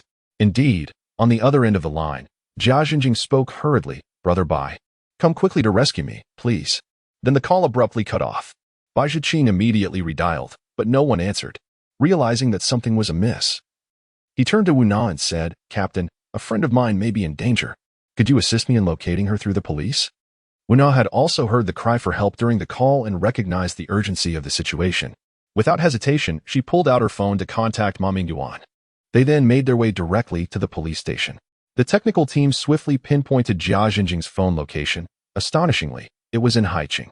On the way to the police station, Bai Zhangqing briefed Wuna on Jiazhenjing's circumstances, leading her to understand that for someone as extraordinary as Jiazhenjing to find herself in peril, it could only be the work of malevolent forces. Therefore, this matter fell under the jurisdiction of the Magical Investigation Bureau. Wuna promptly assembled her team, and they hastened towards the designated location. Eventually, they arrived at a construction site on the outskirts, where they discovered Jiazhenjing's phone buried in a pile of sand. Clearly, she had discarded her phone in an attempt to evade tracking. "Have they fled?" Wuna murmured while holding the phone. Shi Shaojing, puzzled, inquired, "Captain, why do you think they have already escaped? Why would they abandon their phone without running away, just to await capture?" Wuna, feeling pressed for time, disregarded the question, her concern shifting to the complications of retrieving someone who had already fled. She dialed the police station, requesting assistance in reviewing nearby surveillance for any suspicious vehicles or individuals. Bai Zhangqing examined Jiazhenjing's phone, finding it intact and still operational. A thoughtful expression crossed his face as he contemplated his next steps. He then proceeded to investigate the entrance of the construction site, where he noted a chaotic array of markings, including footprints and tire tracks. While it was common for a construction site to have numerous vehicles entering and exiting, the typical vehicles were heavy machinery like excavators, which left broader tire impressions. However, Bai Zhangqing observed a set of faint tire tracks belonging to a small car. These tracks clearly indicated an entrance into the site, and given the muddy conditions, any vehicle exiting would have left more pronounced impressions laden with mud. Thus, he concluded with certainty that the suspects were still within the confines of the construction site. Dismissing the erratic footprints at the entrance as irrelevant, he was quite certain that these remnants belonged to the workers. The suspect could not have driven onto the construction site and walked someone out. Moreover, it had only been a little over an hour since the call was received. How far could one possibly walk while escorting another? This does not conform to the principles of abduction. Indeed, having detected the mobile phone's location at such a site, he comprehended that it was a kidnapping case. If the intent were to commit murder, this location was far too conspicuous for disposing of a body. Conversely, if they were unperturbed by the prospect of discovery, there would be no necessity to abandon the phone. They could simply bury it alongside the victim. Thus, it was undoubtedly a case of kidnapping. Now, with over an hour elapsed, they had not taken the victim away but remained on the construction site, which warranted further contemplation. There must be something they sought within this site, perhaps something that Jia Jinjing had concealed here. Bai Zhengqing approached Wu Na, stating, "Captain, they are still on the construction site." Everyone turned to him, puzzled by his assertion. Given the time elapsed, there was little reason for them to linger. Wu Na did not request an explanation from Bai Zhengqing. She had full faith in his judgment. Consequently, she issued a direct command.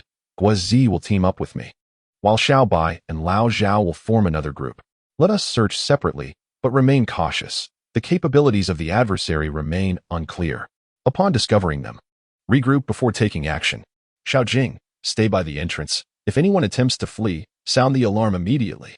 Understood. As the others acknowledged her, Bai Zhiqing suddenly remarked, "Captain, let Xiao Jing have the phone. It is evidence, and it would be unfortunate if it were damaged during a confrontation."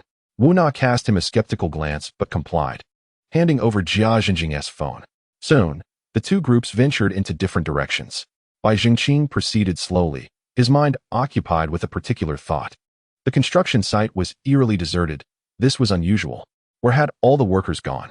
There were only two possibilities. Either it was indeed a break time, with everyone outside or at the cafeteria, or someone had summoned them away. This indicated that the suspect or suspects were well acquainted with the workers' routines. Or perhaps they were the leaders of these workers, finding a pretext to disperse them. This made the scenario intriguingly complex. It was not uncommon for devils to infiltrate the ranks of ordinary people, yet those who awaken to their malevolence rarely choose to engage in menial labor. Thus, the suspect must either hold a position of authority within the construction company or possess some ulterior motive. In light of previous analyses, Bai Zhengqing was unequivocally certain that this construction site harbored something the devils sought. What could it be? Never mind, finding the person would clarify everything.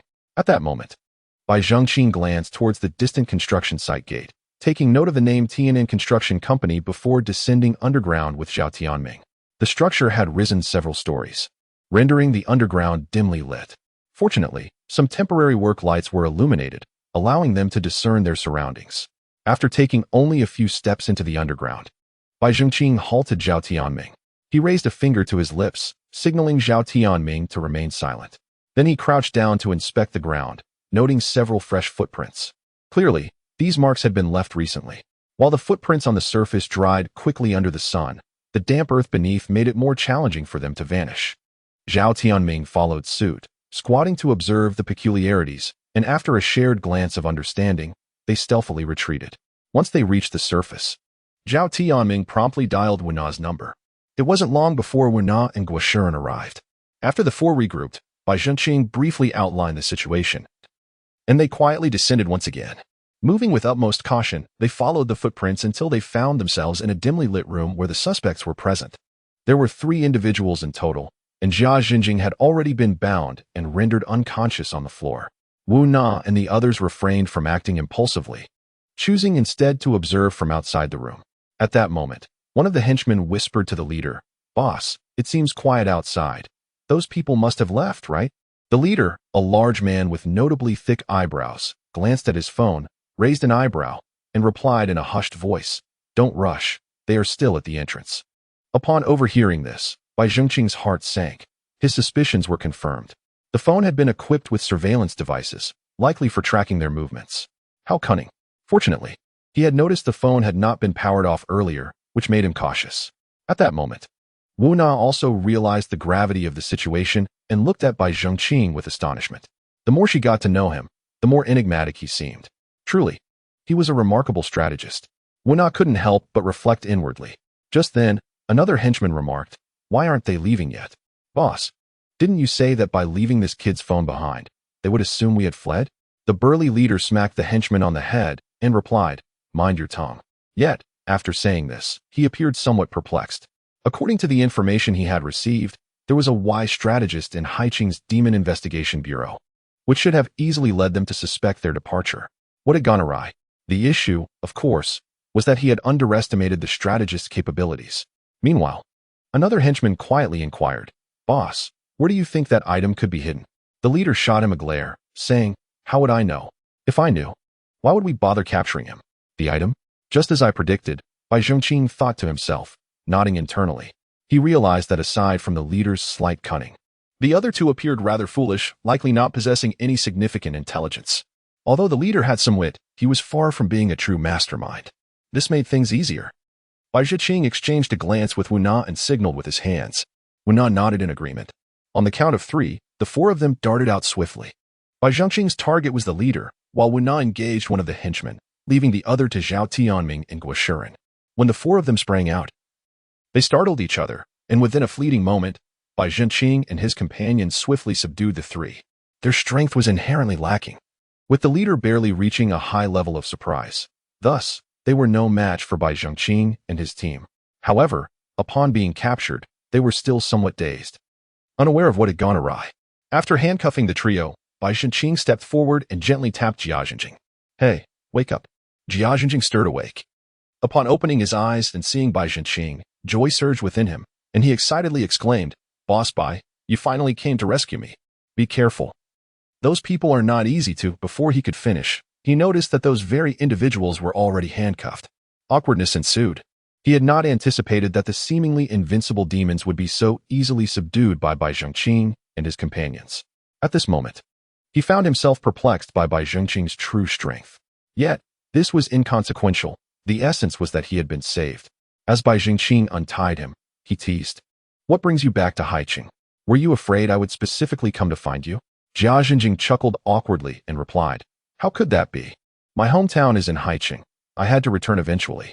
Bai Zhongqing chose not to continue the jest, instead smiling. "Then let us head back to the police station for a brief discussion about what transpired." Of course, Jia Zhenjing nodded eagerly. In the interrogation room of the Demon Investigation Bureau, Jia Zhenjing sat upright, facing Bai Zhongqing and Wu Na. Suddenly, he spoke with a sheepish grin, "Boss Bai, this isn't the police station, is it?" Bai Zhongqing chuckled. "Did you not realize this when you were in the capital? Then what is this place?" Jia Zhenjing inquired, his eyes wide. "Don't play dumb. You must have understood my identity when you sought my assistance," Bai Zhongqing retorted with a smirk.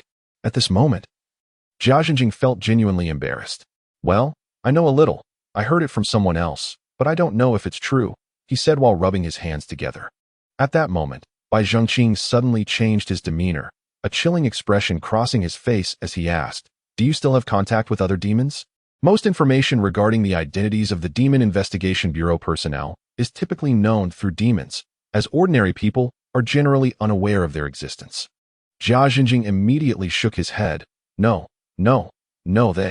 they came to find me. Why would they seek you out?" Bai Zhongqing pressed, his tone assertive. Jia Zhenjing candidly replied, "They wanted me to help transport an item." "Is that the true reason you came from the capital to Haiqing?" Bai Zhongqing raised an eyebrow, realization dawning upon him. It seemed that the recent disturbances in Haiqing had deterred those demons from coming, yet the item needed to be delivered, leading them to seek out the oblivious Jia Zhenjing. They appeared to be unaware that Jia Zhenjing had already been exorcised and was no longer a demon. At this moment, Jia Zhenjing was too frightened to utter a word. He dared not argue, nor did he wish to. His only hope for assistance lay with the individuals before him. Bai Zhongqing suppressed a flicker of anger and calmly inquired, "What did they ask you to bring to Haiqing?" "It's a spherical object, about this size," Jia Zhenjing gestured, indicating approximately the size of a volleyball. "What is its purpose?" Bai Zhongqing pressed further. Jia Zhenjing shook his head and replied, "I am unsure. This object is quite heavy, resembling a large iron ball." "Iron ball? Please describe it in detail." "Yes, it is a yellowish-brown color, very weighty, and appears to be sealed. I have tried to open it, but it seems to be an intact entity." Bai Zhongqing exchanged glances with Wu Na, both seemingly unfamiliar with such an object. They consequently set it aside and continued their inquiries. "Did they instruct you to whom you should deliver this item?" "They mentioned it was to be handed over to manager Hu of Tian'an Construction." "Tian'an Construction? That's the contractor at that site. Bai Zhenqing thought it made sense that Jia Zhenjing was present there. Did you give it to him? No. Bai Zhenqing raised an eyebrow, contemplating that Jia Zhenjing had some self-preservation instincts. The devil who enlisted his help for such tasks would surely resort to silencing him. Thus, once he handed over the ball, it was likely he would never be seen again. Why? Bai Zhenqing pressed further. Because that manager who is not trustworthy, he intends to deceive me. This answer took Bai Zhenqing by surprise. Elaborate. His interest was piqued. Jia Zhenjing sheepishly scratched his head and explained, those individuals promised that if I delivered the object, they would secure me a stable job. However, manager who only offered me a position as a construction worker, which I found unsatisfactory, so I refrained from handing it over. Oh, this reasoning was indeed valid. Bai Zhenqing was thoroughly impressed. He thought Jia Zhenjing was rather audacious. Did he not comprehend the terror of the devil? They were a ruthless group, and his actions were akin to dancing on a tightrope, recklessly perilous. The key question was whether a mere manager could genuinely offer him a worthwhile position. Did he not possess any awareness of this? Did manager who not press you? Bai Zhenqing found this perplexing. Logically, since Jia Zhenjing had not surrendered the item, the devils would certainly have their means to compel him. It was inconceivable for them to let it slide. At this moment, Jia Zhenjing grinned with pride. Haha, he couldn't overpower me. He even summoned several workers to confront me, yet none were my match. I'm quite formidable, aren't I? Oh, Bai Zhenqing was initially taken aback, then facepalmed in embarrassment. He finally realized his earlier misjudgment, perhaps manager who was not a devil after all. Initially, he had assumed that the devil had tasked Jia Zhenjing with delivering something to manager who, naturally concluding that the latter was also a devil. It was unexpected to uncover such a revelation. Wu Na watched Bai Zhenqing's twitching lips, finding it suddenly amusing. The usually astute strategist had been outsmarted by someone so naive. It was utterly delightful. The irony was that Jia Zhenjing had managed to outwit the other party without even realizing it, basking in his perceived cleverness. How entertaining. Bai Zhenqing chose to overlook this detail and asked, what happened next? Jia Zhenjing replied, after that, I decided to stay and work at the construction site. Since I was uncertain about what to do next, I figured I might as well earn some money there for the time being. Did manager who not dismiss you? Oh. You must have been rather insistent in your presence, weren't you? Bai Zhenqing almost fell into the trap again, but having learned from past misfortunes, he quickly regained his composure. Jia Zhenjing chuckled awkwardly, tacitly acknowledging the situation. This was truly exasperating. Bai Zhenqing was once again reminded of Jia Zhenjing's peculiarities. Is there truly such a shameless individual in this world? Not only did he refuse to provide the necessary items, but he also audaciously lingered on another's territory. Exploiting their resources? What is the world coming to? Is there no sense of justice left? Observing Jia Zhenjing with his head bowed, Bai Zhenqing felt an overwhelming urge to pry open his mind to discover what thoughts lay within. And what of the iron ball? I had secretly buried it at the construction site, in a place known only to me, he thought with a smirk. How could you not know? How could those individuals remain at the site without leaving? Surely, they must have figured out that the iron ball was hidden there long ago. Witnessing Jia Zhenjing's smug demeanor, Bai Zhenqing felt a strong impulse to slap him awake. Explain the entire situation clearly from the beginning. Don't drag it out like toothpaste, responding to each question individually. Bai Zhenqing had lost the will to inquire further, fearing that continued questioning would lead him to a breaking point. It was better to let Jia Zhenjing confess on his own. Wu Na watched him with a smile, suddenly finding this version of Bai Zhenqing somewhat more endearing. Jia Zhenjing could not comprehend why Bai Zhenqing was so impatient, as it seemed he had done nothing wrong. However, since Bai Zhenqing had expressed his frustration, he decided to confess the entire matter candidly. Thus, he recounted the events in detail. The situation was not complex. The three individuals who had been captured were merely demons tasked with transporting goods for him. They had asked Jia Zhenjing to deliver the iron ball to manager Hu of Tian'an Construction in Haiqing, but due to an unestablished agreement between the two, Jia Zhenjing had concealed the ball and lingered on their territory. Consequently, those three demons risked their lives to come to Haiqing to capture him, leading to the previous kidnapping incident. Furthermore, judging by the circumstances at the scene, it appeared that manager Hu had some entanglement with these three demons. Otherwise, it would have been impossible for him to clear out the workers, facilitating their actions. The situation was now clear, and the next step was to initiate an investigation. What exactly was that iron ball? Why was manager Hu engaged in dealings with demons? What were the terms of their transaction? Were these three demons acting independently or under someone's command? Whose side was Manager Huan? A cascade of questions awaited their exploration, prompting the Haiqing Magical Investigation Bureau to commence their busy work once more. In the capital city, within an ancient and charming Sihiyuan, the aroma of cooked dishes wafted through the air. The sounds of stir-frying echoed throughout the courtyard, adding a touch of warmth to the elegant surroundings. In this sweltering summer, the begonia trees in the courtyard flourished, clearly nurtured with care. Inside the main hall, two individuals sat on either side of the bed, sipping tea and engaging in conversation. Old Yuan, are you not concerned that having those youngsters handle this matter might result in complications? The speaker is a middle-aged man with slicked back hair and glasses, possessing an appearance that is both refined and elegant. However, the small, single-lidded eyes harbor a simmering aggression just beneath the surface. The man he refers to as Yuan Lao, on the other hand, appears disheveled, with sparse hair, dressed in a white tank top and shorts, one leg resting lazily on the couch, resembling a scruffy old man.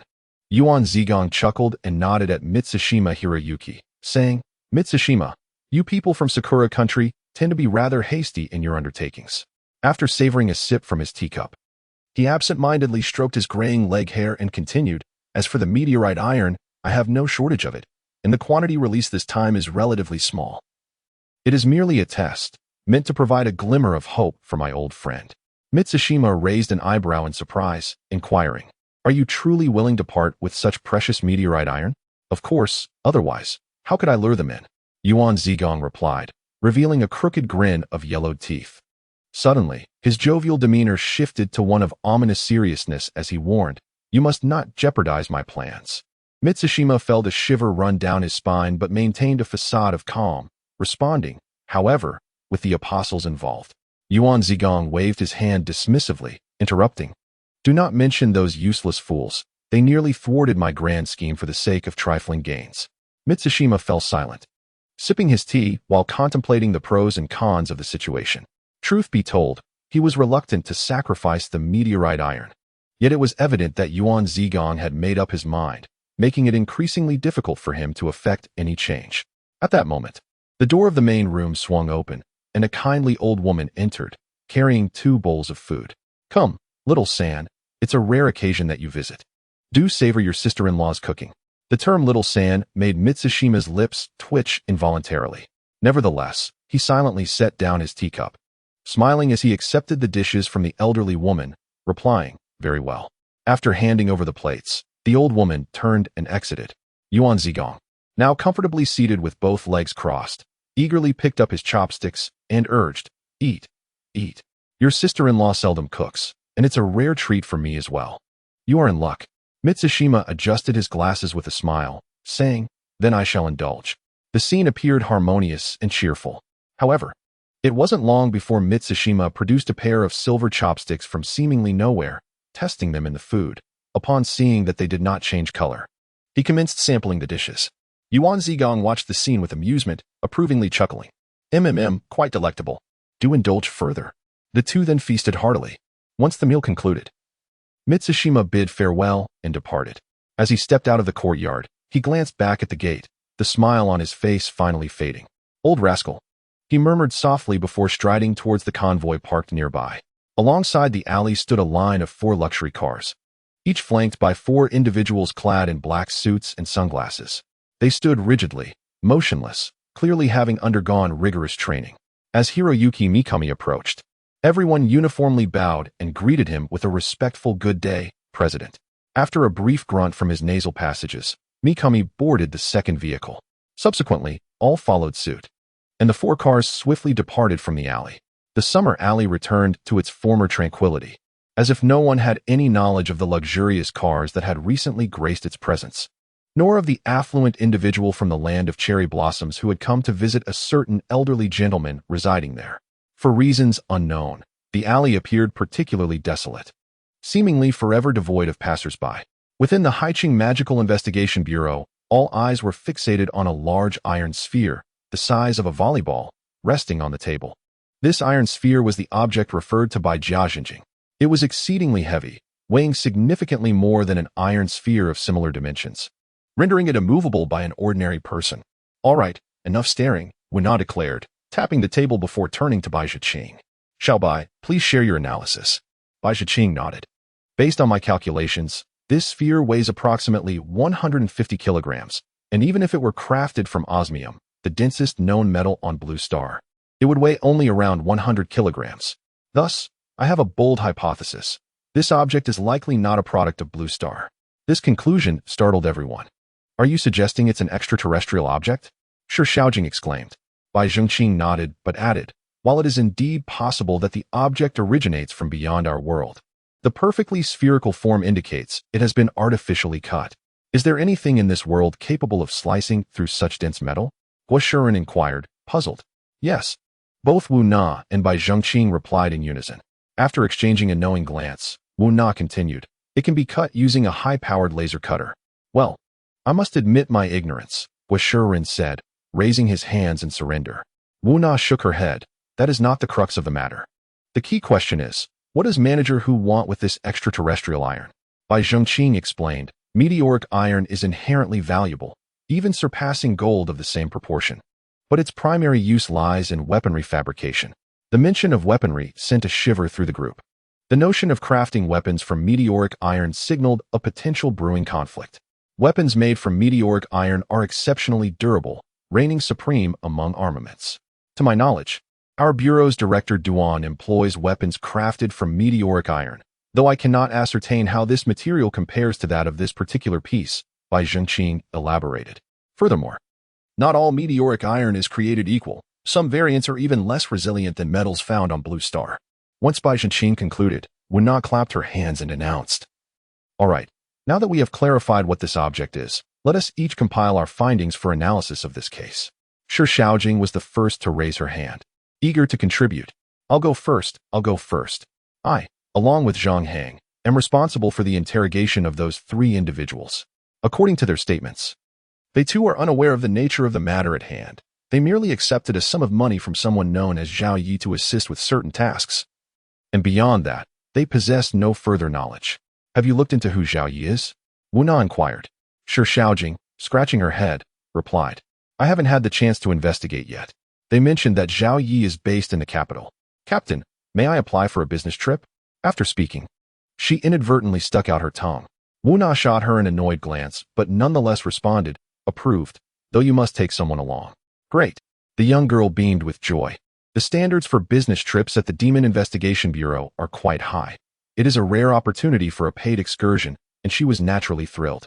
At that moment, Zhang Heng interjected. From the demeanor of those three devils, they seemed quite fearful of Zhao Yi. I suspect he is not an ordinary character. His implication was clear to all. The leader among the three possessed formidable strength. If even he feared Zhao Yi, it was likely that Zhao Yi held extraordinary power. After contemplating for a moment, Wu Na turned to Bai Zhongqing and suggested, Xiao Bai, how about you accompany Xiao Jing on this trip? Bai Zhongqing, indifferent to the proposition, nodded with a smile. Sure. Wonderful. With you along, I won't have to think too hard, Shi Xiaojing remarked with a grin. The others shook their heads in resignation. In truth, everyone wished to have Bai Zhongqing join them in the investigation, as it would simplify matters immensely. However, the prospect of confronting a potentially formidable devil tempered their envy towards Shi Xiaojing. At that moment, Guo Shiren could not help but murmur. Why do we keep encountering such powerful devils these days? Is there no respite? His words echoed the sentiments of most present. With only mid-tier abilities, Zhao Tianming, Guo Shiren, and Shi Xiaojing felt utterly outmatched when faced with such high-level devils. Their role was relegated to behind-the-scenes investigation, which starkly contrasted with their aspirations. Those who aspired to join the Demon Investigation Bureau did so, with dreams of vanquishing evil and perhaps even achieving renown. Yet, this awkward situation left them feeling quite dissatisfied. Wu Na pondered for a moment before reassuring everyone. Cases can vary in magnitude. As long as we remain prepared, there will always be opportunities to showcase our skills. Moreover, investigative work is paramount to solving cases, so do not misinterpret the situation. The trio felt a slight psychological letdown, but were not disheartened to the point of despair. With Wu Na's encouragement, they quickly moved past their concerns. Now, it's my turn to report, Guo Shiren announced, drawing everyone's attention. Clearing his throat, he stated, I am tasked with investigating Manager Hu, whose full name is Hu Jinxiang. He is 32 years old and a project manager at Tian'an Construction. primarily responsible for the site operations of the project from which we rescued Jia Xinjing. His resume is quite ordinary, revealing no remarkable experiences, and he appears to be an unremarkable individual. Additionally, I have ascertained that he is not a devil. Guo Shirun's findings caused all to furrow their brows. How could such an ordinary person be entangled with devils? Wu Na inquired. What about his transaction with the devil? Have you looked into it? Guo Shirun nodded and replied. I have indeed investigated. According to Hu Jinxiong's testimony, he claims he merely saw this object online and believed it had protective qualities, which prompted him to spend 10,000 yuan to acquire it. Hu Jinxiong is quite superstitious. I confirmed this with several workers, and it seems those in the construction industry have a penchant for such beliefs. Superstition? Protection? This case appears to be veering towards the realm of the metaphysical, causing a sense of perplexity among the group. Bai Zhengqing queried. He said he purchased the meteorite for just 10,000 yuan? Guo Shirun affirmed, indeed. I even visited the online store he provided, and the item is indeed for sale, though in limited quantity. Only 2 pieces have been sold thus far. After all, it is a costly item, and the notion of it being protective might deter most from spending such money. Bai Zhengqing pondered, stroking his chin, and asked, how many such meteorites are still available in that online store? Guo Shirun recalled, there are 3 left. In total, there are only 5. Bai Zhengqing smiled slightly, suggesting, Captain, why don't we purchase all these meteorites? Wu Na raised an eyebrow, immediately grasping Bai Zhengqing's intent. He intended to use these meteorites as bait to see if they could attract a more formidable devil. At this moment, Shi Shaojing, still puzzled, remarked, these devils couldn't have just stumbled upon a large chunk of meteorite and sold it without knowing its value, could they? Zhao Tianming gently tapped her on the head, saying, silly girl, what are you thinking? Anyone capable of using specialized equipment to cut through such high-density material would surely realize its significance. How could they possibly sell it for a mere 10,000 yuan? Shi Shaojing scratched her head and murmured, I was merely hypothesizing a possibility. There is no such possibility. Wu Na interjected, as Zhao said, even if they were initially unaware of the meteorite's worth, they would certainly become suspicious upon attempting to cut it. At the very least, they would consult someone knowledgeable. Hence, their decision to sell it at such a low price likely harbors ulterior motives. The critical question is, what could those motives be? Are they merely seeking to ensnare ordinary individuals like Hu Jinxiong? That seems meaningless. Guo Shirun added enthusiastically, leading the group into deep contemplation. Indeed, it seemed pointless. Even if an ordinary person acquired the meteorite, they would not comprehend its utility, rendering it of little value to the devils. Thus, what could be the purpose behind this? After a moment of fruitless pondering, the group instinctively turned their gaze towards Bai Zhengqing. Clearly, such a cerebral conundrum required an expert's insight.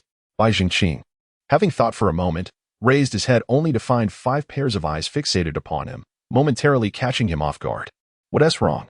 Is there something on my face? He asked, touching his cheek in confusion. Wu Na retorted, stop playing the fool. We're awaiting your conclusions. Oh, this is quite the expectation, Bai Zhengqing silently lamented. Although he had some thoughts brewing, they were not yet fully formed. Faced with the eager gazes surrounding him, he reluctantly began to articulate the ideas he had contemplated. As a result, I truly have nothing to offer. However, a few thoughts have crossed my mind, and I believe we can pool our ideas together. Xiaobai, you are not old yet, so why are you being so verbose? Speak up, urged Guo Shirun with a teasing remark. Bai Zhengqing inwardly rolled his eyes. How am I being verbose? Is it not out of concern that you might have overly high expectations and end up disappointed? After silently muttering to himself, he then elaborated on his perspective. Although this incident came to light due to my acquaintance with Jia Xinjing, which seems fortuitous, I suspect otherwise. After all, meteorites possess a certain uniqueness, and it is only a matter of time before a buyer uncovers their secrets, inevitably attracting widespread attention. Furthermore, the matter of demons delivering goods cannot be concealed for long, as this meteorite is exceedingly heavy, rendering it impossible for an ordinary person to move. Hence, I posit that perhaps this occurrence is a deliberate attempt by those demons to capture the attention of our Demon Investigation Bureau. Of course, I might be overthinking it. Bai Zhengqing raised his hands in a gesture of resignation, though his last remark was overlooked by everyone present. They were all engrossed in contemplating the possibilities of Bai Zhengqing's analysis. One question remained unclear to them. Why would the demons specifically seek to draw the attention of the Demon Investigation Bureau? Zhao Tianming directly voiced this query. Bai Jingqing, with a hint of exasperation, replied, "This is also a point I have yet to comprehend, which is why I refrained from speaking earlier." Upon hearing his words, disappointment was palpable as everyone shook their heads. At this moment, Shi Shaojing, once again lost in thought, wondered aloud. Could it be that the meteorite is so heavy that the owner of that online shop specifically hired demons for delivery? Not just Zhao Tianming, but everyone present rolled their eyes at her. "Little girl, has your brain short-circuited?" Was Shi Run teased with exasperation. "What do you mean?" Shi Shaojing still seemed puzzled. "Wu Na," feeling sympathetic, explained to her, how could the owner of an ordinary online shop possibly know demons? Moreover, why would demons take on the role of delivery personnel without any reason? If they were that practical, could they still be called demons? Hearing this, Shi Shaojing stuck out her tongue, realizing her folly and choosing to remain silent. Yet, was it not her innocent nature that endeared her to her colleagues? In every action and word, who could say that it was not a positive trait? With the young girl's interruption, the atmosphere in the room became more lively. Wu Na turned to Zhao Tianming and said, "Old Zhao, it's your turn. Have you made any progress on the investigation of those 3 demons?" Shi Shaojing was responsible for the interrogation, while Zhao Tianming primarily handled the background investigation of the demons. Understanding how each demon became what they are, the circumstances behind it, and their societal impact are crucial for the Demon Investigation Bureau. This knowledge will assist the demon tamers in analyzing the psychology and behavior of demons, which will be beneficial in handling similar cases in the future. Naturally, it is also necessary material for case filing. As Zhao Tianming flipped through the documents in his hands, he remarked, "Since they all hail from the capital, I specifically sought assistance from a few old classmates at the headquarters to conduct an inquiry." According to the materials they provided, these 3 individuals were initially mere ruffians from a small gang in the capital known as the Crocodile Gang. After being betrayed by their own subordinates during a confrontation, they nearly lost their lives, leading to their awakening as formidable beings. Their transformation was rather commonplace, and no one raised any objections. Zhao Tianming continued, explaining that upon awakening, they suddenly discovered they possessed extraordinary powers, which prompted them to seek vengeance. They tracked down those who had betrayed them, only to uncover that the leader of the Crocodile Gang had struck a deal with others, abandoning the trio. Ultimately, they dismantled the entire gang.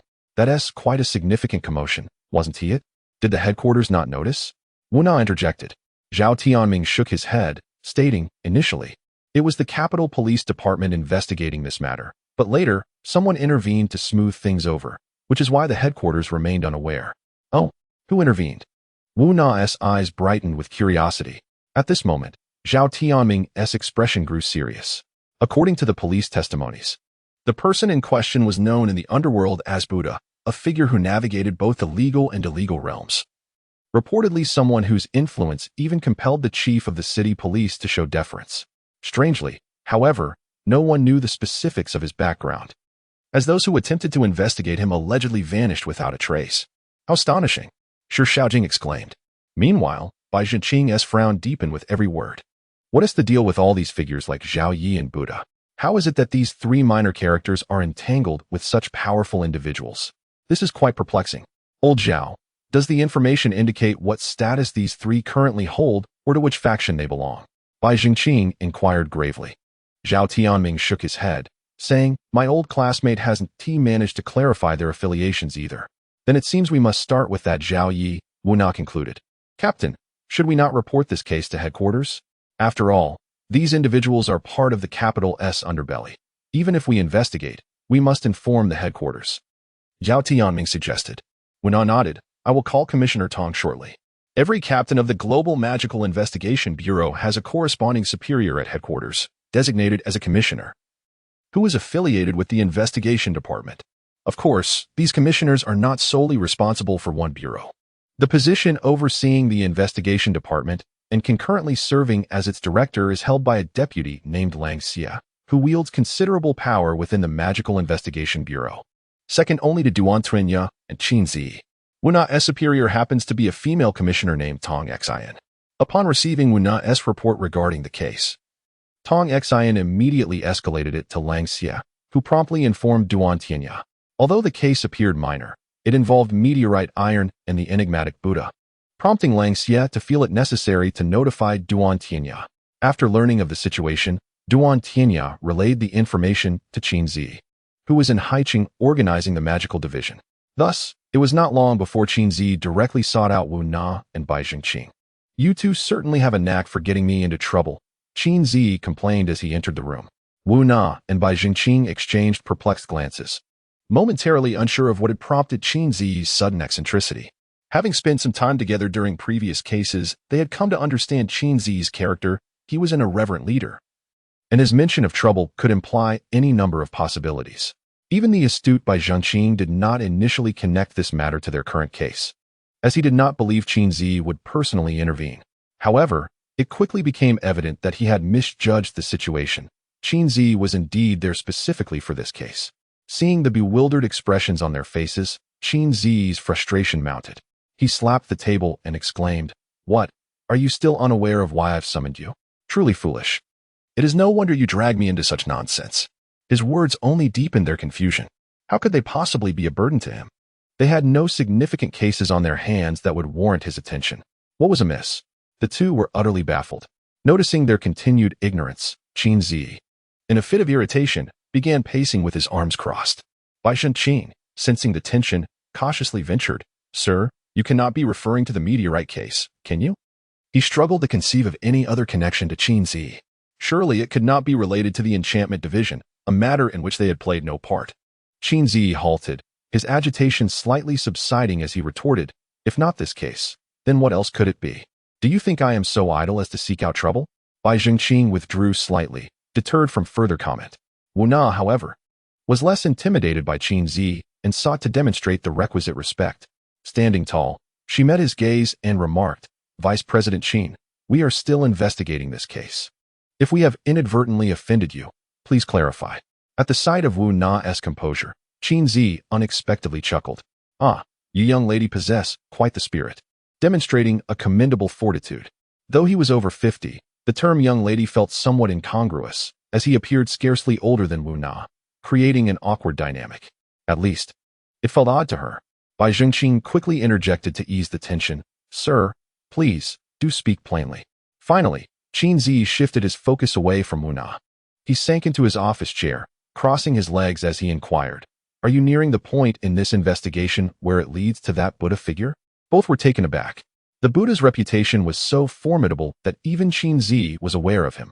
Moreover, his tone suggested a level of caution regarding this individual that was quite alarming.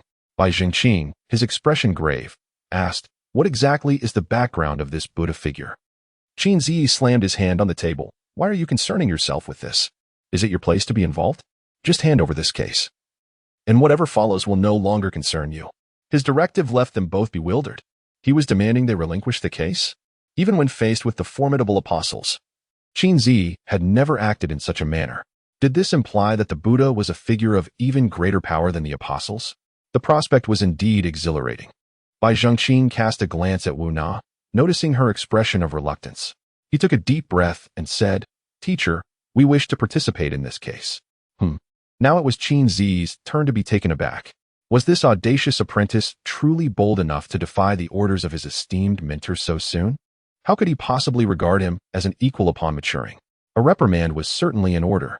"Forget about this case. I have another one for you to investigate." What was this? A case swap? Bai Zhengqing suddenly felt a surge of indignation. He sensed that his so-called mentor was not taking him seriously. At that moment, Wu Na discreetly tugged at his sleeve, shaking her head in disapproval.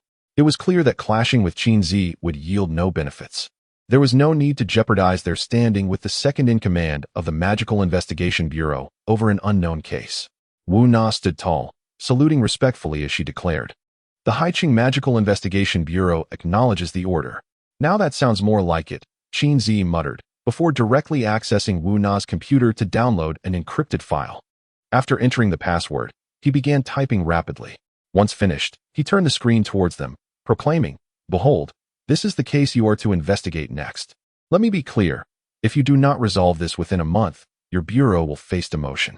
Every magical investigation bureau worldwide is graded, and different levels come with distinct privileges. The Haiqing Bureau has consistently ranked among the top, currently classified as a Level 2 bureau, just below the top 3 Level 1 bureaus. A demotion would significantly diminish their salaries and available resources, making this punishment quite severe. At that moment, Wu Na nearly spat out a mouthful of blood. The situation was utterly infuriating. She longed to lift Qin Zi and give him a thorough thrashing. Yet, her basic sense of reason held firm. She knew such fantasies were futile. It was now Bai Zhengqing's turn to console her. He too tugged at Wu Na's sleeve, shaking his head gently. This scene felt eerily familiar to Wu Na, sending her into a daze. Just then, Qin Zi rose and whistled as he strolled away, his demeanor almost provoking Wu Na into a fit of rage once more. Bai Zhengqing, smiling, patted her back and said, "Captain, take a breath. Do not let this old man get under your skin." He then guided her to a seat and continued, "In fact, the teacher has left us a way out." Wu Na looked at him with confusion, not quite grasping his meaning. Bai Zhengqing explained with a smile. "Did the teacher not say we need to clarify this case within a month?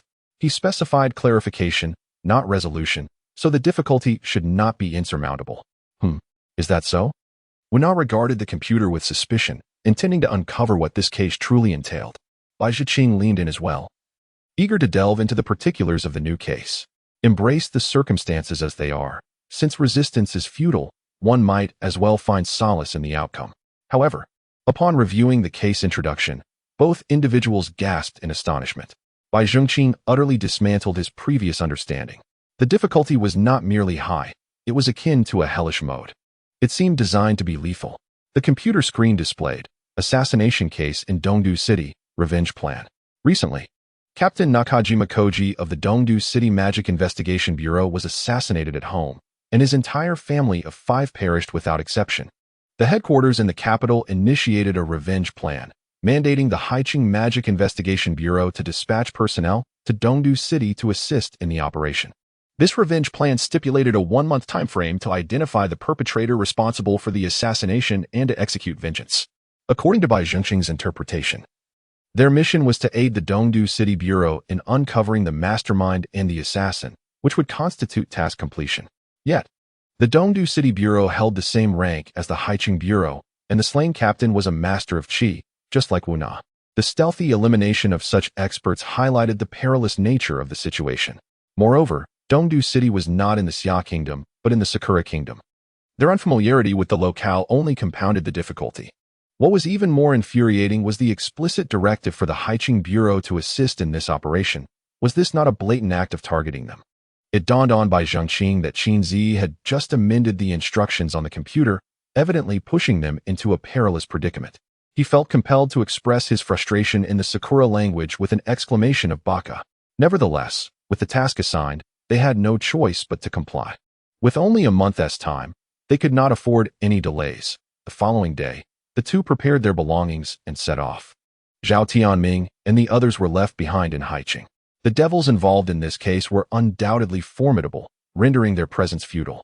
Furthermore, they were not natives of the Sakura Kingdom, and their investigative efforts would be hampered. It was wiser to remain in Haiqing, should any new cases arise.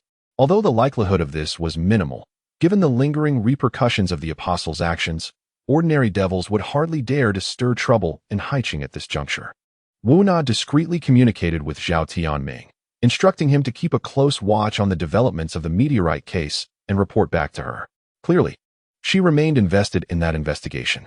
The Magic Investigation Bureau was not known for its frugality, so Bai Zhengqing and Wu Na traveled in first class on the flight. With generous daily travel allowances, a small consolation. There were direct flights from Haiqing to Dongdu City, taking approximately 3 hours. Thus, departing in the morning, they arrived in Dongdu City by afternoon. The second team leader, Takeda Haruto, personally greeted them at the airport, a gesture of respect. Since Nakajima Koji's demise, the entire Dongdu City Magic Investigation Bureau had been under the management of the second team leader. During the journey to the bureau, after conversing with him, Bai Zhengqing and Wu Na finally exhaled in relief. Not only did the two of them come here to provide support, but the headquarters also dispatched an individual. This person was Miyagawa Eiko, a superior of the deceased team leader Nakajima Koji from the Eastern Tokyo Magic Investigation Bureau, serving as an investigator at the headquarters. Being a native of the land of cherry blossoms, she was particularly invested in this revenge plan and had arrived in Eastern Tokyo the previous day. When Bai Zhengqing and his companions reached the local Magic Investigation Bureau, they finally met this investigator. She appeared delicate, yet her eyes held a fierce glint. Although her appearance was not particularly striking, her unique aura evoked a sense of protectiveness in those who encountered her. However, Bai Zhengqing did not share such sentiments. He keenly understood that this was merely a fade adopted by Miyagawa Eiko. "Welcome to the land of cherry blossoms," she greeted in Mandarin, which was quite natural, as Mandarin served as the universal language of Blue Star. After her welcome, Miyagawa Eiko suddenly turned her gaze toward Bai Zhengqing and remarked, "You must be Mr. Bai. I have heard much about you." Following her statement, she clasped her hands over her abdomen and executed a deep bow, a characteristic gesture of her homeland. Bai Zhengqing slightly bent to return the gesture, replying, "Miss Eiko, you are too kind. Your esteemed name is indeed well known." "Hardly well known. I don't even recognize her," Wu-Na muttered under her breath, rolling her eyes. If Bai Zhengqing were acquainted with Tong Xin, she would not find it surprising, as Tong Xin was a superior at the Haiqing Magic Investigation Bureau. However, since Miyagawa Eiko had no dealings with Xia country affairs, it was implausible that she would have any interaction with Bai Zhengqing. His assertion was utterly absurd. After the pleasantries, they finally settled down to discuss the case. Takeda Haruto began the introduction. The incident occurred 2 days ago in the early hours. The team leader was likely resting at home, as there were no signs of a struggle, indicating that he was assassinated unaware, suggesting the assailant possessed considerable strength. "No signs of a struggle?" Bai Zhengqing pondered. Stroking his chin, Wu-Na glanced at him and quietly inquired, "Do you have a thought?" Although their voices were hushed, the individuals present were not ordinary, and their conversation naturally caught the attention of the other two. Miyagawa Eiko smiled faintly and said, "I have heard that Mr. Bai is a wise strategist. Surely, you must have a distinct perspective on this case." Upon hearing her words, a flicker of surprise crossed Takeda Haruto's face. He was unaware of Bai Zhengqing's status as a strategist, a matter kept confidential among those at the local Magic Investigation Bureau. Only someone within the headquarters, like Miyagawa Eiko, would be privy to such information. Of course, not everyone at the headquarters was familiar with Bai Zhengqing's details. Only those who had genuinely paid attention to him would be aware. Therefore, her statement revealed that Miyagawa Eiko had been monitoring him for some time. Bai Zhengqing cast her a meaningful glance and replied with a smile, "A different perspective may not be the case, but I do have some questions." He then turned his attention to Takeda Haruto and inquired, "What was the murder weapon? How did team leader Nakajima meet his end?" At this moment, Takeda Haruto had just emerged from his shock, and his demeanor grew more respectful as he lowered his head and replied, "The murder weapon was not left at the scene, but judging by the wounds, it appears to be a sharp-edged instrument. The captain succumbed to a slit throat." "A slit throat? No signs of struggle?" This does not necessarily indicate that the assailant possessed formidable strength. If the attack occurred while your captain was in a deep slumber, a person of higher martial prowess could indeed execute a fatal cut on a lower-tier martial artist. His reasoning was sound. Yet Takeda Haruto shook his head. "Our assessment of the assailant's strength stems from the depth of the incision, which nearly severed half of the head." "Half of the head?" Bai Zhengqing was momentarily taken aback, then instinctively inquired, "Why was it not completely severed?" Upon uttering the question, he realized his indiscretion and quickly apologized. "I meant no disrespect to the deceased." Takeda Haruto shook his head. "I understand." He then sighed and added, "We have deliberated over this matter internally, yet we remain without answers." At that moment, Miyagawa Eiko suddenly suggested, "Could it be an issue of not controlling the force?" Bai Zhengqing countered with a shake of his head, "Impossible. To kill the opponent without leaving any signs of struggle, the strike's speed must be swift. One cannot afford to hesitate. Therefore, even with a disparity in strength, it should not result in such a grievous outcome during a rapid strike." Indeed, Miyagawa Eiko pressed on, "How could this result have come to be?" Wu-Na observed the scene with a slight frown. They had only begun to grasp the fundamental details of the case. How could they arrive at conclusions so swiftly? Wasn't that somewhat unfair to the individuals involved? Wu-Na glanced at Bai Zhengqing, noticing his apparent indifference, and chose not to pursue the matter further. Bai Zhengqing was indeed unconcerned, as he had already formulated an answer in his mind. "I believe it boils down to 2 points. Firstly, it could be an act of provocation, deliberately crafting such a grim spectacle in an attempt to incite our fury. However, I find this likelihood rather low. To provoke us, the most effective method would be to subject the deceased to more gruesome forms of torment. The more horrific, the greater the provocation." The group nodded in agreement, acknowledging the validity of his reasoning. And the second point? This time, it was Wu Na who inquired. She understood Bai Zhenqing well, since he had posed the question. He must have had an answer. Sure enough, Bai Zhenqing continued with a smile. The second point likely pertains to an unavoidable circumstance, or perhaps an accident. This assertion left the group momentarily speechless. Do you believe a Qiyun-level martial artist would perish immediately from a slit throat? That seems unlikely, Miyakawa Eiko responded, shaking her head. Exactly. If the assailants saw that the victim had not yet succumbed, would they not deliver a fatal blow? If several more strikes were made upon the same wound, would that not lead to the current outcome? Is that even feasible? Upon further contemplation, the group recognized the plausibility of this scenario. Whether a Qiyun-level martial artist or a formidable foe, their control could indeed permit multiple cuts upon the same wound without expanding the injury's dimensions. Thus, what might be deemed a fatal strike in their eyes could, in fact, be less conclusive than anticipated. Certainly, a thorough examination of the crime scene and the condition of the body is essential for a definitive conclusion. Although Bai Zhenqing harbored considerable confidence in his deductions, he hesitated to assert anything with absolute certainty. What if there were an oversight? That would lead to an embarrassing predicament. As a man of wisdom, he naturally sought to avert such a scenario. After discussing the cause of death, Bai Zhenqing deftly shifted the conversation towards the motive behind the crime. Mr. Takeda, have you delved into the motives of the perpetrator? He inquired. Haruto Takeda shook his head and replied, We have reviewed Captain Nakajima's recent activity logs and found no indication of any personal vendettas. Thus, we cannot ascertain the true objective behind the assassination. Bai Zhenqing massaged his temples, his expression rife with exasperation. It appeared that Takeda had failed to uncover any substantial information, which posed a significant inconvenience. Of course, it was also possible that the case was still in its infancy, and their investigations were merely preliminary, yielding no conclusive results. Yet, this meant the case would need to be approached from the very beginning. Wu Na gently tapped Bai Zhenqing's hand beneath the table, offering him a reassuring smile. He understood that she was attempting to alleviate his stress. However, with a deadline of merely 1 month, how could he possibly remain unburdened? Naturally, he could delegate the investigative responsibilities to Eiko Miyakawa or Haruto Takeda, but as a sage, it would be unbecoming of him to abstain from contributing. He mused that Qin had likely sent him here with the intention of shouldering the primary investigative duties. After a moment of contemplation, Bai Zhenqing finally articulated his thoughts with a serious demeanor. We have already analyzed that the assassin's actions were not intended as a provocation towards us. Thus, the motives can only be twofold. First, it could be an act of revenge, indicating a pre-existing grudge against Captain Nakajima. Second, it might serve as a warning or threat, signaling us to refrain from intervening in certain matters. Both scenarios suggest a connection between Captain Nakajima and the assailant, be it a relationship rooted in enmity or a situation where Nakajima's investigation encroached upon the vested interests of the perpetrator or their organization. Upon hearing his analysis, Eiko Miyakawa immediately turned to Haruto Takeda and inquired, What case has Nakajima been investigating recently?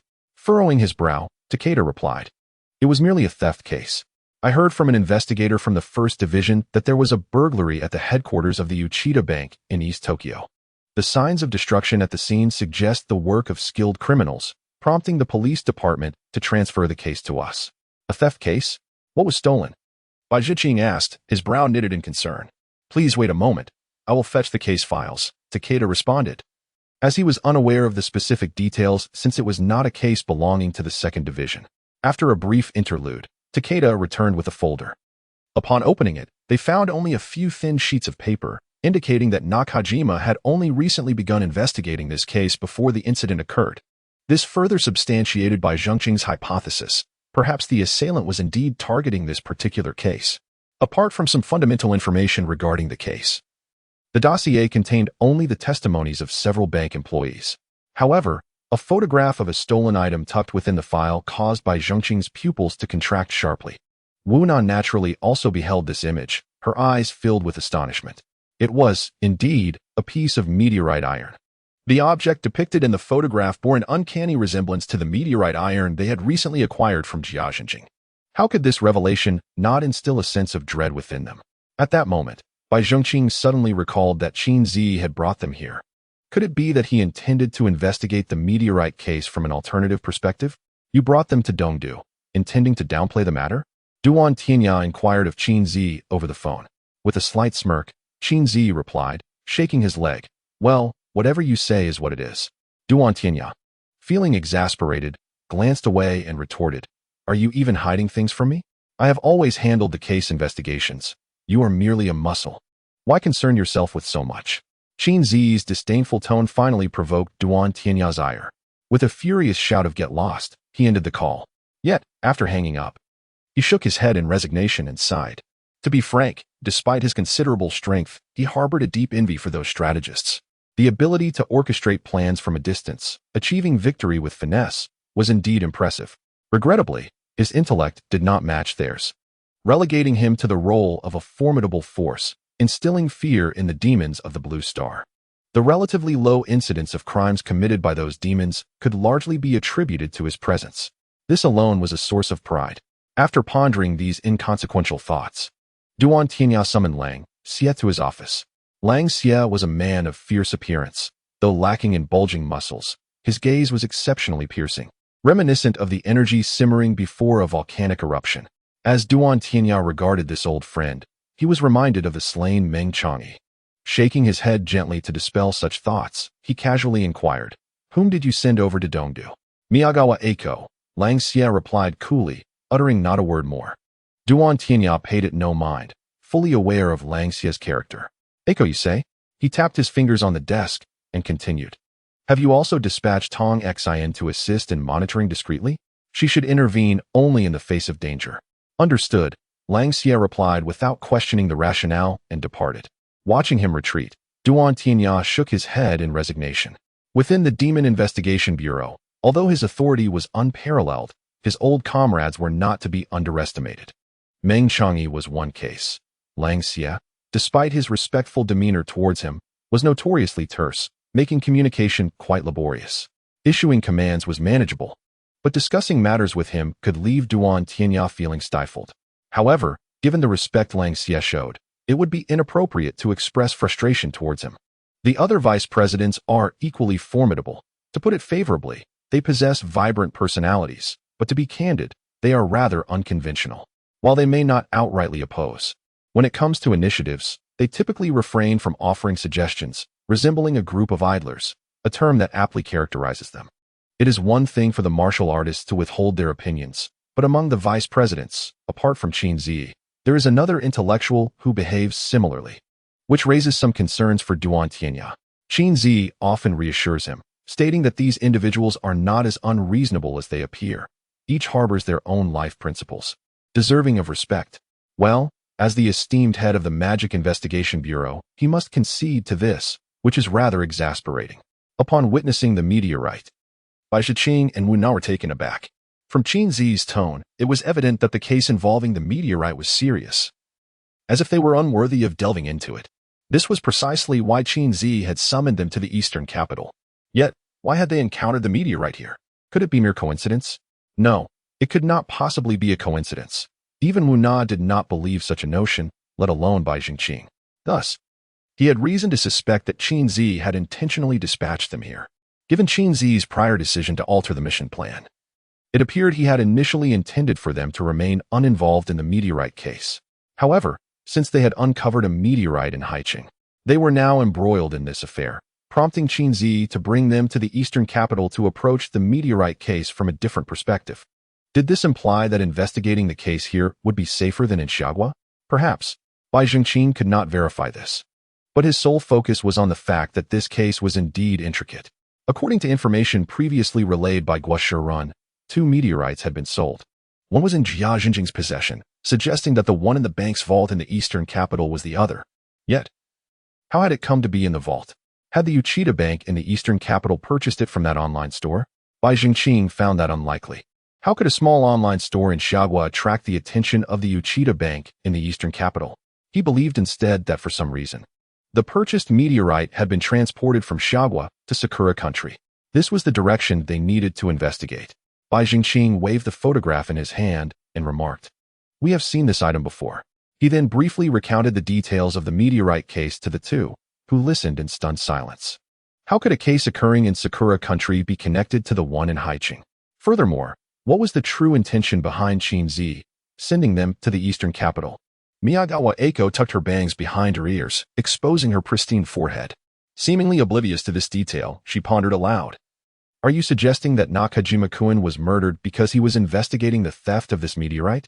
Quite likely, Bai Zhongqing nodded in agreement. Since Haruto Takeda mentioned that Koji Nakajima had no enemies, it naturally pertains to this matter. Eiko Miyakawa nodded and remarked, the case is now clear. We merely need to pursue this theft investigation. At this moment, Haruto Takeda expressed his concern, saying, if this case led to Captain Nakajima's demise, will our next steps in the investigation be fraught with danger? That is indeed the case, Wuna acknowledged. Then, a flicker of resoluteness crossed her eyes as she calmly stated, but even if there are risks, should we refrain from acting? If that were the case, what significance would the sacrifices of our former colleagues hold? At this juncture, she thought of Chen Mo. Bai Zhongqing immediately comprehended her sentiments and offered her a comforting pat. Haruto Takeda fell silent. Those who ascend to the ranks of exorcists are not truly afraid of such threats. He merely intended to provide a cautionary reminder. With a clear direction established, the group commenced their actions. Firstly, they needed to complete the unfinished tasks of Koji Nakajima. All involved parties who had yet to provide statements were to be questioned again. The surveillance footage from the scene required thorough examination. Additionally, the results of the on-site investigation needed rigorous scrutiny to ascertain if any clues could be unearthed.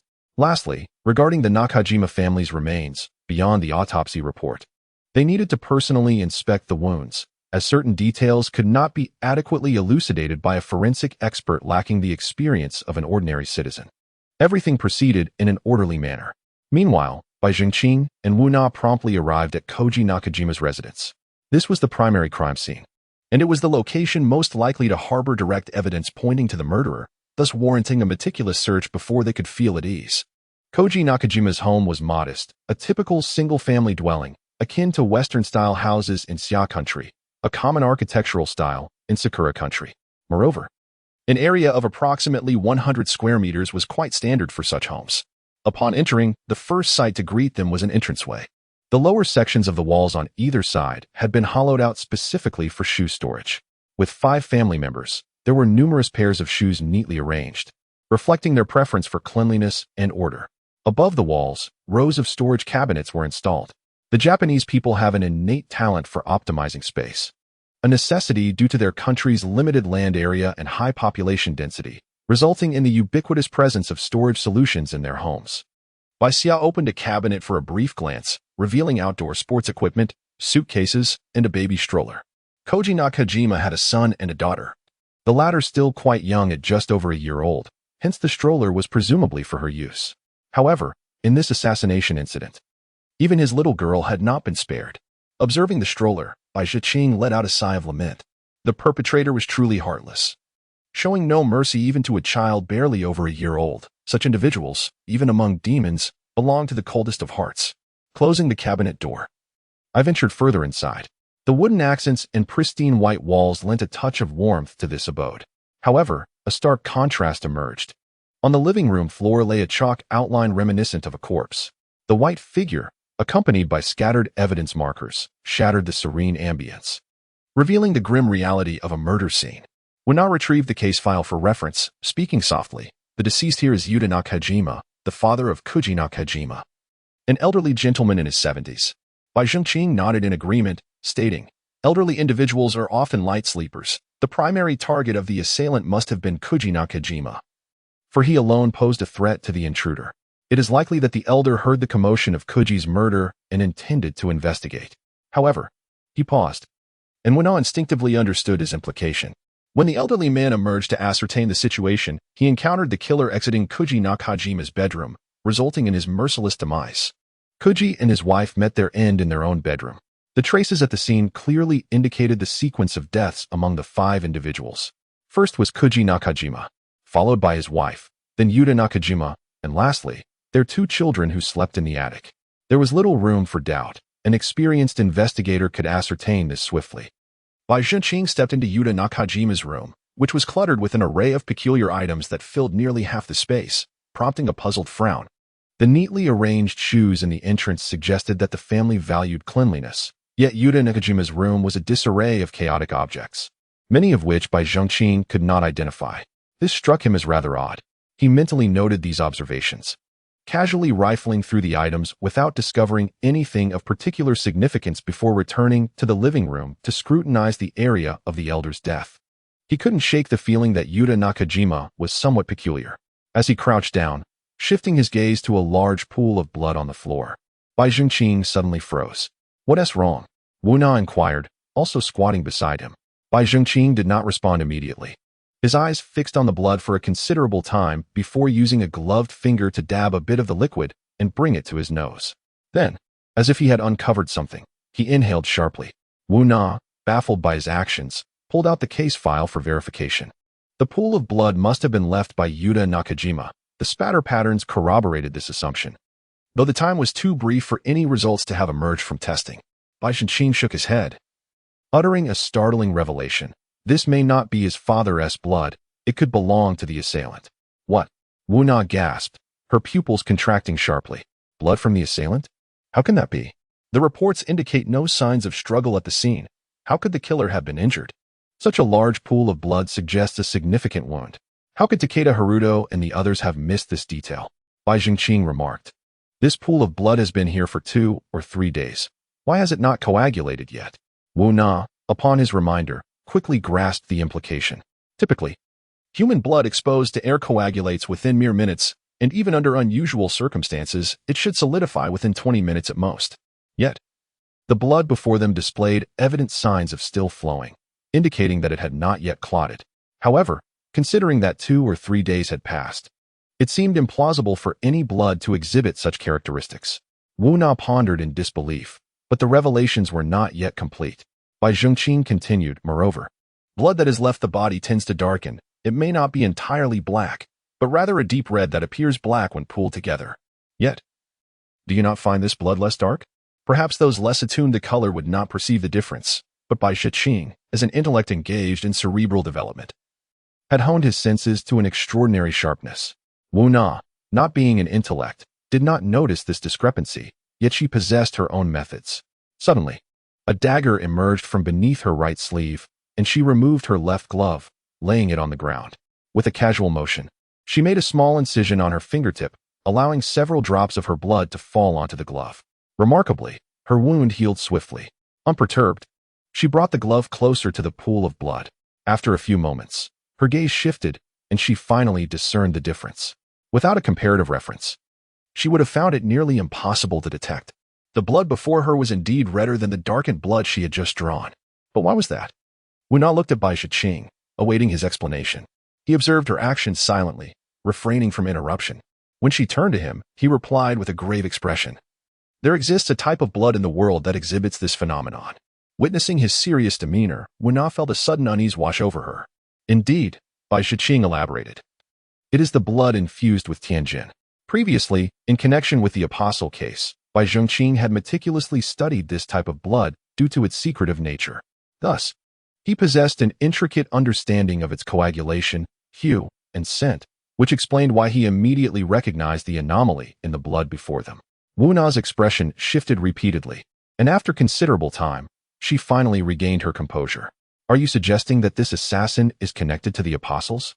She inquired. But the Apostles were eliminated. I am certain of that, Bai Zhengqing confirmed. However, the origins of the Tianjin substance remain uncertain. Was it indeed developed by the Apostles? It is difficult to ascertain. With a heavy sigh, Bai Zhengqing was filled with a sense of disillusionment. He had presumed that with the downfall of the Apostles, everything would come to a close. Yet it appeared that matters were far more complicated than he had anticipated. At that moment, Wu Na felt a surge of despondency. They had painstakingly eradicated the Apostles, only to discover the emergence of someone or some organization associated with them. This was undeniably disheartening news. Bai Zhengqing, recalling Wu Na's earlier remarks regarding the traces of blood splatter, furrowed his brow in contemplation. His deductions appeared to contradict the report. Momentarily perplexed, Bai Zhengqing set the matter aside. He rose and gently patted Wu Na's back, saying, "Captain, do not be disheartened. As long as we have leads, we shall continue our investigation. I firmly believe that one day we will unearth the demons lurking in the shadows." Wu Na seemed to be buoyed by his optimism. She stood up and playfully tapped his head, retorting, "Do I need reassurance from a mere child? Just focus on your own tasks." With that, she sashayed away. Her waist as slender as paper. Bai Zhenqing touched his head and, admiring her graceful figure, inwardly marveled at her stunning physique. Compared to her, the younger female students at the academy seemed utterly inferior. What was I thinking? He shook his head, casting aside those fleeting thoughts, and hurried after her. Captain, wait for me.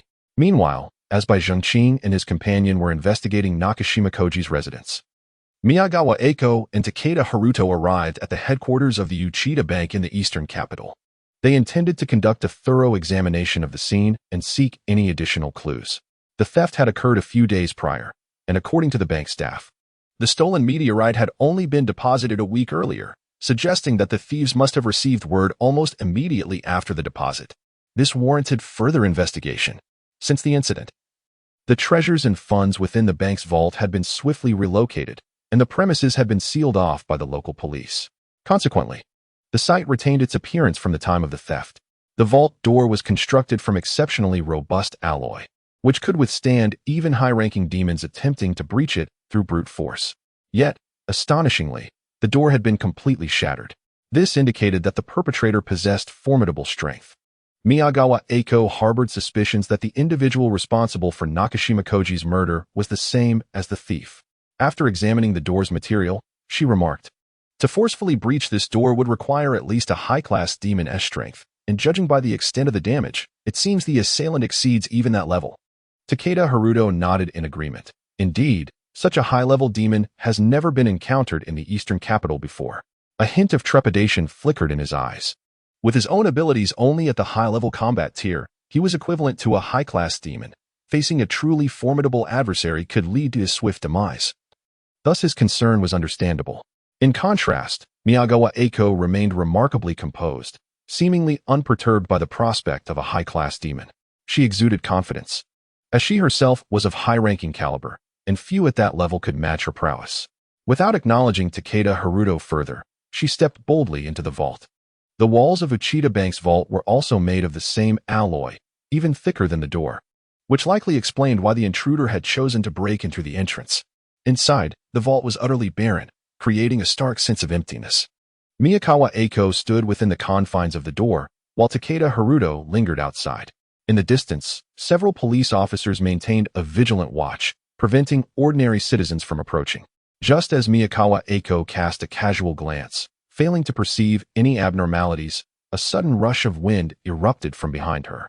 She raised an eyebrow, swiftly turning to confront the newcomer. Clad in athletic attire and adorned with a motorcycle helmet, the individual was obscured, leaving only their eyes visible, eyes that exuded a singular emotion, madness. Miyagawa Eiko deciphered this unsettling sentiment and was suddenly gripped by a foreboding sense of danger. "Be careful," she shouted at Takeda Haruto. Although he lacked her formidable prowess, the force of the rushing wind did not escape his notice.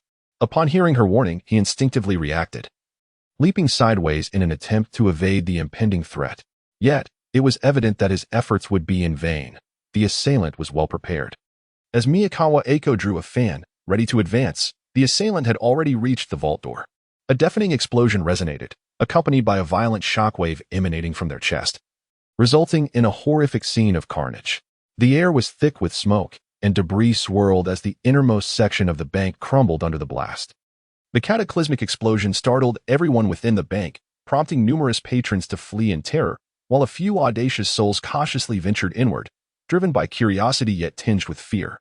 Fortunately, the bank's vastness shielded those outside from the immediate danger, but several employees working within were tragically caught in the blast, resulting in multiple fatalities.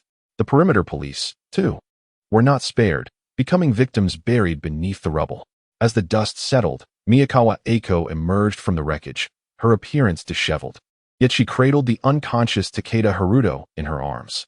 Although the magnitude of the explosion posed little threat to her, the tattered remnants of her clothing and the dust that coated her rendered her quite a sight. In stark contrast, Takeda Haruto, lacking her strength, had sustained severe injuries from the blast. Nevertheless, as a martial artist, his physical resilience meant that, barring immediate death, he would likely survive. While earlier they had speculated that Nakajima Koji's murder was not an act of provocation, Miyagawa Eiko now felt certain that these criminals had succumbed to madness. Their actions were a blatant threat, an attempt to coerce them into abandoning the investigation. This affront was insufferable to her. With her chest heaving, she cradled Takeda Haruto and, oblivious to the chaos around her, made her way to the vehicle parked outside the bank. Once inside, she retrieved her phone and dialed Bai Zhiqing, demanding his immediate return to the Magical Investigation Bureau to discuss their next steps. She vowed to pursue this case relentlessly, determined to avenge the audacious provocation they had just endured. A suicide bombing? Wu Na inquired, her voice filled with astonishment. Miyakawa Eiko nodded in affirmation. How could this be possible? Until this moment, Wu Na still found it difficult to accept this reality. It is generally believed that demons are inherently selfish and would not recklessly self-destruct unless faced with a threat more terrifying than the loss of their own life. Does such a threat exist? Suddenly, an idea struck Wu Na. The heavenly restraint. If one were to consume an excessive amount of it, they could become a mere shell of their former self. Thus, self-detonation might not be out of the question. Bai Zhiqing had already formed a conclusion in his mind, so he was not surprised by this notion. Ever since the re-emergence of heavenly restraint, he had been mentally prepared for such possibilities. Bai Zhiqing turned to inquire of Miyagawa Eiko, what is the strength of that individual? Do you have an assessment? Miyagawa Eiko pondered for a moment before responding. Without direct confrontation, I cannot accurately gauge it, but judging by his speed, he is at least of the high shock level. The high shock level is no trivial matter, Bai Zhiqing remarked, his brow furrowing. Both understood the implication. A demon of such caliber should not be so easily discarded to achieve self-destruction. Moreover, this act clearly posed no threat to Miyagawa Eiko. Expending such effort to deal with someone like Takeda Haruto seemed unnecessary. This indicated that the intention was purely to vex them. Bai Zhiqing stroked his chin thoughtfully to obliterate a high-shock demon into fragments. Such a bomb must be rather sophisticated. This is a crucial lead. Both Miyagawa Eiko and Wu Na looked at him in astonishment, surprised that he had identified a breakthrough so swiftly. Indeed, if the bomb in question were made of ordinary explosives, it would scarcely pose a danger to a high duelist like Takeda Haruto. It would only threaten those of lower or mid-tier martial prowess, and even then, it would require a considerable quantity. The fact that this bomb could be concealed in the man's chest suggested that the amount of explosive was minimal and thus insufficient for their needs. Furthermore, to fragment a high-shock demon, even when attached to a person, there are very few explosives in existence capable of accomplishing that. Therefore, pursuing this lead would undoubtedly yield valuable insights. Miyagawa Eiko promptly contacted the headquarters and ultimately arranged a face-to-face consultation with a bomb expert. The type of bomb you describe, with such immense power, must be one of only two kinds, aside from nuclear weapons. One is known as cyclone explosives, which can achieve an explosive power of about 15 times. Hearing this, Bai Zhiqing shook his head and replied, not that one. A power of 15 times is insufficient. The expert was taken aback, pondering what they intended to do. Were they planning to annihilate the entire eastern capital? Had it not been for the official introduction of these individuals, the expert likely would have fled on the spot. After a brief pause, the expert's expression grew grave. If none of these options meet your requirements, then I suspect only the all-nitrogen anionic salt would suffice. What on earth? The specialized terminology left the group somewhat bewildered. The expert proceeded to enlighten them. The power of an explosive is fundamentally derived from the energy released during the breaking and reformation of chemical bonds within molecules. This energy is stored in the chemical bonds themselves, meaning that the greater the number of bonds, the more energy is stored. In the periodic table of elements, only nitrogen molecules possess the most chemical bonds, 3 in total. Therefore, explosives with higher nitrogen content possess greater power. As several individuals listened intently, the expert continued. Consider the concept of explosives composed entirely of nitrogen. Would such power not be terrifying? A palpable tremor coursed through the group. It became evident that this so-called fully nitrogenous anionic salt referred to this very phenomenon. Bai Zhiqing, upon grasping the nature of this bomb, turned to the expert and inquired, do you know where such explosives are produced? Few entities worldwide possess the capability to synthesize fully nitrogenous anionic salts under standard conditions. 5 years ago, the first successful research was conducted by an institute in Xia country, and now, a few others have emerged, including those in the United States, European nations, and the War Bear Nation. Is there such an institution in the Cherry Blossom country? Bai Zhiqing pressed further. Believing that the likelihood of procuring such high-powered explosives from abroad was slim, making domestic production more plausible. Indeed, The expert nodded affirmatively, stating, "There is one here as well." It was successfully developed by the Institute of Physical and Chemical Research earlier this year. With the institute's name in hand, they could proceed with their inquiries. Upon investigation, they discovered that this Institute of Physical and Chemical Research was under the auspices of the Uchida Consortium, one of the 4 major conglomerates in the cherry blossom country. This presented a considerable complication. In the cherry blossom country, conglomerates wield immense power, often overshadowing the government's influence. This implied that should they pursue an investigation into the Uchida Consortium, they might find themselves devoid of assistance from local governmental bodies. They would be fighting a solitary battle. The true menace lay not in being alone, but in an entire nation positioning itself against them. Although the Uchida Consortium did not represent the entirety of the cherry blossom country, the number of their affiliates within government ranks, ranging from high officials to local police, was staggering. Bai Zhengqing and his companions could never anticipate when an adversary might emerge from the shadows to obstruct their efforts.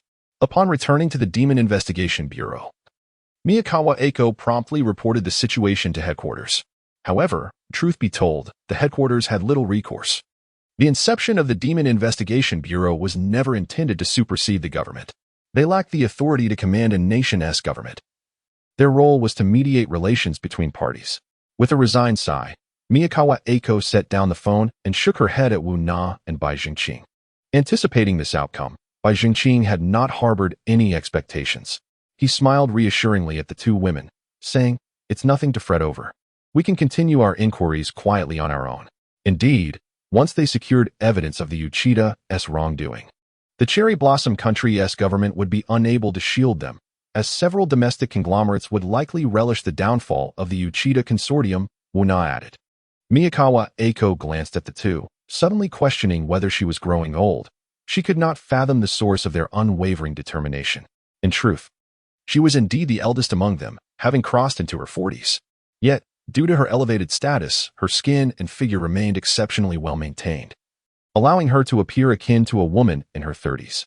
Given the potential implications involving the conglomerate, their subsequent investigation became significantly more discreet. Within the Magic Investigation Bureau, Eiko Miyakawa approached Bai Zhengqing with an expression of grave seriousness. "In accordance with your request, we conducted a blood analysis on that pool of blood, and the results have now been revealed." Observing the solemnity of Miyakawa's demeanor, Bai Zhengqing felt a sudden unease. Miyakawa pressed her lips together and stated, "The blood stain is indeed unusual. We detected a specific enzyme in the blood." As anticipated, Bai Zhengqing's expression grew increasingly grave. He pondered the circumstances surrounding the assassin. What could have transpired? Why had the perpetrator inflicted injury upon themselves after committing murder? However, before he could delve deeper into his thoughts, a shocking revelation nearly overwhelmed him. According to the test results, the blood belonged to Yuta Nakajima. Bai Zhengqing stood in stunned silence for a considerable duration, followed by a prickling sensation at the back of his neck. Yuta Nakajima's blood? How could this be?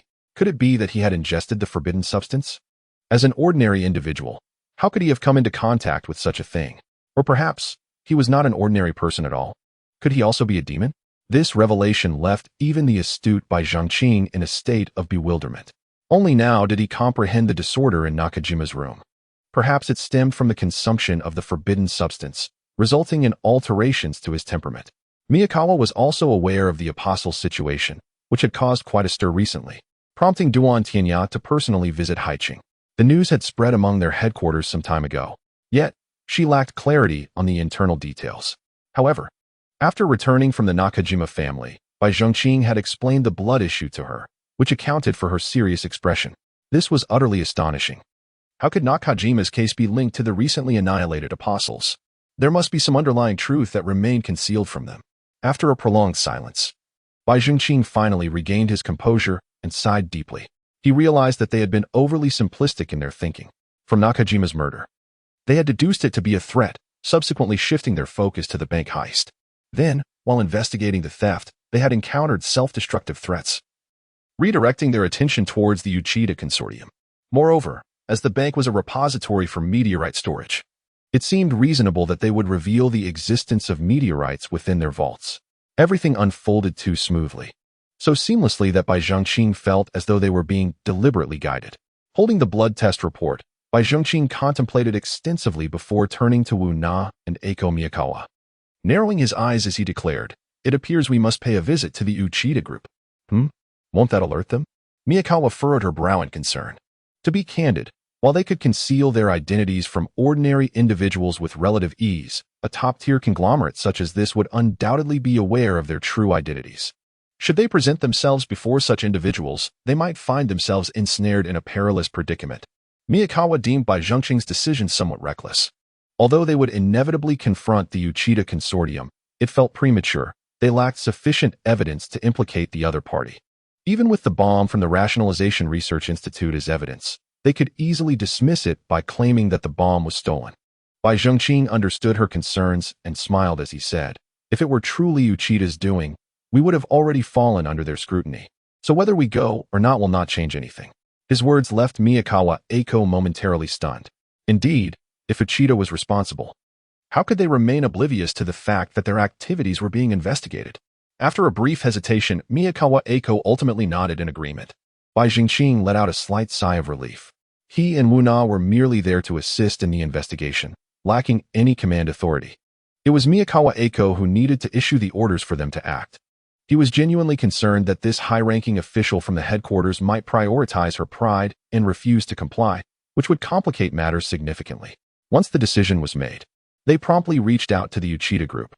The Uchida consortium was a complex entity, primarily composed of over 30 large enterprises. Its core companies included Uchida Bank, Mikami Motors, and Kaka Steel. Uchida Bank was the institution where the theft had occurred. Theoretically, they were also victims, yet the bomb originated from a research institute under the Uchida group, raising suspicions about their potential complicity. According to the leads obtained from the bank's investigation, the stolen meteoric iron did not belong to the bank itself. Rather, it was stored in the bank's vault by an external depositor. As for the identity of that depositor, the bank stated that for confidentiality reasons, they were unable to disclose any information. In Sakura country, such practices were commonplace. Even when the police inquired, the bank could entirely disregard them. This illustrates the consortium's considerable influence within Sakura country. Since the meteoric iron did not belong to the bank, the responsibility for compensation in the event of theft fell upon Uchida Bank itself. If this theft was orchestrated by one of its shareholders, it would be a lucrative transaction for that individual. Therefore, Bai Zhengqing and his team could not exclude Uchida Bank from their inquiries. For this reason, they first sought out the Uchida Group, the primary stakeholder in Uchida Bank.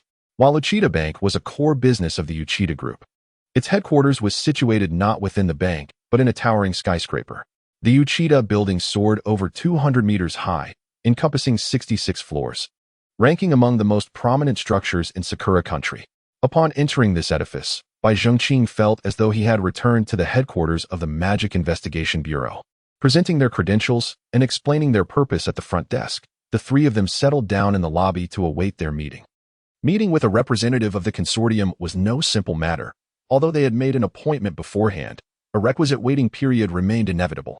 Those high-ranking officials could fill their schedules with an endless array of engagements, leaving one dazzled by the sheer volume of activity. After waiting for a full half-hour, the secretary to the chairman of the Uchida Group finally arrived to escort them to the top floor. As they entered this level, Bai Zhengqing felt an unsettling sensation as if they were being watched by predatory wolves. He suspected that this floor had long been ensnared in a web of surveillance. Considering the stature of the consortium's representative, Bai Zhengqing found some solace in this realization. The chairman of the Uchida Group, Uchida Yudo, is a frail old man with a head of white hair and a face lined with wrinkles, clearly over 70 years of age. Based solely on his appearance, Bai Zhengqing dismissed any possibility of him being a devil. A devil, even a wise one, would possess a body far more robust than that of an ordinary person. Thus, such advanced age is implausible. Indeed, Uchida Yudo has surpassed 70, yet his spirit remains relatively vibrant. Otherwise, he would not still be engaged in work. Were it not for the lack of capable heirs in the family, he would not need to exert himself so diligently. This is currently the most pressing issue facing the Uchida family. A few officers seemed somewhat indifferent. Uchida Yudo spoke in Sakura Japanese, though his hair was sparse. It was meticulously styled, and as he spoke, he retrieved an antique pocket watch from the pocket of his waistcoat to check the time. Wealthy individuals often measure time down to the seconds, which is understandable. However, it is rare to encounter someone still using such an old-fashioned watch. Bai Zhengqing noted this detail and formed a basic judgment of Uchida Yudo. Tradition, conservatism, and refinement sprang to mind. Miyagawa Eiko deeply bowed to Uchida Yudo and politely stated, "Chairman Uchida, you are too kind. I hope my uninvited visit does not disturb you." She too spoke in Sakura Japanese. Wuna exchanged a glance with Bai Zhengqing, and they both bowed in a manner that was more symbolic than deep, unlike Miyagawa Eiko's profound gesture. Little did they know, this subtle difference did not escape Uchida Yudo's notice. He switched to Mandarin and remarked, "You two are not from Sakura country?" Bai Zhengqing was taken aback for a moment, then smiled and replied, "We are from Summer country." Truly impressive youth, Uchida Yudo mused, likely reflecting on his family's situation. The group then took their seats. Miyagawa Eiko glanced at Bai Zhengqing, indicating that he should take the lead in questioning, which he was inclined to do. "Chairman Uchida, may I inquire if you are aware of the recent theft at the headquarters of Uchida Bank?" Uchida Yudo nodded and replied, "Yes, I am aware. It is said that a piece of invaluable meteorite was stolen." Seeing his candor, Bai Zhengqing felt encouraged to be forthright. "Might you facilitate the bank's cooperation with our police by disclosing the identity of the meteorite's depositor?" Uchida Yudo pondered for a moment before responding, "Please wait." He then rose and approached his desk, picking up the phone to make a call. "Shoko, please connect me to Nagano-kun." Nagano is the surname of the president of Uchida Bank. Bai Zhengqing and the others understood that Uchida Yudo was inquiring about specific details. This indicated that, although he was aware of the incident, he was not overly concerned. Otherwise, he would not need to inquire about the depositor's identity at this moment. After a brief silence, he continued, "Nagano-kun, I would like to ask who deposited the stolen meteorite at the bank?" After concluding the conversation, he hung up the phone and returned to the reception area. Uchida Yudo glanced at Bai Zhengqing and remarked with a smile, "While maintaining customer confidentiality is a principle of our bank, since it facilitates the investigation by the police department, I have nothing to conceal. I inquired earlier, and the individual who deposited the meteorite is an elderly man named Ono Koda. They are not particularly clear about his activities, and our bank cannot investigate customers' identities, as it contradicts our policies." Bai Zhengqing nodded appreciatively, expressing, "I am truly grateful for your cooperation, President Uchida." Uchida Yudo waved his hand dismissively, seemingly unconcerned.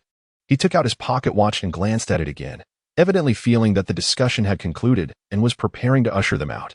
However, Bai Zhengqing feigned ignorance and continued, "President, there is one more matter I would like to consult you about."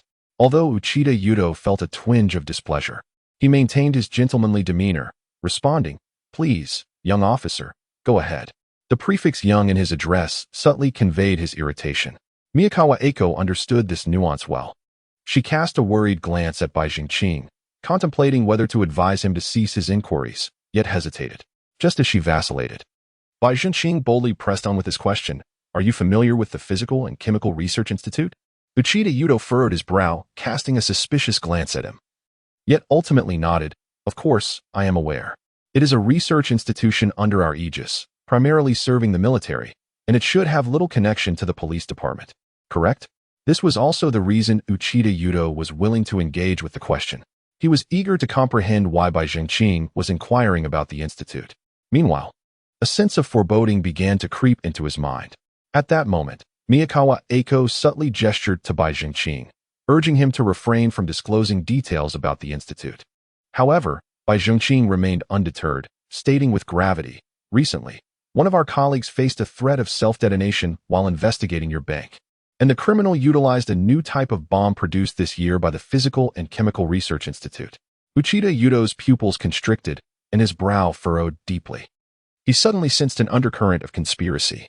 With a serious expression, he replied, "Officer, I was unaware of this matter. How may I assist you?" This was precisely the response Bai Zhengqing sought. "We wish to ascertain the specific whereabouts of the new bombs developed by the Institute. We would like to verify which ones have already been deployed." Uchida Yudo nodded, "Understood. Rest assured, I will provide you with information within 3 days."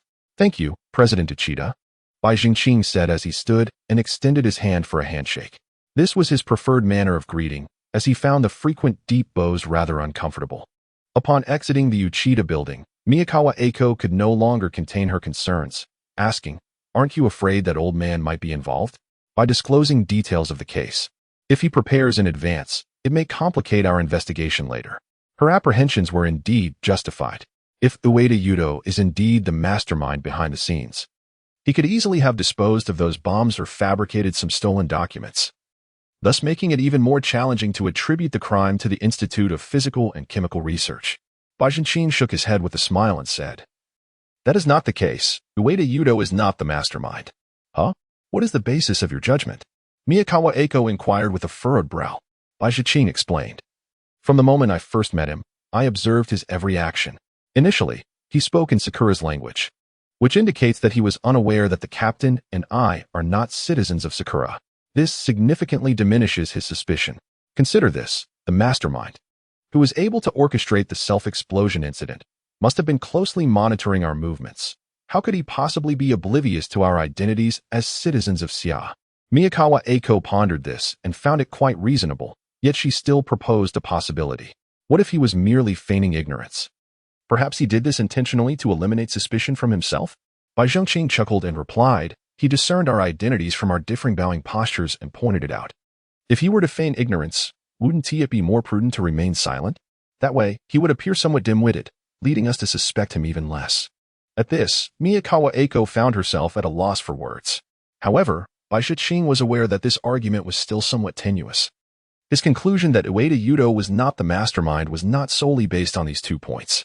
His inquiry about the meteorite custodian indicated that he was not overly concerned with the theft, which contrasted sharply with the behavior of a true mastermind who would send individuals to threaten us. When discussing the Institute of Physical and Chemical Research, Ueda Yudo voluntarily revealed that the institute served the military, suggesting a clear conscience, as he did not shy away from the fact that the institute was developing new types of bombs. He even seemed unaware that the recent explosion was related to the institute's new explosives, further underscoring that he was not the orchestrator of this incident. Bai Zhenqing subsequently presented several more points, effectively persuading Miyakawa Eiko. As for Wu Na, she had never doubted Bai Zhenqing's judgment. That was the tacit understanding between partners. The investigation into the bomb incident now awaited Ueda Yudo's answers. Bai Zhenqing and his team had only 2 avenues left to pursue: the Nakajima murder case and the individual who was in possession of the meteorite. In the Nakajima murder case, the primary suspect now loomed over Nakajima Hiroshi's father, Nakajima Yuda. First and foremost, they needed to ascertain the source from which Nakajima Yuda procured the drug, Tianjin. Alternatively, could he himself be a member of the mysterious organization adept at manufacturing Tianjin? Moreover, the production of Tianjin is not overly complex. With just panda blood and a catalyst, it can be created through a few straightforward steps.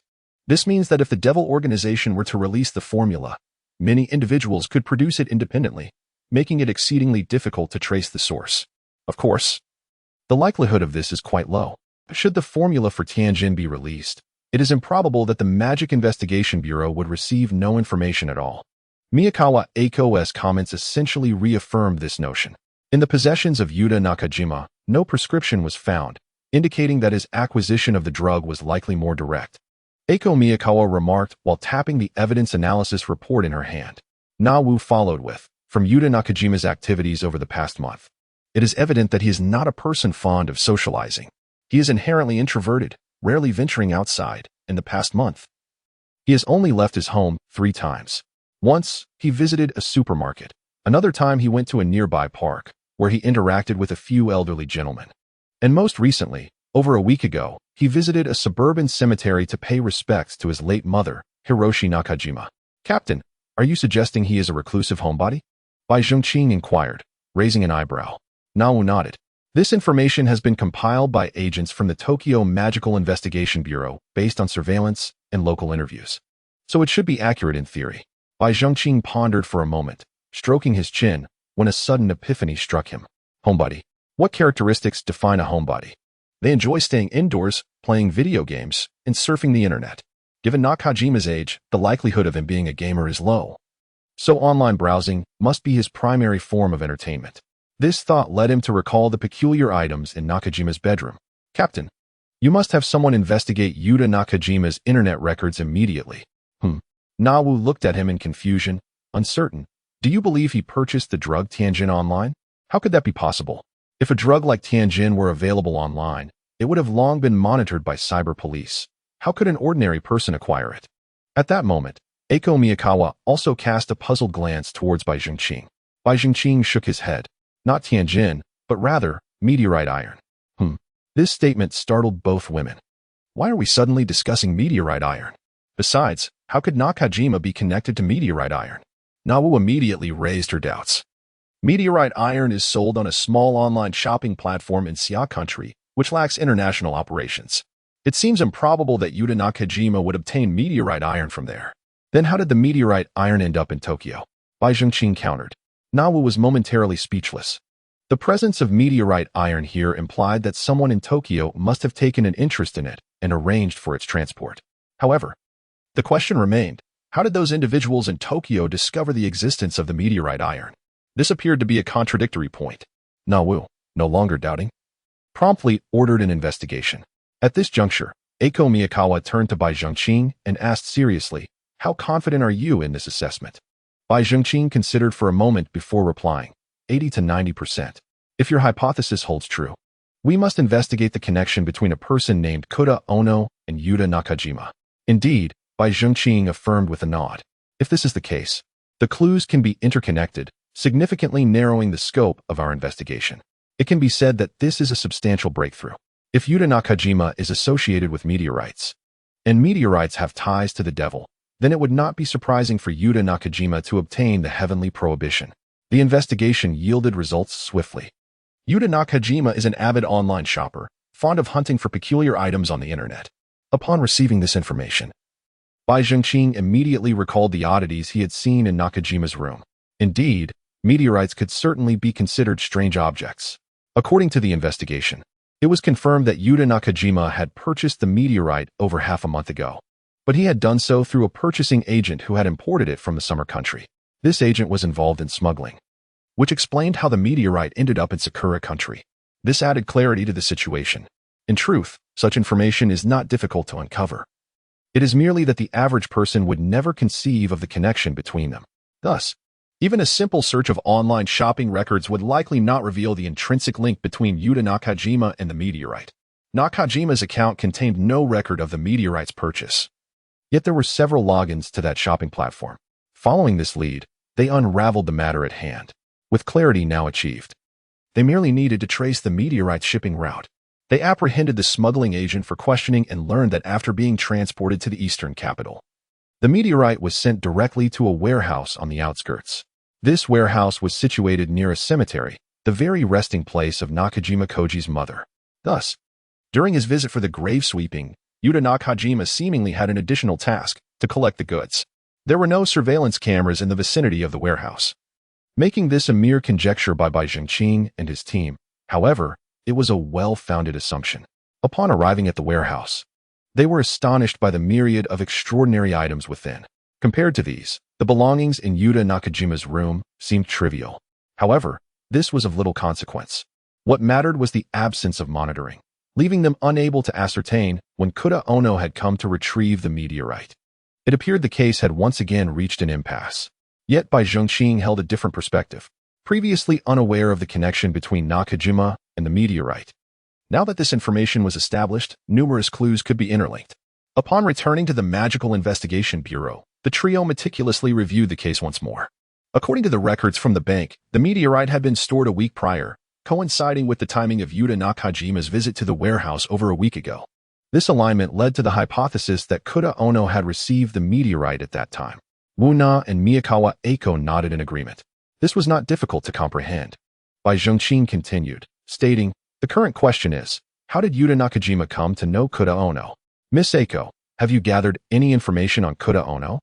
Miyakawa Eiko shook her head, replying, not yet. There are several hundred individuals by that name in the entire eastern capital. We are still in the process of sifting through them one by one. Bai Zhengqing pondered for a moment before speaking. In the past month, Nakajima Yuta has only ventured out 3 times. According to our investigations, he only had contact with a few elderly gentlemen in the park. And Ono Koda is also among the elderly. Therefore, I suspect he may be one of those individuals. Is it not possible that they had an encounter a month ago? Miyagawa Eiko inquired, feeling that linking the two seemed rather far-fetched.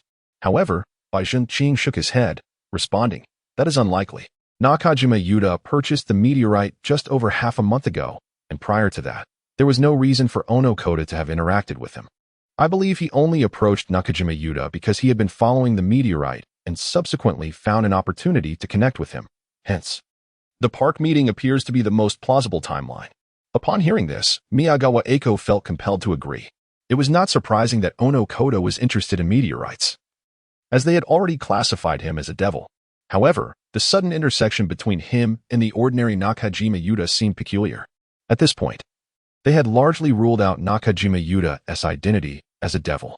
The crux of the matter lay in the source of Nakajima Yuta's celestial prohibition, which, based on current data, appeared to stem solely from Ono Koda. This implies that Ono Koda might have employed the celestial prohibition to entice Nakajima Yuta into relinquishing the meteorite. Only by knowing that Nakajima Yuta possessed the meteorite would Ono Koda have had the motive to approach him. Thus, everything began to align coherently. Following by Zhongqing's suggestion, they swiftly zeroed in on Ono Koda. He was a local of East City, 64 years old, and the head of a security company. Our research revealed that this security firm is a subsidiary of the National Flower Group, which belongs to the Uchida Consortium. Another connection to the Uchida Consortium? Bai Zhongqing perked up at Miyagawa Eiko's account. Ono Koda's security company typically conducted business with Uchida Bank, which is why he chose to store the meteorite in the bank's vault. Who would have suspected that the bank's vault had been robbed? Miyagawa Eiko lamented. At this point, Bai Zhongqing suddenly inquired, who knew that he stored the meteorite in Uchida Bank? The personnel at Uchida Bank, of course, Miyagawa Eiko replied quickly. Then, as if struck by a thought, she asked, are you suggesting that someone within the bank leaked this information? There is a possibility. But judging from the testimonies and demeanor of the bank employees, it does not seem very likely. This left Miyagawa Eiko perplexed, unsure of his meaning. There is another person who knows this information. Bai Zhongqing narrowed his eyes and stated. Miyagawa Eiko was taken aback, momentarily unable to grasp the implication. It was Wu Na, frowning, who interjected. Are you implying that Ono Koda himself is aware? Bai Zhongqing nodded. Precisely. How could that be? He would steal his own meteorite? What would be the purpose of such an act? Miyagawa Eiko exclaimed in disbelief. Bai Zhongqing analyzed. Although the meteorite is priced at merely 10,000 yuan online, its storage in a bank vault signifies its classification as a valuable item, which was corroborated by Uchida Yuto's words that day. Naturally, valuable items are insured. Thus, committing theft against oneself could very well serve as a means of insurance fraud. Is that so? Wu Na frowned in contemplation. The possibility suggested by Bai Zhongqing certainly exists. She does not doubt Bai Zhongqing's conjecture. After all, the malevolent thoughts of certain demons indeed stem from an insatiable desire for wealth, which is quite plausible. Nevertheless, instinctively, she feels that this reasoning is somewhat tenuous. Bai Nia chuckled softly and remarked, do not be hasty. I have yet to finish my discourse.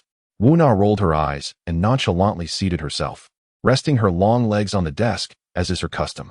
Observing this posture, Gongchuan Eiko also laughed and took a seat. Bai Zhongqing, with a resigned smile, said, are you two awaiting my lengthy exposition? The two women remained silent, merely gazing at him, causing Bai Zhongqing to feel a touch of embarrassment. He scratched his head and said, all right, I shall speak. While the possibility of this conjecture is not absent, I am more inclined towards another direction. Frame up. Frame up? Are you suggesting that Ohio Koda intends to frame Uchida Bank? Gongchuan Eiko interjected with a furrowed brow. Bai Zhongqing nodded and replied, perhaps this is not merely Ohio Koda's personal endeavor, but rather the will of his master behind the scenes. The master behind the scenes? The Guohua Group? Wu Na narrowed her eyes, her mind racing. Guohua and Uchida both belong to the Uchida Consortium. Yet the name itself indicates that Uchida Group is the dominant force within this consortium. Could it be that Guohua seeks to usurp its position by deliberately directing the attention of the Demon Investigation Bureau towards Uchida Group? Gongchuan Eiko also considered this notion, but appeared to disagree. I find the likelihood to be slim. After all, they are part of the same consortium. If Uchida were to suffer severe losses due to this incident, it would significantly impact the entire consortium. Bai Zhongqing smiled and said, Miss Eiko is correct. However, it also depends on whether the losses incurred are outweighed by the benefits that the consortium secures under its leadership, or if the downfall of Uchida Group could yield profit for him. Bai Zhongqing's assertion left Gongchuan Eiko momentarily speechless. Previously, she had instinctively believed that if one enterprise within a consortium encountered difficulties, it would inevitably affect the others, a perspective rooted in ordinary reasoning. Yet, in truth, she lacked understanding of the operational dynamics of a consortium. Bai Zhengqing's words served as a reminder. The very existence of a consortium is driven by profit. Should Guohua ascend to the leadership of the Uchida Consortium today, the potential benefits would be substantial, though the exact amount remains uncertain. Consequently, how much would Guohua lose if Uchida Group faltered? Perhaps the losses may not be as significant as one might think. They could easily collaborate with other enterprises within the consortium to absorb Uchida's assets, thereby expanding their own. In light of this, Gongchuan Eiko's pupils dilated. Have you ever pondered a question? Why, at such an advanced age, does Uchida Yudo continue to lead from the front? Shouldn't a successor have taken over by now? Therefore, I surmise that Uchida Yudo has yet to find a suitable heir. A simple investigation should lead us to this conclusion. If this is indeed the case, then Guohua's endeavor to undermine Uchida may not be as formidable as we initially imagined. Bai Zhengqing's subsequent remarks struck a resonant chord in Miyakawa Eiko's tender heart. Following this line of reasoning, if they were to cast suspicion upon Uchida Yudo due to issues surrounding the Physics Research Institute and subsequently initiate an investigation into him, it would undoubtedly impact the Uchida Group. In such a scenario, could the septuagenarian Uchida Yudo withstand the pressure? Should anything unfortunate befall him, the Uchida Group would face dire consequences. This realization sent shivers down their spines. It seems imperative that we conduct a thorough investigation into the National Flower Group. Wu stated solemnly. Bai Zhiqing added, we must carry this out discreetly. If we encounter insurmountable difficulties, we could enlist Uchida Yudo's assistance, sharing my conjectures with him. I believe he would be willing to aid us. In truth, Bai Zhengqing already harbored suspicions regarding Uchida Yudo. Otherwise, he would not have consented to aid them in probing the Physics Research Institute. However, there remained a point that Bai Zhengqing could not quite grasp. If the National Flower Group possessed devilish power, why would they resort to such convoluted schemes to frame the Uchida Group? They could simply dispatch a devil to eliminate Uchida Yudo directly, which would be far more straightforward. This line of thought stemmed from Bai Zhengqing's lack of understanding of the conglomerates in Sakura country. As titans of industry, they faced numerous assassination attempts daily. It was inconceivable that they lacked protective forces. Not to mention ordinary devils. Even high-ranking devils might find success elusive. For in this world, beyond devils, there exist not only the likes of demon masters, but also specialized units within every nation, serving as the guardians of high-ranking politicians and elite business magnates. These individuals possess extraordinary talents and have undergone rigorous training. This is the fundamental reason the world remains largely undisturbed. As long as these magnates remain unscathed, the world will not descend into chaos. Now, allow me to meticulously recapitulate the entire case, which may bring you greater clarity. Bai Zhengqing picked up a marker and began to jot down notes on the whiteboard. First, he inscribed the name Nakajima Yuda, annotating it with the term meteorite beside it. Next, he wrote the name Onokoda, drawing an arrow pointing towards Nakajima Yuda. Onokoda, having learned through a purchasing agent, perhaps from other channels, which is of little consequence, that Nakajima Yuda had acquired the meteorite, sought to establish contact with him. He leveraged the effects of the heavenly prohibition as a bargaining chip to exchange for the meteorite. This reasoning is entirely plausible. After all, Nakajima Yuda is no longer young. And the heavenly prohibition is a miraculous elixir capable of rapidly enhancing a devil's strength, offering considerable benefits for the physical fortification of an ordinary person. Once Nakajima Yuda experiences the potency of the heavenly prohibition, he will surely comprehend the profound merits of such a substance. It is unlikely that he would refuse to exchange one of his treasured meteorites for it. Wu Na and Miyakawa Eiko could easily grasp this, leaving no room for doubt. Subsequently, Bai Zhengqing inscribed the words Uchida Bank and connected them to Onokoda.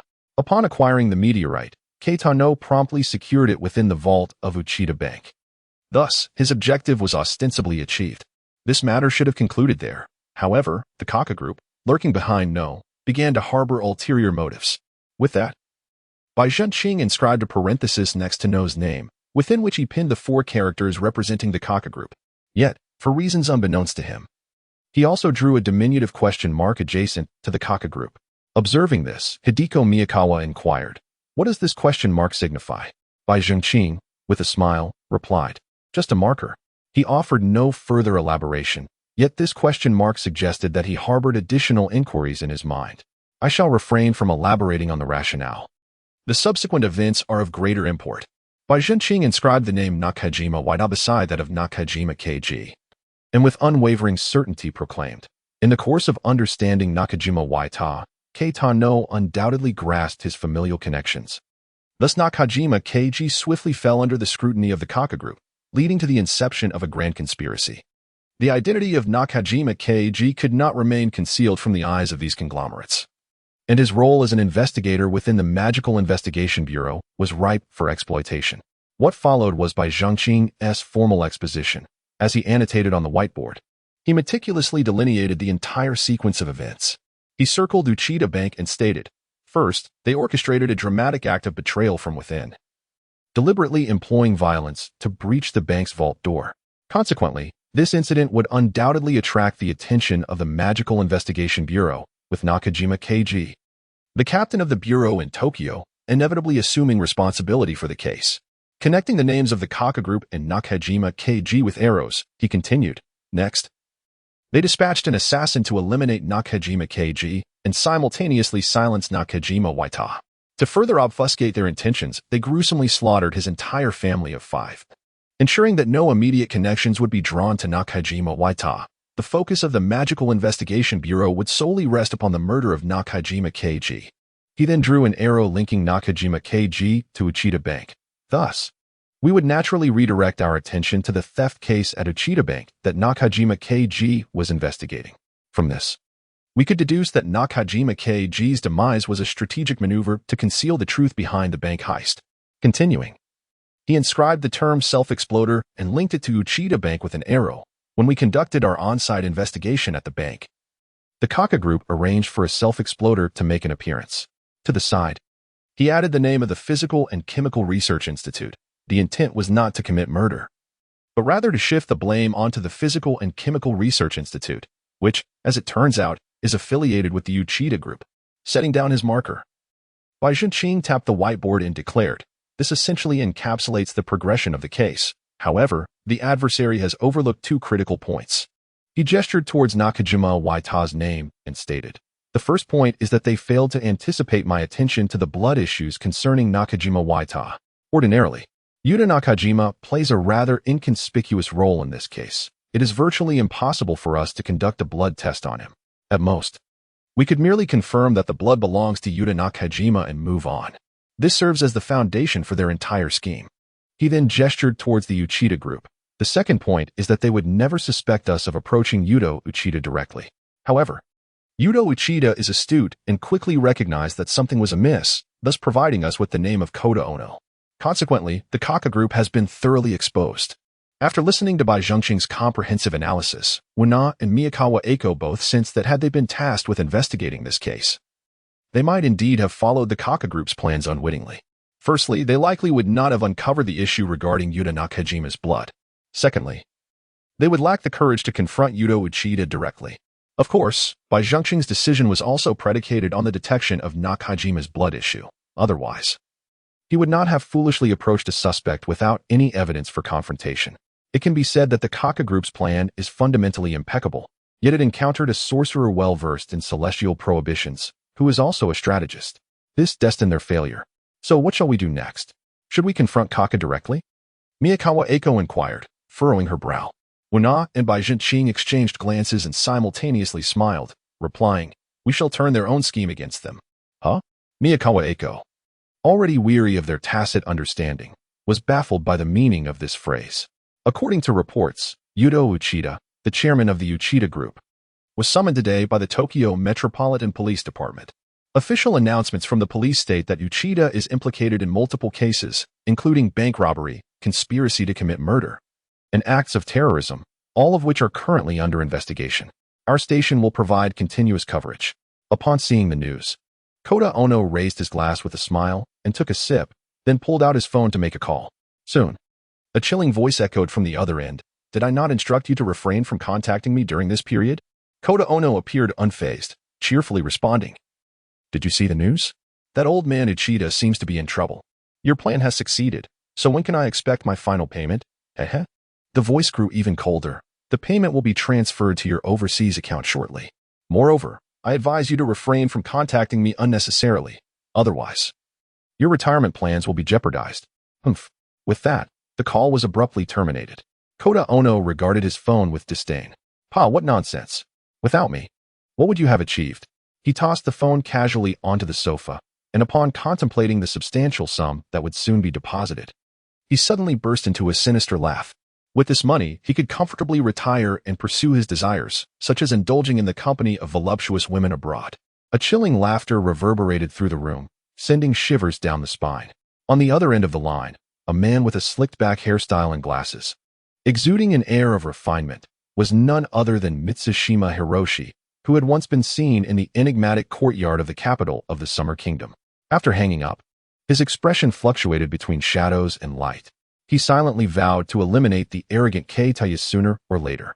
Reflecting on the news broadcast, he dialed the internal line of the police department to inquire about the situation. Upon learning that Uchinata Yudo had indeed been taken in for questioning, he finally breathed a sigh of relief. After admiring the calligraphy and paintings adorning his office for a moment, he approached the bar, retrieved a bottle of 60 proof vodka from the War Bear Nation, poured himself half a glass, and downed it in one gulp. Although he harbored no particular fondness for the War Bear Nation, their spirits were a favorite of Mitsushima Hiroshi. He relished the invigorating sensation of alcohol bursting at the back of his throat. It was said that the vodka from the War Bear Nation could reach an astonishing 96 proof, but he dared not attempt it. This aptly illustrated a saying: the wealthier one becomes, the more one values their life. After taking a sip, Mitsushima loosened his tie and picked up his phone to make another call. Once the line connected, he softly commanded, "Initiate the operation." The following day, Uchinata Yudo emerged from the police department, looking weary. Before he could settle into the waiting vehicle, a swarm of reporters descended upon him. Fortunately, his bodyguards were numerous enough to fend them off. "Mr. Uchinata, is the bank heist related to you? Is this a case of embezzlement? Mr. Uchinata, is the rumored meteorite from outer space genuine?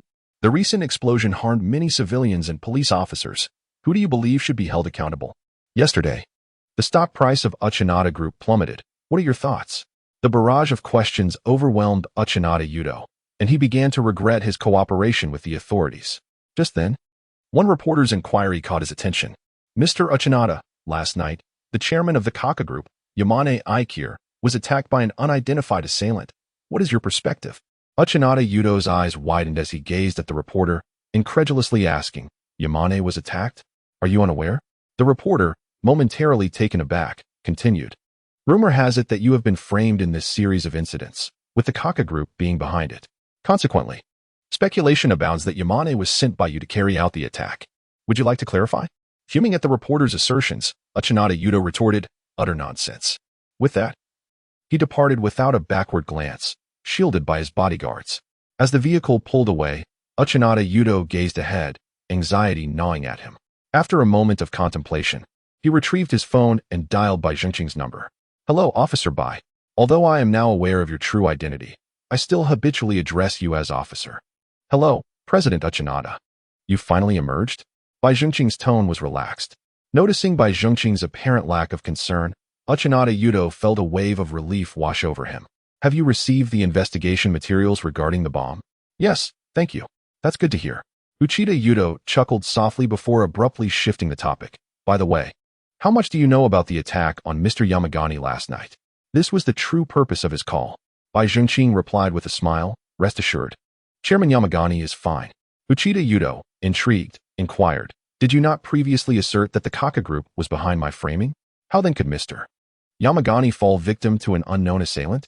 Could it be a ruse of his own design?" Bai Zhengqing, maintaining his cheerful demeanor, responded, "I cannot divulge the details of the case, but I need you to cooperate with me on another matter." "What matter?" After providing Uchida Yudo with instructions, Bai Zhengqing ended the call. Uchida Yudo set down his phone, narrowing his eyes. Although Bai Zhengqing had not explicitly revealed the intricacies of the case, he had already formed certain judgments. After pondering for a moment, he dialed another number. "Chairman, both Uchida and Kaka stock prices have plummeted significantly. When should we make our move?" "No rush. Let the situation ferment for another 2 days," Mikami Hiroyuki replied, reclining on the sofa with his legs crossed, a playful expression on his face. Acquiring shares in both companies was Mikami Hiroyuki's ultimate plan, by gaining control over the 3 most formidable groups within the Uchida consortium. He would ascend to a kingly status within the organization.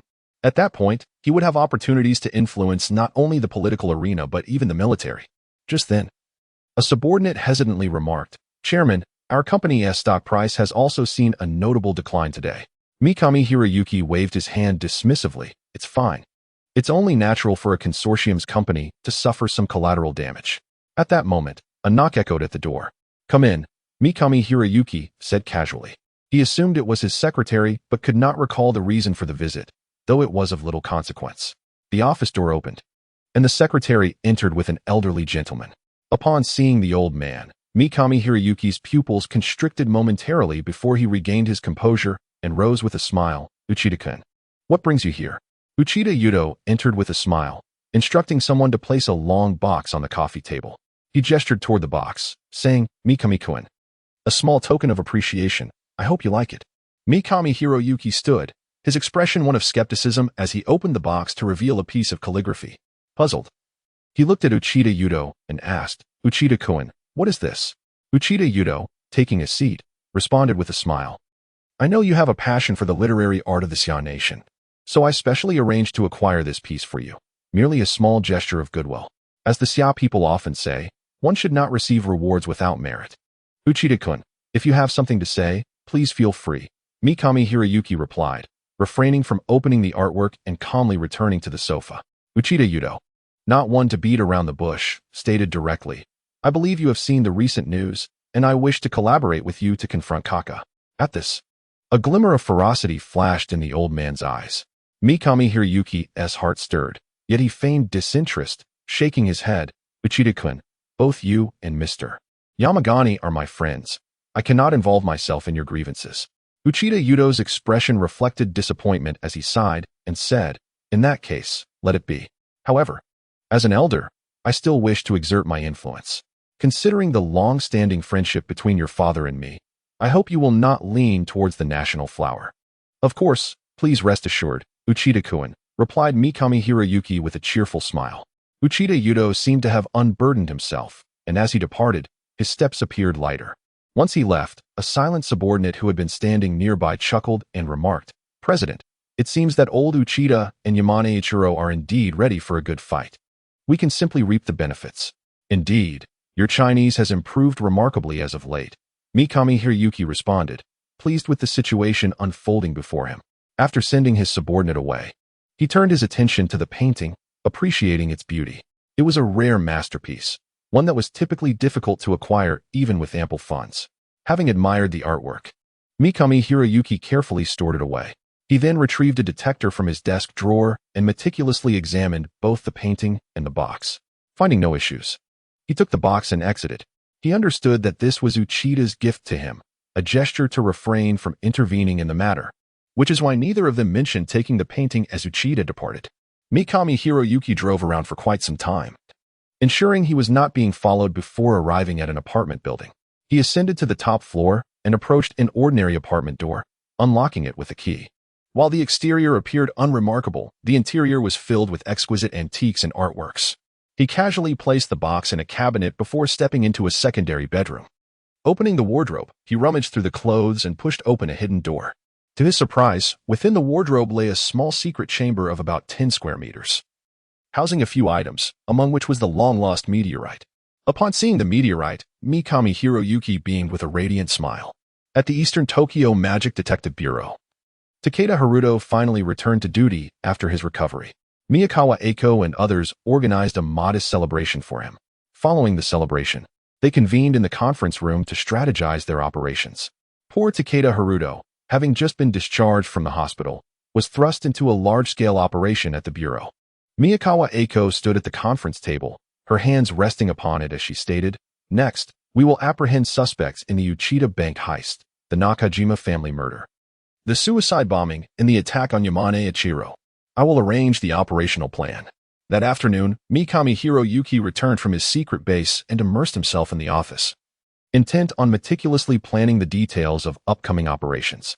Acquiring shares from 2 conglomerates was essential, and ideally, he would procure additional stakes from other enterprises within the consortium for added security. Within the consortium, companies often engaged in cross-shareholding, meaning each entity possessed partial shares of the 2 targeted companies. Although Uchida and Yamakani each hold substantial shares in their respective companies, achieving absolute control is fundamentally impossible. This is the inherent flaw of large conglomerates. However, this very aspect will serve as a weapon for Hiroyuki Mikami in his offensive against the adversaries. Yet, all must proceed discreetly. Otherwise, should those two cunning old foxes sense something amiss, it could lead to considerable trouble. To move stealthily requires a greater financial expenditure. After some contemplation, Hiroyuki Mikami picked up the phone and dialed a number he was reluctant to call. The call connected swiftly. A sinister chuckle emerged from the other end. Haha, young Mikami, what brings you to seek me? Just so you know, you shouldn't visit too often. The more you come, the more my whereabouts will be exposed. Although Mikami felt displeased, he forced a smile and replied, Old Yuan. I have a small matter for which I seek your assistance. Oh, what is it? Let me take a guess. There have been many recent news articles concerning your Uchida conglomerate, haven't there? Are you running low on funds and looking to settle matters? The corner of Mikami's mouth twitched. Yet he maintained his smile, saying, Indeed, you're aware that the conglomerate is my foundation. If anything were to happen to it, I would find it impossible to remain in Sakura country, and I would likely have to come to you for sustenance. Ah, the young lad has made some progress. Threatening me now, are you? Very well, state your figure, and let us see if I can be of assistance. Just as Mikami was about to speak, his secretary burst through the door, a look of panic on her face. President, the police have arrived. What? The phone instantly emitted a busy tone. Kuda Ono, having received the final payment from Hiroyuki Mikami, had planned to leave Sakura country. After Uchida Yudo was summoned by the police department, Ono had prepared his escape. He understood that, under external pressure, Uchida Yudo would inevitably disclose his identity as a custodian of the fallen iron to the authorities. So it was only a matter of time before the police came knocking. While he did not believe the police would suspect him, trouble was unavoidable. Moreover, the security company's affiliation with the national flour conglomerate would inevitably lead to speculation. Thus, he had contacted the smuggler early on, intending to flee the country via East Capital Port. 2 days prior, he had arrived at a safe house he had set up, awaiting news from the smuggler. Today, the smuggler's message finally arrived. With a large sum of cash concealed in a black tote bag, wearing a baseball cap and employing minimal disguise, Kuda Ono ventured out alone. The journey to the port was far smoother than he had anticipated. However, as he set foot on the port's land and was about to breathe a sigh of relief, he suddenly sensed something amiss. The port was eerily deserted, devoid of any workers for loading or unloading cargo. Ono, quick to react, contemplated retreating. Just then, a young man emerged from behind a container, flashing a broad smile. The man said, Mr. Kuda Ono, I have been waiting for you for quite some time. Ono did not respond and turned to flee. Yet, after only a couple of steps, he halted. Suddenly, several individuals materialized around him, led by a captivating woman. Daihatai glanced around, and after a moment of resolute determination, he sprinted swiftly towards Bai Zhengqing, who was isolated and seemed to present a greater opportunity for breakthrough. Bai Zhengqing, aware of the potential threat, unsheathed his boneless sword from his waist. This could very well be the murderer of Nakajima Koji, whose strength was not to be underestimated. As Daihatai charged forward, he hurled the bag in his hand towards Bai Zhengqing and swiftly drew a short knife from his side, thrusting it directly towards Bai Zhengqing's brow. This attack was cleverly concealed behind the bag, rendering it nearly invisible from Bai Zhengqing's perspective, an insidious strike indeed. At that moment, dark, luminous patterns flickered across Daihatai's face, revealing his devilish identity to all present. His actions, from tossing the bag to launching the attack, were executed with seamless precision. The blade shimmered with an enigmatic black mist, a testament to his formidable prowess. Bai Zhengqing, undistracted, focused solely on the rapidly approaching black bag. With a slight flick of his wrist, he swung the boneless sword, cleaving the bag in two. In that instant, the hidden short knife revealed its cold glint. Although the knife remained unseen, Bai Zhengqing could not miss Daihatai's advancing figure, and thus he had already devised a strategy. As the sword severed the bag, it suddenly coiled around the short knife with a deft motion. Following this, a surge of potent mental energy raced towards Daihatai's mind via the short knife. Why not slash, but rather swing? This was Bai Zhengqing's tactical approach. The advantage of the boneless sword lay not in its sharpness, but in its very essence of being boneless. Severing the bag was merely a secondary effect. His true intention was to ensnare his opponent's arm or weapon with the boneless sword. Regardless of the weapon, once ensnared, it would be rendered ineffective. However, De Yi Hao Tai's ferocity surpassed by Zheng Qing's expectations. A dense black mist suddenly erupted around him, forcefully repelling the invading mental energy. Simultaneously, this black mist swiftly coalesced around his short knife, and with a slight tremor, Bai Zhengqing's boneless sword was repelled. An alarming display of power. In that instant, Bai Zhengqing assessed the opponent's capabilities. He promptly withdrew, stepping lightly as he retreated swiftly, his body beginning to exhibit signs of levitation. De Yi Hao Tai, resolutely gripping his short knife, pressed forward with an intensity fueled by a fiery wrath in his eyes. He was indeed furious. His identity had been exposed far too quickly, leading him to suspect that Mikami Hiroshi had betrayed him. However, he had no time for such thoughts. His immediate focus was to eliminate the adversary before him. As Bai Zhengqing retreated, he repeatedly swung his sword to strike at De Yi Hao Tai's short knife. Yet, the short knife seemed as if it were an extension of De Yi Hao Tai himself, steadfast and powerful, completely unaffected by the impacts of the boneless sword. Just as the knife was about to reach him, Bai Zhengqing acted as if he remained oblivious, continuing to swing his sword to counter the impending threat. In the eyes of Ono Koda, a fleeting moment of doubt flickered, yet exhilaration surged through his mind as he felt victory was within reach. Just then, the boneless sword struck against his dagger, an immense force transmitting through the blade, causing Ono Koda to stagger, nearly losing his balance. How could this be? How had he suddenly acquired such strength? In the midst of his bewilderment, the boneless sword silently approached, slicing through his internal energy shield and severing his entire hand that held the dagger. A cry of agony jolted Ono Koda into full awareness, but it was too late. Disarmed, he became utterly vulnerable before Bai Zhengqing. In mere moments, he was captured effortlessly. Bai Zhengqing's confidence in taking on this task stemmed from his capabilities. The initial show of weakness was merely a strategic maneuver, waiting for his opponent's momentary lapse in concentration before he unleashed his full power to secure the victory. One must not forget that he was a prodigy adept in both intellect and martial prowess. When he finally harmonized his internal energy with his mental strength, he transcended the bounds of a mere low-level intellectual or martial artist. The reason he had not exerted his full strength from the outset was due to his concern that his opponent, in desperation, might resort to reckless measures. A cornered adversary could prove to be exceptionally dangerous. Even if Bai Zhengqing could eliminate Ono Koda, capturing him alive would be a futile aspiration. As Ono Koda attempted to flee, his security company was simultaneously dismantled by Miyakawa Eiko and her team. This security firm harbored several demons, which justified Eiko's personal involvement in the operation. Meanwhile, Takeda Haruto led a team to apprehend Mikami Hiroshi. As the figurehead of the Mikami group, Mikami Hiroshi could not act openly under the watchful eyes of the public, as it would leave him with no retreat. Thus, Takeda's position was deemed the safest. The operation proceeded smoothly, with all three parties brought back to the Demon Investigation Bureau for interrogation. Seated in the interrogation room, Mikami Hiroshi furrowed his brow in contemplation.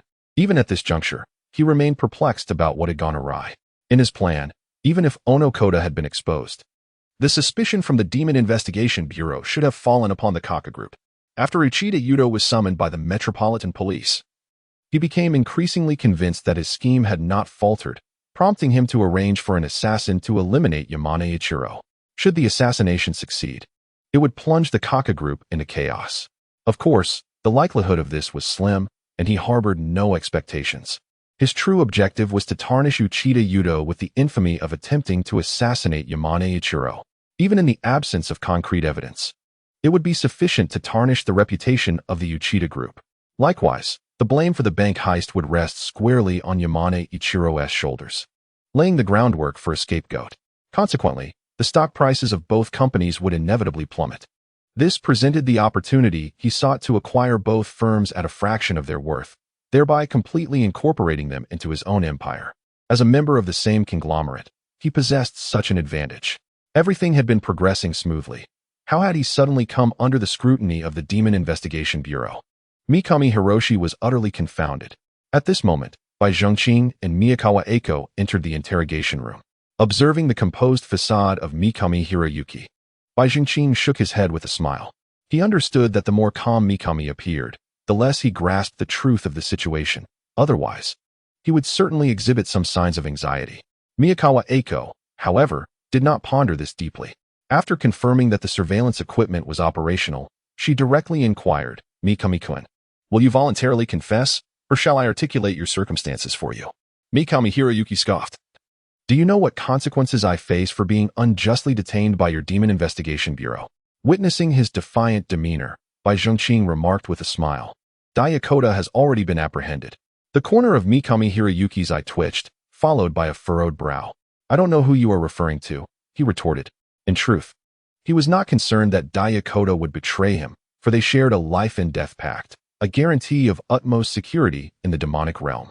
Seeing him maintain this facade, Miyakawa Eiko, uninterested in prolonging the exchange, succinctly recounted the entire affair to him. Upon hearing his meticulously devised plan laid bare, Mikami Hiroyuki's composure began to waver, though he still clung to a semblance of rationality. You claim I orchestrated Dayakota's crimes? Where is your evidence? Are you merely relying on conjecture? Furthermore, the assailants who attacked Yamagani-kun were not sent by me. If you insist on implicating me, you must present supporting evidence. Noticing his steadfast denial, Bai Zhengqing tapped a document on the table, stating, the evidence lies within these pages. Mikami Hiroyuki's pupils constricted as he fixated on the document. Bai Zhengqing continued, you have managed the aftermath quite adeptly. Neither Daiyakota nor the assassins we captured who attempted to kill Yamagani Aikir have implicated you. Bank accounts, communication records, everything suggests you are unconnected to these events. At this juncture, a faint smirk appeared at the corner of Mikami Hiroyuki's mouth, yet it quickly froze into a mask of tension.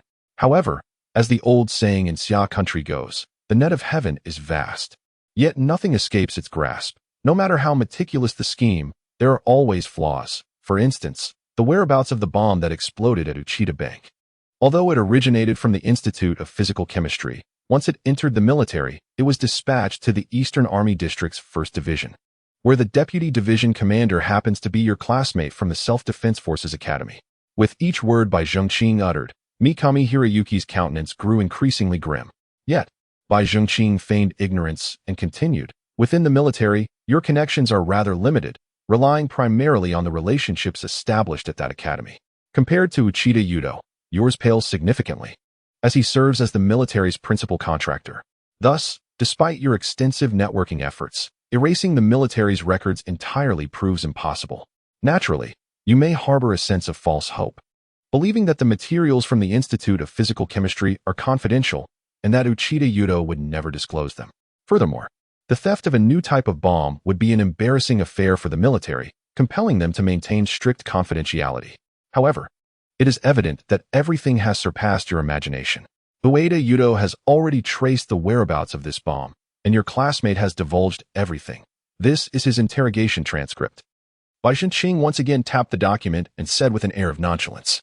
Mikami Hiroshi, with a grim expression, made his final desperate attempt. This is all Ueda Yudo's scheme against me. I have no idea what ammonium anions are. Mikami-san, I never mentioned the name of this bomb. How do you know so much? Bai Zhengqing said with a teasing expression. Mikami Hiroshi's countenance changed, and he retorted, I heard about it in the news before. Your memory is truly remarkable. To be honest, that name is rather obscure, Bai Zhengqing mocked, then suddenly inquired. Have you forgotten the most crucial matter? What matter? Mikami's brow twitched, suddenly seized by an ominous premonition. In truth, until this moment, he still had confidence in extricating himself from this case. Although even if he managed to escape, he would still face a myriad of issues, such as Ueda Yudo's retribution. That old man would not act based on evidence. Once he deemed Mikami to be the mastermind, his vengeance would undoubtedly descend like a tempest. However, the Magical Investigation Bureau intended to conclude this case without further ado.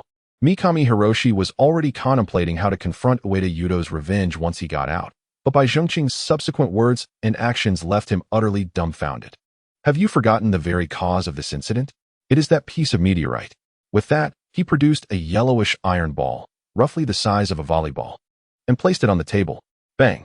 The mere act of setting the iron ball down produced a sound akin to a resounding gong, revealing its considerable weight. At this moment, Mikami Hiroshi could no longer maintain his composure and exclaimed in shock, Impossible! I hid that meteorite in a secret base. Only I know its location. You could not have obtained it. Secret base?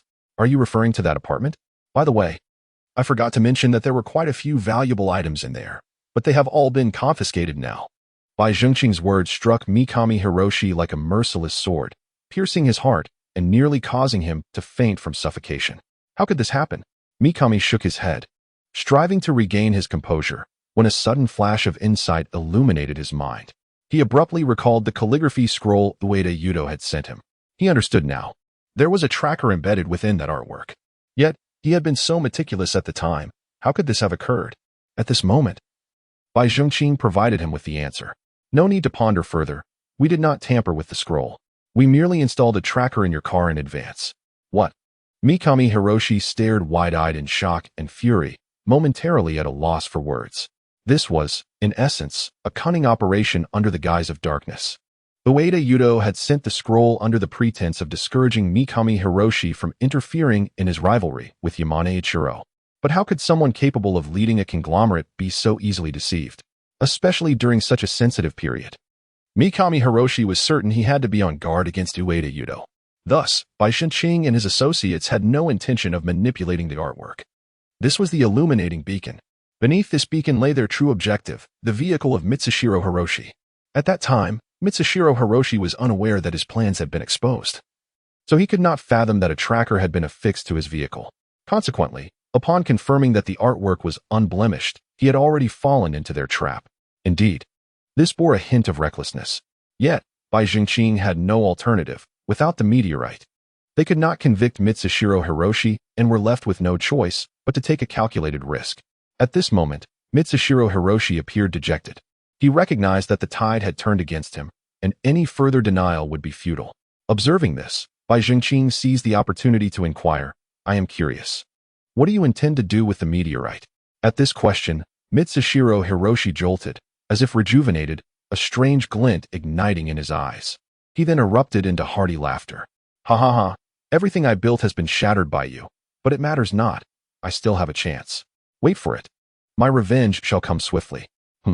Miyagawa Eiko furrowed her brow, feeling a twinge of discomfort. Being threatened is always an unpleasant experience. However, Bai Zhengqing gazed at him with hopeful anticipation and asked, how do you plan to exact your revenge upon us? Why would I divulge that to you? At this juncture, Mitsushiro Hiroshi surprisingly regained his composure. His earlier outburst was merely a reaction to the loss of his hard-earned wealth. Yet he held another identity. He possessed the resources for a resurgence. Bai Zhengqing pondered and remarked, do you believe that individuals from Xia will come to your rescue?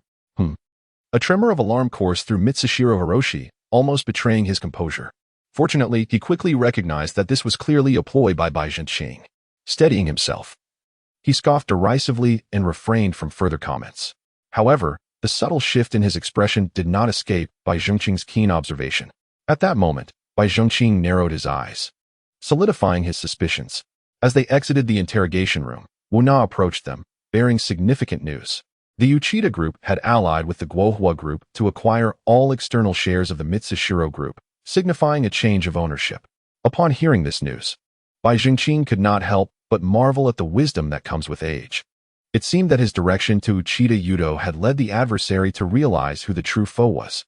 Thus, Mitsushiro Hiroshi was destined to be apprehended. And this presented the optimal moment to seize the Mitsushiro Group. In truth, the decline in the Mitsushiro Group's stock price was partly attributed to Uchida Yudo's influence. Those capable of elevating their enterprises to the stature of top-tier conglomerates are not to be underestimated. However, this bore little relevance to their Magical Investigation Bureau. So they merely acknowledged the information and moved on. In Xia, within the capital city, in a mysterious Sihiyuan, Yuan Zigong shattered a cherished antique vase, muttering curses against Mitsushiro Hiroshi. Fool, if you cannot purchase it, must you resort to theft? What a commotion over a mere meteorite.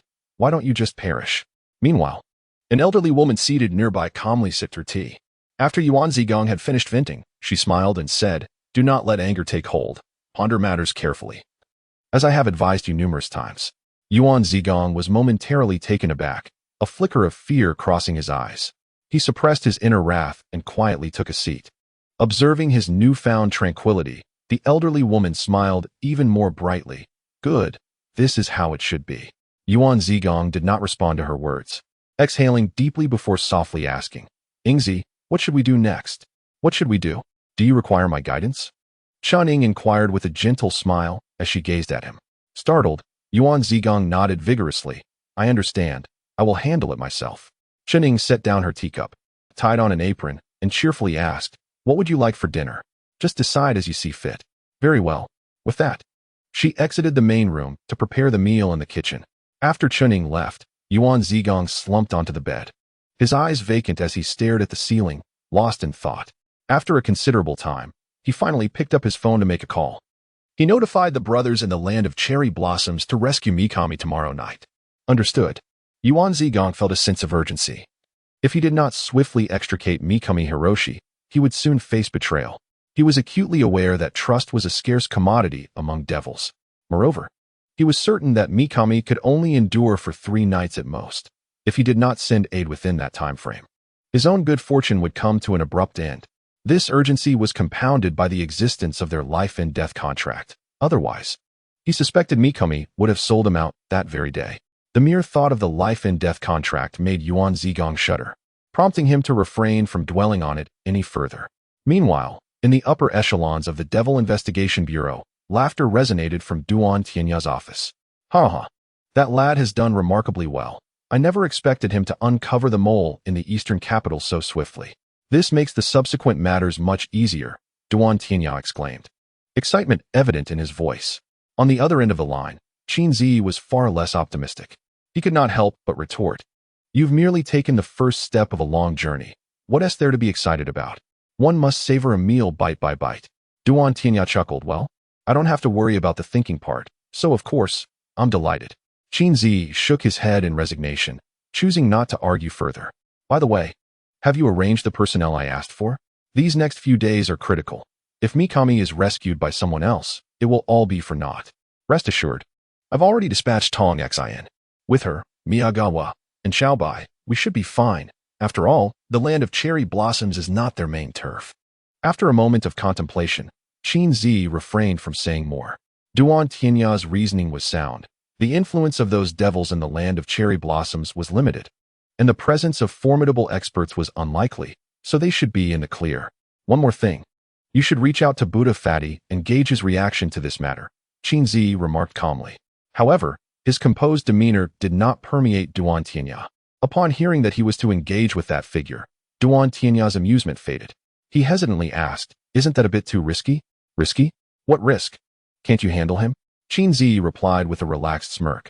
Duan Tianya felt a pang of discomfort from his words and could only manage a bitter smile, remarking, if only we could resolve this with a fight. Well, I shall heed your advice and meet him. To be honest, if it weren't for that individual shielding him, I wouldn't be afraid at all. He is a formidable opponent, and those old-timers won't permit any action against him until they are resolute. However, since I am merely going to have a conversation with him, they should have no objections, right? Just be cautious not to let your words reach their ears. Otherwise, trouble will ensue. What is there to fear? I am in Haiqing, far from their grasp. Can they truly control me? Duan Tianya had grown accustomed to Qin Zi's character and chose not to elaborate further, ending the call abruptly. Approaching the window, Duan Tianya gazed upon the bustling scenery of the capital, a flicker of anticipation stirring within him. The arrest of Sanjiang Haoji signified that the case in Dongdu was nearing its conclusion. Yet Bai Zhenqing sensed that there remained some overlooked detail. However, after pondering for quite some time, he found himself devoid of any leads. This prompted him to question whether he was being overly sensitive. The day following the interrogation of Sanjiang Haoji, Bai Zhenqing arranged to explore Dongdu City with Wu Na. This marked their inaugural visit to Dongdu. Their previous engagements had been consumed by their case, and now that it had reached a resolution, they finally had the opportunity to wander through this vibrant metropolis. Dongdu City is renowned as one of Huangzhou's most illustrious urban centers, second only to the capital of Xiagua and comparable to Haiqing, thus providing a glimpse into its splendor. Furthermore, Dongdu possesses its unique characteristics reminiscent of Sakura Nation. Primarily, the cuisine stands out. The culinary offerings of Sakura Nation are exquisitely crafted, each dish presented as if it were a work of art, often leaving one at a loss as to where to begin. In terms of the preparation of raw and cold dishes, they could be deemed the finest on Blue Star. Regrettably, Bai Zhenqing had an aversion to such fare, feeling that consuming it was akin to reverting to primitive instincts, which left him somewhat unsettled. Secondly, the urban beauty of Dongdu is undeniable. Parks, television towers, museums, and commercial streets abound, each possessing its distinct charm. Notably, the towering structure known as the Sky Tree, which was hailed as the tallest tower in the world in 2011, deserves special mention. From its observation deck at 450 meters, one can behold the entirety of Dongdu's urban landscape. At this moment, Wu Na and Bai Zhengqing found themselves at this very location, standing by the window and gazing into the distance, their faces illuminated by smiles. After a day exploring Dongdu, it was clear that this view was the most breathtaking of all. Today, Wu Na appeared particularly stunning, having shed her usual athletic attire in favor of an elegant black gown. A slender golden belt accentuated her delicate waist, while her feet were adorned with striking red high heels, contrasting beautifully with her dark attire. Complementing this ensemble were her fiery red lips, exuding a sensual allure that stirred an irresistible urge within Bai Zhengqing to draw closer. Having spent the day with Wu Na, he found himself repeatedly captivated by the allure of her crimson lips. Bai Zhengqing was perplexed by this feeling. Was he truly maturing, experiencing the pangs of youthful infatuation? With a subtle shake of his head, Bai Zhengqing stole a glance at Wu Na from the corner of his eye, feigning calmness as he uttered a nonchalant HM. Unaware of his unease, Wu Na was engrossed in admiring the nightscape of Dongdu City. She relished this moment of tranquility, free from the burdens of demonic affairs and the chaos of violence. Everything felt so serene. Yet, there are always those who, lacking understanding, delight in disrupting such beauty. Just as they were quietly savoring the scenery and each other's company, a commotion erupted not far away. Wu Na furrowed her brow and turned to see a young couple embroiled in a petty argument. Shaking her head in resignation, she turned back to Bai Zhengqing and said, "Let's go eat." Bai Zhengqing smiled and nodded in agreement, remaining silent. The restaurant at the 350-meter observation deck of Sky Tree would be their dining destination. Upon entering the dimly lit establishment, a peculiar atmosphere enveloped them. This ambience was intentionally crafted by the restaurant, as most patrons are tourists, predominantly couples or families, making such an atmosphere more suited to their needs. However, it rendered the situation a tad awkward for Wu Na and Bai Zhengqing. Wu Na picked up her glass and strategically took a sip of water before casually inquiring, "Have you ever been in a relationship at the academy?" The question caused Bai Zhengqing's face to flush slightly, but fortunately, the dim lighting concealed his embarrassment, and Wu Na wasn't staring at him. He touched his slightly warm cheeks, chiding himself for his lack of composure. He replied softly, "No, I'm still young." Just as Wu Na was about to swallow her water, she inadvertently spat it out, fortunately only splattering a bit on the table. Quickly, she grabbed a napkin to clean up and shot Bai Zhengqing an exaggerated eye roll, saying, "Are you implying that I'm old?" No. Bai Zhengqing hastily waved his hands, explaining, "Those girls are just too immature." Oh, Wu Na's interest piqued, sensing an unexpected thrill at the implication that he preferred someone more mature. Just as she was about to delve deeper into his preferences, a server arrived with their dishes, interrupting the moment. With a sigh, Wu Na turned her focus back to her meal. At that moment, a pair of chopsticks with some sashimi reached into her plate. "I don't like raw fish, you can have it," Wu Na heard Bai Zhengqing timidly say. She looked up at him, finding his bashfulness rather endearing. Today, he was a far cry from the astute detective she knew. He appeared as a pure, innocent puppy. Wu Na picked up a piece of sashimi he offered, added a bit of wasabi, and popped it into her mouth. After a few chews, she flashed a charming smile and said, "Delicious, thank you." Bai Zhengqing beamed with a wide grin, clearly delighted. Once they finished their meal and prepared to settle the bill, Bai Zhengqing hesitated for a long moment before slowly retrieving his phone. However, Wu Na swiftly took out her own device and paid. Seeing her settle the bill caused Bai Zhengqing a moment of inner conflict, yet he felt a sense of relief. He contemplated saying something, but found himself at a loss for words. Wu Na cast a fleeting glance at him, stifling a laugh, yet chose to remain silent. However, her heart brimmed with delight. Today, while strolling with Bai Zhengqing, she discovered for the first time his singular flaw, his frugality. Throughout the day, he purchased nothing, merely wandering, observing, or sampling. When evening arrived and they dined atop the tower, he hesitated at the moment of payment, clearly conflicted. Thus, Wu Na boldly took the initiative to settle the bill. Yet, what many would perceive as a shortcoming struck Wu Na as particularly intriguing. Bai Zhengqing typically radiated perfection in her eyes, intelligent, capable, kind-hearted, and possessing a sunny disposition. akin to a character emerging from a film, making him seem somewhat unreal. With the addition of this flaw, he suddenly felt more vibrant to her. After all, how could a person be devoid of imperfections? Some exhibit bad tempers, others are pretentious, some harbor violent tendencies, and others possess unkind tongues. The only potential harm of frugality lies in the risk of losing friends. However, those familiar with Bai Zhengqing's background are largely unconcerned with this trait. His father passed away when he was young, and his mother single-handedly raised him amidst considerable hardship. Consequently, he had little pocket money during his youth. Witnessing his mother toil at 3 jobs, rising early and laboring late, visibly wearing down, Bai Zhengqing felt the weight of his circumstances. Thus, at just 10 years old, he took on all household responsibilities, maturing far beyond his peers, and the habit of frugality was instilled in him during that time. In truth, he hoped to be more generous on this outing with Wu Na, as his income had improved, allowing him to shed some of his stinginess. Yet habits forged over many years are not easily altered. The fact that he did not evade the bill this time or concoct an excuse to leave was a notable improvement. After their meal, the two strolled leisurely towards the Magic Investigation Bureau. As they neared the vicinity of the bureau, Bai Zhengqing suddenly spoke up. "Captain." After calling her, he abruptly halted, seemingly grappling with an unspoken concern, unsure of how to proceed. Wu Na's heart fluttered, sensing what he might wish to express, and a warmth surged within her. Could he be contemplating a confession? Was it too hasty to profess his feelings here? There were no flowers. How should she react? Accept or decline? Within that brief moment, myriad thoughts coursed through Wu Na's mind, and the more she pondered, the more her cheeks flushed with heat. Nevertheless, she feigned indifference, retorting curtly, "Just say it. Why are you being so coy?" In that fleeting moment, Bai Zhengqing seemed to reach a conclusion, his expression turning serious as he said, "Captain, perhaps you should return to the hotel to rest." Huh. Wu Na was taken aback, momentarily at a loss for how to respond. She then felt her face nearly ablaze. This was undoubtedly a scene of social embarrassment. Upon witnessing her in a daze, her cheeks flushed. Bai Zhengqing mistakenly assumed she was upset about his suggestion. He quickly clarified, "These nights are destined to be tumultuous, yet we cannot remain vigilant every single night. Therefore, I propose we take turns on guard duty. I will take today, and you can take tomorrow." Wu Na, of course, understood his intent.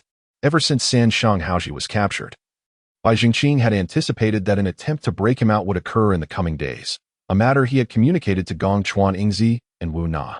Thus, they had contemplated returning to the Magic Investigation Bureau for duty at night. However, was this truly the time to discuss work? Did he not realize that she was waiting for his confession? At that moment, Wu Na felt an overwhelming surge of frustration threatening to consume her. Just as she prepared to admonish Bai Zhengqing with righteous indignation, a thunderous roar erupted from the direction of the Magic Investigation Bureau. Oh no, Wu Na's expression changed dramatically. With a fierce shout, she sprinted towards the bureau. After a few paces, seemingly hindered by her high heels, she removed them, dashing barefoot. Bai Zhengqing silently followed her. A glimmer of anticipation in his eyes, thoughts racing. Finally, it had begun. At this point, he was still unaware of what Wu Na had been anticipating moments ago. The Magic Investigation Bureau in Dongdu was situated on the outskirts, surrounded only by a few large factories and a cluster of abandoned buildings.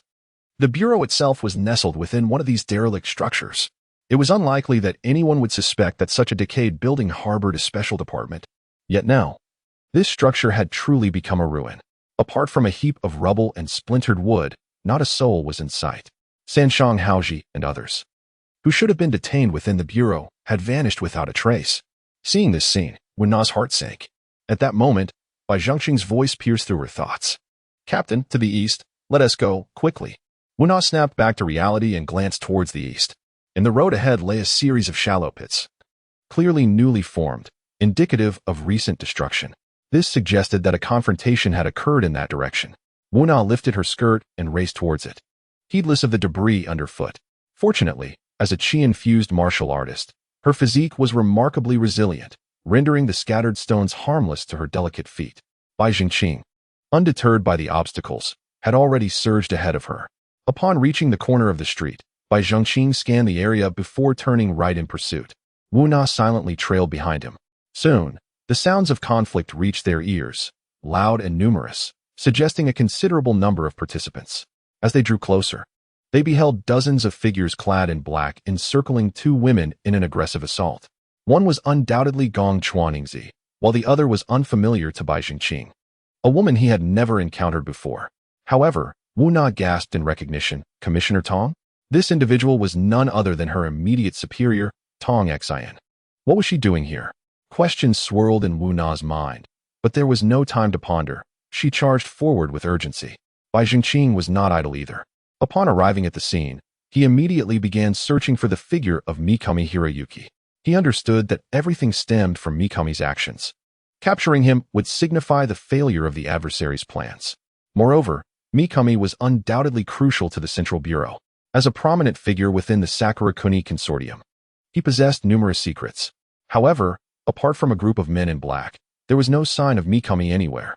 Upon seeing the two approach, Miyakawa Eiko exclaimed, "You must pursue Mikami. He is heading in the 9 o'clock direction."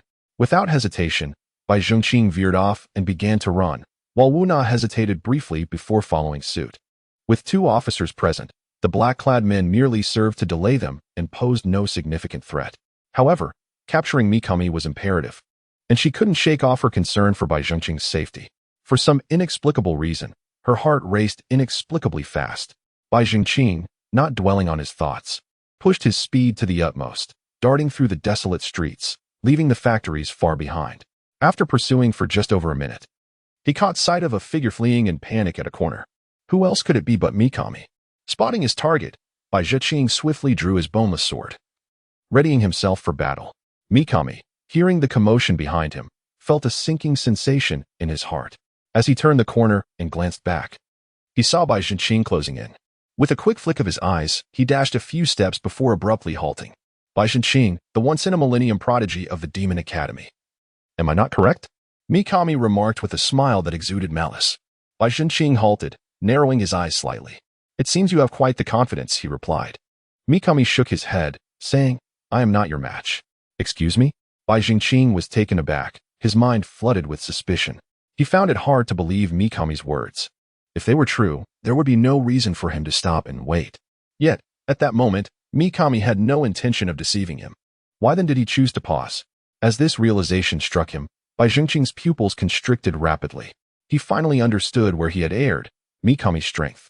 Previously, having easily captured Mikami, he instinctively assumed his abilities were limited. However, witnessing Mikami's composed demeanor now led Bai Jingqing to suspect that his strength was potentially formidable. Yet, why would Mikami claim otherwise? The subsequent actions of Mikami provided the answer. He suddenly produced a small sword from his bosom. This little sword, as dark as ink, emanated an aura of malevolence. Without further ado, Mikami smirked and hurled the small sword into the air. As he released it, a wave of sinister intent surged forth from the blade, rapidly enveloping Bai Jingqing. Before he could react, his senses transformed entirely. He felt as though he had suddenly entered an unknown realm, a shadowy expanse filled with swords. Each blade appeared to be steeped in ink, a pitch-black hue that melded seamlessly with the already dim surroundings. Were it not for the intricately designed hilts, he would have been unable to discern the multitude of swords present. What was happening? This was a first for Bai Jingqing. He attempted to extricate himself from this space, but his inner energy and mental prowess seemed suppressed by the very environment, rendering them entirely unresponsive to his commands. Even his emotions appeared to be tainted by this enigmatic realm, a sense of inexplicable agitation gradually taking root in his heart. At that moment, the swords stirred. They adjusted their angles, their tips now aimed directly at him. Bai Jingqing was struck with terror, desperately retreating, but it was too late. The swords lunged towards him with alarming speed. Just when he believed his demise was imminent, the space shattered, and the scene before him reverted to reality. However, the first face he beheld was not that of Mikami Hiroyuki, but rather a face that was vividly beautiful, almost dripping with allure. This visage was so familiar that, during ordinary moments, he often felt too shy to gaze directly at it. Yet now, this face was alarmingly close. Bai Jingqing could even see his own panicked reflection within her glistening, dark pupils. This person was, of course, Wu Na. She had arrived, and Bai Jingqing was certain that her intervention had enabled his escape from that unknown realm. But how had she accomplished this? At that instant, Wu Na parted her crimson lips, expelling a mouthful of black blood. Bai Jingqing was caught directly in the spray, yet he was far too preoccupied to mind. He cried out in terror, "Captain, Wu Na's complexion rapidly drained of color as she slowly collapsed into Bai Zhengqing's embrace. Unable to utter a single word before succumbing to unconsciousness, he held her voluptuous form, yet there was no sense of intimacy in the moment. His heart was a tempest of confusion. He was at a loss for what to do, entirely unaware of the events that had transpired. Suddenly, he caught sight of Mikami Hiroyuki's astonished expression not far away, and a glimmer of hope flared within him. He gently laid Wu Na on the ground and stepped forward to confront Mikami Hiroyuki, seizing him by the throat and lifting him off the ground. "Speak. What have you done to her?" At that moment, Bai Zhengqing was more terrifying than any demon, his fierce presence nearly igniting Mikami Hiroyuki in fear. Mikami Hiroyuki trembled and struggled, but it was futile. Indeed, his strength was as he had claimed. He was no match for Bai Zhengqing. For he was merely a high-level demon, yet he was not afraid of Bai Zhengqing. Otherwise, he would not have dared to stand his ground. He had a trump card, that being the black dagger. However, he had not anticipated that as he prepared to unleash his ultimate move, Wu Na would suddenly rush forward, intercepting the lethal strike meant for Bai Zhengqing. Wu Na, barefoot and slightly slower than Bai Zhengqing, had nevertheless seized the moment to save him. Seeing the flames of fury in Bai Zhengqing's eyes, Mikami Hiroyuki was filled with dread. He exerted all his strength to twist Bai Zhengqing's fingers, desperately attempting to draw in a few more breaths. With great difficulty, he managed to croak out, I say, you let me go, put me down." Bai Zhengqing, realizing that such a grip rendered him unable to speak, suppressed the fury threatening to erupt within him and forcefully threw him to the ground. A loud thud resonated as the street was indented, and Sanshang Haoji spat out a mouthful of blood. Bai Zhengqing released his grip, stood upright, and planted a foot on Sanshang Haoji's chest, uttering a single word through gritted teeth, "Speak." Gasping for air, Sanshang Haoji finally managed to say, "I can talk, but you must not kill me." Crack!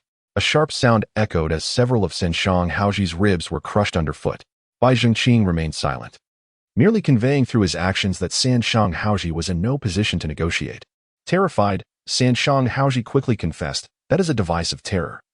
A disposable thought weapon forged from the essence of a fear-level demon. How do we save her?" Bai Zhengqing's voice was frigid. Although he felt a flicker of curiosity regarding the terror device, his primary concern was how to rescue Wu Na. Sanshang Haoji, panting heavily, explained, "This is formed from sword and tint. Only by swiftly extracting the sword and tint from her body can she be saved." "Extract the sword and tint? How is that to be done?" Bai Zhengqing was completely in the dark. "What is the specific method?" he demanded, his eyes reddening as he gritted his teeth. Sanshang Haoji shook his head in terror. I am merely a fear-level demon. I do not understand." "Do not understand? Then what purpose does your life serve?" As soon as the words left his mouth, Bai Zhengqing lifted his foot and stomped down mercilessly, shattering Sanshang Haoji's arms and legs with several sickening crunches. He would not kill him, for Bai Zhengqing still possessed some semblance of rationality, but he was willing to inflict severe pain. As long as he left Sanshang Haoji with a breath of life, he could extract the necessary information and provide an account to the higher-ups. The heart-wrenching cries of agony shattered the tranquil night. In the capital of Xia country, at the top floor of the Peace Building, it was nearing dawn. Yet Duan Tianya remained in his office. Although he had completed his tasks for the day, he had not left, sensing that something significant would transpire that night, leaving him restless. As a master of unparalleled skill, his intuition was not without reason. To this end, he had even placed a call to Qin Zi for a discussion. After contemplating, Qin Zi provided an answer. "It seems there may be an issue in the eastern capital." Duan Tinya's heart sank upon hearing this. He regretted not having dispatched a deputy chief sooner. With only 8 deputy chiefs in the Demon Investigation Bureau, and with Qin Zi in Haiqing and 1 deputy on a global inspection, the headquarters was understaffed. Given the lack of skilled experts in Sakura country, he had only sent Tong Xian. At the time, Qin Zi had concurred that there should be no problems. Yet, unexpectedly, trouble had arisen. He could only ponder who had encountered misfortune. "All right, I will hang up now. If a call comes in from that side and I cannot answer, it will indeed be a serious issue." After hanging up the phone, Duan Tianya paced anxiously in his office, awaiting news from Dongdu. Before long, his phone indeed rang. He hurriedly picked it up, recognizing it was a call from Bai Zhengqing. After dealing with Sanshang Hao, Bai Zhengqing had knelt beside Wu Na, his expression fraught with urgency. At that moment, his thoughts were in disarray, leaving him uncertain of what to do. "Calm down," he reminded himself. In times of crisis, one must remain composed, otherwise, nothing can be accomplished. Forcing himself to steady his mind, clarity began to return. Yes, of course, consult the master. As an unparalleled martial artist, Duan Tianya would undoubtedly know how to save Wu-Na. Thus, Bai Zhenqing quickly retrieved his phone from his pocket and, with trembling hands, dialed Duan Tianya's number. Hello? A deep, powerful voice resonated from the other end, granting Bai Zhenqing an inexplicable sense of reassurance. Hello, master, please teach me. How can I save her? Hearing Bai Zhenqing's frantic pleas, Duan Tianya's heart sank momentarily. Nevertheless, he maintained his composure and replied, First, take a breath and explain what has happened. Bai Zhenqing inhaled deeply several times before continuing, Captain, she has been struck by the fear instrument. Master, please tell me what I should do to save her. By the end of his sentence, he could no longer hold back his tears. The fear instrument? Duan Tianya felt a jolt of alarm. How could such a thing exist among the devils in Dongdu? At that moment, he understood the gravity of the situation. While Dongdu may not have formidable experts, possessing such a forbidden device meant even the likes of Tong Xin and Gong Chuaningzi would be powerless. However, this was not the time for contemplation. Duan Tianya spoke with a solemn tone, Do not panic. Given Wu Na's physical condition, as long as the fear instrument is not of the fear-level combat demon type, she should be able to endure for a while. Upon hearing this, Bai Zhenqing felt a measure of relief. He was confident that San Shanghao would not possess anything of the fear-level demon caliber, for he had never heard of such a top-tier entity existing in this world. Noticing Bai Zhenqing's breathing had steadied somewhat, Duan Tianya continued, To save her, you must remove the essence within her body. Unfortunately, there are no essence-level martial artists on your side, making this task quite difficult. Bai Zhenqing's previously improving spirits plummeted once more. Master, what should we do? How long can the captain hold on? Is there still time to transfer her back to the capital? Calm down, Duan Tianya barked. Bai Zhenqing was momentarily taken aback, silenced by the authority in his voice. I mentioned it is difficult, but that does not mean it is impossible. First, use your mental energy to sense the essence within Wu Na. If you can detect it, try to guide the essence back together by channeling your inner energy into her. In doing so, she might only lose a hand or a leg, but her life will be spared. No, without her hands and legs. What will happen to the captain in the future? No. Bai Zhenqing shook his head vigorously, shouting in protest. Duan Tianya was taken aback by his student's audacity to raise his voice. After a moment of astonishment, he remembered the urgency of the situation and chose not to pursue the matter further. This is the finest method. You fail to comprehend the essence. Unable to guide the intent residing within her, the internal energy may merely serve to alleviate her condition, necessitating a continuous infusion, for without it, the intent will swiftly dissipate. If internal energy proves inadequate, what of mental fortitude? Once aware that Wu Na was not in immediate peril, Bai Zhenqing finally regained his composure, restoring his capacity for contemplation. Duan Tianya was taken aback. This was an avenue he had yet to explore. However, after a moment of reflection, he cautioned, mental power originates from the brain. A misstep could inflict severe harm upon you. Teacher, I wish to attempt it, Bai Zhenqing asserted with unprecedented determination. Duan Tianya hesitated, seemingly wishing to convey more. Yet the line abruptly fell silent with a busy tone. Following his resolution, Bai Zhenqing terminated the call. He gently rested Wu Na's head upon his lap, gazing at her pallid visage, his eyes brimming with tenderness. Wu Na had fallen victim in her endeavor to rescue him. Thus, he could not stand idly by. Even if it meant risking his own well-being, he was resolute in restoring her to wholeness. At that moment, his phone buzzed incessantly, yet Bai Zhenqing chose to disregard it. Suppressing his restless emotions, he clasped Wu Na's wrist, gradually channeling his mental energy into her being. Soon, he discerned traces of a dark substance within her. This must be the intent, he mused. Presently, this malevolent essence was wreaking havoc on Wu Na's bodily functions, gradually eroding her recuperative abilities. A heaviness settled in Bai Zhenqing's heart. This indicated that Wu Na's internal energy had been nearly depleted, as otherwise, her body would not have begun to suffer damage. He understood that when this restorative power vanished entirely, Wu Na's life would truly be extinguished.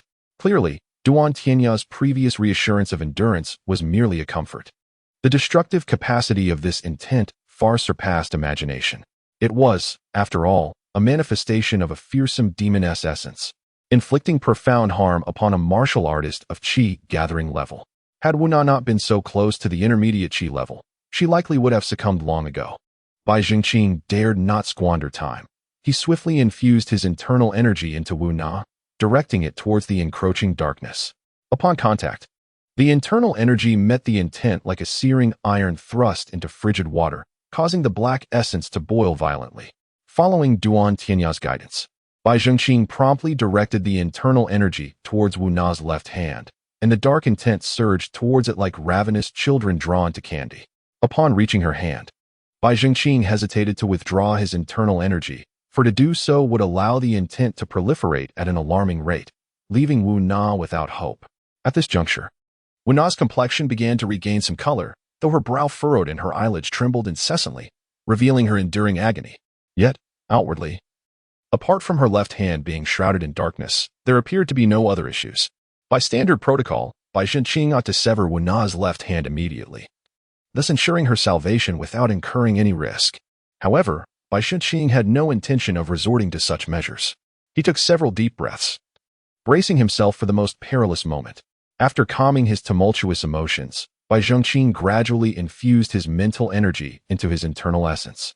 Uncertain of the potential consequences, he could only do his utmost and leave the rest to fate.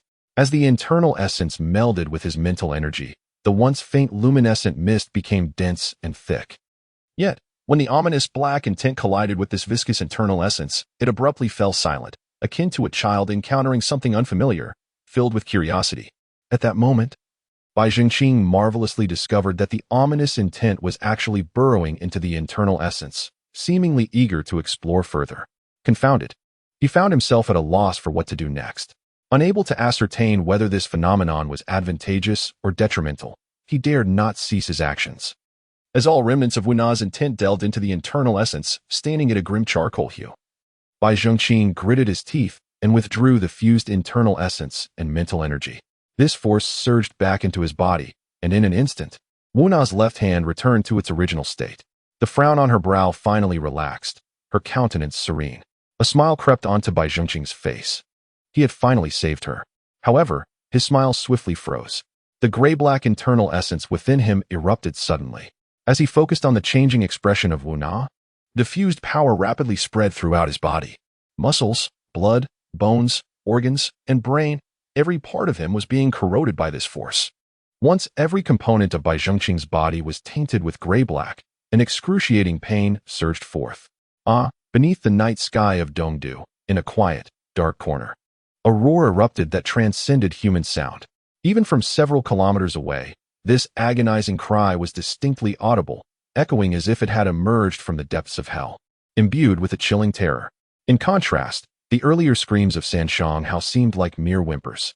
At this moment, Bai Zhengqing was engulfed in agony. He curled up on the ground, clutching his head, as every inch of his flesh writhed as if alive. Anyone witnessing this scene would surely faint from fright. Yet, this was not the most terrifying aspect. The reason he clutched his head was that the pain there was the most intense. Thus, the most horrifying sight unfolded across his features. His eyes, blood red, were completely consumed by their sclera. The crimson hue spread relentlessly, soon infecting his entire being.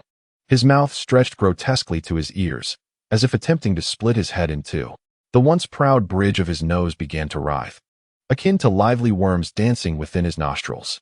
A large bump formed on his forehead, as if something were trying to break free. Collectively, these manifestations rendered his face unrecognizable as human.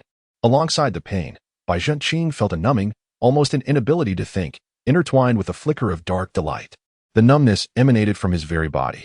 As he sensed that his body no longer belonged to him, it felt as though it had acquired a consciousness of its own, transforming him into another being.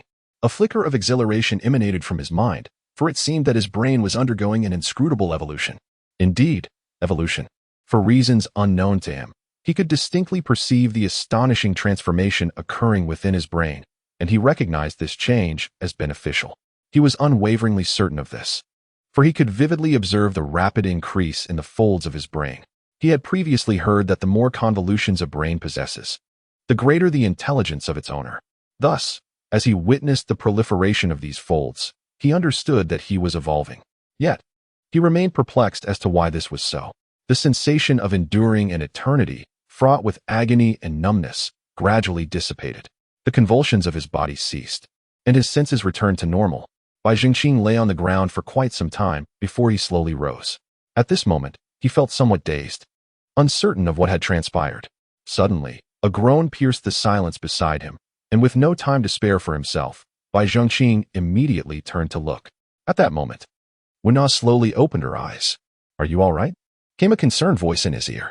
Wuna shifted her gaze to the familiar face within arm's reach, then curled her lips into a gentle smile, saying, "I am fine, really." With that, she sprang to her feet. After a brief stretch of her limbs, Wuna felt that aside from a slight fatigue, she bore no injuries. The exhaustion stemmed from the depletion of her internal energy and some of her physical resilience.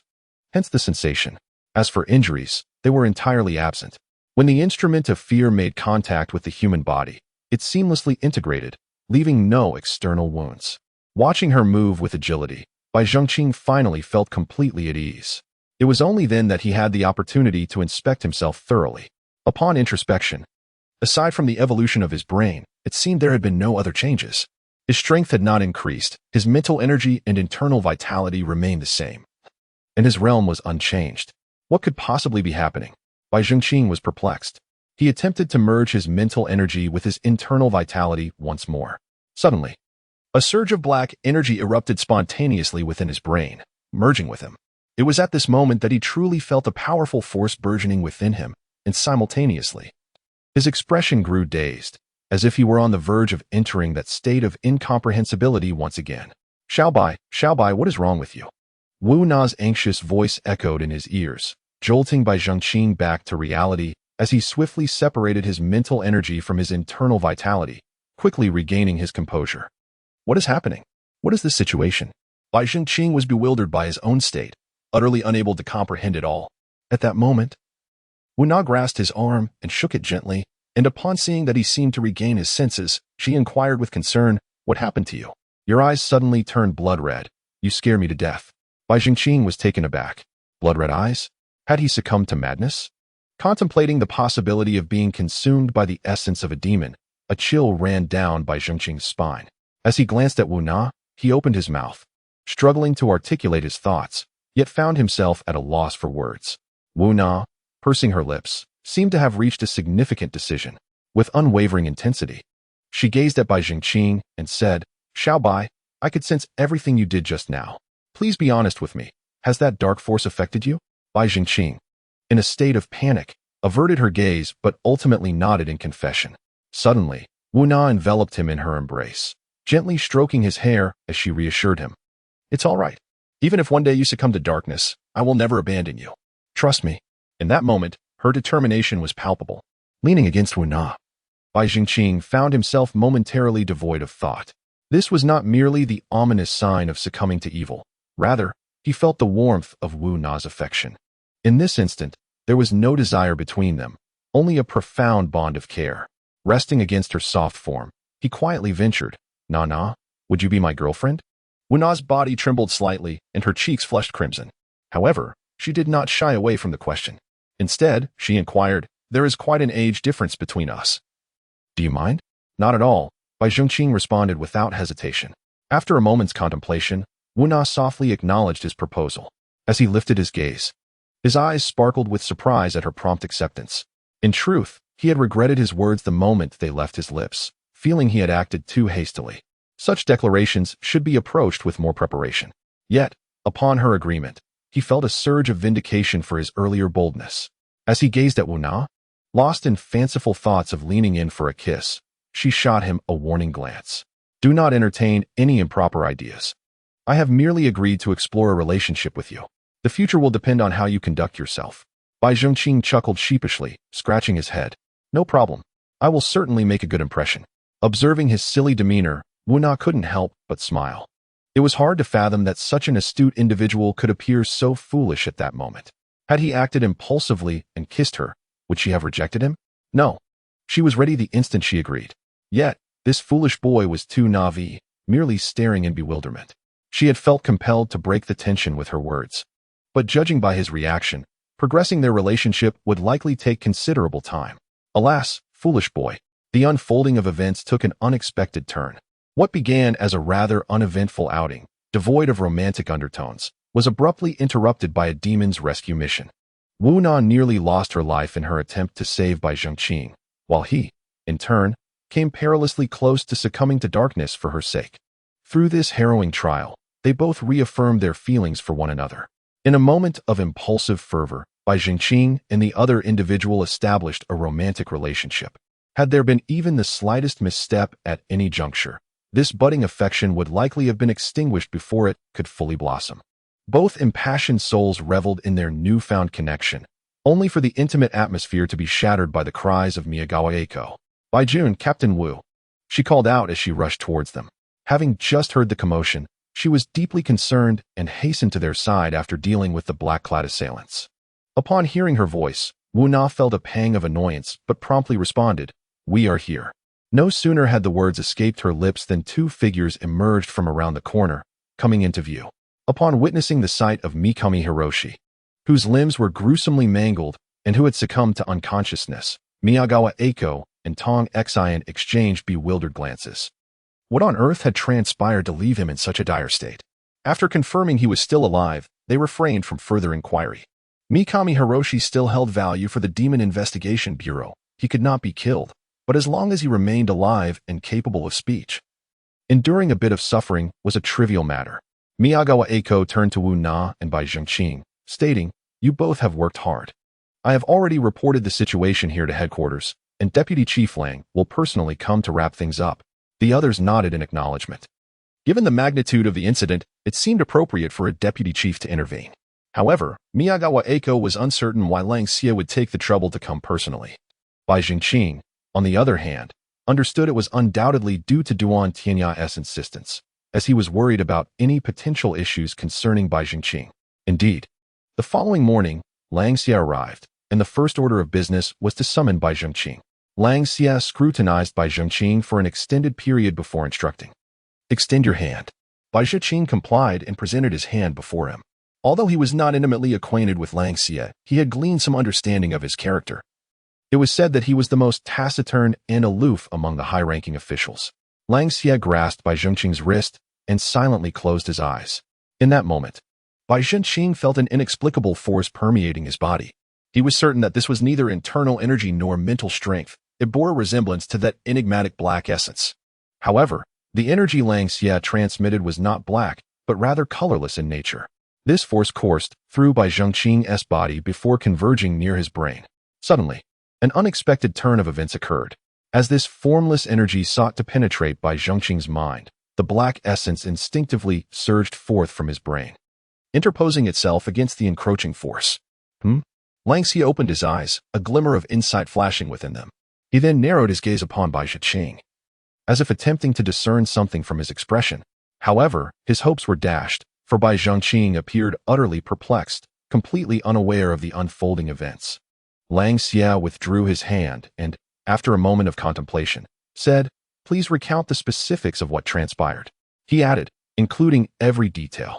Bai Zhengqing nodded and began to narrate the entire sequence of events surrounding his rescue of Wu Na. Lang Xie listened quietly. And when Bai Zhengqing spoke of the spontaneous emergence of that dark essence resulting from the fusion of mental power and internal energy, Lang Xie felt a stir within his heart. "Let us give it a try," he said while gazing at him. Bai Zhengqing silently scoffed at his brevity, but complied obediently, attempting once more. As he entered a state with blood-red eyes and a dazed mind, Lang Xie grasped his wrist again, interrupting him with his own intent.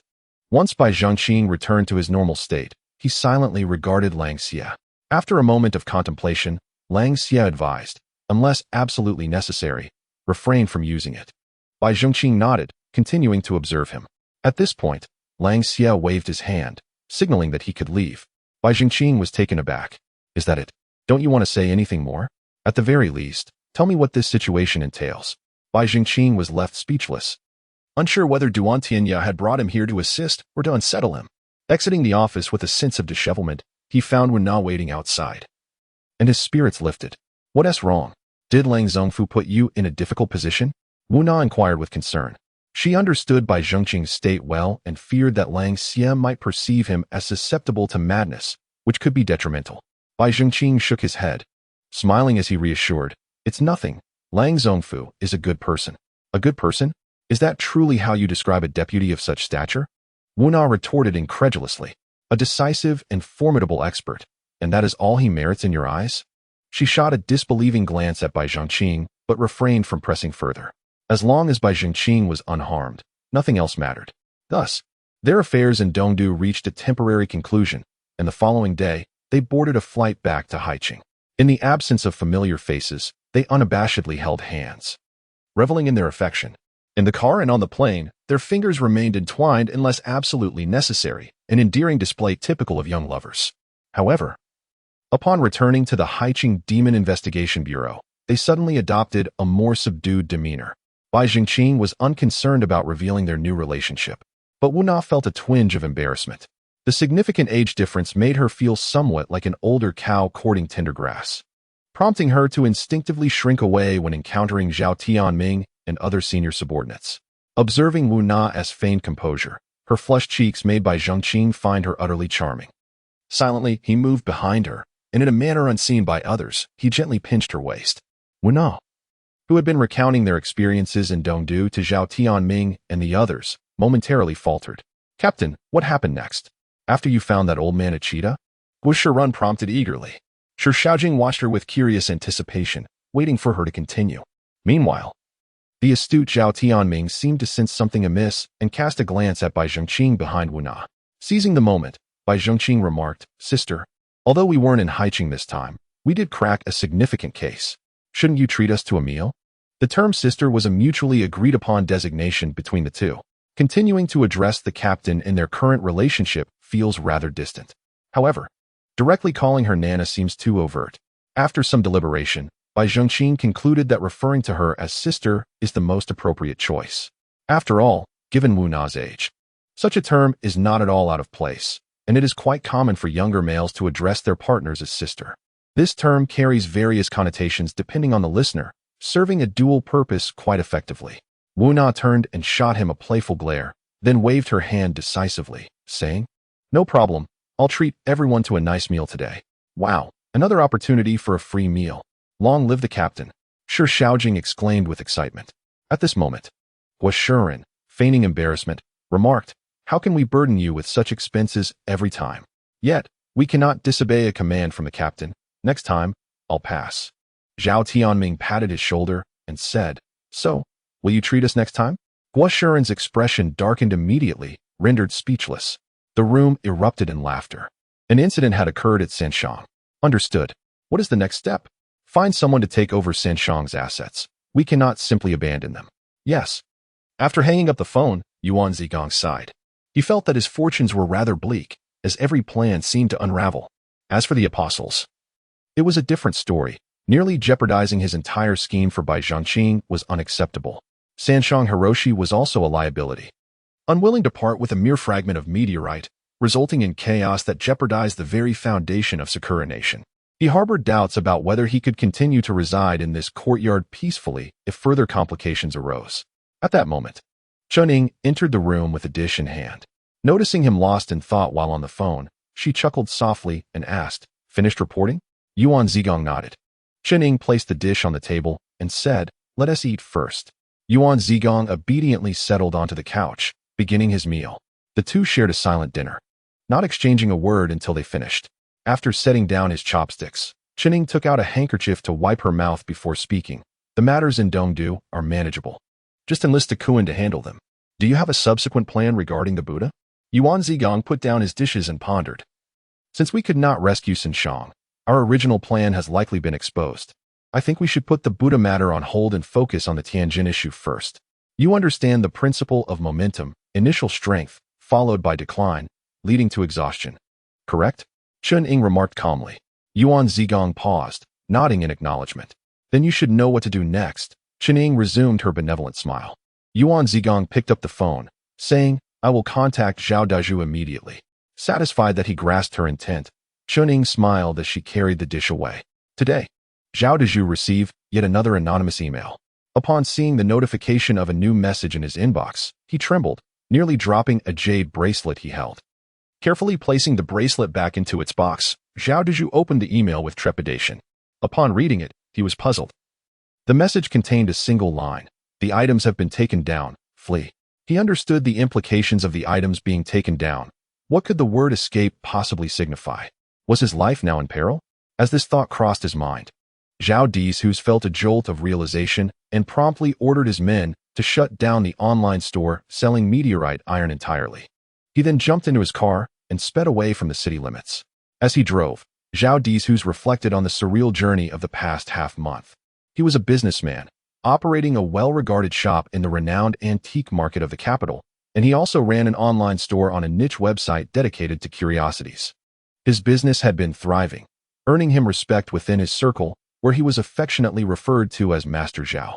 Ordinarily, his life would have continued on a steady path. But an anonymous email he received over 2 weeks ago altered everything.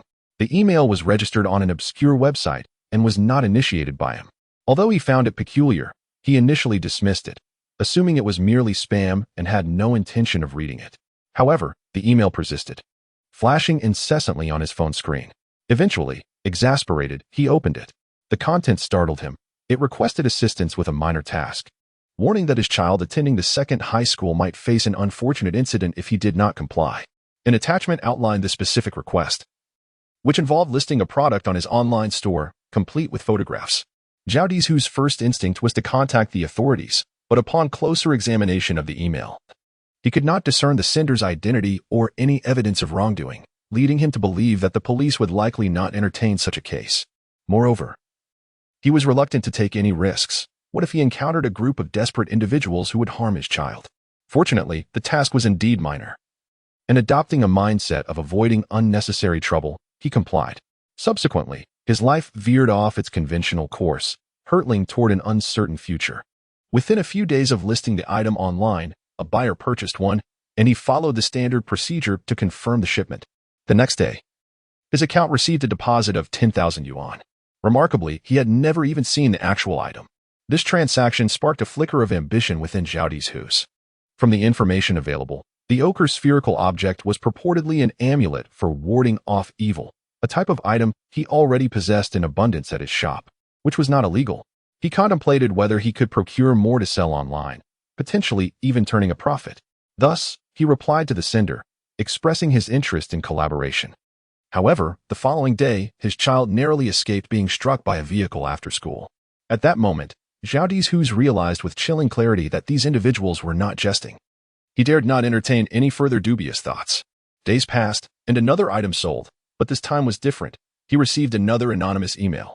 This one instructed him to find a designated individual for shipping and cautioned him to inform the person that it was a directive from Buddha. He dared not defy the instructions and thus followed the address provided to him. It led to an underground boxing venue, a place he had never visited before. Upon witnessing a fighter sending his opponent flying with a single punch, Zhao Dizhus' legs trembled uncontrollably. He had never experienced such a spectacle. What frightened him even more was that the assailant was the very individual he sought. At that moment, Zhao Dizhus felt utterly disoriented. Nevertheless, after meeting the person, he mustered a faade of composure to express his intentions. However, upon learning that Zhao was sent by the esteemed Buddha, the person's previously arrogant demeanor immediately diminished, transforming him into a compliant little quail. Zhao Dizhus was taken aback. He realized that this Buddha must be a formidable figure. Perhaps the anonymous email sender was indeed this Buddha. After conveying all necessary information, he hurriedly departed. Although he had encountered various individuals involved in illicit activities within the antique trade, those pale in comparison to the man before him, he concluded that it was best to maintain a safe distance from such a terrifying presence. In the following days, it was as if nothing had transpired. The man did not seek him out. However, the police eventually came knocking at his door. Upon seeing them, Zhao Dizhus' immediate response was to assume that the man had committed an offense. Indeed, the police's inquiries were all related to that individual, frequently mentioning the title of Buddha. Yet, he genuinely did not know any Buddha. He had no choice but to honestly divulge everything he was aware of. Strangely, the police did not press him further. After their questioning, they released him. He initially thought that the matter had concluded there, but what ensued was even more bizarre. The day following the police visit, a group of well-dressed individuals, clearly organized and gang-affiliated, approached him and posed similar questions. He continued to respond truthfully. However, these individuals were far less accommodating than the police. After their inquiries, they vandalized his shop. According to them, This was merely interest, and the price he had to pay was far greater.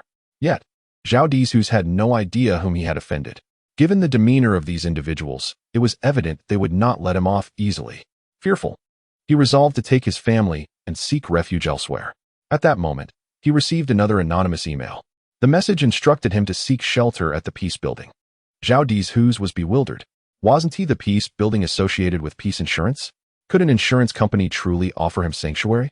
After much contemplation, he ultimately decided to visit the Peace Building. Since his visit, those individuals had never returned. This astonished Zhao Dizhus. He had indeed entered the Peace Building and even purchased an accident insurance policy, confirming that it was indeed an insurance company. Yet, how could a mere insurance company possess such influence as to intimidate those who appeared so formidable? He could not comprehend it, but this only deepened his respect for the anonymous email. Once again, he received an anonymous email, and naturally, he dared not to take it lightly. This time, the message urged him to flee, clearly intended for his own good, and he felt compelled to comply. However, just as his vehicle approached the expressway out of the capital, several cars parked by the roadside suddenly obstructed his path. Observing the group of robustly built men, impeccably dressed, emerging from those vehicles, Zhao Dizhus felt a wave of dizziness wash over him. Their attire mirrored that of the individuals who had vandalized his shop that fateful day, indicating they were evidently from the same organization. A man with a buzz cut approached his car window and gently tapped on it. Trembling with fear, Zhao Dizhus pressed the button to lower the window. He did not dare to resist, fully aware that defiance could lead to instant death. At that moment, he could only feel immense relief that he had not brought his family along on this escape. When he received the email, he had pondered this very issue. But since the message did not instruct him to flee with his family, he assumed the danger was directed solely at him. Taking his family along would only endanger them further, so he chose to escape alone. Given the current circumstances, his decision appeared to be remarkably astute. The man leaned closer to the window, his large face inching towards Zhao Dizhus as he spoke. "Master Zhao, where are you headed?" Zhao Dizhus' lips trembled as he stammered. "I'm going to Shiqing to visit relatives." "Visiting relatives? Do you even have relatives in Shiqing?" The man chuckled, clearly skeptical of Zhao Dizhus' claim. Zhao Dizhus chose not to argue, merely staring blankly at him, uncertain of their intentions. The burly man's face twitched momentarily before he smiled and said, "Let us go. You're coming with me to see Buddha." "Buddha? Which Buddha?" Zhao Dizhus unconsciously raised his voice. The mention of Buddha sent shivers down his spine, as the name was synonymous with terror in his mind. Upon hearing that it was Buddha seeking him, his entire body trembled. "Enough with the chatter, take him away." With that command, another man stepped forward, yanked open the car door, and dragged him out. At that moment, Zhao Dizhus was astonished, his eyes nearly bulging out of his head. His car door was locked, yet they had effortlessly pried it open. What kind of strength must they possess? What transpired next nearly caused him to faint from fear. After he was pulled from the car, the buzzcut man delivered a powerful kick, sending the vehicle several meters away to the roadside. This sudden action gripped Zhao Dizhus' heart as if it were being tightly squeezed, leaving him with a dizzy spell as blood rushed to his head. Were these people even human? Uncaring of his thoughts, they forcefully shoved him into their car and sped away. As the convoy departed, another vehicle quietly followed at a distance. The driver turned to the passenger beside him and said, "Quickly notify the boss. Zhao Dizhus has been abducted by Buddha's men. Ask what we should do next." The passenger promptly dialed the number. After a brief exchange, he informed the driver. The higher-ups said not to act rashly. Just follow them and see where they are headed. Thus, three factions ventured towards an unknown destination. In the western outskirts of the capital, there lay a manor known to outsiders as the Righteous Manor. In ancient times, this served as a resting place for the deceased. However, this particular defies such a notion. It is named thus due to the presence of a prominent figure, revered in the underworld as the Buddha Master. Numerous legends surround this Buddha Master in the capital. Some portray him as a fearsome deity, whose mere gaze could cause a soul to depart from the body. Others describe him as a smiling tiger, always wearing a cheerful facade, even when secretly plotting against his foes. Regardless of the myriad interpretations, one truth remains universally acknowledged. The Buddha Master is a man of great loyalty. Those whom he deems worthy of his favor are nurtured and protected with utmost dedication. This allegiance is perhaps one of the reasons for his esteemed position in the capital. At this moment, within the Buddha Master is entertaining an esteemed guest, the head of the Devil Investigation Bureau, Duan Tianya. The two men sit across from each other in an expansive hall. One, with graying hair and a towering physique, exudes an air of intimidation. The other, round-faced and portly, gazes amiably at his counterpart. The Buddha master caresses his seemingly expectant belly, chuckling, "Old Duan, it's truly a rare occasion to see you." Duan Tianya casts a fleeting glance at the corner of the grand hall, a wry smile flickering on his lips. Departing from his usual domineering demeanor, he politely states, "Buddha master, I have come today to discuss a matter with you." "Please, please, please," the Buddha master interjects, "while outsiders may call me Buddha master, I would prefer you to simply refer to me as Sanfo. Speak freely. I will do my utmost to assist with any matters concerning your bureau." With a wave of his plump hand, he smiles warmly. Uncertain whether the courtesy is genuine or merely a facade, Duan Tianya opts for directness, stating, "Have you heard about the matter of the fallen iron?" Sanfo rests his hands on the armrest of his chair, nodding calmly. "I have heard whispers." "And how do you believe this situation should be addressed?" Duan Tianya's gaze is intense, searching for a reaction. Sanfo lightly taps the armrest, grinning. "Those who dare to harm my people must be prepared for the consequences." A chill runs down Duan Tianya's spine, an icy sensation coursing from his heels to the crown of his head. He is unsure whether Sanfo refers to those who deceived his subordinates or those who captured his agents from the Devil Investigation Bureau in Haicheng. Shifting uncomfortably in his seat, he regards the rotund Sanfo with a serious expression. "I trust the Buddha master understands that someone is clearly instigating trouble here." Sanfo nods with a smile. "Perhaps, but regardless, are not the individuals still detained in Haicheng?" Duan Tianya comprehends his implication and promptly replies, "I will ensure their release at the earliest opportunity." Sanfo's grin broadens, reminiscent of the legendary Maitreya Buddha. "Old Duan, it is not my intention to criticize you, but the logic is quite simple. They were merely delivering a parcel. How could you apprehend them?" Duan Tianya refrains from pursuing that line of conversation and instead inquires, "What are your plans for those behind this?" Sanfo once again patted his belly and chuckled, "I haven't quite decided yet. Perhaps you could offer a suggestion?" Suddenly, Duan Tianya felt as though he had been ensnared by a venomous serpent. His expression gradually darkened, and with a stoic demeanor, he replied, "Master Buddha, speak plainly. You are not one to conceal your thoughts. Haha, straightforwardness is refreshing. It is always a pleasure to converse with you, old Duan." Sanfo rose from his seat and approached a cabinet, opening a drawer to extract a piece of paper which he handed to Duan Tianya, stating, "I have located the individuals for you. I trust the subsequent matters do not require my assistance. Furthermore, once the task is complete, do remember to deliver those meteorite fragments to me." Sanfo's interest in the meteorites was something Duan Tianya had long been aware of. However, he was taken aback by Sanfo's intention to employ the Demon Investigation Bureau to deal with those individuals. He had underestimated him. Casting a glance at the rotund figure, Duan Tianya tucked the paper into his pocket and stood to leave. After taking a few steps, he paused momentarily to softly caution, "Master Buddha, do not underestimate the ferocity of the devil. Even a cornered rabbit will bite." With that, he departed without a backward glance. Duan Tianya's final words caused Sanfo to squint his small eyes. He certainly understood the implications. The individuals behind Zhao Dishu's were no ordinary demons, and Duan Tianya was not confident in his ability to capture them all. Thus, his warning was a reminder to be wary of their potential retaliation. Clearly, it was a cautionary note disguised as advice. Duan Tianya was indicating that the organization backing those individuals was formidable. He could not entirely extricate himself from the situation simply by remaining in the shadows. These individuals sought to exploit Sanfo's need for the meteorites, enticing him into confrontation with the Demon Investigation Bureau. To avoid antagonizing him, the Bureau might willingly offer concessions, including the release of his people and the delivery of the meteorites. Meanwhile, he intended to conceal himself, allowing the Bureau and those individuals to turn on one another. Yet, in truth, no one was naive. All parties understood that they could not collaborate harmoniously, making the eventual outcome uncertain. Moreover, Sanfo harbored a lingering concern. Why had those individuals approached him? Although few dared to confront an organization like the Demon Investigation Bureau, he was not the only one capable of doing so. Did this imply something deeper? This was a nuance Sanfo had yet to grasp, which is why he preferred to remain discreet. However, during this negotiation with Duan Tianya, he recognized his own shortcomings and realized he would need to make concessions in certain areas moving forward. After pondering for a moment, Juan Sanfo beckoned toward a shadowy corner. A figure, cloaked entirely in black, abruptly appeared at his side. Upon arrival, the figure remained silent, standing still. Juan Sanfo smiled and instructed, "Assist them." "I wish to see no ghost escape." The figure nodded and then vanished without a sound. Having completed these tasks, Juan Sanfo retrieved a satellite phone, pressed the number 1, and dialed.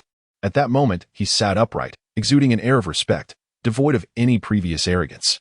After a lengthy pause, the call was finally connected.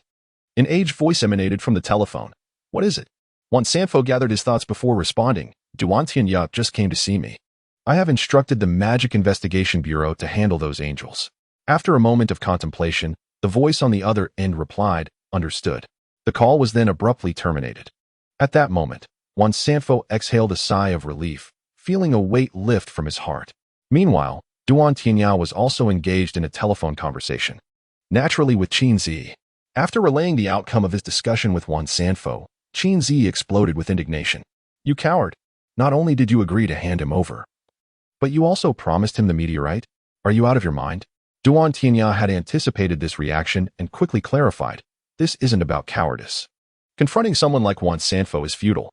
The priority is to sever ties with him as swiftly as possible. This does not justify such a significant concession. Speak your true thoughts." Qin Zi's voice dripped with coldness, clearly rejecting Duan Tianya's reasoning. With a hint of resignation, Duan Tianya replied, "I knew I couldn't hide anything from you. Yesterday, I received a call from above, instructing me to handle this matter discreetly. They seemed to have some major operations planned and advised me not to alert the snake." The other end fell silent, and after a long pause, Qin Zi finally spoke again. "It seems the situation with the Federation is about to change." Duan Tianya's pupils constricted sharply. "Are you suggesting they are targeting that individual?" "Yes. For now, just manage things with the Fat Buddha. Release the person and keep the meteorite for now. We will address it once the situation evolves." "What about those angels? Should we eliminate them?" "You must admit, Juan Sanfo's methods are truly audacious. He managed to extract their people. If we were to investigate, it would take us at least a year or more. Each has their own path. The channels we control differ. This incident may present an opportunity for us to leverage Juan Sanfo's connections." "What?" Duan Tianya's eyes widened in disbelief. At that moment, Qin Zi suddenly chuckled sinisterly. "What is the matter? Are you frightened?" Duan Tianya felt his eyelids twitch, responding, "This is no joking matter." "Who is joking? There are always more solutions than problems. With proper planning, it can be accomplished. What are your thoughts?" Duan Tianya asked earnestly, his heart racing inexplicably. However, Qin Zi merely retorted, "Let me gather my thoughts first." Duan Tianya's forehead throbbed with tension as he muttered angrily, "You fool. If you haven't formulated a plan, what good is your talk? You need to have ideas before devising solutions, understand?" "Understand what?" "Get lost." With that, Duan Tianya abruptly ended the call. Thoroughly exasperated by Qin Zi, after finally piquing his interest, it turned out to be a mere illusion.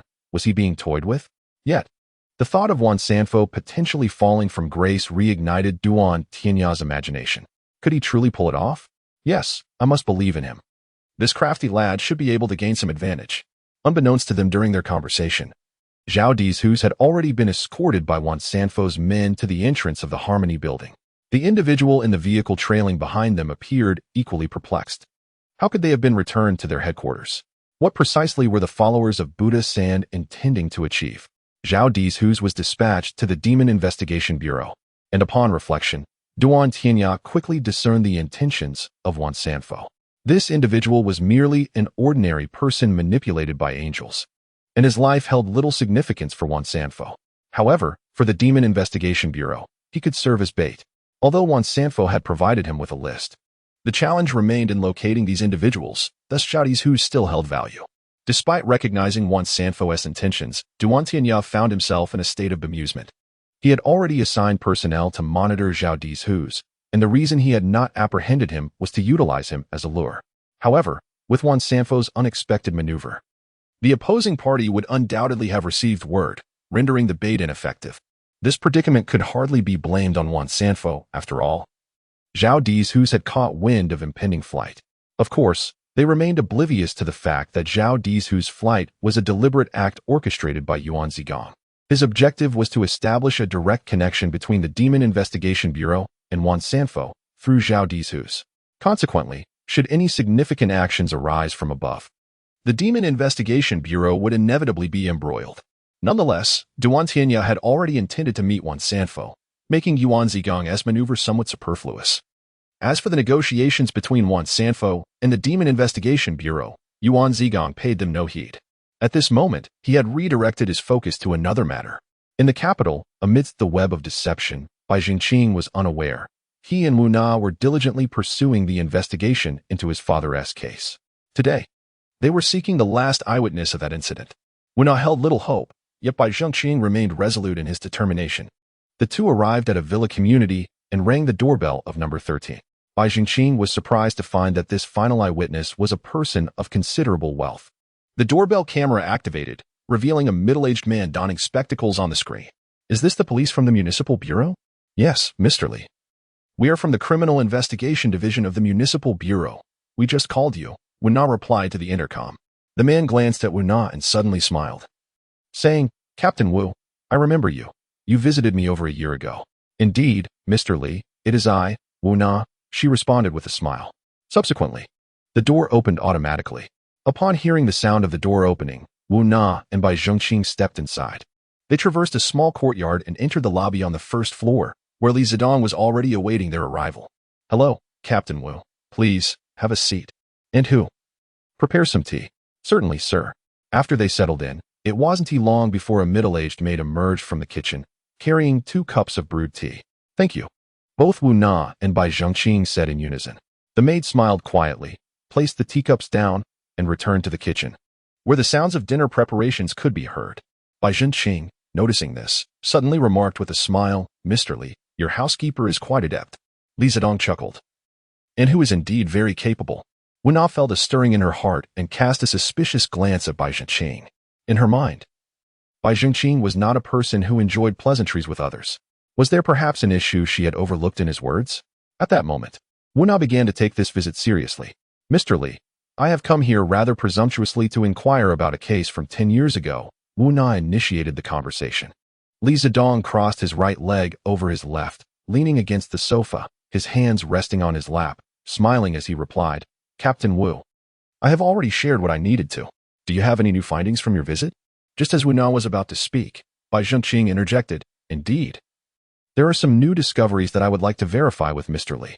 Oh, Li Zedong leaned slightly forward, displaying an attentive demeanor. At that moment, Wu Na was certain that Bai Jingqing had unearthed something significant, for they had no new leads. Bai Jingqing continued with a smile, regarding that case from 10 years ago.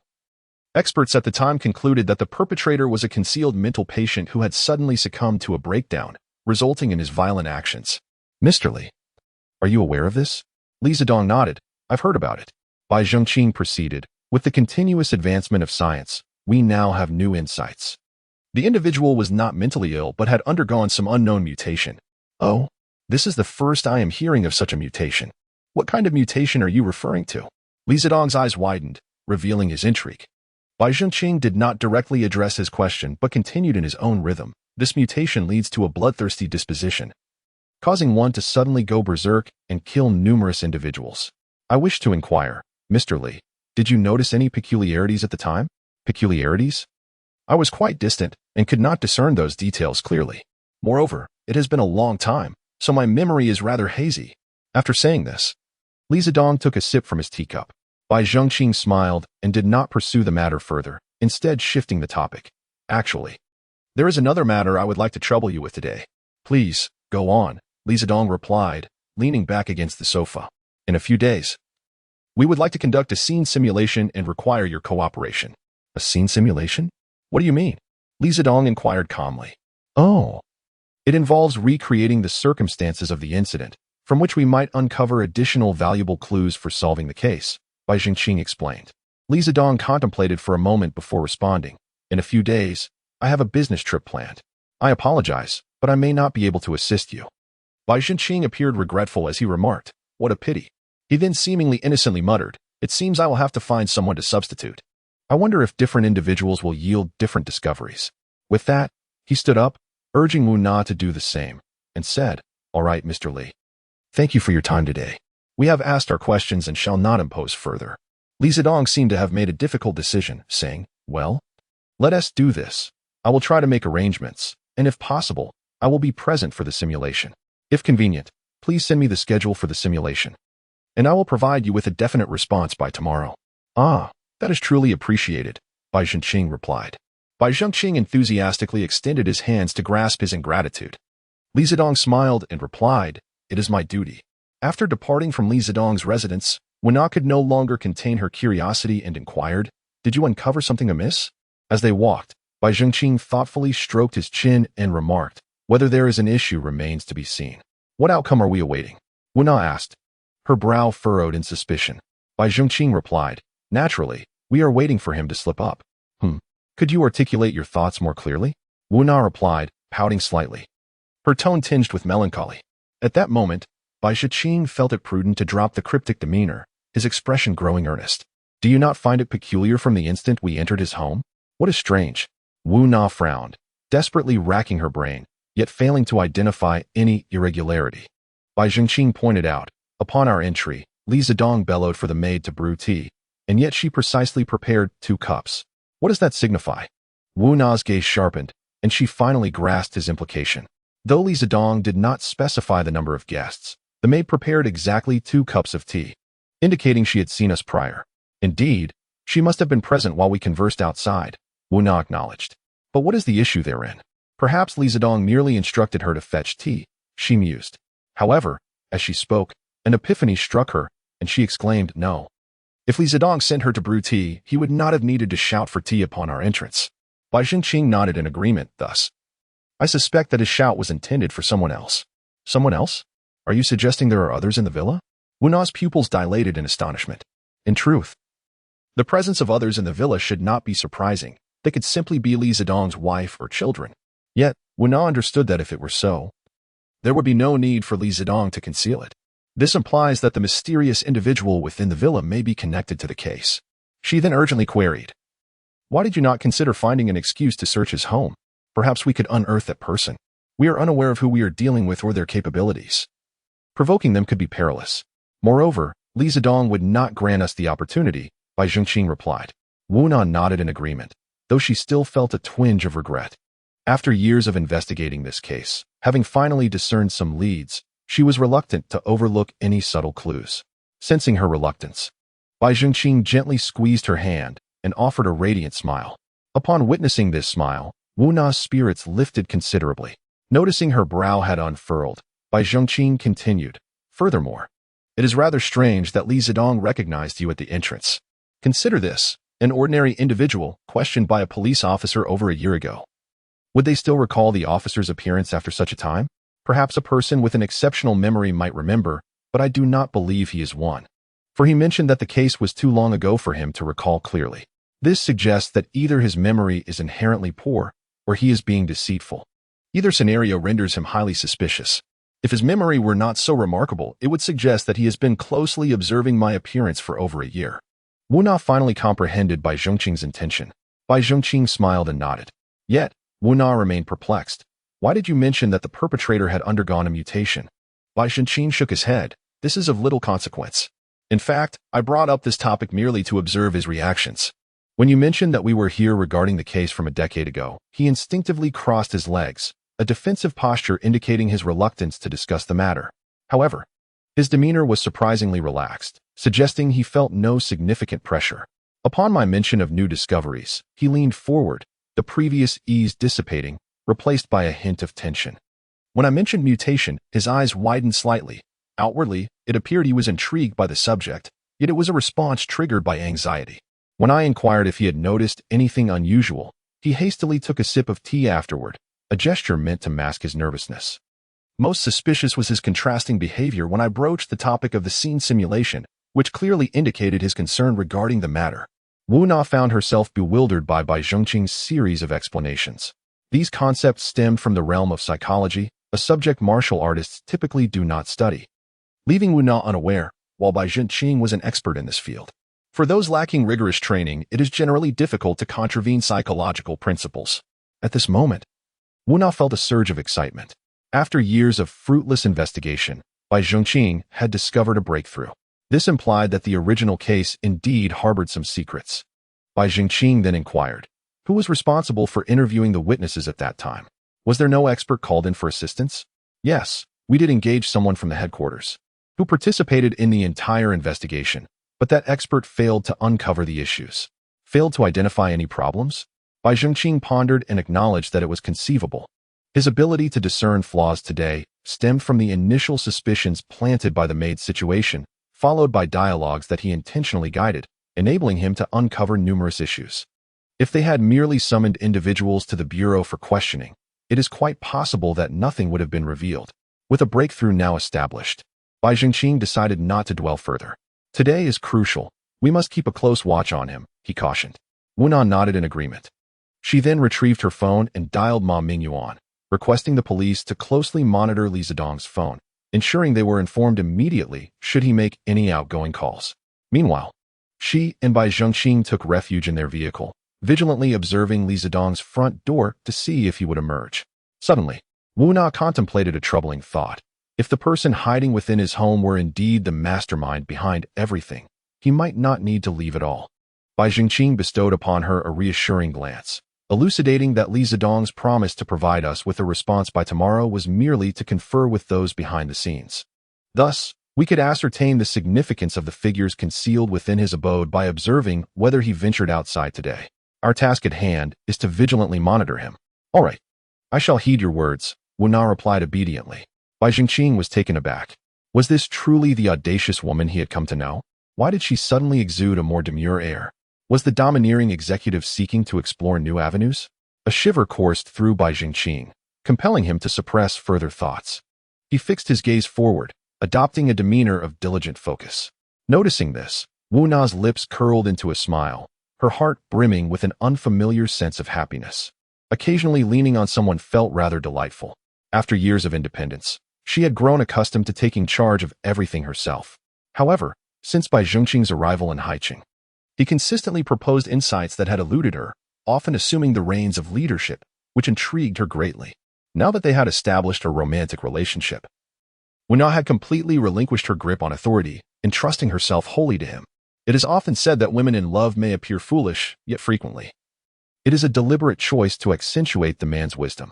Once the man deviates from the woman's idealized perception, she swiftly regains her acuity, often surpassing him.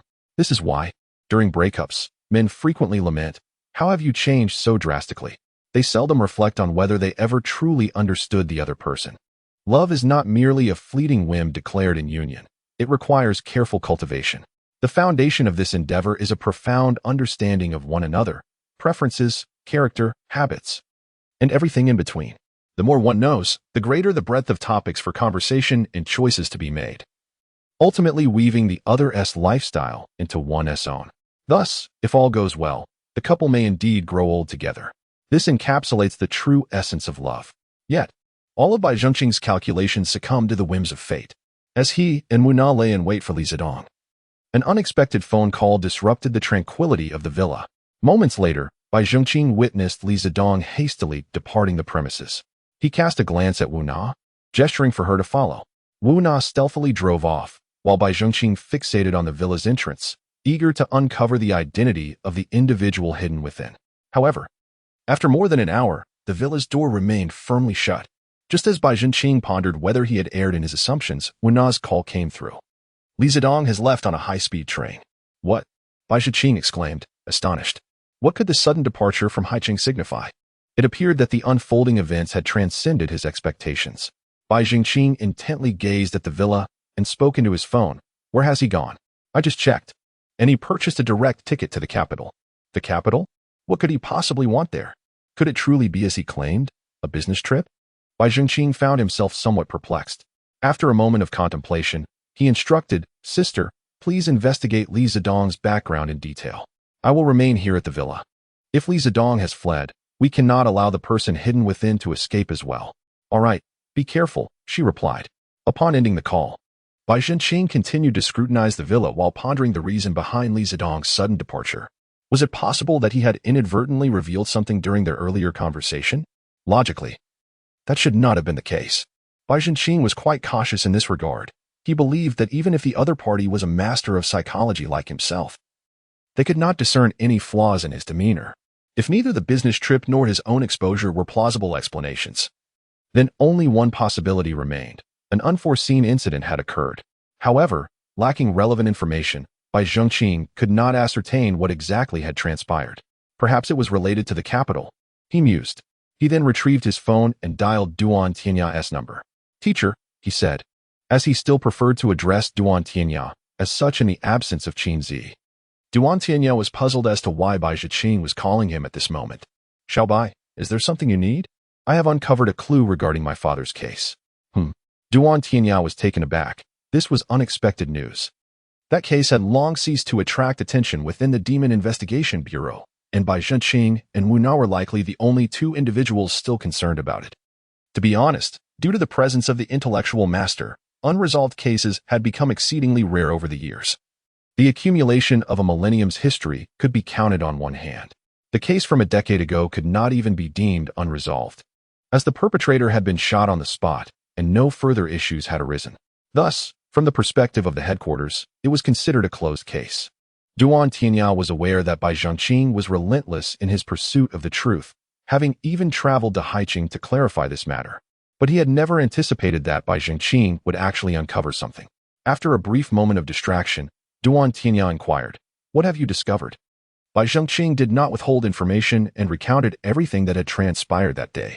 He concluded with a question, "Teacher, has something significant occurred in the capital?" Only then did Duan Tianya grasp the true purpose of Bai Zhengqing's call. He furrowed his brow, contemplating whether to divulge the recent happenings. After a moment of reflection, he replied, "There have been certain events, but they should not be related to that case." "All right, I understand," Bai Zhengqing responded before promptly hanging up, leaving Duan Tianya feeling somewhat disoriented. Has he given up just like that? Not even inquiring about what had occurred? This was out of character for him. Duan Tianya frowned. Somewhat bewildered, he knew Bai Zhenqing well. He understood that Bai Zhenqing was a person of considerable pride, and thus he trusted only his own judgment in all matters. In the present moment, Duan Tianya has left many matters unclear, yet Bai Zhengqing chooses to trust him, which fills him with confusion. Unbeknownst to him, after ending the call, Bai Zhengqing promptly reached out to Qin Zi. He reasoned that rather than exhausting himself in communication with Duan Tianya, it would be far more prudent to converse with someone astute. Were Duan Tianya to discover his thoughts, it would likely crush him. However, his choice proves to be remarkably astute, as the same dialogue yields a different outcome with Qin Zi. "Having heard your perspective, I have formulated some ideas." Qin Zi's calm voice emanates from the other end of the line. A smile tugs at the corners of Bai Zhengqing's mouth, and a sense of anticipation begins to swell within him. Qin Zi continues, "Recently, a substantial operation is being orchestrated in the capital. If that individual, Li Zedong, is indeed connected to the case from a decade ago and has now suddenly appeared in the capital, I am about 60 to 70% certain that he is a member of the organization we must contend with. His sudden arrival in Beijing is likely a summons from that organization." "So, the organization you were confronting is linked to the case from 10 years ago?" Bai Zhengqing narrows his eyes, following the line of reasoning. "Indeed, that is precisely my implication. Remain there. I shall come to you shortly." Bai Zhengqing comprehends Qin Zi's intention. He plans to accompany him to investigate Li Zedong's villa. Naturally, Bai Zhengqing welcomes this prospect. He refrains from charging in alone due to uncertainty regarding the opponent's capabilities, but with Qin Zi's presence, there is little to fear. After hanging up, Bai Zhengqing resumes his silent vigil. The sky has begun to darken, and it is likely that within 10 minutes, night will fully descend. It is under the cloak of darkness that the individual will operate most effectively. Thus Bai Zhengqing grows anxious about Qin Zi's timely arrival. His concerns are not unfounded. As night falls and the community's lights have yet to illuminate fully, a figure cloaked in a dark robe suddenly emerges from Li Zedong's villa, darting deep into the complex. The figure moves with remarkable agility and speed, clearly possessing extraordinary prowess. Rather than opting for the villa's main entrance, the individual runs in the opposite direction, indicating a plan to scale the wall and evade the surveillance at the entrance. How cautious! Despite the individual's swiftness, Bai Zhengqing follows without difficulty. The pace is not overly rapid, and the figure appears neither tall nor imposing, its features obscured by the dark robe. The person moves with a graceful, airy gait, perhaps possessing some knowledge of stealth techniques. As Bai Zhengqing trails the shadowy figure, he continues to analyze its movements. Suddenly, however, he halts. This is not good. A diversion tactic. Bai Zhenqing realizes that the shadow is likely not the person he is awaiting, but rather the housekeeper. Coming to this conclusion, he promptly retraces his steps, disregarding the inherent danger as he rushes into Li Zedong's villa. Yet, upon entering, he finds the villa utterly deserted. Gazing at the vacant space, Bai Zhenqing is filled with regret. He realized that his earlier anxiety stemmed from an incessant preoccupation with the impending night, leading him to subconsciously impose a psychological suggestion upon himself. This was the true reason for his misstep. Although the adversary displayed cunning by deliberately evading surveillance to diminish his suspicions, the figure draped in a dark robe was already highly suspect. Regrettably, he had been blinded by his own misconceptions. While Bai Zhenqing lamented within the villa, Qin Zi silently materialized beside him. Observing his despondent demeanor in the pitch-black villa, Qin Zi understood that the individual had likely fled. Rather than offering consolation, he chuckled and remarked, "You've been ensnared, haven't you? This is a blessing in disguise." Bai Zhenqing turned to him, pouting with a look of grievance. After all, he was merely a 19-year-old youth who had previously sailed through life with ease. Thus, encountering a setback left him momentarily disoriented. Qin Zi was acutely aware of this, which is why he spoke as he did. He continued, "For millennia, our Demon Investigation Bureau has been populated with many brilliant minds. Why do you suppose demons still run rampant?" Bai Zhenqing paused, suddenly enlightened. Qin Zi pressed on, "Never underestimate any demon, for you never know when you might encounter an adversary far more intelligent and powerful than yourself. Your life is singular. Should you falter, there will be no second chances. Thus, today's predicament is not a failure, for your life remains intact." Upon hearing these words, Bai Zhenqing felt a profound clarity wash over him. Indeed, as long as he was alive, there would be ample opportunities for retribution. What was there to be disheartened about? "Teacher, I understand now." Sensing the sincerity in Bai Zhenqing's tone, Qin Zi smiled with relief. In truth, Bai Zhenqing's dilemma had long been a source of concern for him. His exceptional talent made it rare for him to face adversity, and this very rarity intensified Qin Zi's worries. He feared that should Bai Zhenqing encounter a monumental setback, it could cost him his life, leaving no room for reflection. However, Qin Zi recognized that in times of unyielding success, words alone would prove futile. Thus, he felt a sense of gratitude towards the fleeing demon, as it provided him with the opportunity to voice his buried anxieties. This moment also served as an optimal juncture for Bai Zhenqing's psychological growth. After giving Bai Zhenqing a reassuring pat on the shoulder, Qin Zi vanished without a trace, truly embodying the essence of appearing and disappearing like a shadow. The original Bai Zhenqing would undoubtedly be curious, pondering how Qin Zi had materialized and then departed. Yet, at that moment, he was not preoccupied with such thoughts. Instead, he solemnly vowed to remain vigilant and cautious in the face of demons. Quietly exiting the villa, Bai Zhenqing walked along the dimly lit path of the community. However, after only a few steps, he came to an abrupt halt, for before him stood an individual clad in a suit, clutching a briefcase. This seemingly ordinary person possessed a pair of eyes that appeared to see through the intricacies of the world. The demeanor of this individual evoked a sense of déjà vu in Bai Zhenqing. "Why haven't you fled?" Bai Zhenqing inquired in a low voice. He comprehended that this was indeed the person hiding within Li Zedong's villa, yet he had not anticipated that the counterpart had not absconded, but rather seemed to have awaited his arrival for quite some time. The other's actions suggested an impressive strength. The man in the suit revealed a charmingly enigmatic smile, opened his briefcase, and extracted a folded umbrella. "Bai Zhenqing, your father is your Achilles heel. Thus, I anticipated that you would eventually discover this place. I've been waiting for you here for many days." Upon hearing these words, Bai Zhenqing felt his heart plummet. He now grasped the depth of Qin Zi's earlier remarks, for it seemed that his life was in jeopardy that very day. With one hand discreetly tucked into his pocket, he attempted to send a message to the departing Qin Zi, but he failed. It would be wise not to entertain any nefarious thoughts, otherwise, I cannot guarantee what I might do. Bai Zhenqing halted his movements and extended his hand outward. His mind raced, seeking a path to salvation. The other did not act immediately, leading Bai Zhenqing to believe he sought something from him. Perhaps this was the opportune moment to negotiate. Bai Zhenqing steadied himself, intending to buy as much time as possible. The longer the delay, the more variables emerged, thereby increasing his chances of survival. "Who are you?" Bai Zhenqing asked, his expression impassive. Observing his demeanor, the man in the suit chuckled softly. truly deserving of the title of the most prodigious genius of the Demon Suppression Academy over the millennia. Your ability to remain composed in the face of impending doom is commendable. After praising Bai Zhengqing, he slowly unfurled the umbrella and held it aloft with one hand. Bai Zhengqing found it peculiar. It was neither raining, nor was it daytime. Why wield an umbrella?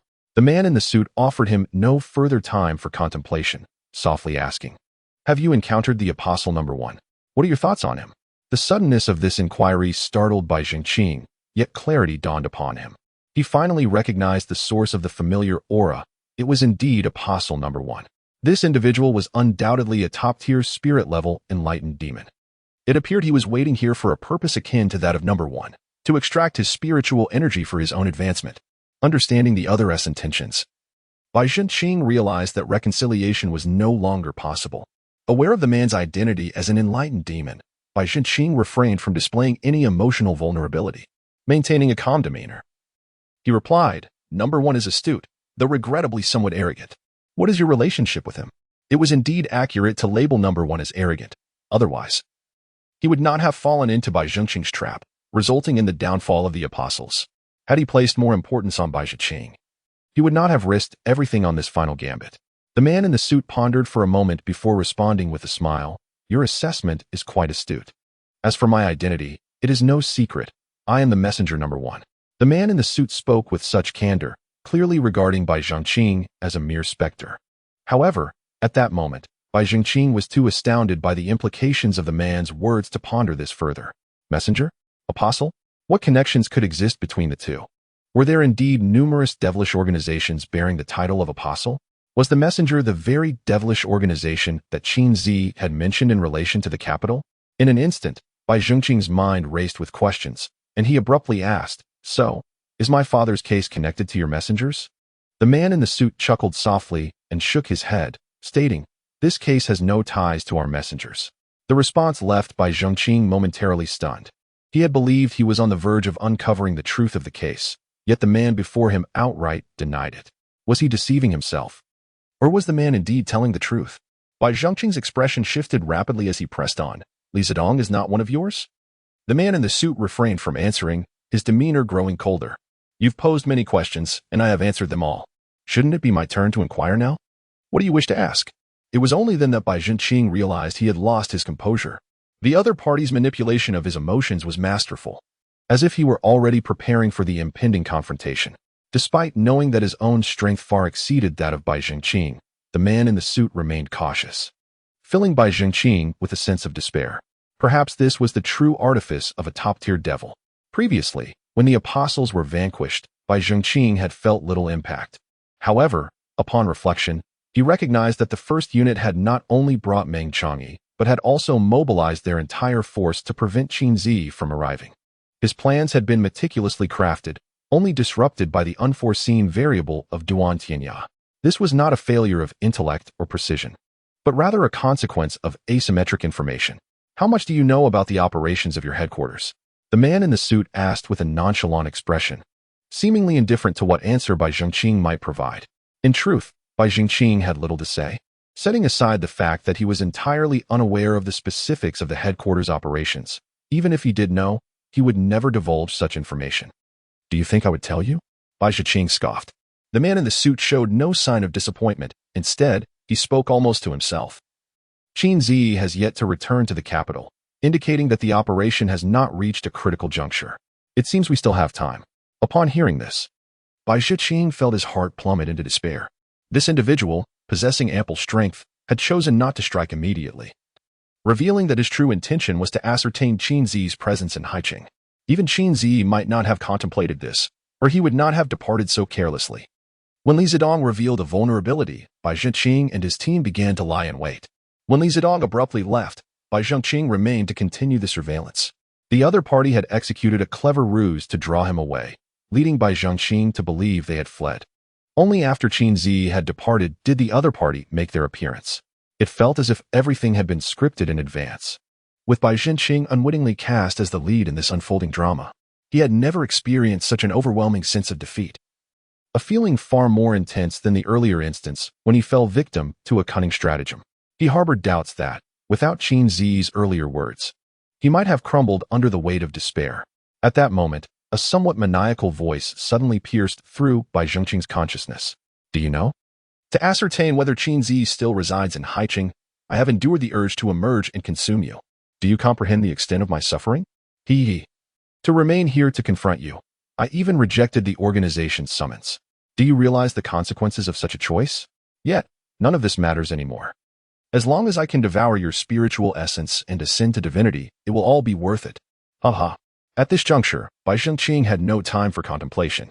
His expression taut with anxiety as he regarded his adversary. He understood that the time for action had arrived. Indeed, before the echoes of that maniacal laughter faded, the man in the suit approached, his umbrella held aloft. As he advanced, an invisible wave of spiritual force surged rapidly towards Bai Zhengqing. Though intangible, the air disturbed by this force was palpably oppressive, creating a tidal wave of pressure that rendered Bai Zhengqing breathless. The prowess of this top-tier spiritual demon far surpassed that of the mid-tier battle demon he had previously encountered. Even before the assault commenced, the sheer force of presence instilled in Bai Zhengqing a desire to relinquish his resistance. This was the effect of comprehensive mental subjugation. In that moment, Bai Zhengqing resembled a solitary vessel, tossed amid the tempestuous waves of spiritual turmoil. Yet, despite his body's unwillingness and the burgeoning feelings of timidity, he could not resign himself to inaction. Gradually, he channeled his spiritual energy into his inner essence, allowing the dark intent to overflow from his mind. Swiftly merging with the cohesive power surrounding him, Bai Zhengqing's eyes gradually closed. This was his final hope. Under the specter of death, he even felt a flicker of anticipation. He had never fully explored this demonic state before and was uncertain of its ultimate direction. However, in this moment of desperation, he found himself remarkably calm. Embracing the prospect of this state. One must embrace madness to survive, he thought, unexpectedly reminded of this phrase. Perhaps he had been overly composed in his usual demeanor, and fate had orchestrated this opportunity for him to lose his rationality. Perhaps this was the will of heaven. As the final vestiges of reason slipped away, a subtle smile crept upon Bai Zhengqing's lips. The suited man noticed this slight shift in expression, and a jolt of unease coursed through him. Everything that transpired today had been meticulously orchestrated, yet this moment was entirely unforeseen. What was he contemplating? Could there be an unforeseen twist? The suited man's mood darkened. He detested the unpredictability of events spiraling out of his control. Therefore, he resolved to eliminate his opponent before the unknown could culminate in a final transformation. With a flick of his wrist, the umbrella spun, and his spiritual force surged forth like a wild stallion, escalating beyond the earlier tumult. The distinction between a spiritual demon and a battle demon was profound. The demon of war requires weapons to enhance its own strength, thereby augmenting its offensive capabilities.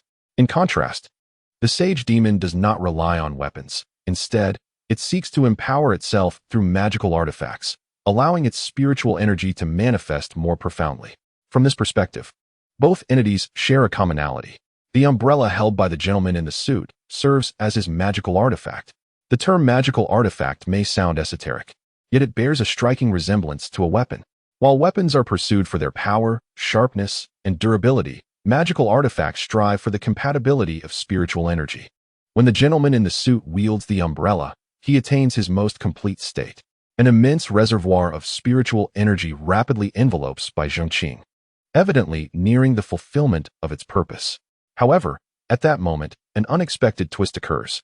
A thick, ink-like darkness begins to unfurl from the intangible barrier of spiritual energy.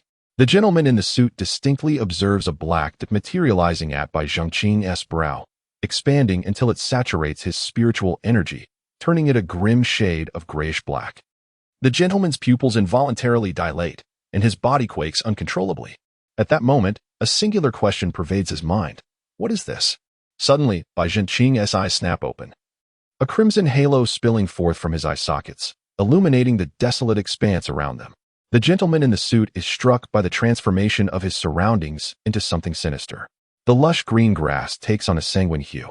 The flickering streetlights begin to bleed, and the gray-black cobblestone path adopts a similar crimson tint. This place has unmistakably morphed into a realm of blood. Is this intent? The gentleman in the suit screams in terror. Upon breaking through to the level of terror, a martial artist transcending to the realm of intent gives rise to a manifestation of intent. Those who wield swords generate sword intent, while those who handle knives produce knife intent. Intent is an ethereal existence that transcends internal energy. It is formless, colorless, and nearly imperceptible to the naked eye. However, the most unique aspect of intent is its capacity to influence the surrounding environment, transforming it into a world of intent. The gentleman in the suit has encountered such concepts in ancient texts, and he instantly recognizes that Bai Zhengqing is indeed wielding intent. Yet now, he deeply regrets having perused those texts, for understanding this intent has stripped him of any courage to resist. How can an egg contend with a stone? Nevertheless, he yearns to comprehend one thing before meeting his demise. Why does Bai Zhengqing possess an understanding of intent? Is he not merely a martial artist who has just transcended to the realm of qi? Even with his identity as a wise-level strategist, can there truly be such a vast difference? What is this? It feels like cheating. The gentleman in the suit silently rages within. Yet, all his indignation dissipates like smoke. Bai Zhengqing approaches with a vacant expression. He does not strike. With mere intent, this realm is his dominion. Wherever his will extends, all must submit to him. The surrounding blood-red hues begin to coalesce, forming a small crimson sword, which embodies the essence of this intent. At that moment, the little sword seems to be infused with life, pulsating with a heartbeat-like tremor. It was mercilessly siphoning the spiritual energy of the man in the suit. While Bai Zhengqing's spiritual energy was gradually on the rise. Is this what they call shooting oneself in the foot? The man in the suit had originally aimed to devour Bai Zhengqing's spiritual energy to achieve a breakthrough, yet at this moment, his own energy had become sustenance for another. The psychological disparity was utterly crushing. The man in the suit succumbed to despair. The excruciating agony brought about by the rapid depletion of his spiritual energy did not break him. Rather, it was this sense of disparity that snapped the last thread of sanity in his already deranged mind. Everyone must die. This world is finished. You are the true devil. He cackled incoherently, having lost his grip on reality. Bai Zhengqing remained unaffected, continuing to absorb the spiritual energy around him. As all the spiritual energy was consumed, a blood-red small sword surged in the air, finally springing into action. However, this movement was imperceptible to the naked eye, merely a subtle tremor. As the crimson blade appeared behind the man's head, simultaneously, a small blood hole emerged on his forehead. His mad raving ceased. His eyes glazed over as he stared blankly ahead before slowly toppling backward. With a soft thud, the man in the suit fell lifelessly to the ground. At that moment, the blood-red sword suddenly disintegrated, transforming back into a pool of crimson, which then coalesced and returned entirely to Bai Zhengqing's body. He stood still, motionless, and closed his eyes once more. Just then, Qin Zi's figure gradually emerged from the shadows. He marveled at Bai Zhengqing's extraordinary prowess. In truth, he had never left. Having been alerted when Bai Zhengqing revealed everything to him, he remained vigilant. If Li Zedong's group was indeed connected to the case from a decade prior, then these individuals were undoubtedly formidable. Given their complexity, Qin Zi had his doubts about whether Bai Zhengqing's actions could evade their notice entirely. Furthermore, considering Bai Zhengqing had fallen into a trap, it was clear that they had already discovered his presence.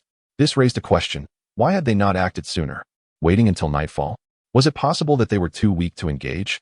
If they were weak, how had they detected Bai Zhengqing's movements? This presented a significant contradiction, prompting Qin Zi to orchestrate a feigned retreat. Yet, even he could not have anticipated that events would unfold in such a manner.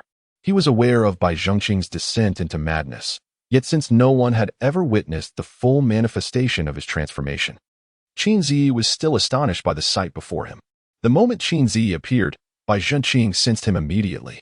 He reopened his blood-red eyes and turned to face Qin Zi. Unfazed by this, Qin Zi swiftly moved beside Bai Zhengqing, seizing him. In that instant, Bai Zhengqing had no opportunity to react. A pure and potent wave of spiritual energy flowed into Bai Zhengqing's body, merging with the energies he had assimilated. At that moment, the dark essence of power seemed to encounter its nemesis, fleeing with astonishing speed, swiftly returning to Bai Zhengqing's mind. Consequently, Bai Zhengqing regained his consciousness. He stared blankly at Qin Zi, his mind in a haze. What had just transpired? Since the moment the essence enveloped his forehead, he had lost all awareness. During that time, he entered a void of nothingness, a realm of profound tranquility where darkness prevailed, devoid of anything else. He attempted to shout and run, but to no avail. This space appeared boundless, as if he could run endlessly without reaching an end, and there were no other souls present.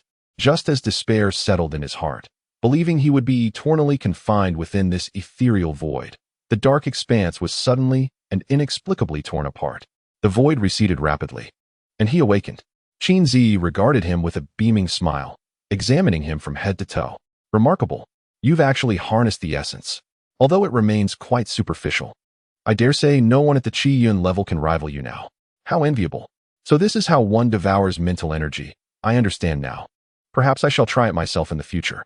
You, my friend, are fortunate to have reached the intermediate enlightenment level at the tender age of 19. A 19-year-old intermediate enlightenment master. Truly an unprecedented feat. Come now, do share your experience. I am utterly curious. Bai Zhengqin gazed at him, perplexed by his insistent demeanor. As Qin Zi's incessant chatter reverberated in his ears, stirring a tumult of emotions within him, he recognized that Qin Zi had undoubtedly rescued him. Yet he found it difficult to feel grateful. With a resigned sigh, Bai Zhengqin remarked, "Teacher, have you finished your examination? Could you please enlighten me about what transpired?" "Ah, so you are unaware of what just occurred? That poses a bit of a dilemma. To wield such essence comes with the risk of losing one's sanity. Indeed, there are no free benefits in this world." Seeing Qin Zi continue his rambling, Bai Zhengqin's expression darkened. "Can we not discuss something of substance?" He massaged his temples, choosing not to inquire further, and silently approached the corpse of the suited man. First, he retrieved the man's umbrella artifact, then began to search the body. After a thorough examination, he extracted a card from the inner pocket of the suit. It resembled a business card, but appeared to be made of a peculiar material. At that moment, Qin Zi suddenly snatched the card from his hand, scrutinizing it before exclaiming, "This is the winged angel card. It seems this fellow had an identity as a winged angel. Quite extraordinary." "Angel?" Bai Zhengqin inquired skeptically, looking at Qin Zi. "What exactly is an angel?" This time, Qin Zi refrained from his usual eccentricity and explained, "An angel is the target of our current endeavor against the demonic organization. The apostles we previously eradicated were merely its subordinate faction." The apostles are merely a subordinate faction? How formidable must this angel be? Bai Zhengqin pondered, but then hesitated. "Teacher, that person just claimed to be a messenger. Could you have made a mistake?" "How could I possibly be mistaken?" Qin Zi retorted, lightly tapping his head. Bai Zhengqin rubbed the back of his head, looking innocently at Qin Zi. "You could just say it. Why resort to violence?" If Qin Zi were not merely a strategist, that single blow might have been enough to send Bai Zhengqin reeling. "Look, this card bears the emblem of 2 wings, which signifies the mark of a dual-winged angel. This dual-wing card also symbolizes the identity of the other party, something that was absent from the apostles number 1 previously," Qin Zi explained patiently. "Moreover, his claim of being a messenger is not without merit. The angelic organization has numerous offshoots beyond just the apostles. From our understanding, there are at least 10 other organizations worldwide, including messengers and missions, and some high-ranking members of these offshoots also hold angelic identities, much like him." At this point, Bai Zhengqin had fully grasped the essence of what the angelic organization entailed. Yet, with this newfound understanding, his apprehension towards the organization intensified. "Teacher, just how powerful are the angels?" Bai Zhengqin inquired, furrowing his brow. The angelic organization might be linked to his father's case, and he could not afford to ignore them. He had come to realize that the reason the previous individual dismissed the case from a decade ago was likely because it involved others within the angels, and his intent was merely to undermine Bai Zhengqin's morale, thereby enhancing his own chances in subsequent actions. His foremost desire now was to apprehend Li Zedong, as he felt that Li Zedong bore the greatest likelihood of being the perpetrator, an eyewitness at the crime scene, who was also a member of the angelic organization, significantly heightened the suspicion against him. Qin Zi shook his head in response to Bai Zhengqin's question, saying, "How would I know? I am not an angel."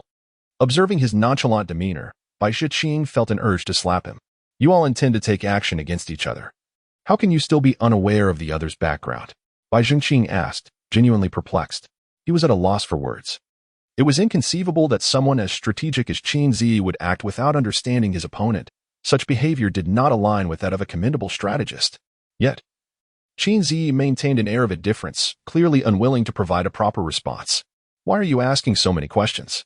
Can you even be of assistance? Or are you just going to flounder with your skinny arms and legs?" Bai Zhengqin rolled his eyes in resignation, choosing not to pursue the matter further. At that moment, However, Qin Zi unexpectedly adopted a serious tone and cautioned him, "Do not let your guard down. Since number one and that individual have set their sights on you, it is likely that those pinnacle-level demons within the angels are also watching you. While you may possess the ability to eliminate them through your demonic methods, there is no guarantee that you can revert to normality after prolonged use. I would prefer not to be the one to intervene on your behalf in the end." As he concluded, Qin Zi's expression turned grave. Clearly, this was no trifling matter. Bai Zhenqing finally began to confront the reality of the situation. Indeed, as Qin Zi has articulated, the technique of entering a trance should not be employed lightly. Had it not been for Qin Zi's timely intervention, he would have been left uncertain as to whether he could regain his consciousness. Reflecting upon this, his emotions became rather intricate. This method of entering a trance indeed serves as an additional safeguard for his life, yet it simultaneously acts as a harbinger of doom. Noticing the change in Bai Zhenqing's expression, which hinted at his trepidation, Qin Zi sought to reassure him, stating, "You need not worry. What led you into this trance was merely a fleeting thought. Once you transcend to the realm of intent-level martial artist or the exceptional-level wisdom master, you should be able to master it." However, this consolation bore little weight in Bai Zhenqing's ears. Intent-level martial artist? Exceptional-level wisdom master? Is it truly so simple to break through? Had he not witnessed individuals, including number one, taking risks to ascend by devouring him? This clearly illustrates the challenge of overcoming such a threshold. Within the entire Demon Investigation Bureau, how few have attained this level of mastery. In Bai Zhenqing's understanding, only the vice-general level authorities possess such prowess, implying that in this era, merely 9 individuals within the Demon Investigation Bureau have reached this level, including the traitor Meng Chang'e, who has already been slain. Could he possibly achieve such heights? Bai Zhenqing held little confidence in this regard. Genius merely signifies potential. Until this potential is transformed into tangible strength, it remains an abstraction. Bai Zhenqing was acutely aware of this, hence, despite his pride, he refrained from arrogance. "Teacher, I shall refrain from probing into your operations this time, but I wish to inquire one thing. Do you have confidence?" Upon hearing Bai Zhenqing's question, Qin Zi fell silent. To say he was confident would be partially true, yet he hesitated to express absolute certainty, fearing a potential backlash. Observing Qin Zi's silence, Bai Zhenqing felt a flicker of concern. However, dwelling on it further proved futile. He promptly buried his worries in a small corner of his mind and took out his phone to call Wu Na. After briefly relaying the events that had transpired, informing Wu Na to send someone to wrap things up, Bai Zhenqing departed, allowing Qin Zi space to handle the ensuing matters. The emergence of this winged angel would undoubtedly introduce some variables into their operation. Although Bai Zhenqing could not assist, he still wished to consider the implications for Qin Zi and Duan Tianya. Noticing Bai Zhenqing's tactful departure, Qin Zi finally allowed a smile to grace his features. He took out his phone, captured a photo of the suited man, and sent it directly to Duan Tianya. Before long, Duan Tianya's call came through. "What's the situation on your end? Who is this?" Duan Tianya inquired, perplexed. Qin Zi replied nonchalantly, "A winged angel." You're not pulling my leg, are you?" Duan Tianya exclaimed, his eyes widening in disbelief. How did a winged angel suddenly appear? Especially in Haicheng? This is quite the revelation. Qin Zi smirked slightly. "Why would I deceive you? The individual possesses wings, there can be no mistake, and their identity as a peak-level spirit class demon aligns with the criteria for a winged angel. Did you kill this person? How did they end up in Haicheng?" Duan Tianya questioned, puzzled. With a smirk at the corner of his mouth, Qin Zi remarked, "It was not I who committed the act, but your precious disciple who did." Duan Tianya was taken aback by this statement, his eyes nearly popping out. He had only one disciple, Bai Zhenqing, and he was well aware of Bai Zhenqing's capabilities. How could a peak-level spirit mage possibly fall at his hands? Surely, Qin Zi must have still been asleep. Duan Tianya cursed vehemently, "Get lost. Can't you speak properly?" Qin Zi, anticipating such a reaction, chuckled lightly, I knew you wouldn't believe me, but that is indeed the truth. Whether you believe it or not, it remains unchanged. At that moment, Duan Tianya realized that Qin Zi was not jesting, and his expression grew grave. After a moment's contemplation, he inquired, "Is it related to that force?" Qin Zi laughed heartily. "It seems you are not entirely foolish. How is that young Bai faring?" Duan Tianya asked with concern. "No worries. I have resolved the issue for him." Qin Zi replied nonchalantly. Hearing his relaxed tone, Duan Tianya finally breathed a sigh of relief. In truth, this was all part of Qin Zi's design. He did not wish for his old partner to remain in distress, yet he could not avoid discussing Bai Zhengqing's situation, hence he adopted a light-hearted approach. After addressing that matter, Qin Zi refrained from his usual flippancy and spoke earnestly. You should investigate whether this winged angel appears on that list. Duan Tianya's heart skipped a beat upon hearing this. As he walked home, Bai Zhengqing pondered why a devil organization would choose the name angel. Did they truly believe they were here to save the world? Absurd. Furthermore, how many subordinate organizations under the term angel existed? From the configuration of the apostles, each subordinate organization seemed to boast over 100 members. How many total members could the entire angel organization possibly have?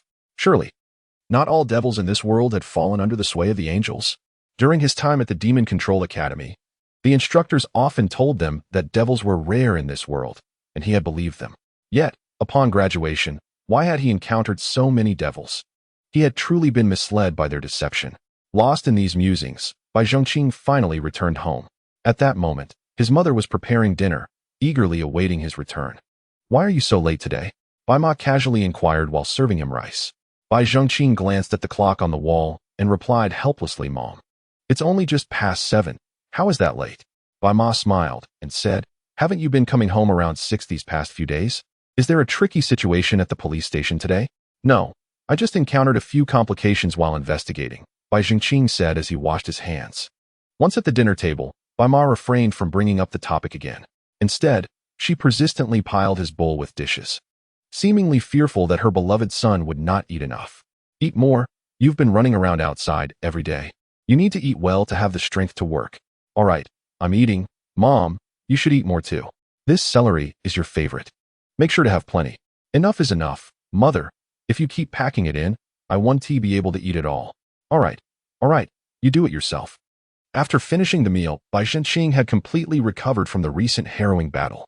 The warmth of home serves as the most profound balm for the soul. As long as his mother was by his side, Bai Zhengqing felt he would never lose himself in the shadows. The following day, upon returning to the Magical Investigation Bureau, he was met with an unexpected surprise. 2 familiar figures suddenly appeared within the bureau, intently listening to Guo Shiren's boastful tales. Bai Zhengqing strode forward, his heart alight with joy as he exclaimed, Dama and Icho, what brings you here? Ma Jian and Ni Deqiu turned to him, their faces adorned with cheerful grins. Guo Shiren, standing nearby, regarded the trio with suspicion and inquired, Xiao Bai, do you know them? Of course. They are my classmates from the academy, Bai Zhengqing replied. Oh, that explains their youthful exuberance. At this moment, Ma Jian rose and embraced Bai Zhengqing, saying, We've been assigned to Haiqing. Surprised? Certainly surprised. But how did the instructor approve your transfer? Bai Zhengqing still found it hard to believe. When he had first arrived in Haiqing, it took considerable effort to gain Duan Tianya's consent, so he was baffled by how Ma Jian and Ni Deqiu managed it, especially coming together. It felt like a stroke of serendipity. At this juncture, Ni Deqiu stood up and explained, We heard you recently accomplished something in Sakura country, and we simply couldn't contain ourselves, so we submitted a report. To our astonishment, it was approved without a hitch by the dean, allowing us to come. Upon hearing Ni Deqiu's words, Bai Zhengqing was momentarily taken aback. When did Duan Tianya become so accommodating? Suddenly, a thought struck him. Could it be related to the upcoming operation? Dispatching such promising talents to the field would allow the headquarters to take a considerable gamble. Did this imply that the forthcoming mission was perilous? With this realization, Bai Zhengqing could not remain calm. He swiftly took out his phone to call Duan Tianya. However, when he inquired about the operation, he was met with an onslaught of scolding and ultimately had to hang up sheepishly. It seemed there were other factors at play. Setting that aside, Bai Zhengqing finally immersed himself in the joy of reuniting with friends. Subsequently, Zhao Tianming and Shi Shaojing arrived for work. Wu Na was the last to arrive, and as soon as she did, she summoned everyone into the conference room, including the remaining 2 agents of Team 2. Let me introduce our 2 new agents, Ma Jian and Ni Deqiu, both of whom are promising graduates this year. Hello everyone, I'm Ma Jian. I'm Ni Deqiu, but you can call me Ni Cho. I look forward to your guidance. The 2 stood and introduced themselves. Wu Na continued, they will be joining Team 2 directly. Though the captain's position is currently vacant, and I will temporarily assume that role. Upon hearing Wu Na's announcement, Guo Shiren exclaimed, Captain, with this. Team 2's strength has become formidable. At his comment, the two agents from Team 2 cast him a resentful glance, but Guo Shiran seemed unfazed. In their previous conversation, he had already discerned the backgrounds of the two new members. They were both genuinely formidable martial artists of the Haido level, surpassing him and Zhao Tianming, as well as Shi Shaojing, by a considerable margin. Guo Shiran felt it was a pity that they had joined the second team. Wu Na shot him a glare and remarked, "If you believe the second team is too strong, why not join them and swap places?" Guo Shiran promptly fell silent. Although the first and second teams appeared similar on the surface, the power they wielded and the magnitude of the cases they handled were entirely different. Guo Shiran had always perceived joining the second team as a retirement plan. Noticing his reluctance to continue, Wu Na proceeded. "As I am currently serving as the captain of the second team, all future operations will be conducted jointly by both teams, without distinction." Upon hearing her words, Ma Jian and Ni Daikid remained largely unfazed, while the two agents from the second team immediately stood taller, a hint of excitement evident in their demeanor. Bai Zhongqing listened quietly to Wu Na, suddenly struck by an ominous premonition. Was the sudden merger of the two teams an indication of a significant crisis in Haiqing? With no time for further contemplation, Wu Na continued her address. "I have two announcements to make. The first pertains to rewards. The rewards for my trip to Sakura country with Xiao Bai have been finalized, and Xiao Bai has been promoted to lieutenant, enjoying an elevated status." Bai Shiqing was taken aback by the mention of the reward. He could comprehend the promotion to lieutenant. Given the substantial nature of the Sakura country case and the merits accumulated from the previous Apostle Annihilation incident. However, what did the elevated status entail? Was yesterday's incident also being factored in? Just then, Wu Na's next statement interrupted his thoughts. "Thanks to the support from above, I have also received a minor promotion, and I am now a major." Upon hearing this news, Bai Zhongqing felt a genuine joy for his girlfriend. Wu Na's ascension to major at the age of 34 was an extraordinary achievement. At that moment, the conference room erupted with a chorus of congratulations. "Congratulations, Captain." "Why still call her Captain? From now on, we should address her as Director. The rank of Major can automatically elevate one to the position of Branch Director." "Indeed, Director. We used to see such ranks only in first-level branches. Who would have thought Haiqing would witness such a day? Does this mean Haiqing has also been elevated to a first-level branch?" Observing the lively scene, Bai Zhongqing felt a twinge of pride. Not only had Wu Na been elevated in rank, but her abilities had also advanced remarkably due to the recent peril. And this news was known only to him, giving him a sense of solitary clarity amidst the revelry.